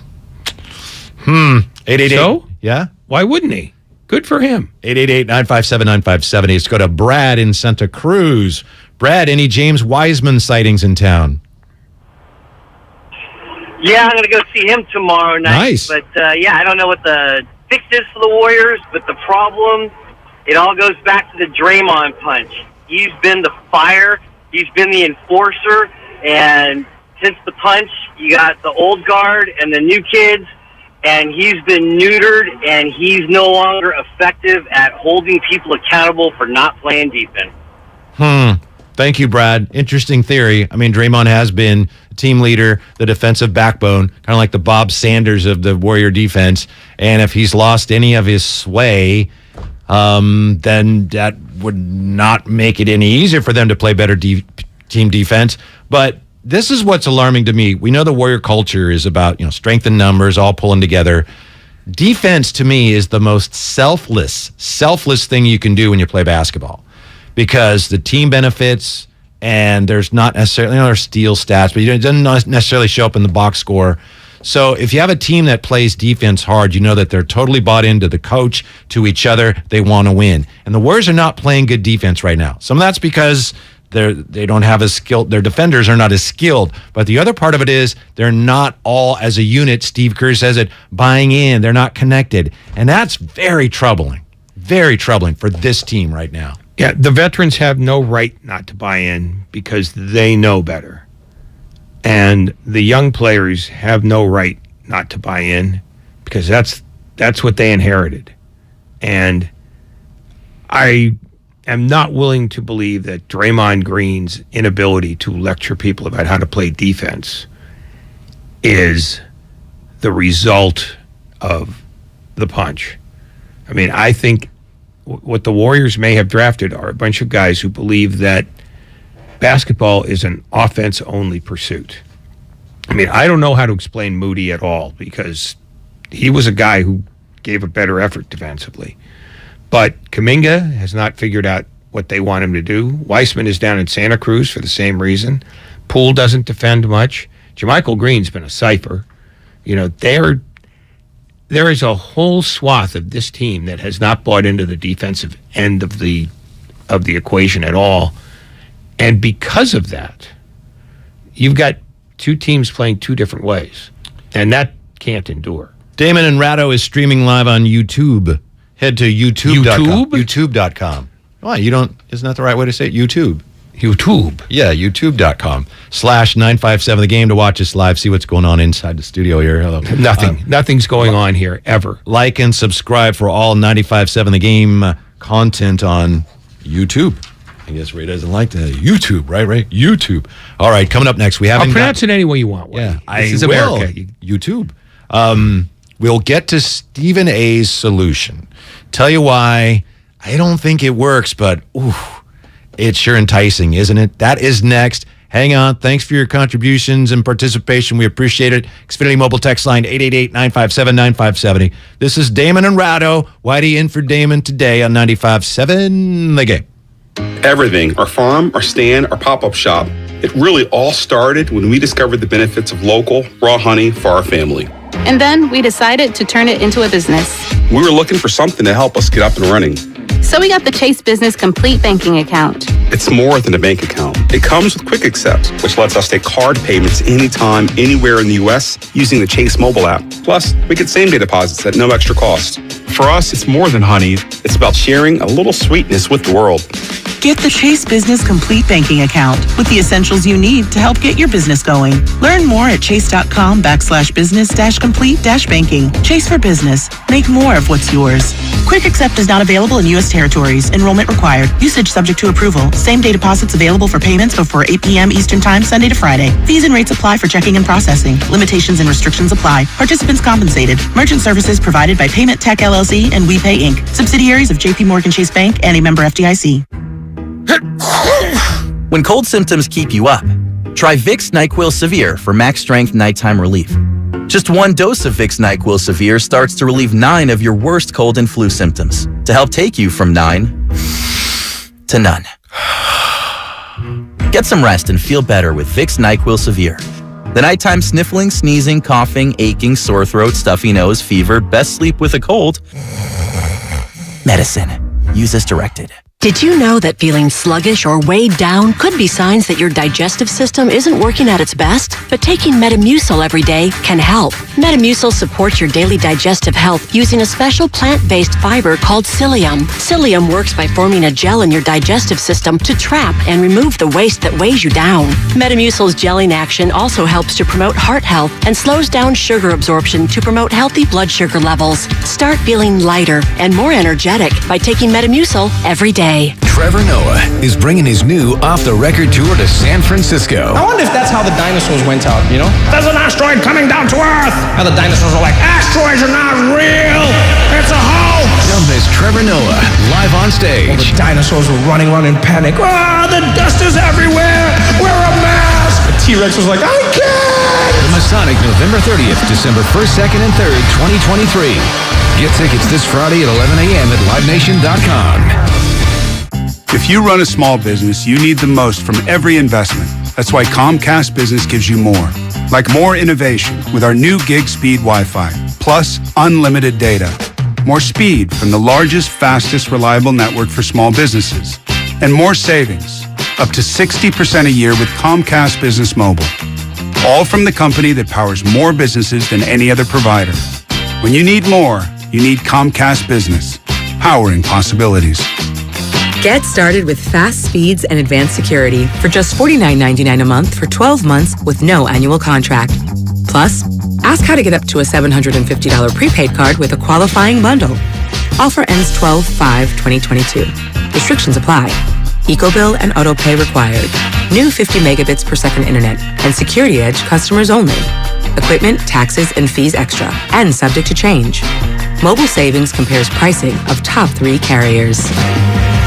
Black Friday is starting early at Fasteners Inc. Tool Outlet, and there is no better place to shop for all your power tools. Grab free batteries with tons of Makita products and many more of the year's hottest deals, November 21st through the 28th. Save $100 on Makita 18-volt rear handle circular saw kit and take home 2 extra batteries on us. Again, our Black Friday sale will be November 21st through the 28th. Check us out at 2897 Monterey Highway or online at fastenersinc.net.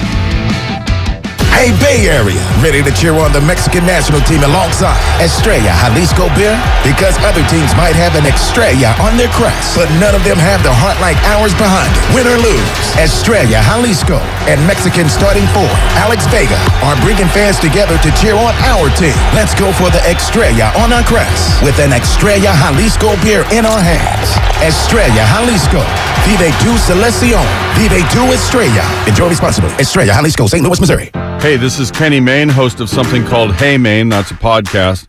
We're working busily on season 2, but let's not forget about season 1. Remember Roy Wood Jr.? Wow, opening for Ron White. I've arrived. He's such a nice man. Maybe he wants a ride. Maybe he wants me to drop him off at the American Airlines terminal. Roy, I have a private jet. My pilot hangs with me like my homeboy. If you missed that episode of Hey Mayne, check it out on the Odyssey app or wherever you get your podcasts. You're the one who protects the flock, and that requires an eye for detail. Because when safety and well-being are on the line, it's the details that can save lives. Even when no one else is watching, you see everything. Grainger gets you, and we're here for you, and all the ones who get it done with a wide range of safety products and solutions, plus board-certified safety consultants here to answer your questions. Call, click Grainger.com, or just stop by. Grainger, for the ones who get it done. Hey guys, this is Kenan Thompson. I have a problem with you. Yes, you. None of y'all told me that AutoTrader has millions of new and used cars that I can shop from home. I thought we were friends. I put smiles on your face, but I'm not smiling. No one told me that with AutoTrader, a dealer can deliver cars to my home or that I could shop by price on AutoTrader. No one. Consider this friendship that you just learned we had officially over. Finally, it's easy. AutoTrader.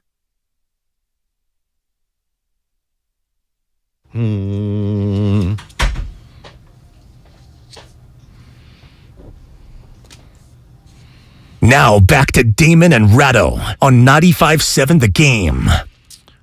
One of the reasons it's great to work here is because some of the regular hosts, Ray, are gracious. Last week, or was it the week before? Oh, how time flies.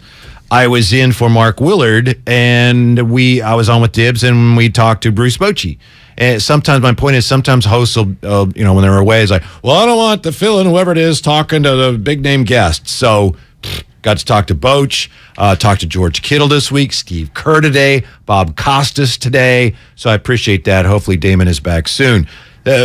Whether he is or not, I don't know when the Warriors are going to be back. And I can tell you the Warriors, as we knew them and loved them, they're not going to be back anytime soon. To me, last night clearly illustrated that this is not a team that, they're going to figure it out. I know, Ray, I think you disagree. I think you say you don't know that yet. We're 15 games in, and the coach is imploring his team to play harder and play together.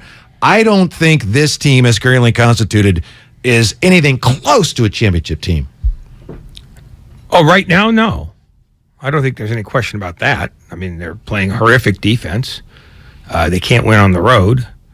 I mean, that's self-explanatory. All I'm saying is there can be the come to Jesus meeting or the series of come to Jesus meetings.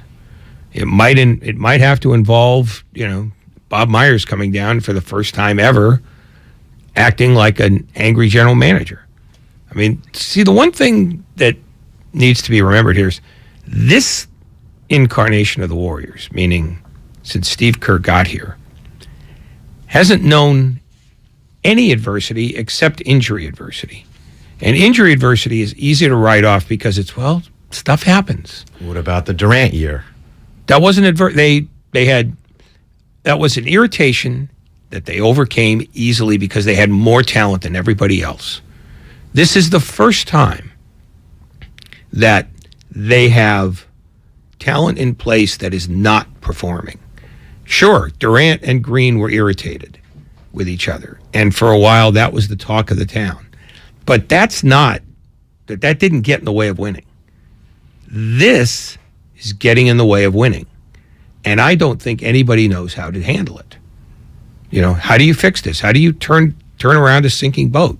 What is this? What is this? You say this is a team that is not applying its central playing principles: defense, rebounding, do the little stuff, make the extra pass, etc. It's all the nuanced stuff that made the Warrior offense so effective and the defense hard to deal with. They're not playing defense. And their offense, more often than not, is either I'm taking the first shot I got or I'm not shooting at all. I mean, right now, who are the guys who are giving you a good performance night in and night out? Curry, Looney, and Wiggins. And to a slightly lesser extent, Green. And I also would say Anthony Lamb. And I know he's not one of the primary pieces, but if I'm just answering the question honestly, he's also playing very well. I think, we can quibble about how well he's playing, but there's nothing that's special about him where you can go, they couldn't have won that game without Anthony. I'll agree with that. I mean, there are three guys, 3.5, let's just say 4. You said Wiggins? Wiggins game to game is not. Oh, absolutely. Wiggins has been up and down offensively, but you never get shorted on effort when he's on the defensive end. He's been a positive plus. I think Draymond has been much more consistent and productive than Wiggins this year. Wiggins has had some big moments, I know. Anyway, we can quibble. Let's not. You go ahead. Who else can you rely on game in and game out? It's not Thompson. Nope. It's not Poole. Nope. It's not Green. Moody barely plays. Kuminga barely plays. Weissman's gone. Dante DiVincenzo hasn't been here long enough. I mean, it's four guys who are pluses. When last year they were 18-2. Everybody played well.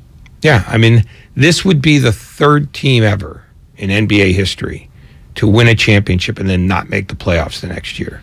And the other two teams had a much better reason than these Warriors have. So did Michael's Bulls, when he left, did they miss the playoffs? Immediately. Yeah. And the other was Bill Russell when he retired. So the 70 Celtics. Yeah.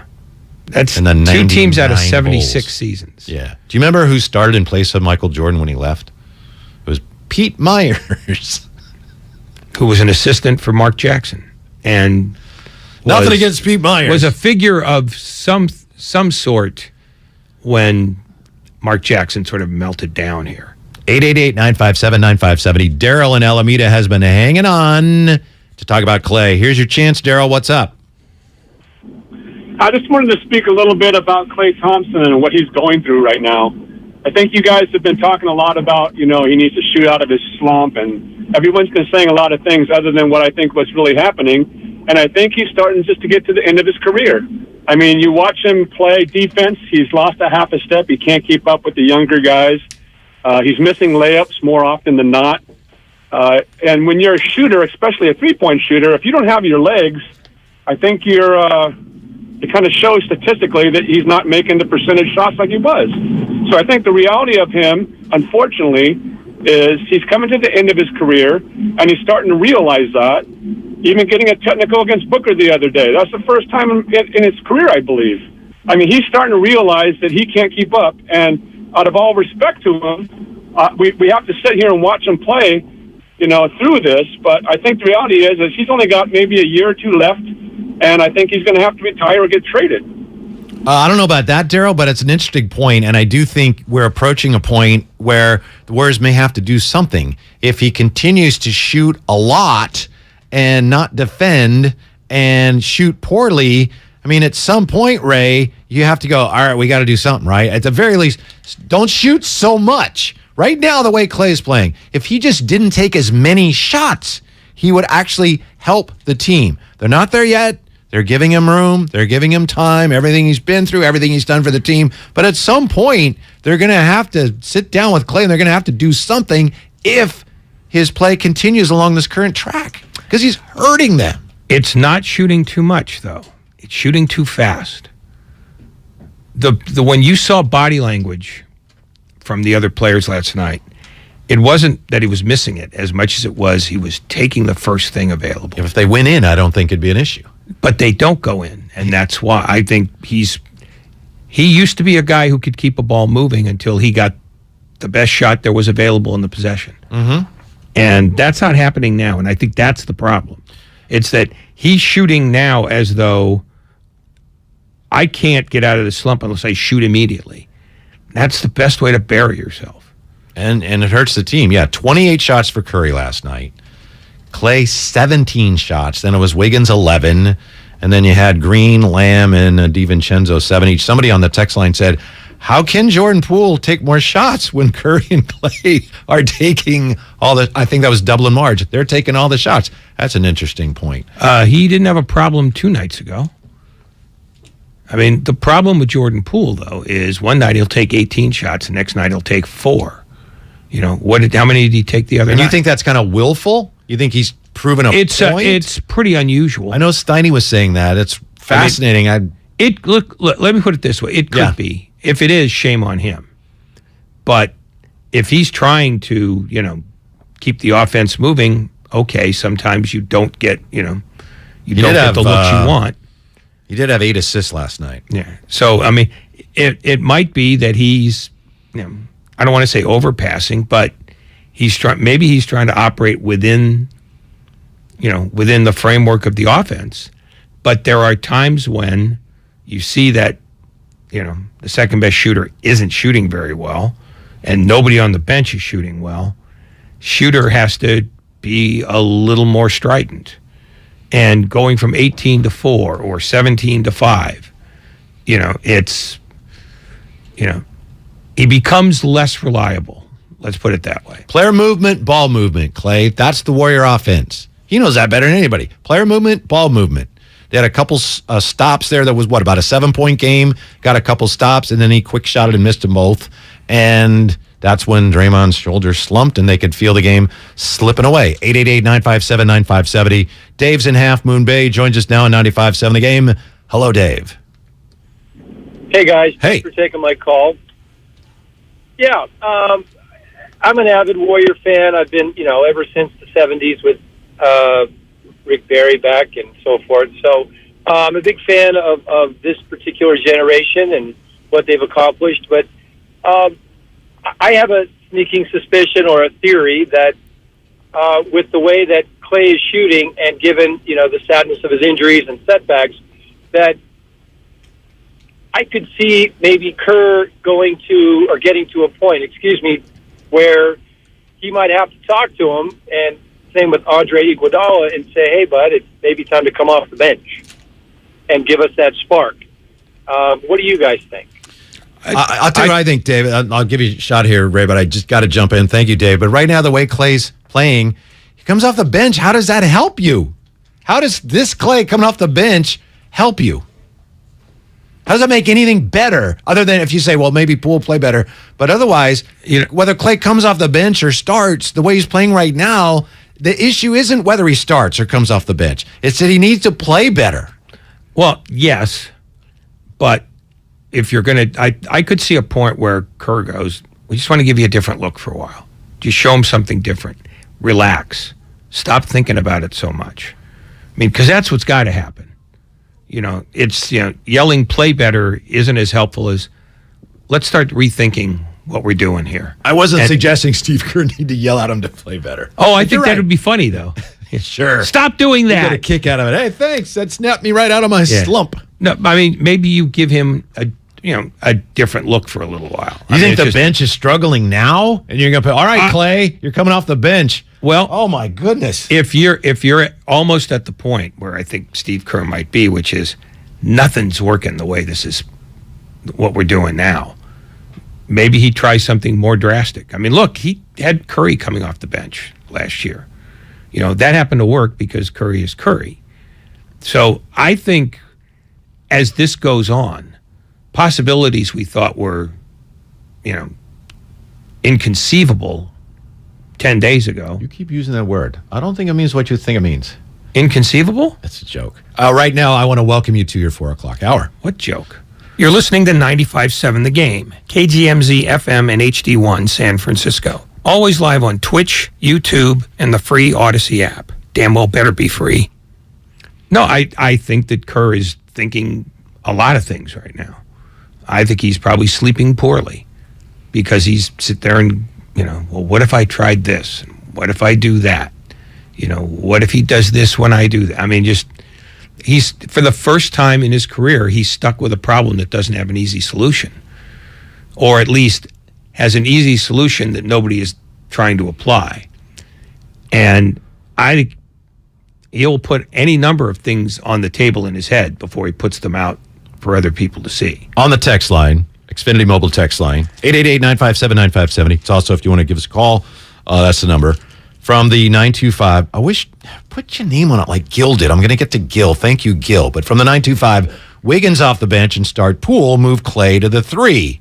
I heard Butch today saying Klay is a 3 now. But again, it's just kind of the old moving the deck chairs on the Titanic. If he's going to continue to play and shoot like this, you really only accomplish so much. Now, I know people have been texting and saying, well, I said, what does it accomplish by moving Klay to the bench? And I know Poole has played better as a starter. I get that. But on the text line, Gil, is it Gil? Someone says that more than Klay struggles, what worries me is Poole's somewhat production consistency feels suspect. How can you go from 36 points to, what did he have last night? Did he have? 2. 2, yeah. It was a strong 2. See, some of that, and I know I was talking to Steiny about this and Ray, and I think they disagree. I don't know if something's going on with Poole where he's being passive-aggressive, but some of that, to me, is Poole. He's inconsistent. Now, I know 36-2 is a little drastic, but Poole is. I think that's his nature. He's kind of streaky. I would not have given him this contract yet. I would have waited, not because, I don't believe in him, but I would have wanted to wait another year to see. Anyway, he got the contract, but I do think 36-2, I know, is odd, a little extreme, but I do think he's going to be a streaky player. I think that's his nature. I think as a shooter, he's always going to be much streakier than Steph or than Klay has been in the past. Yeah, I mean, I don't know what the reason for it is either. I mean, but the point is you cannot trust Jordan Poole night in or night out because you don't know if you're getting the guy who's going to be 5 for 18, 10 for 17, 0 for 5, or 0 for 1. And that's another part of the thing that Steve Kerr has not been used to, which is he pretty much knew night in and night out what his players were going to give. Yeah. I can rely on, this kind of play from this guy. One of the reasons why he loves Looney is because Looney is maybe the most predictable player they've got other than Curry. And even Curry can have a bad shooting night from time to time. But they don't have enough guys who night in and night out, you just go, yeah, I know what I'm getting out of him. I don't think sitting Wiggins for Poole is a tremendous idea. I think it's an awful idea because I think Wiggins is one of those guys who the starting unit needs because he's I hate to say glue guy, but he does stuff that a lot of other players don't do, in addition to giving you 17 points a game. 888-957-9570. I wish I could introduce this Ray to the Ray from the day the Warriors traded for Wiggins. You guys have quite a conversation. There was nothing about his resume that suggested that he was capable of any of this. And I'm not going to back off of that because nobody thought it was a good idea. Well, I remember that day you had your friend Steve Ashburner on. Yeah, and he was more dismissive than me. He was. In all fairness, he absolutely was. Gloria in San Francisco joins us, 95.7 The Game. Gloria, what's the Warriors' way out of this mess? Well, it is a mess. First of all, thank you both for taking my call. Just like Ray said, I think that they're in a bind right now. There's no productivity off their bench. They're missing some of those reliable players from last year, and JaMychal Green and the youngsters aren't doing it. They're not cutting the mustard right now. I would keep tinkering like Steve Kerr is going to do.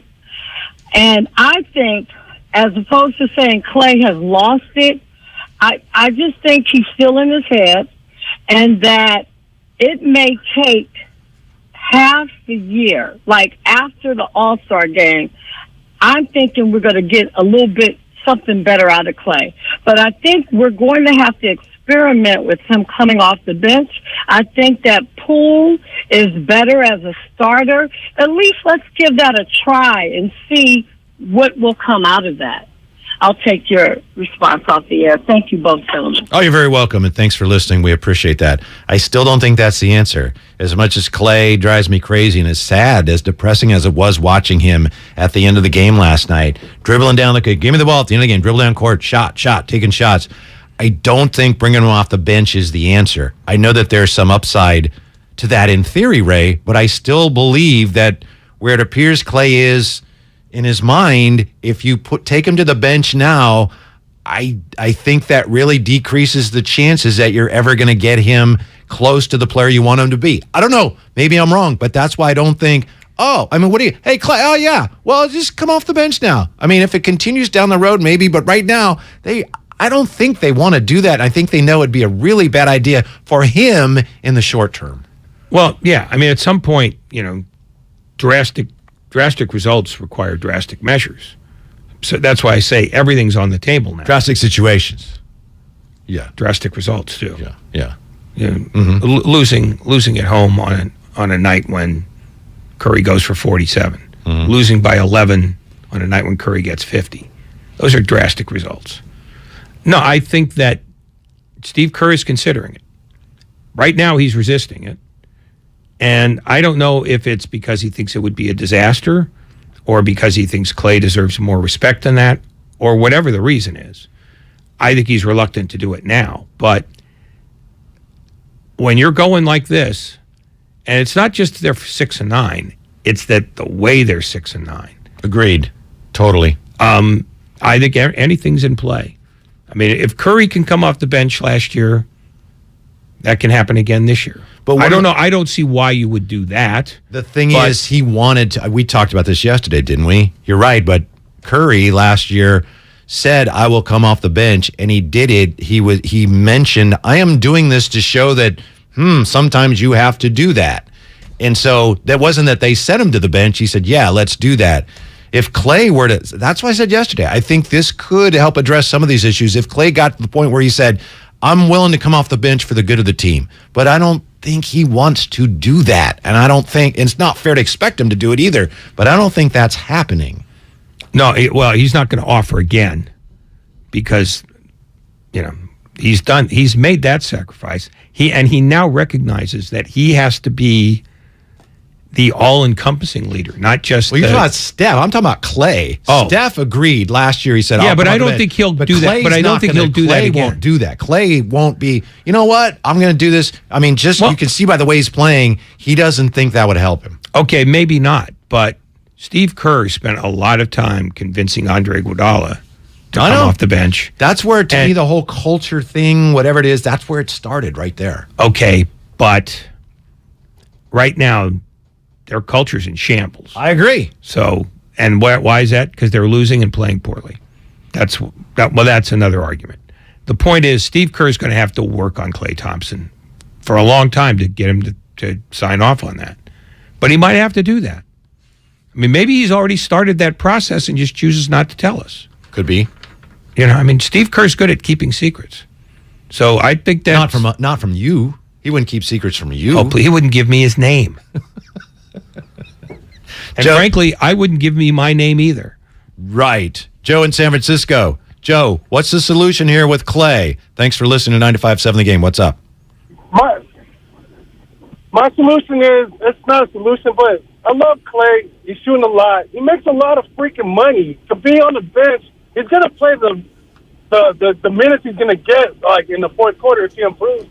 I don't know why you don't go to the bench. I mean, the guy's making a lot of money. They took care of him. I mean, they watched out for him. I mean, any other place, it's on the up. Thanks, Joe. Here's where I was wrong about Klay to this point. I know things can still change. It's a fluid situation. When we were waiting for Klay to come back, and isn't that another thing that's so different about this year from last year? This time last year was, the Warriors are playing well, and you know what? Klay's coming back. And this year it's like, oh my goodness, Klay's playing terribly. I thought Klay was going to struggle defensively, which he has, understandable. I don't think he'll ever be close to the defensive player he was, but I thought, you know what? He's still going to be able to shoot because he's going to be, 90 years old and he'll be able to roll out of bed and make shots. But that was not the case because clearly with the two catastrophic injuries, he even shoots the ball differently. So I underestimated the impact that would have on Klay. He shoots too early in the possession and he shoots too quickly. And that's, two signs of a guy who's trying to make 5 shots every time he takes one. And then he'll make one, but then he'll take 5 more. And then he believes, as most people do, that you shoot your way out of a slump. And there are sometimes when your mechanics are so bad. You know what would make him feel better? If someone went to the 95.7 The Game merch store and got him like a Ray Ratto sweatshirt or something. Here, Klay. And it'll lift his spirits. It'll lift yours. Visit 957thegame.com today. Have I lost you for the rest of the show, Ray? Yes, I think you have. To check out all of our merchandise, from show-specific shirts to hoodies, it's all at 957thegame.com. All right, coming up, more of your calls, 888-957-9570, as we struggle with answers and get ready for Steve Kerr. We're going to talk about Stephen A. Smith and the Kevin Durant solution. Why it would be great and why I just don't think it could work. That's next. It's Damon Ratto, Whitey in for Damon, 95.7 The Game.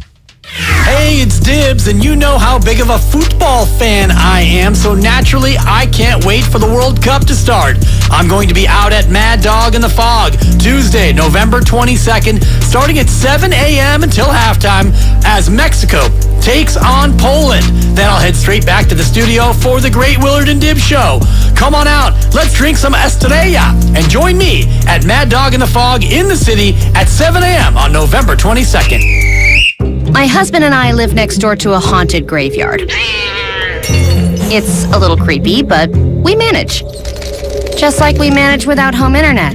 Do I wish my mobile hotspot was faster? Yes, but I make it work. Kinda.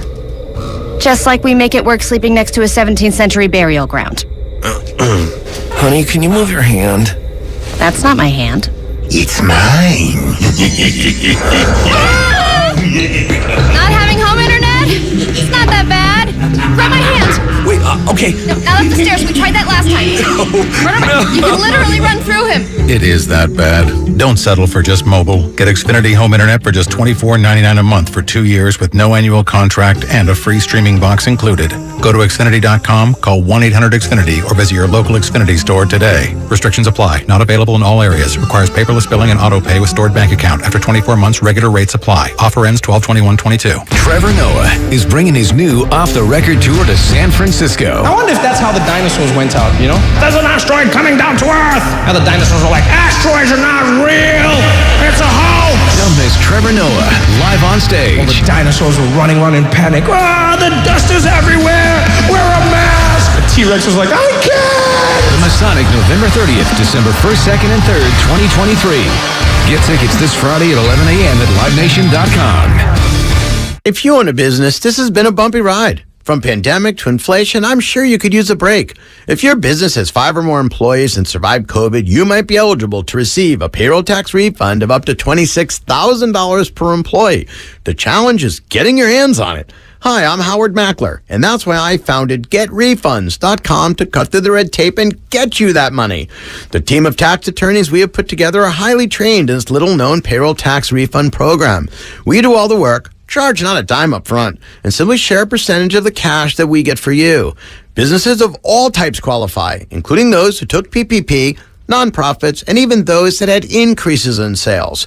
We have helped return over $1 billion to businesses, and we can help your business too. Just go to getrefunds.com and answer a few questions. This payroll tax refund is only available for a limited period of time. Don't lose out on up to $26,000 per employee. Go to getrefunds.com. That's getrefunds.com. Fremont Bank. If there's one thing we understand more than anybody, it's that it takes a local bank to really get the needs of local businesses. And more than anything, local businesses need access. Access to a knowledgeable banker and access to a full suite of business services. Can't come to the bank? We'll come to you. Our devotion to our clients ensures your business never misses a beat. That's why Fremont Bank remains the right choice for local and family-owned businesses. Learn more at fremontbank.com. Member FDIC. AT&T Fiber presents a straightforward moment inspired by straightforward pricing. And now we just cube the pancetta as such. So what's on the menu tonight? This carbonara I found online. It's fire. You gonna love it, Mom. I hope you hold on to this AT&T Fiber, son. It's nice. Yeah, you should settle down now that you're a good gillionaire. Oh, I am. I finally found the one internet I've been looking for my whole life. So, no more one-year stands? No, I'm done with all that. With AT&T Fiber, there's no price increase at 12 months. What about equipment fees? Nope. Those were never any good for you. Exactly. But now, everything's completely straightforward. Well, in the spirit of being straightforward, I never liked any of your old ones. Me neither. Blah. Y'all never told me that. But we're being straightforward now, which feels good, yeah? Yeah. Now let's get straightforward about that girl he's been seeing. Straightforward is better. No equipment fees, no data caps, no price increase at 12 months. Live like a gagillionaire with AT&T Fiber. Limited availability in select areas. Visit att.com/hypergig for details. Let me guess. Unknown caller? You could reduce the number of unwanted calls and emails with online privacy protection. The latest innovation from Discover will help regularly remove your personal info, like your name and address, from 10 popular people search websites that could sell your data. And we'll do it for free.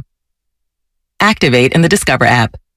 See terms and learn more at discover.com/online privacy protection. When people have a craving to explore new and traditional Asian cuisines, they head to PF Chang's, where scratch-made dishes come from the 2,000-year-old tradition of wok cooking. PF Chang's wanted to explore new possibilities for their website. They turned to AmericanEagle.com. AmericanEagle.com re-architected PF Chang's website, integrating multiple third-party systems to create a unified digital experience. The results? Improved page speed and performance, personalized content based on users' location, intuitive online ordering, an increase in organic search visibility, and a 40% increase in new users. For scratch-made Asian cuisine, visit your local PF Chang's or go to pfchangs.com for website design, development, digital marketing, and hosting that produce efficiency, revenue, and results. Visit AmericanEagle.com. PF Chang's and AmericanEagle.com. Another example of the best businesses in the world, turning to the best in the business for websites. Go to AmericanEagle.com or call 877-WEB-NOW1. That's 877-WEB-NOW1. In Fairfield, partly cloudy overnight, lows in the high 30s. Weather brought to you by one thing.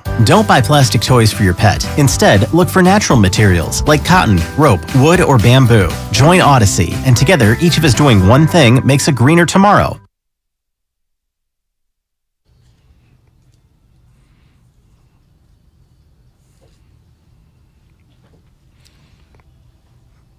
Now back to Damon and Ratto on 95.7 The Game.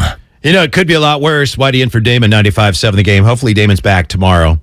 Having fun here. Thanks for listening. Thanks for your participation. Yeah, the Warriors right now struggling to the point where Steve Kerr is saying we lack grit. We lack, what is the term? We lack collective grit. That's not good. But it could be worse, Ray. I mean, you could have ants in the shower like we have at our house. And you're going to take a shower. It's like, what are ants doing in the shower? Man. And then where are they coming from? Next day, they're back again. Now they're over in the sink.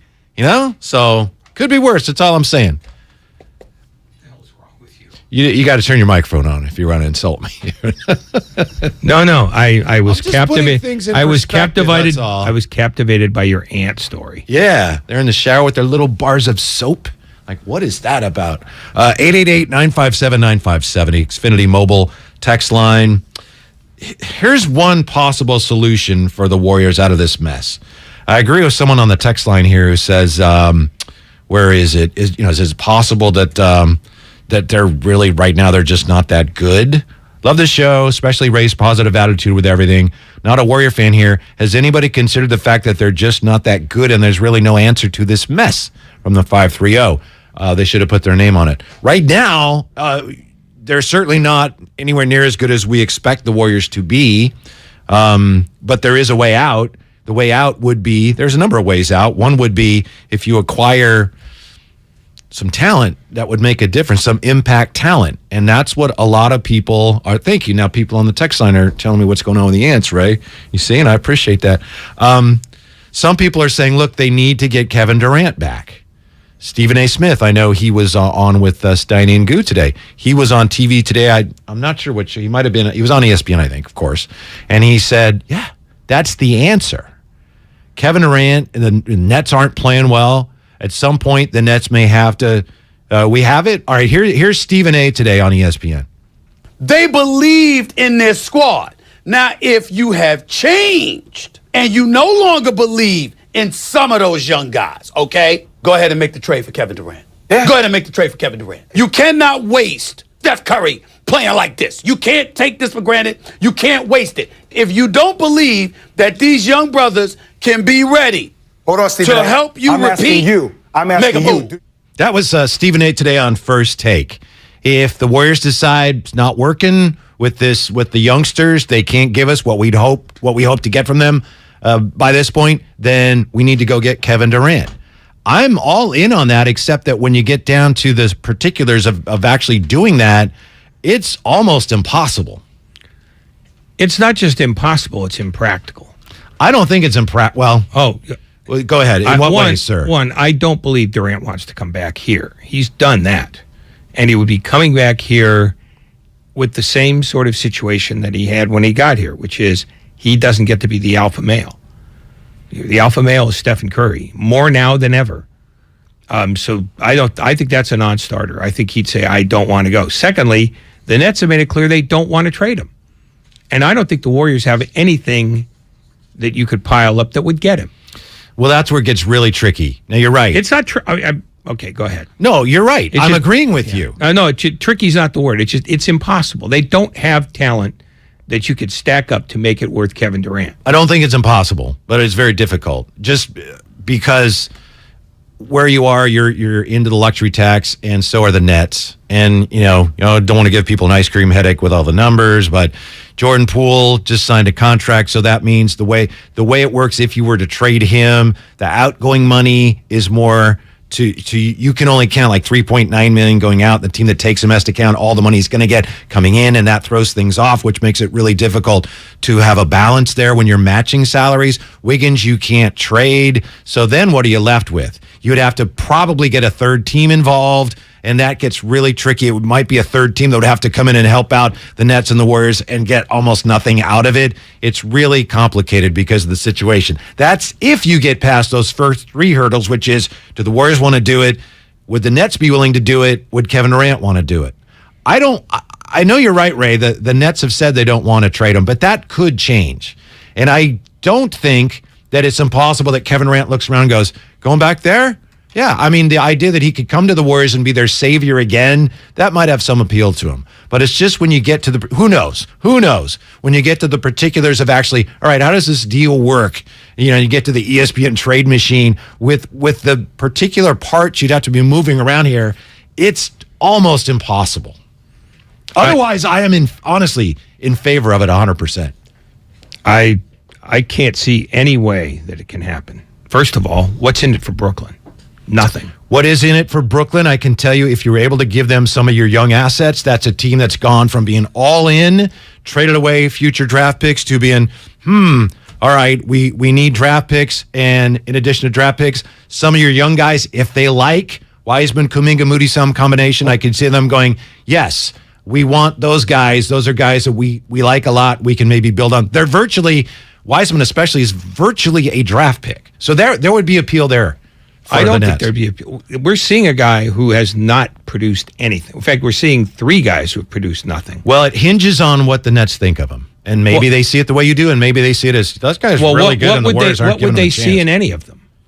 Wiseman, a 7-footer, they would see a guy that doesn't fit the Warriors system, tremendous upside, has lost his confidence. We can rehabilitate him. We can get a ton of talent. That they had Jared Allen, who's going to be a much better player than Wiseman ever could have hoped to. Jared Allen's a really good player. I don't disagree. And they got rid of him. So I don't think they're thinking about, man, we can really do something with that big guy. You can't get value back for Kevin Durant. You certainly can't get value back from this team for Kevin Durant. No, but if they were in a position where they thought about that, and again, you may be right, they may not, then they would go from all in on now, which is what they are now, to, all right, we're going to have to find some young assets. And Kuminga, Wiseman, Moody potentially would be that. But again, we can argue about whether the Nets would or wouldn't, whether they should or shouldn't. It's just, even if they wanted to, and the Nets wanted to, and the Warriors wanted to, and Durant wanted to, it would be really, really difficult to find a way to pull it off, given the parameters of this trade. I mean, no question, their logistics are difficult, but I just think there's no will on Brooklyn's side to have anything the Warriors have to offer, unless it's, Wiggins / Wiggins is off the board. Poole would be. Then they've got nothing, because they're not going to do that for Draymond Green. I don't think so. And Curry is unavailable. And Klay's they're not going to take it. They're not going to, Yeah, people like to just trade Klay. Trade Klay and Wiseman and get Durant. Yeah, no. Those are two guys that don't have a lot of market value right now. And I know that seems ridiculous when you're talking about Klay Thompson, but at this present moment, no. And in any event, he still doesn't get you even remotely close to the value of Kevin Durant. That trade cannot happen. There's no reason for Brooklyn to do that trade under any circumstances. Totally disagree with there's that. no such thing as an upside on a big guy in his third year. By then, you sort of have to cut bait. He's not in his third year necessarily the way most players are in their third year, because he's hardly played. What has he played? 50? I have to look it up. I could be wrong. 50 games? So, but chronologically third year, but he's still very, very young, and he's hardly played at all. Yeah, but what we've seen has not been good, to the point where the Warriors are sending him down to the G League. That can't be considered a positive thing. I mean, the Warriors try to spin it that way, but it's not. No, you're right. But if he goes down there and averages 20-something a game and 11 rebounds, and maybe still defensively, the Warriors would look at it and go, that's great, but we don't, he's not doing the things we need him to do. And this is all theoretical, I know. The Nets could see, oh my goodness, this guy can score. Look at that. He's young. He's going to get better. We would be interested. I don't think that's out of the question. It's absolutely out of the question. I don't see why. Well, first of all, it gets Sean Marks fired. Secondly, Joe Tsai, who's the owner, put a lot of personal interest in the Durant deal. Okay, I'm not saying Durant for Wiseman straight up, just so you know. I I'm understand not suggesting that. Durant for anybody the Warriors have, other than Curry, I just no. Simply no. The Warriors are a very good but aging team. and they're not playing very well right now. I think everybody's market is depressed, and the young guys are essentially untouchable. The other reason I pay closer attention than I used to anything Stephen A. says about the Warriors is he's a Pennsylvania guy, and some think Stephen A. knows what he's talking about when he talks about the Warriors. I don't know that for a fact, but there are people that think that people think he's very well connected to the Warrior organization. And no matter what you think of Stephen A., and I've only talked to him a few times, radio interviews, doesn't know who I am, of course, but he's really a gentleman. I know he rants and raves on TV, but he's a smart guy, and he's not going to just throw garbage out there. So if he's saying things like the things he said about Kuminga and the Warriors feeling like they weren't getting their money's worth, I think he knew what he was talking about there. I think it was a plant from somebody close to the Warriors. I can't prove that. Okay, but I wouldn't let me disagree. put it this way. But I think he's not going to tell a rumor about an essential, a relative nobody like Jonathan Kuminga on a national show. Well, when he goes on with Steiny and Guru today and says that Joe Lacob's going to do whatever it takes, I don't think he's just giving his opinion. Oh, maybe Lacob's the guy who leaks to him. It's certainly possible. It's a theory. I just don't know that, because somebody tells you something doesn't necessarily mean that they're using you as a plant. And I'm not trying to insult Stephen A. Smith. I'm just saying that, the only reason why he would know anything about the Warriors is because somebody in or close to the decision makers is telling him that, because he's not staying up till 1 a.m. to watch that team. No, I agree. That's my point. So I don't think he knows much about the Warriors, but he's a conduit. I think he knows what he's told, and I think he's being told things by some reliable, to say the least, sources. Well, so I think the Warriors would love to do that, but before you signed Wiggins, maybe if you had the flexibility to trade Wiggins in a deal like that, Wiggins and Wiseman for Durant, maybe there'd be something there. Again, assuming Durant wanted to, but now you can't. That's because you signed him to the contract. Wiggins, you cannot trade. 888-957-9570. So all the talk of KD to the Warriors, I admit I get excited about it, but I just don't. That's one thing we agree on ultimately, Ray. I just don't think there's any way they can make that happen. They can't. There's nothing in it for Brooklyn. But I do think they need to make something happen with somebody. And if they can add a couple veterans who are really good players, I think that's the way out of this. But I think it's going to take them some time to figure out who they want and to figure out whether that's really the way they want to go. After last night, I think they're a lot closer to that. Well, they're somewhat closer. They're, again, drastic measures must be employed when the results are like this, where players are visibly just sort of, because the Warriors have banged the drum about this culture over and over and over again. You know why, though, we're seeing that from the veterans? Because they went public last year. Steph, Iguodala, Klay basically just signed off on it. Draymond Green, they've said, I can find the quotes where they said, we can't win this way. Where we got the young players, we need veterans. They have said that we can't win this way. And they won last year, and the young players really didn't have that much to do with it. No, and now, the veterans are looking at this going, we told you this wouldn't work. Why are we doing it? Because they're married to it. I don't know if this is a Joe Lacob command. I don't know if Bob Myers is being headstrong, or maybe they picked guys who they can't move.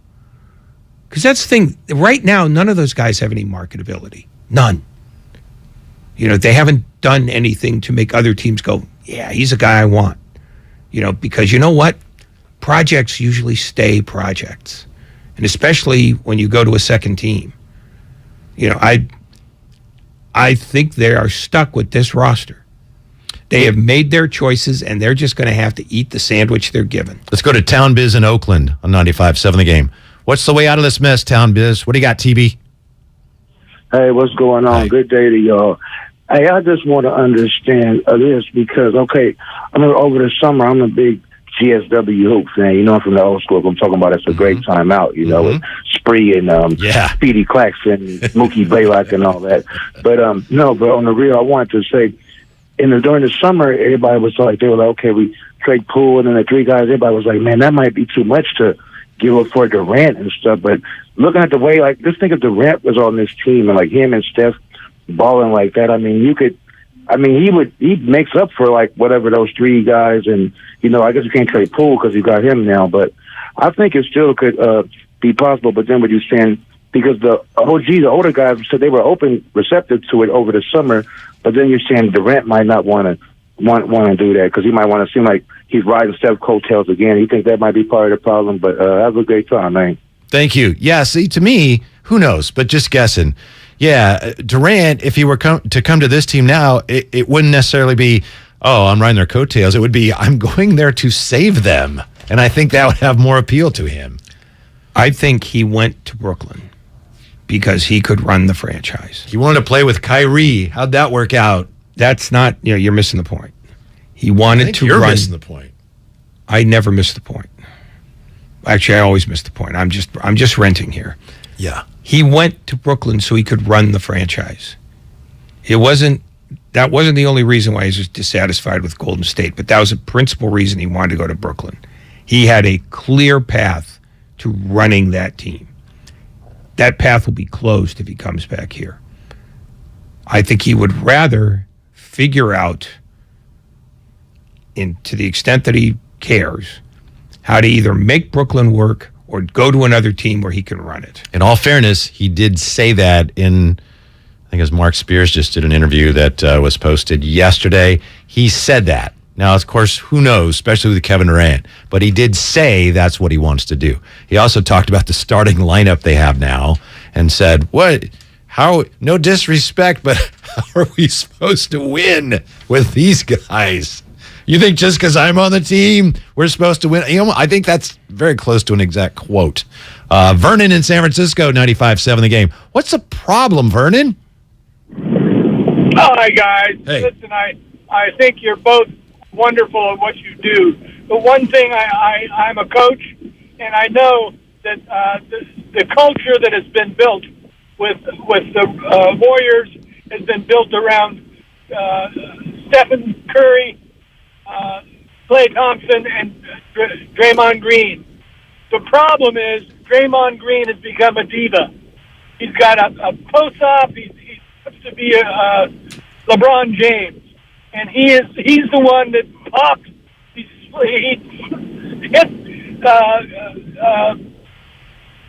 We'll let you go there, Vernon. Hopefully everything's okay. Sorry, it sounded like you had something else going on there.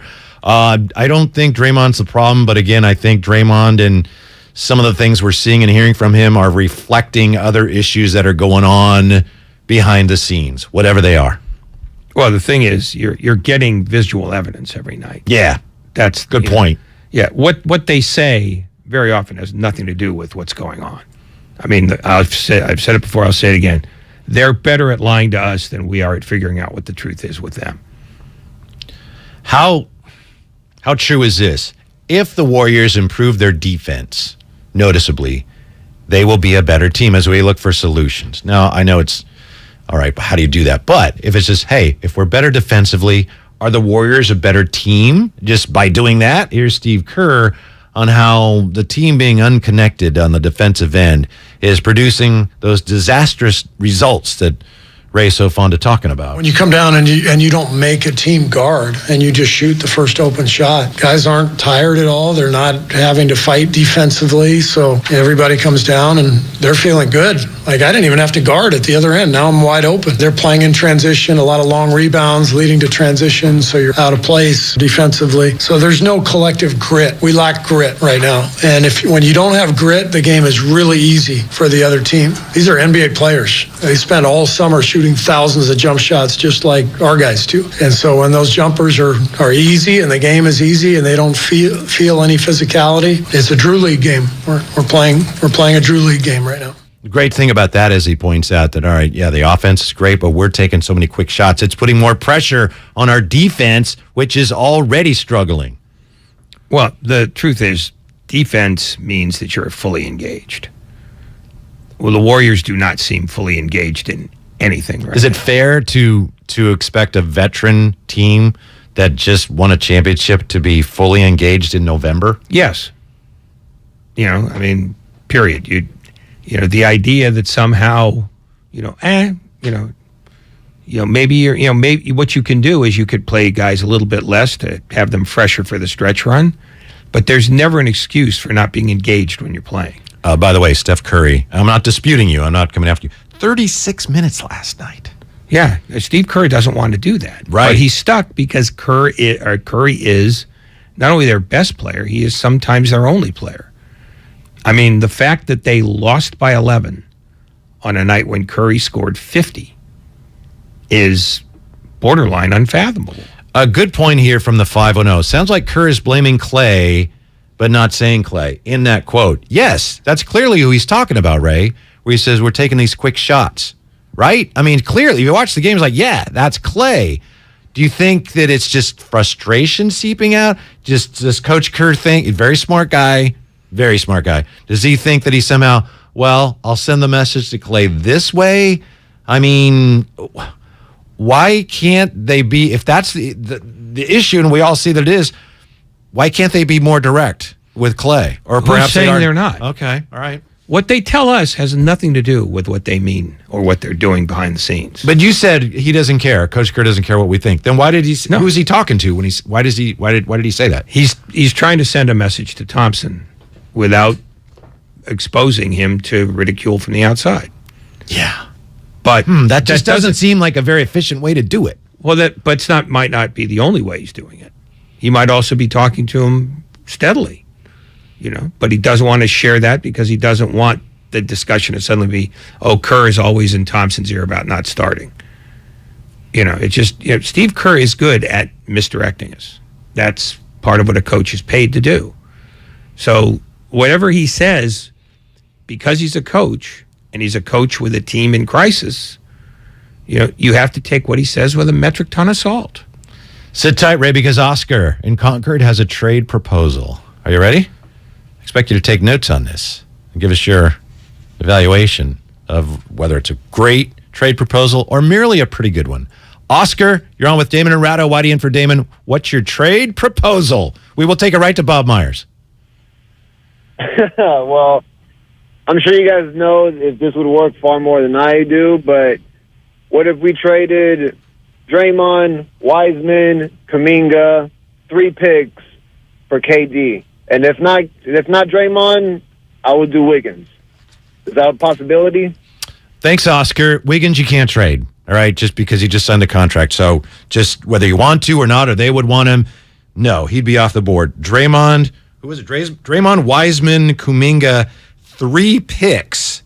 Now, we didn't specify. I don't know if we're talking 3 first-round picks for Kevin Durant. I would not give up that much for him, depending on what the picks are. But otherwise, I mean, if there's the other thing, does KD want to come here and wait, you traded Draymond? Well, how do you keep enough here without giving up too much to get KD to the point where he wouldn't want to come here anymore? Thank you. I wasn't sure that made sense. No. The Warriors gave up so much to get Kevin Durant that Kevin Durant would look and say, this team's not a championship team anymore. Yeah. If in a hypothetical world you could move Wiggins, taking 2 starters, your last 2 drafts, and then your next 2 for a 34-year-old guy, and you still have 2 holes in the starting lineup. Yeah. To me, Oscar, it's a little too much. It's a little too rich for my blood, but I really want Durant, so I appreciate the effort. And let's be honest, that means fewer shots for Jordan Poole, and he already shows you what he thinks about that. Coming up next year, right? Yeah. You could pile it up as high as you want. A Durant trade isn't happening, doesn't work, makes no sense. We're going to find one that works. You find like one it or not. What went wrong for the Warriors? Where this went wrong, what their ultimate miscalculation was, is coming up. Also, Coach Kerr's coming up at the top of the hour. This is Damon and Ratto. Whitey in for Damon today. We're presented by Fremont Bank. Full service banking, no compromises.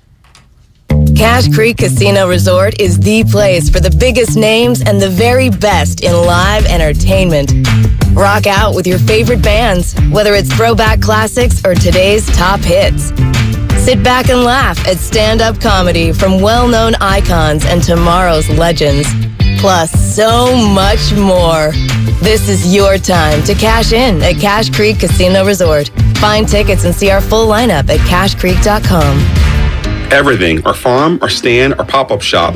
It really all started when we discovered the benefits of local, raw honey for our family. And then we decided to turn it into a business. We were looking for something to help us get up and running. So we got the Chase Business Complete Banking Account. It's more than a bank account. It comes with Quick Accept, which lets us take card payments anytime, anywhere in the U.S. using the Chase mobile app. Plus, we get same-day deposits at no extra cost. For us, it's more than honey. It's about sharing a little sweetness with the world. Get the Chase Business Complete Banking Account with the essentials you need to help get your business going. Learn more at chase.com/business-complete-banking. Chase for business. Make more of what's yours. Quick Accept is not available in U.S. territories. Enrollment required. Usage subject to approval. Same-day deposits available for payments before 8 p.m. Eastern Time, Sunday to Friday. Fees and rates apply for checking and processing. Limitations and restrictions apply. Participants compensated. Merchant services provided by Payment Tech LLC and WePay Inc., subsidiaries of J.P. Morgan Chase Bank and a member FDIC. If you run a small business, you need the most from every investment. That's why Comcast Business gives you more. Like more innovation with our new gig speed Wi-Fi, plus unlimited data. More speed from the largest, fastest, reliable network for small businesses. And more savings, up to 60% a year with Comcast Business Mobile. All from the company that powers more businesses than any other provider. When you need more, you need Comcast Business, powering possibilities. Get started with fast speeds and advanced security for just $49.99 a month for 12 months with no annual contract. Plus, ask how to get up to a $750 prepaid card with a qualifying bundle. Offer ends 12/5/2022. Restrictions apply. EcoBill and AutoPay required. New 50 megabits per second internet and Security Edge customers only. Equipment, taxes, and fees extra and subject to change. Mobile Savings compares pricing of top 3 carriers. It's time to savor the season at Outdoor Supply Hardware. Osh has great deals to take your decor to the next level. Save up to $30 on select illuminated yard art and up to $50 off select pre-lit artificial trees. Find perfectly priced gifts. Up to $90 off select Weber propane grills. Up to $30 off DeWalt or Milwaukee tool sets. And up to $250 off select propane fireplaces. Get deals on Big Green Egg, Traeger, Carhartt, fountains, pottery, and more. Stop by for all your needs and get help from Osh. Osh. Home, hardware, happiness. Universal Studios Hollywood is where the holidays come together. We've tested it. Festive food with refreshing Coca-Cola. Family, friends, and fa-la-la. Dazzling lights cranked up to maximum merriment. The Grinch and his dog Max stealing your tree. All the science adds up. It's the awesomest celebration of the season. Save $20 on a Coca-Cola 2-day general admission ticket. Offer ends 12/14/22. Restrictions apply. Details at universalstudioshollywood.com/Coke offer. Kirby is your driveway mechanic. They bring the shop to you with brake replacements, oil changes, washes, and so much more. Get $50 off your first oil change with code OIL50 at Kirby.com. That's CURBEE.com and use code OIL50.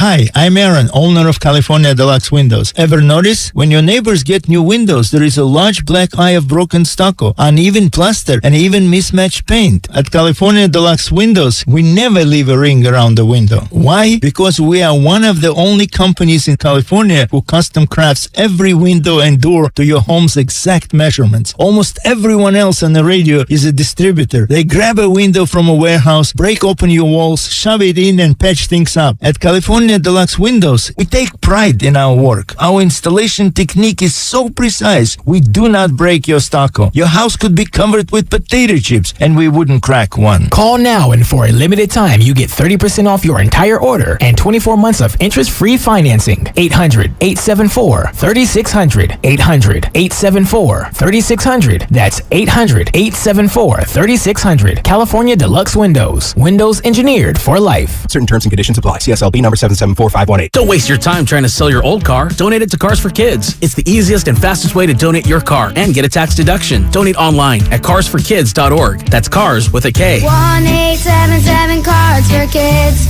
Donate your car today.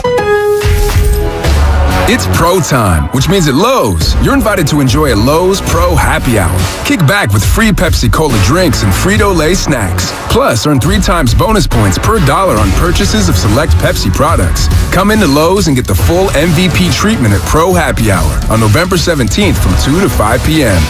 While supplies last. Bonus points offer valid 10/27 through 12/8. Calculated before taxes and fees after applicable discounts, if any. See Lowe's.com/L/Pro Loyalty terms. When you can't stop, there's Vicks VapoRub. Vicks VapoRub sends powerful medicated Vicks vapors right to the source of your... so you can experience cough relief and breathe easier. Generations of families have trusted Vicks VapoRub to help relieve the worst cold symptoms. So next time you have a cough, reach for the Vicks VapoRub. Vicks VapoRub. Cough relieving is believing.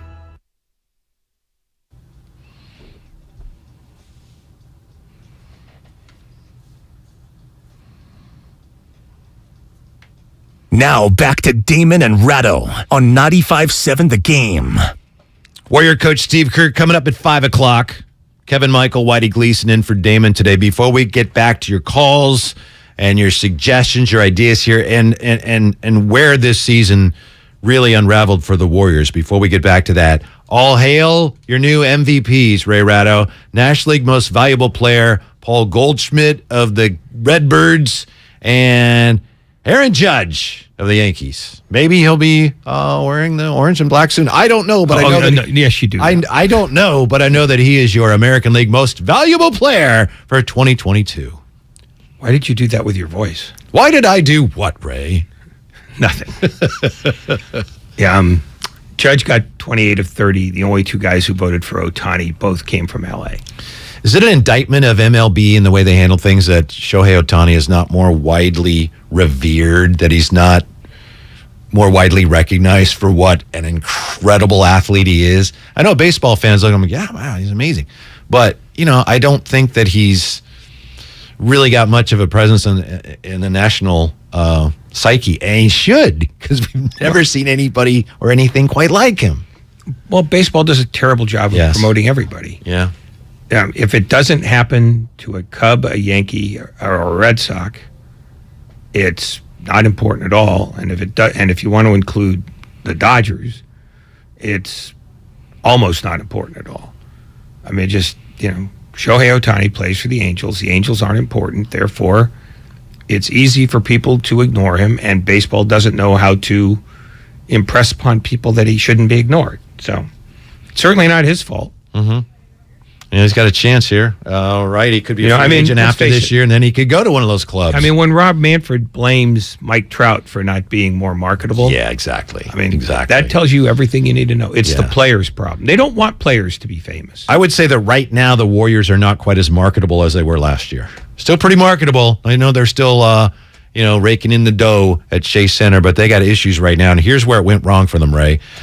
Every team in every sport, year to year, you try to get better, right? Whether you win, you lose, unless you're tanking in the NBA. I know some teams don't try to get better, but if you're trying to be competitive, you're trying to get better year to year. It's tricky when you're a really good team because, well, we've maxed out on our salaries, but the things the Warriors did to get better this year so far, they haven't worked. There was the assumption, well, Klay will be better, and then, of course, Klay didn't scrimmage in the offseason, and he's actually looks like he's regressed somewhat. Well, Jordan Poole will be better. He's got the contract and he's got more experience. And we've seen that he's been up and down. We lost some key bench players, but we've got Wiseman and Kuminga and Moody. They're ready to assume larger roles, and they are not ready to do that. I mean, we'll see, but Wiseman already sent down, as you know. DiVincenzo has not done much, and he's been hurt. I know he made a couple threes last night. JaMychal Green, he's going to help us out in the front court. So, and it happens because you're not always right, but that's one of the big issues. The things the Warriors did in the offseason to improve, they just almost none of them have worked. Therein lies the conundrum. They basically shoved all their chips in on this 2 timeline, and the second timeline hasn't begun yet. And people are starting to panic. I think the longer, this goes on the way it's going on now, the more that the players, the veteran players, are going to become disgruntled because they recognize that their window is not going to be open forever. But they are stuck with this timeline too. And I think ultimately when blame has to be assessed, one, I think, the Basketball Brain Trust for going after 2 exceedingly young and inexperienced players, 2 needing the timeline to start to congeal more quickly than it probably needs to, and 3, not allowing for any transitional players between those 2. I mean, DiVincenzo was hurt. Jermichael Green's been awful. So basically, it's like 2 different teams. And the Warriors weren't built that way. Warriors haven't been that way for nigh on a decade. And so now that's what they've got. They've got 2 teams with multiple agendas. They've got individuals who have their own struggles, who are basically putting those struggles ahead of serving the greater goal. And now you've got a team that's a bunch of fractured pieces. Steph Curry, and we haven't talked enough about Steph Curry today because we've been focusing on the problems. Oh my goodness. I mean, he's doing things I don't know that we've seen. Some of the things he's doing, I don't know that we've ever seen them before. Steph Curry talked last night after the loss about how to get this team reconnected. I think just put the focus on the team, or whatever that really means for everybody, because we're all built differently. We all see the game differently. But if your energy can be focused on the team and having each other's back, whether it's vocally, whether it's with your energy, your body language, whatever the sacrifice might look like out on the court when you're out there in your minutes, that usually creates good vibes. And that usually you can feed off of that to kind of get yourself out of a hole. You can't obsess about the stat sheet and what it looks like, because that's not how the game is played. You can't kind of will yourself into whatever that night you might want if you're not really focused on winning. Who's he talking about? I think the first name that came to me was Klay Thompson. Second name that came to me, rightly or wrongly, is Jordan Poole. Because if, in fact, he must start to play well, then he's looking at this backwards. You play well to start, and he doesn't play well consistently enough to get those minutes, and he doesn't defend well enough to get those minutes. And, at some point, this has to fall on the players because they're the ones who are in control of their fates. 888-957-9570 is Xfinity mobile text line. Thanks again for all the participation today. Appreciate it very much. Marcus joins us from Newark on 95.7 The Game. Marcus, what's the Warriors' biggest issue right now? I would say that the Warriors' biggest issue right now is chemistry.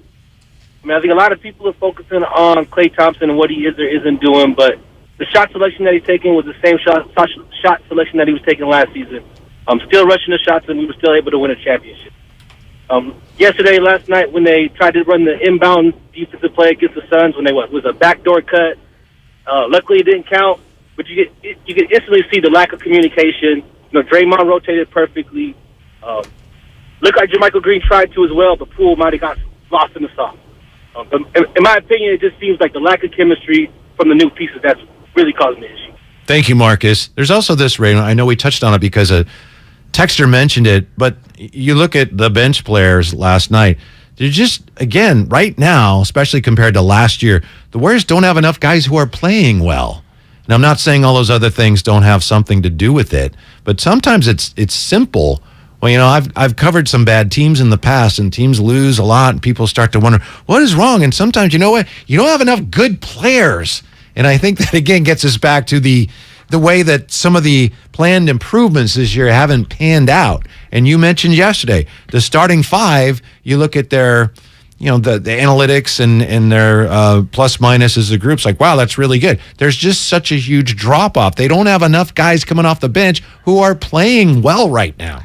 Well, they don't have those transitional guys like Porter and Peyton from a year ago. Damian Lee last night playing well. JTA, yeah. Well, let's not lose all perspective. Those guys were fringe players here, and they would have been fringe players as long as they stayed here. They gave you a consistent. You knew for the most part what you were going to get out of them. Sometimes you got a little more, sometimes maybe a little less, but they knew the system well, and you knew you could trust them as a coach. Like, I know what I'm going to get out of this guy. And right now it's like, I don't know. Jermichael Green, I don't know what I'm going to get out of him.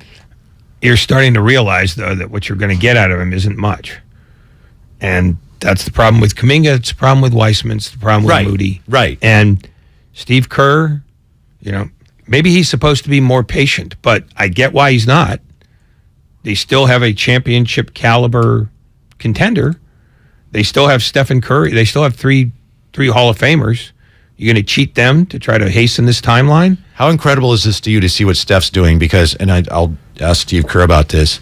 Typically, an older player, whatever the sport, physically they may lose a little bit, and the greats compensate for that with what they've learned. They apply that, but physically he's not given anything back. He's, if anything, better physically, having one of his great shooting years, his greatest shooter of all time. In addition to learning, more and more about the game, where he's just almost single-handedly carrying the team at times this year. For a 34-year-old, I mean, we're talking guys like Jordan, LeBron. Guys just typically don't do what he's doing. He's getting better, is my point. Yeah, but he's getting used more. Oh, I know. Wait a minute, let me finish the point. Okay. He's getting used more at an earlier stage of the year.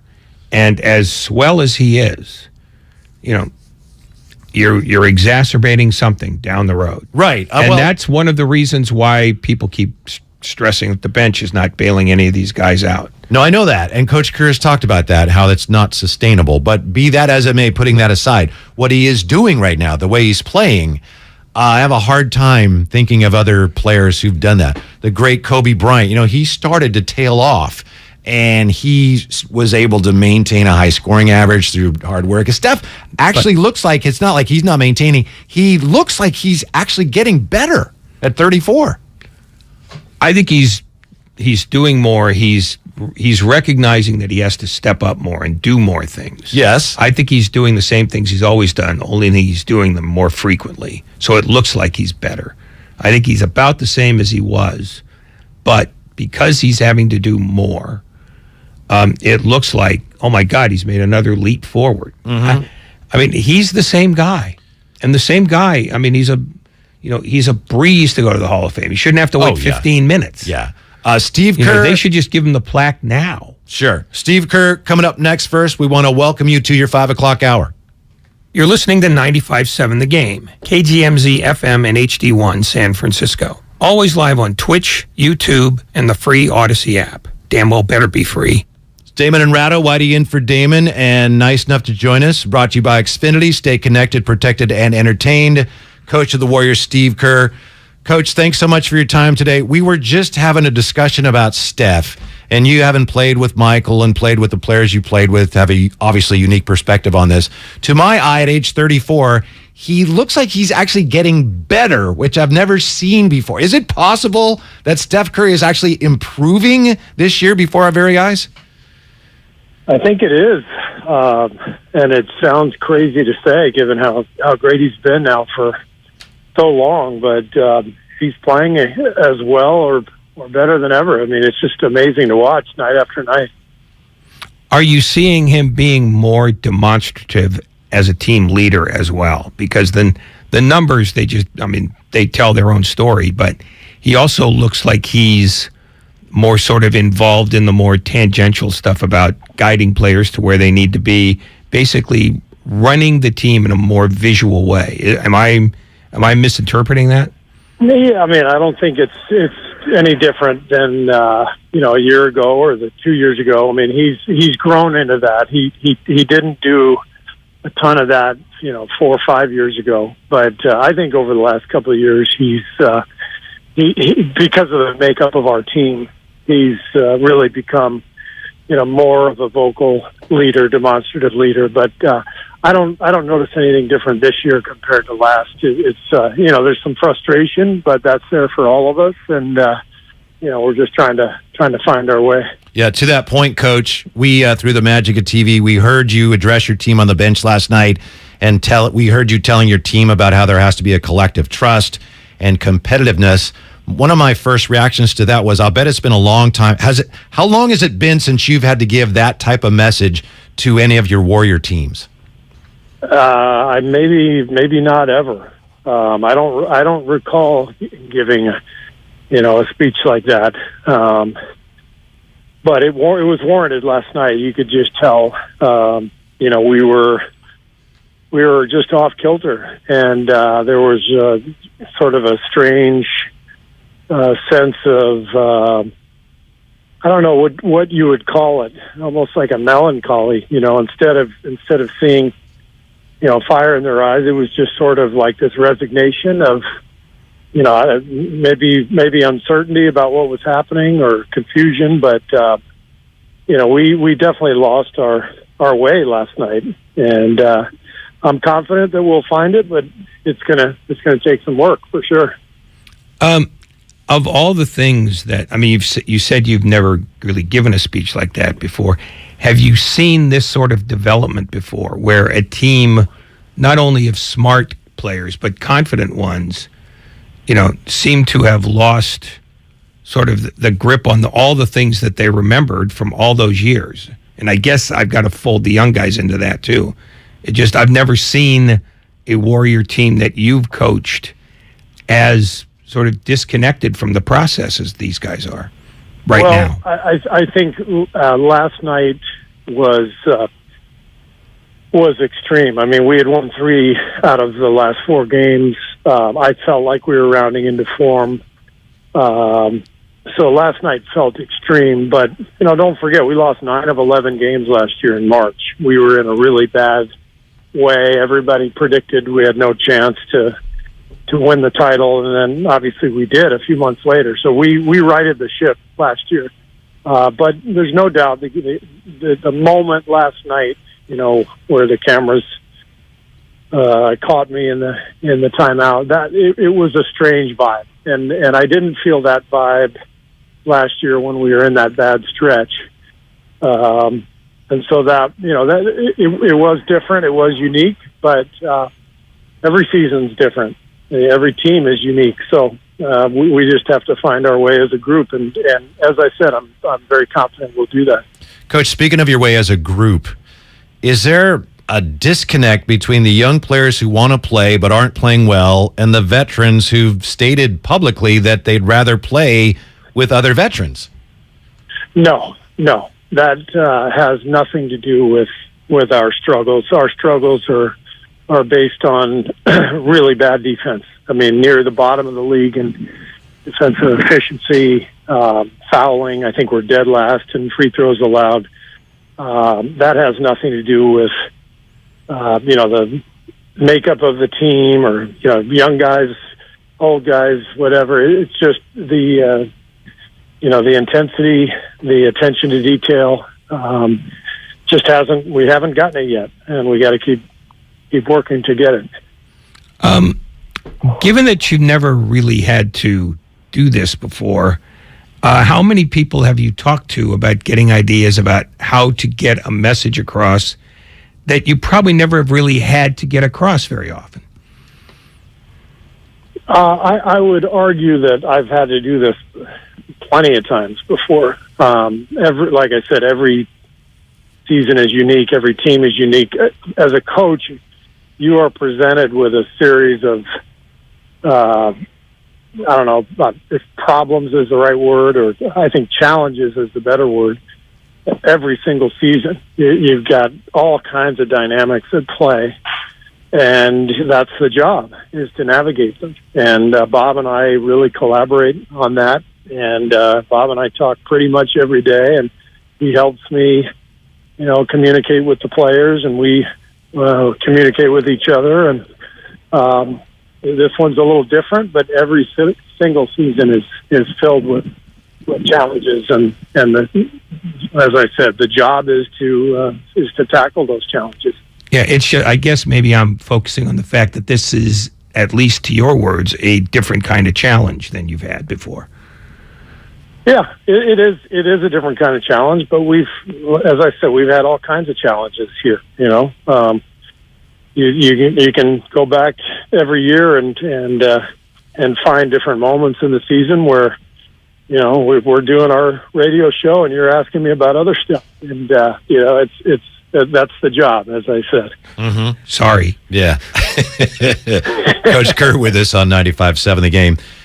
Could you share with us when, this year going back to camp, when you first maybe became aware that, all right, defensively we're not where we need to be, and how much would this team improve if you could just improve defensively, just a measurable amount, just game to game? How much better does everything become if you can just start playing more consistently, measurably better defense night in and night out? Well, opening night was we beat the Lakers and we gave up 5 straight transition layups in the second half. The game was kind of out of hand, but it was such an ugly display of a lack of awareness and lack of fundamental detail in transition defense, which is really the very first principle of any defense. Is as soon as the possession changes, that's when defense starts. And so we saw it opening night, and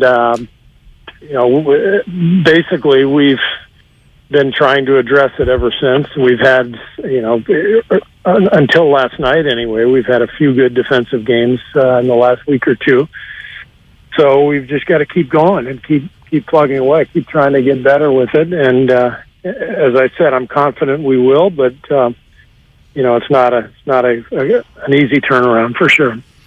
Are you surprised that it's taken as long as it has to sort of recalibrate your defense? Yeah. I definitely thought we would be better by this point.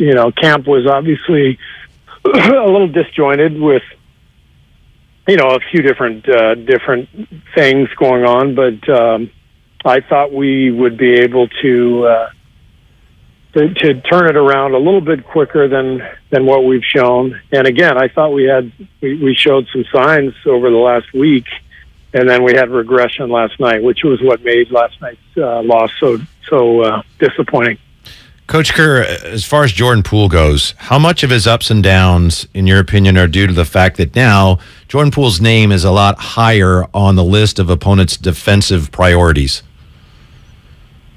Yeah, I mean, that's a big factor when you have this kind of success that Jordan has had, the last year and a half. All of a sudden, you're on that scouting report, and teams are going through your tendencies and putting their best defenders on you, and that's a bigger responsibility. So that's just the next step in Jordan's development. And the one thing I love about Jordan is his willingness to take on challenges, and just like he did after his rookie year when he really struggled, he sort of took note of everything he needed to do, and he did it. And so he's a really conscientious guy. He's a very competitive guy, and that's part of his next step in his development.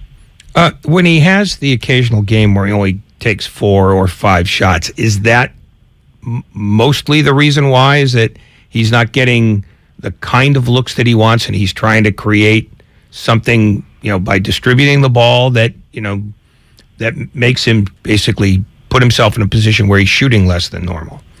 Well, every game's different, and every game presents a different challenge, and not only for individual players but for the team. And so I think 2 nights earlier he had 36 points against the Spurs and shot 20 times, I think. So, yeah. We need him to be aggressive for sure. And, he distributed the ball pretty well last night and did some good things. But again, he's a young player who's still growing, and we're going to help him develop further and become better and better as he goes. Steve Kerr with us here on Damon and Ratto. Whitey in for Damon. Coach, I'm going to ask you about Klay. And we know that a bad shot is, I've always said it's the blood relative of the turnover. How big of an issue is it when Klay's shot selection last night looked like it was a little rushed as he tries to fight his way back to being the player he knows he can be and wants to be? How big of an issue is the fact that last night I think he took more shots than anybody but Steph when he's not making shots, those quick shots? How big of an issue is his shot selection right now? Well, last night it was an issue for sure. I think what we've always preached here and what we've always been really good with is creating a balance between our offense and defense, where you're getting stops and you're getting easy shots in transition, and then you're executing offensively to set up your defense. And the game, we always talk about the game being connected, and last night the game became disconnected, and Klay was part of that. The whole team was part of that, and so shot selection is a huge factor, especially if you're not defending well to start with, even in the half court. So it's an area where we've got to improve, and I'm very confident that Klay will be able to get out of this this rut, whatever you want to call it. But it's a frustration that you can feel with him. You can see it in his eyes. He's just frustrated. He wants everything back right away, and it just doesn't work that way. You just gotta go out and play and relax and move the ball, and the ball will come back to him, and we'll get better shots. But I think that's something the whole group needs. How hard is it to tell somebody to relax when the whole problem is that he can't relax? Well, again, that's part of coaching. That's part of providing support organizationally. And the thing with Klay is he's got a huge track record. He's a Hall of Fame player, and he's got a lot weighing on him right now. Just the injuries from the last couple of years, and he wants it so badly. It's been my experience that when players want it too badly, it gets in their way, and I just think he wants it too badly. He's got to find a way to just take the weight of the world off his shoulders and just enjoy the game, and that's my job and the staff's job and his teammates' job to help him try to do. Is it a more effective message if it comes from a fellow player than it would be from you necessarily? It's always really helpful, for the internal locker room leadership to handle stuff. Players' voices are much more powerful than coaches, and so everything that we do is, as a staff, is with our team dynamics at play and in mind. And fortunately, we've got some good veterans in that locker room who can share their wisdom with Klay and help him get to a more comfortable place. Coach Kerr, do you have any idea when Andre Iguodala might be able to play? And do you have any idea what he might, given the issues you're having right now, ways in which he might actually be able to address some of these issues if he's able to get healthy enough to get on the floor? Yeah, he's not going to play anytime soon. I mean, we made it pretty clear in camp that we're much more interested in the latter half of the season than the beginning of the season. And with the wear and tear on Andre's body last year, it was kind of stop and start all season long, and so the plan is to really bring him along slowly, and so he's not going to play anytime soon. But when he's out there, he organizes us. He's one of the smartest players I've ever been around. He gets guys good shots. He prevents people from getting good shots on the other end, and he's a brilliant basketball mind and leader. So he'll help us a lot when he's out there.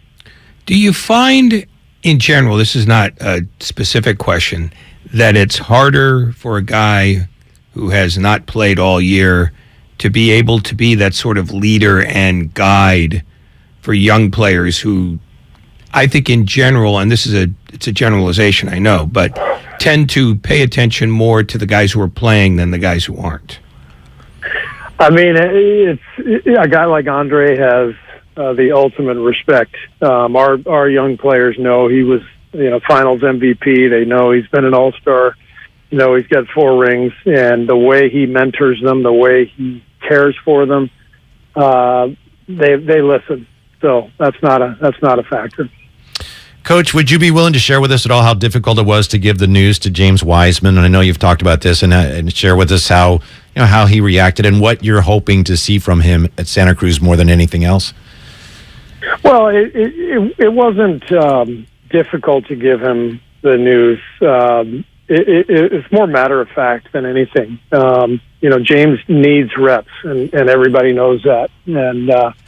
And so talking to him, what I love about James is he's so committed to getting better, to the team, to the group, and he knows this is a good thing for him. Not easy. He wants to be here, and he wants to be playing a lot, but there's a process that goes into all this stuff. There's so much that goes into becoming a really good NBA player, and particularly when you're a big man and you don't have a lot of experience, it's just going to take longer. And so the G League and Santa Cruz is going to provide him with a lot of reps and a chance to kind of, maybe sit back and watch our games a little bit and get a fresh perspective, and then be back before too long. Are you starting to hate the word process? Well, I'm trusting it, so there's that. Coach, saw something really cool after the win over the Spurs, because I saw Pop giving a hug to Anthony Lamb, and I know Anthony Lamb was with them briefly last year, in that scramble when some teams are just, they needed bodies, and he's played so well for you. I mean, I know a lot of things right now aren't going the way they're supposed to go, but what kind of bright spot and surprise has Anthony Lamb's play been for you?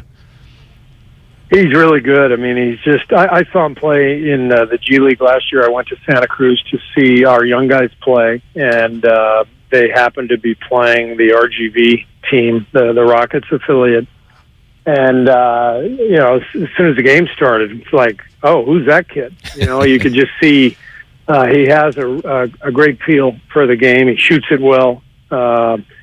He's tough. He's strong, so he can guard multiple spots. He has a knack for staying in front of people. So he's been great. And I think our Santa Cruz group and Kent Lacob, David Patoki,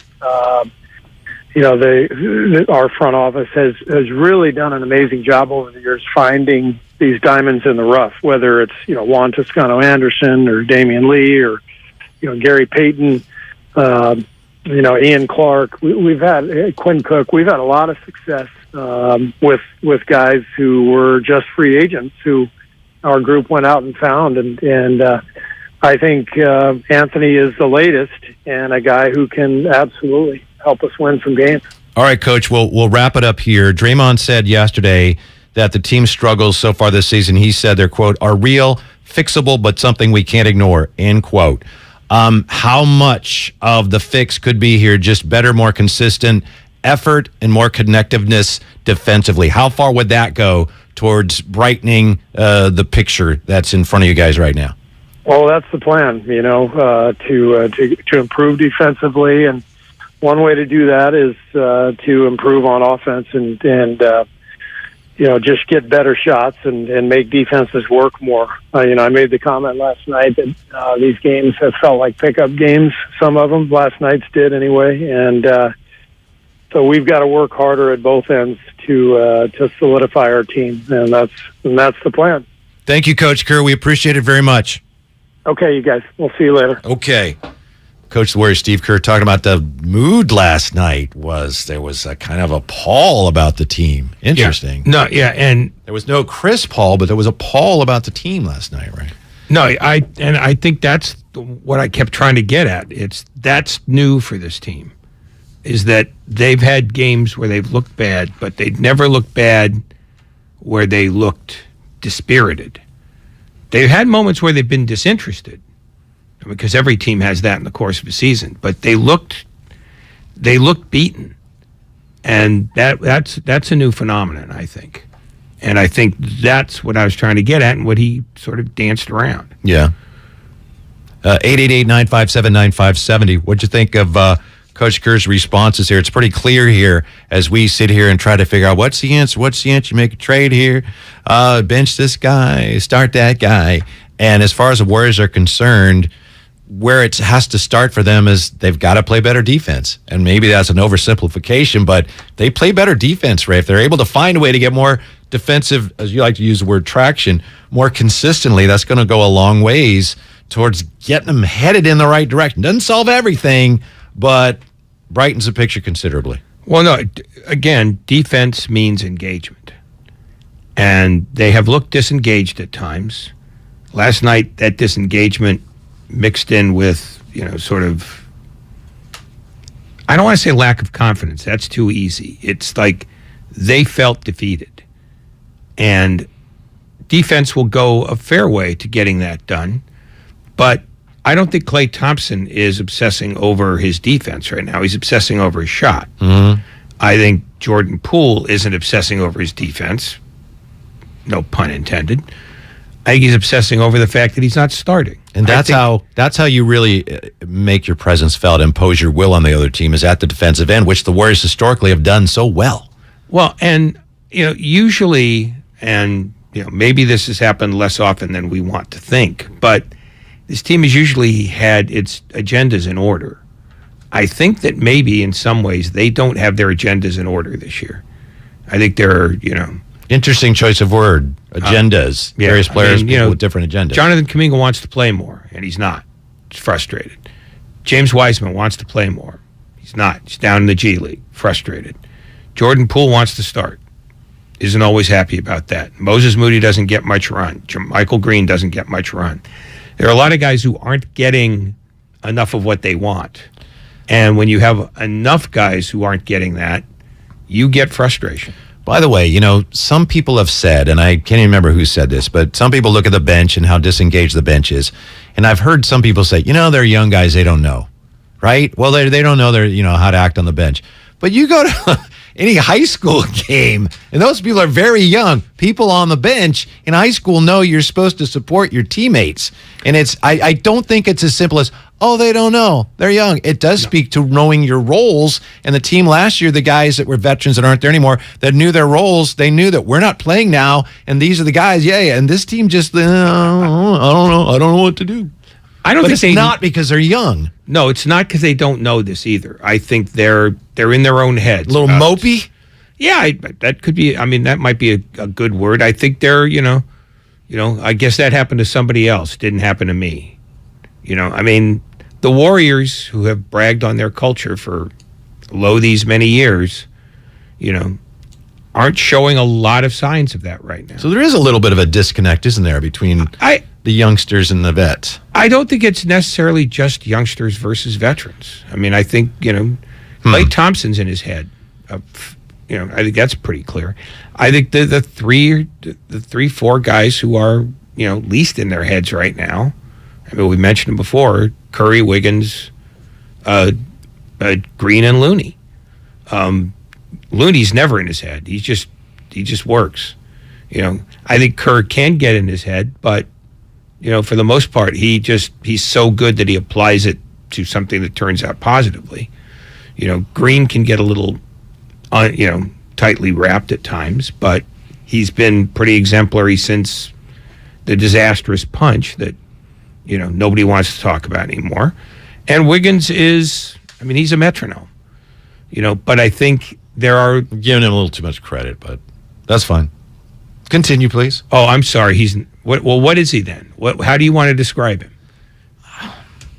He's reverting to that old Wiggins-esque nasty habit of disappearing. Last night was fine. He was fine. But I think they need right now, on nights like last night, they need him to be more than fine. And I don't know that he's that guy. If he's like, and someone made this point today, Steiny, Mark Willard, Dibs, Goo, if he's your third or fourth guy, like, he can shine. If you need him to be more than that, there are times when it looks like he's like, it's not, I don't do that. Well, maybe that's who he is. Maybe. But he's a hell of a third guy.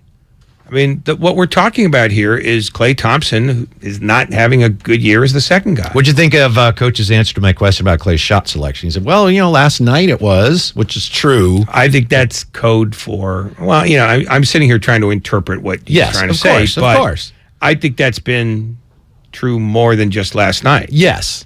And I think, it really is a measure of and Kerr actually said this a couple of times. He wants to fix it right away, and that's not how it works. Mm-hmm. And I think that's been a message that they've been trying to impart to him in varying ways and with varying voices for a while now, and it's still not sinking in. 888-957-9570. Rich is in Fremont. He joins us on 95.7 The Game to talk about these various Warrior issues. How are you, Rich? Hey, guys. Thanks for taking my call. I think, there's a couple of things that we need to remember. First and foremost, the season just started, okay? So we can press the brakes a little bit on what's wrong with Golden State. But if we focus on what's wrong with Golden State, then we have to touch on what Ray was talking about, how he was talking about how You know, all of these guys, they all want something. Okay, they're all want. You know, Kuminga wants more playing time, but he can't get it. You know, Wiseman wants to play more, but he's down at D-League. I mean, all these different nuances between them on an individual basis is what's causing the problem. The real answer to the problem is they have to stop thinking about what they want for themselves and start thinking about what they want for the team. Because at the end of the day, it's a team sport. Okay? Yeah. So it's about this. It's about you guys all understanding together that when you play basketball, you have to play it as a game. It's a game. So what does that mean? It means that you go down and score, but when you get done scoring, you have to go back and defend and stop them from scoring. That's how you win. Thank you, Rich. Right now, this group is not playing as a team. You're right. Thank you for the call. Appreciate that. More than that, they don't see how playing as a team is helping solve their individual problems. And one of the things that Steve Kerr has always sold is, if you do the things we tell you to do, you'll get what you need to. Everybody wins. Yeah. And I think if we win, we all win. Yeah, I think that's a stumbling block, and I think the guy's right. Mm-hmm. And I could see how the young players would look at that and go, "They won last year, and I didn't get to play, and I'm ready to play now. I'm ready to play, and I'm not playing."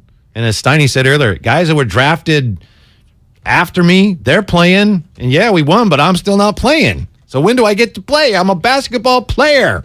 Basketball players play basketball. 888-957-9570. Joe's in San Jose, 95.7 The Game. Hey, Joe, what do you know? Hey, guys, can you guys hear me? We can hear you. What do you got? Well, the Warriors always had bad defense. They had high turnovers. The problem is, before they could shoot their way out of it, now they can't shoot their way out of it. It always has been coaching. I think the head coach, they need a new head coach, but they always have the defensive problem. And then I want to make another point before I let you guys go. You have to let Kuminga and Wiseman play through their mistakes. Look at Klay Thompson. He's playing and he's hot. He's cold right now, but the coach is letting him play through his downtime time. But let Kuminga and Wiseman play through their mistakes. That's the only way they're going to learn. What do you guys think about that? Thanks for taking my call. No, you're welcome. But I mean, to say the Warriors have always had defensive problems is just not. That's not true. Yeah. To say they need a new coach, no, I don't think they do. I think they're very fortunate to have Steve Kerr right now. But it is true and Steve Kerr's talked about this years ago. You know, sometimes a guy. We see it with managers. Sometimes it's like they've heard everything I have to tell them now. I don't think that's the case here. No, I think you earn your minutes. You don't get them given to you to play through your mistakes. You show that you're ready to play and not make those mistakes. You know, I mean, it's not the CYO. And if it's to their detriment that they manage to hook on with a very good team, well, so it goes. Deal with that. Mm-hmm. I mean, they could certainly have been drafted by Orlando. They'd get all the time they want. If that's what they're after. Steve Kerr is still definitely, no question, he's an asset. I think sometimes to his detriment, he's too honest. Like when he said last night, it's on me, I'm the coach. I think some fans hear that, they're already upset about everything. Yeah, it's the coach's fault. And there's no reason why they would do this, or no reason to think they would. If they were to bring in another coach, that it wouldn't make things better. No, well, let's just put that one away. Well, no, it's not a coaching issue. No, it's a roster construction issue, and Kerr has a hand in that. So maybe and I suspect that he frets because he's been having to deal with this message now for most of the first quarter of the season. Thought that was interesting, his response to when he first started worrying about the defense. Remember opening night when I think the Warriors even gave up a basket in transition after a make, and the game was way out of hand. He called timeout right away. You could see he's like, "Hey, that's not supposed to happen," and it was just one of the first warning signs. Yeah, but they turned it around right after that and gave up 128, 125, and 134. No, I think he's finding this a new and unpleasant experience, and in a bunch of different ways. I mean, I think he thought by now Klay would get it, but this is a different Klay. It's a Klay who's trying to reprove his worth to the outside world. You know what I would bet is frustrating to Coach Kerr? He was with the Bulls the last dance year. Remember? We saw the documentary. And Phil Jackson got everyone together, and they knew that, the management's going another way here. I'm probably not going to be back. Michael's not going to be back. This is it, our last dance. So let's pull together one more time. Well, when Durant was in his last year, Steve Kerr talked about that. Remember? He talked about, but the team didn't pull together. The fact that Durant was leaving pulled them apart. And in no way am I suggesting this is Steve Kerr's fault, but it's got to be frustrating for him. Now this year he's talking again. If you read the Ramona Shelburne article, he's talking about how we don't know how long this is going to last, right? But it's not, the team isn't rallying around that. Maybe they still will, but it's not a last dance like, yep, let's go out together. Instead, it's like people are going off on their own. And that's got to be frustrating. Because it's not, it isn't the last dance. The only person who might be leaving is Green. But Wiggins is going nowhere. Curry's going nowhere. Thompson's going nowhere. It's more likely that one of the young guys would get traded. So it's not really a last dance scenario. Plus, they don't all have a common enemy in the general manager, because that was the thing that drove those Bulls. They had Jerry Krause to hate. So they don't have a reason to motivate themselves. I'll show that guy. Mm-hmm. There's no that guy to show. So it's really more about self-starting. And self-starting is the hardest kind of starting. Sandra's in Dublin. She joins us on 95.7 The Game with a message to Klay. What's the message, Sandra? We'll deliver it for you. Or you can tell him yourself. I'm sure he's listening. What? Hi, actually, it's Sandra, and thank you for Sandra, pardon me. Call. Yeah. Thank you. I'm a long-time listener, first-time caller. So my son plays college basketball, Go Citrus Owls. He's a guard and a three-point shooter. I recently gave him a pep talk and some advice from what I'm seeing. And the message I gave to him is, your team, the other teams you're playing, are expecting you to shoot the threes. They're expecting you to make it. When you're having an off night, surprise them and drive to the hoop. You need to read the court. You need to participate in assists and get back on defense and get the rebounds. Because when his confidence is down after he misses the first, second, third, and God forbid the fourth three that he goes for, the whole team is affected because of his body language. And we saw that last night with the Warriors. How does Curry have a 50-point game and everybody is down and out and they lost? So that was my message to my son, was, you're going to get your groove back. You're not in a slump, but you're a good player and you're starting. If you want to keep that starting position, you got to show your coach that you can do it, and you got to earn those minutes by going and giving 100% on the court when you're out there. So if you're not feeling it, if those shots aren't, going in the first, second time, switch it up and surprise everybody and play hard so you can continue to start. Thank you, Sandra. Yeah, thank you for the call. For her son? Yeah, I think it worked for her son. Did you say that she said the Citrus Owls? Did I hear that right? Yeah. Shout out to them. Junior college, I think. Yeah. Anyway, what's interesting to me about that is Klay right now, if we're just playing a game, Steph is a master of that. When they're overplaying on the perimeter, he takes it to the basket. You would tell that to someone who's like, I want to score. How do I do this? But Klay is not, it's not so much, I want to score, I want to help the team win. It's like, I want to find my shot. Right, Ray? So that, again, is something that he's focused on that isn't necessarily in the team's best interest. It's not, how do I score? All right, I'll get to the basket. How do I help us win? It's like, I got to find my shot. I got to get my shot back. And I'm only going to do that by shooting threes. So her suggestion there actually speaks to how Klay's issues right now are one of the things that has become a detriment to the team offensively. Because he's not focused on, all right, how does the offense flow better and function better? It's, how do I get my shot back? Well, by shooting. Give me the ball. I'm going to let it fly. Well, I don't think that is a persistent part of his thought process, but it does hit him at seemingly inopportune times. And when his frustration builds, his patience tends to shrink as well. Did you notice last night they ran the first set for him and they got him a nice shot at the foul line and he knocked it down? Yeah. Oh, no. They're trying to help him get out of this, but he has to help himself too. And that apparently is going to be a more drawn out process. Do you think if he just has a big game, he has one of those big nights, huge 9 of 11 from beyond the arc, do you think that will be enough to get him over the hump? I think this is about sort of the emotional part of muscle memory. I think it's got to be a few games of not 9 for 11, but 6 for 11, 5 for 11, passable numbers where he feels comfortable. Because I think it's about discomfort as much as it is anything else. He's not in any kind of rhythm mentally or physically.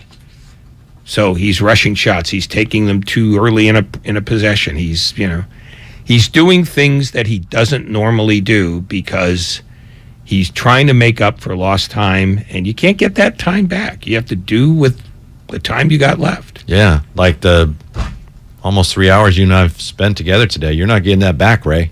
Oh, you better believe I know that. So you hopefully can figure out how to make the team better defensively. Other than that, I still think one of the lessons from last night to me was, if you think this Warrior team, because of their championship DNA and the fact that they've been through these things before and they got that veteran core, if you think because of that they're going to figure it out, to me last night put the lie to that. I don't think they can play better, but I don't think this team, as currently constituted, has any chance of being a legitimate contender. So I think, to me, at some point, they are going to have to look at who they can acquire. If you can pick up a couple of veterans and you may have to give up some of your young players, I think you have to do that if that's an option between now and the deadline. Because with Steph Curry playing the way he's playing, you can't squander that. And yeah, the 2 timeline thing, that would have been great. It hasn't worked. It was worth trying. It doesn't mean it was a bad idea. No one had done it before. It was a very ambitious idea, and there's still a chance that they pull it off. Looks to me like pretty clearly like it's not working. So then a smart organization, they're going to make an adjustment. And I think the adjustment will be, we have to be more all in on now, given what we're getting out of Steph. I think that's what they're going to have to do at the deadline.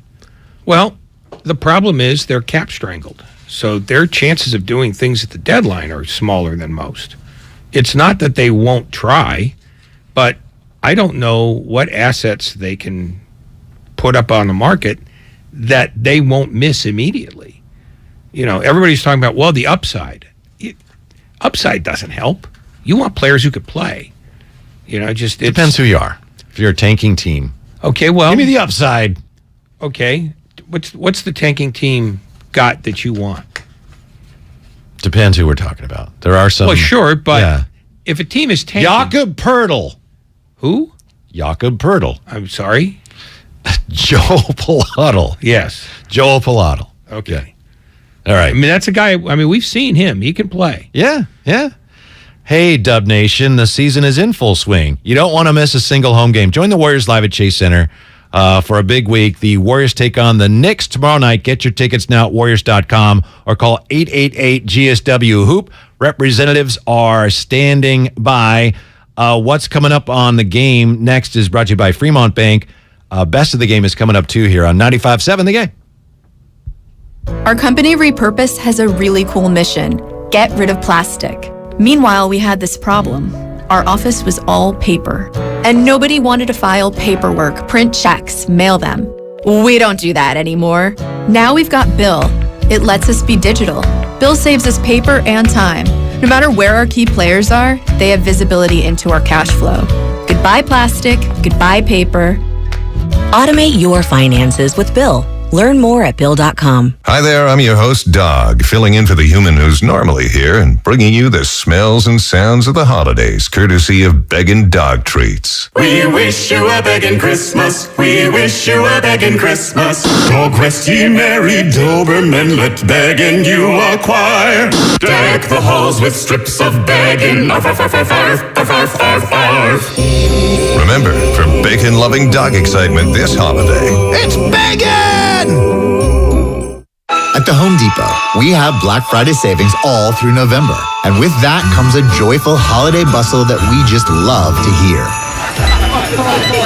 Although we also love the sound that comes after the holidays, when people put their new tools to use. In fact, we love it so much, when you buy select Milwaukee M18 kits, you'll get an extra tool for free. So after you're done filling the air with holiday magic, you can fill it with the sounds of doing. The Home Depot, how doers get more done.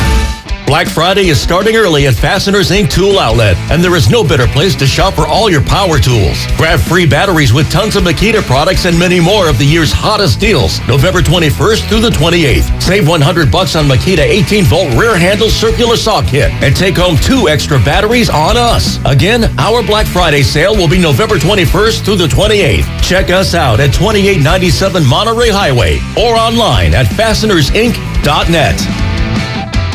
No one knows where this market will go. Things could change tomorrow, next week, or next month. At Merrill, we've been here before, and history shows this is the time to stay focused on your future. Because through every market, the bull will always have your back. Find an advisor in the Bay Area at ml.com/bullish. Merrill, a Bank of America company. What would you like the power to do? Investing involves risk. Merrill Lynch, Pierce, Fenner & Smith Incorporated, registered broker-dealer, registered investment advisor. Member SIPC, a wholly owned subsidiary of Bank of America Corp. Were you abused by a priest or clergy member? You're not alone, and we can help you hold the church accountable, regardless of your age, and even if your abuser is no longer working or even living. Thousands of victims have filed claims and been awarded significant compensation, but the deadline is quickly approaching, so call Stop Clergy Abuse right now. Your call is free, private, and confidential. Even if you don't remember the abuser's name, we may be able to help, but time is limited, so call now.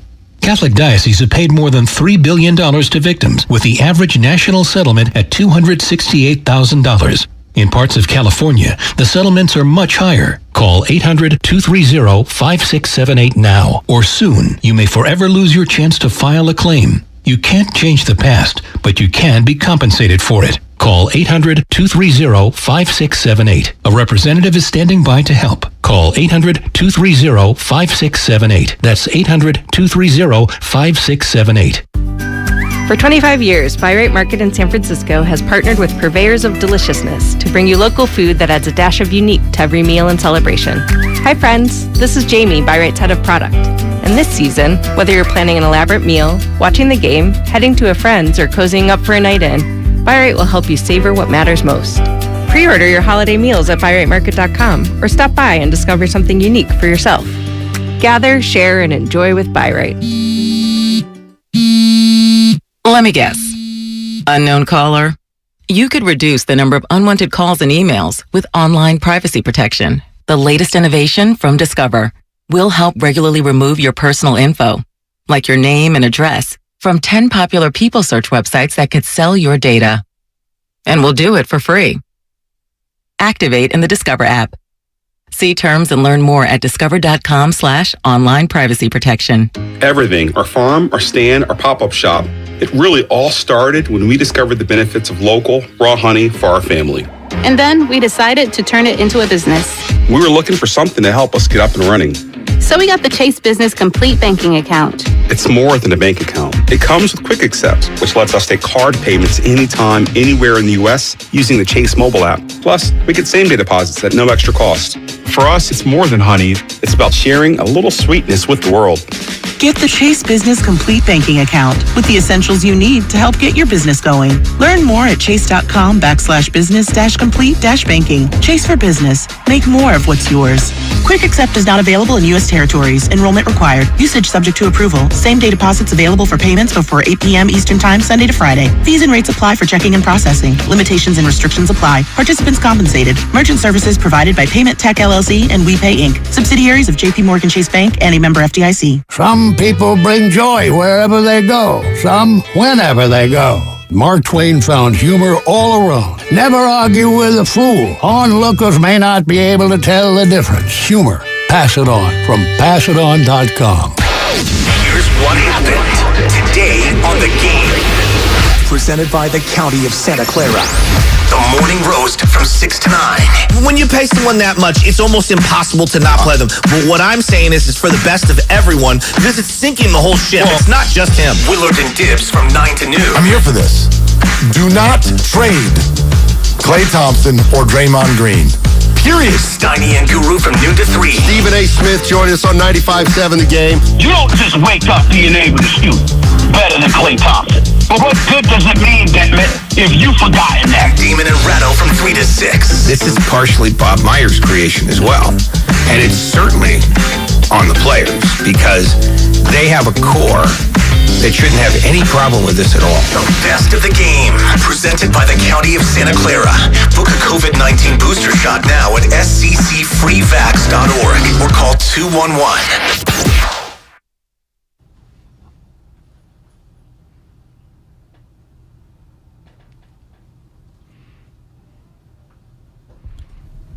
Now back to Damon and Ratto on 95.7 The Game.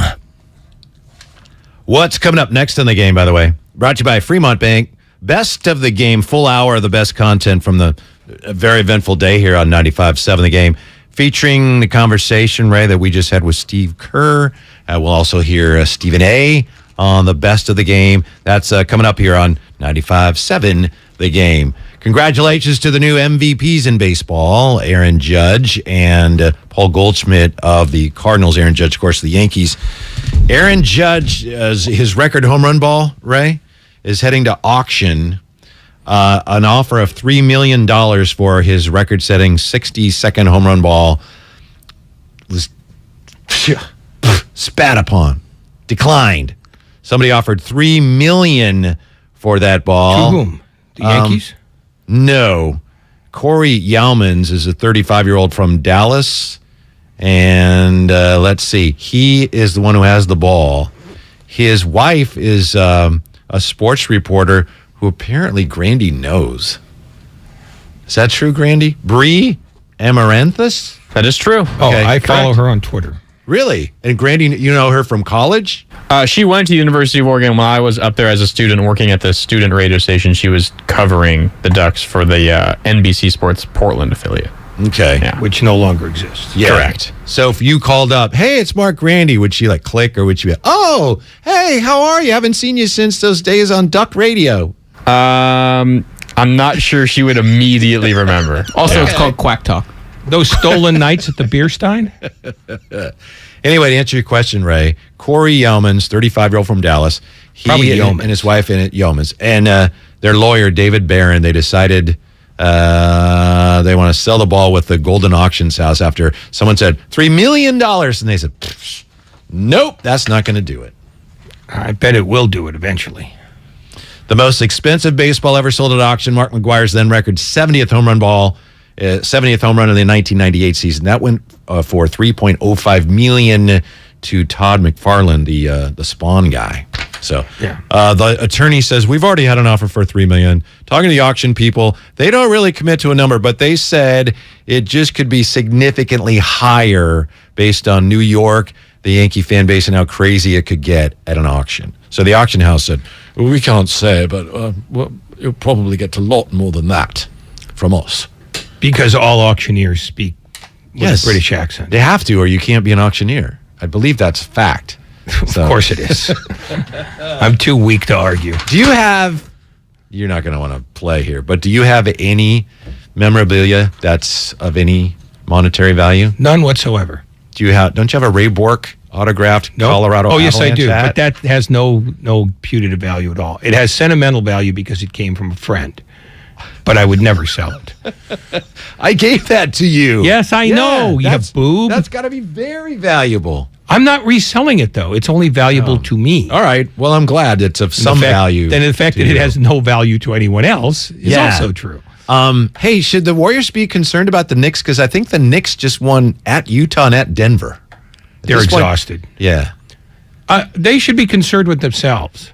They should have nothing to do with the Knicks. Kind of a predictable answer, but it's a good answer. No, but it's the only answer. The Warriors' problems are entirely Warrior-based. It's not like they're running into some teams that have figured out what they do wrong. The Warriors do that stuff on their own and haven't addressed the problems to a point where they're fixed. So, no, it's all on them. Mm-hmm. If they play well, if they defend, they'll beat the Knicks. If they don't, they won't. Warriors hosting the Knicks tomorrow night. The Warriors have been, of late, a good home team. They've played well at home. They beat Cleveland. They beat San Antonio. So it's not totally unraveling. But they're 7-6 at home. No, 6-7 at home. But of late, they've played better. Just the 0-8 on the road thing is like, what? It has never happened before, right? It's never happened to a defending champ, I don't believe. No, although the Celtics in '70 started off 3-12. So No, their bigger problem is not their 0-8 on the road. Their margin of defeat is like 10 plus. They're not losing on the road. They're getting their arses kicked on the road. They certainly did last night. Here's a note that's, I'm with Lucas. This is unfortunate. The NFL has moved the Browns-Bills game to Detroit due to the blizzard. Yeah, I get that. Isn't that that's unfortunate? Nonsense. Yeah. So the game last night with Central Michigan and Western Michigan, it was going great. It was a delight to watch. And then they plowed the field at halftime to take off like a foot of snow. Ruined it. Yep. Completely ruined it. I mean, nobody makes ice angels. They make snow angels. No snow angels to be had in that game. So this will be indoors, right? Yeah. Yeah. It makes it worse. Come on. The only thing that happens there is that Buffalo gets to stay in Detroit an extra 5 days because they play them on Thanksgiving Day. But it's a terrible idea. The NFL, once again, has sucked fun out of one of the last vestiges of fun, which is snow in Buffalo. Yes. Because you know that no fan who doesn't normally go to a game without a shirt is going to put a shirt on for that one. Yeah. And the fact that it could be one of the hugest snowstorms in the history of the United States should have no bearing. Isn't that really a slap in the face to Bills fans saying you can't handle it? Yeah, they're calling them candy asses. You jump through all the tables you want. We don't think you've got the guts. Wow. All right. Yeah. I hope they get to the AFC final and Goodell goes up there, which of course he won't. Right. And they throw him through a table. And then, because it's so much fun, they throw him through other tables all day long. Speaking of football, Ray, Mr. Britt from the East Bay has a question for you, specifically for you, about the late, great Raider punter. Mr. Britt, you're on with Whitey Gleason and Ray Ratto. How are you, sir? What's your question? Hey, doing well, guys. So, Mr. Ratto, I recently read an article from a sports writer in Mississippi. His name's Rick Cleveland. He's been covering sports for over 40 years. He said the best athlete he ever saw recently passed. His name was Ray Guy. He was drafted in the first round of 1973 by the Oakland Raiders, I think 23rd overall. And he was drafted for major leagues 3 different times, but he never accepted any of those offers. I just want to know, in your years of covering sports, did you ever see Ray Guy? And can you validate that he is one of the best athletes, if not the best athlete you've ever seen? Because Rick Cleveland has also seen the likes of Jerry Rice, Walter Payton, and Brett Favre. All 3 are from Mississippi and played their college sports in the state of Mississippi. And, oh, by the way, Bo Jackson was in Birmingham and played at Auburn, so he was not too far away. So just curious on your thoughts of Ray Guy from the Raiders. Thank you, Mr. Britt. Good question. You have to define what you mean by athlete. Was he the fastest? No. Did he jump the highest? No. But he did more things than all those other guys, and he did them at a high level. So depending on how you want to define it, yeah, he could be on that list. He changed the way we think about a position. For a while, and now we hate punters again because we're lazy and stupid as a class. We're going to wrap it there. Thank you, Ray. Thank you very much for listening. Yeah, use that as the cut. Thank you, Lucas. We're lazy and stupid. Thank you, Mark. Randy, stick around. The best of the game is next right here on 95.7 The Game. My husband and I live next door to a haunted graveyard. It's a little creepy, but we manage. Just like we manage without home internet. Do I wish my mobile hotspot was faster? Yes, but I make it work. Kinda. Just like we make it work sleeping next to a 17th century burial ground. Honey, can you move your hand? That's not my hand. It's mine. Not having home internet? It's not that bad. Grab my hand. Wait, okay. No, not up the stairs. We tried that last time. You can literally run through him. It is that bad. Don't settle for just mobile. Get Xfinity home internet for just $24.99 a month for 2 years with no annual contract and a free streaming box included. Go to Xfinity.com, call 1-800-XFINITY, or visit your local Xfinity store today. Restrictions apply. Not available in all areas. Requires paperless billing and auto pay with stored bank account. After 24 months, regular rates apply. Offer ends 12/21/22. Fremont Bank. If there's one thing we understand more than anybody, it's that it takes a local bank to really get the needs of local businesses.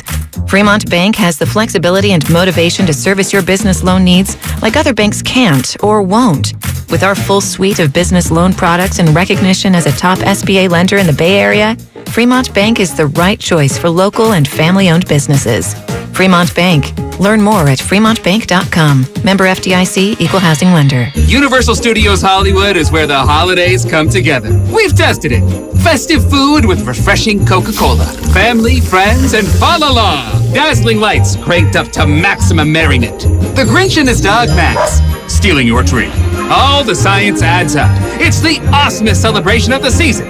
Save $20 on a Coca-Cola 2-day general admission ticket. Offer ends 12/14/22. Restrictions apply. Details at universalstudioshollywood.com/Coke offer. Hi, I'm Aaron, owner of California Deluxe Windows. Ever notice? When your neighbors get new windows, there is a large black eye of broken stucco, uneven plaster, and even mismatched paint. At California Deluxe Windows, we never leave a ring around the window. Why? Because we are one of the only companies in California who custom crafts every window and door to your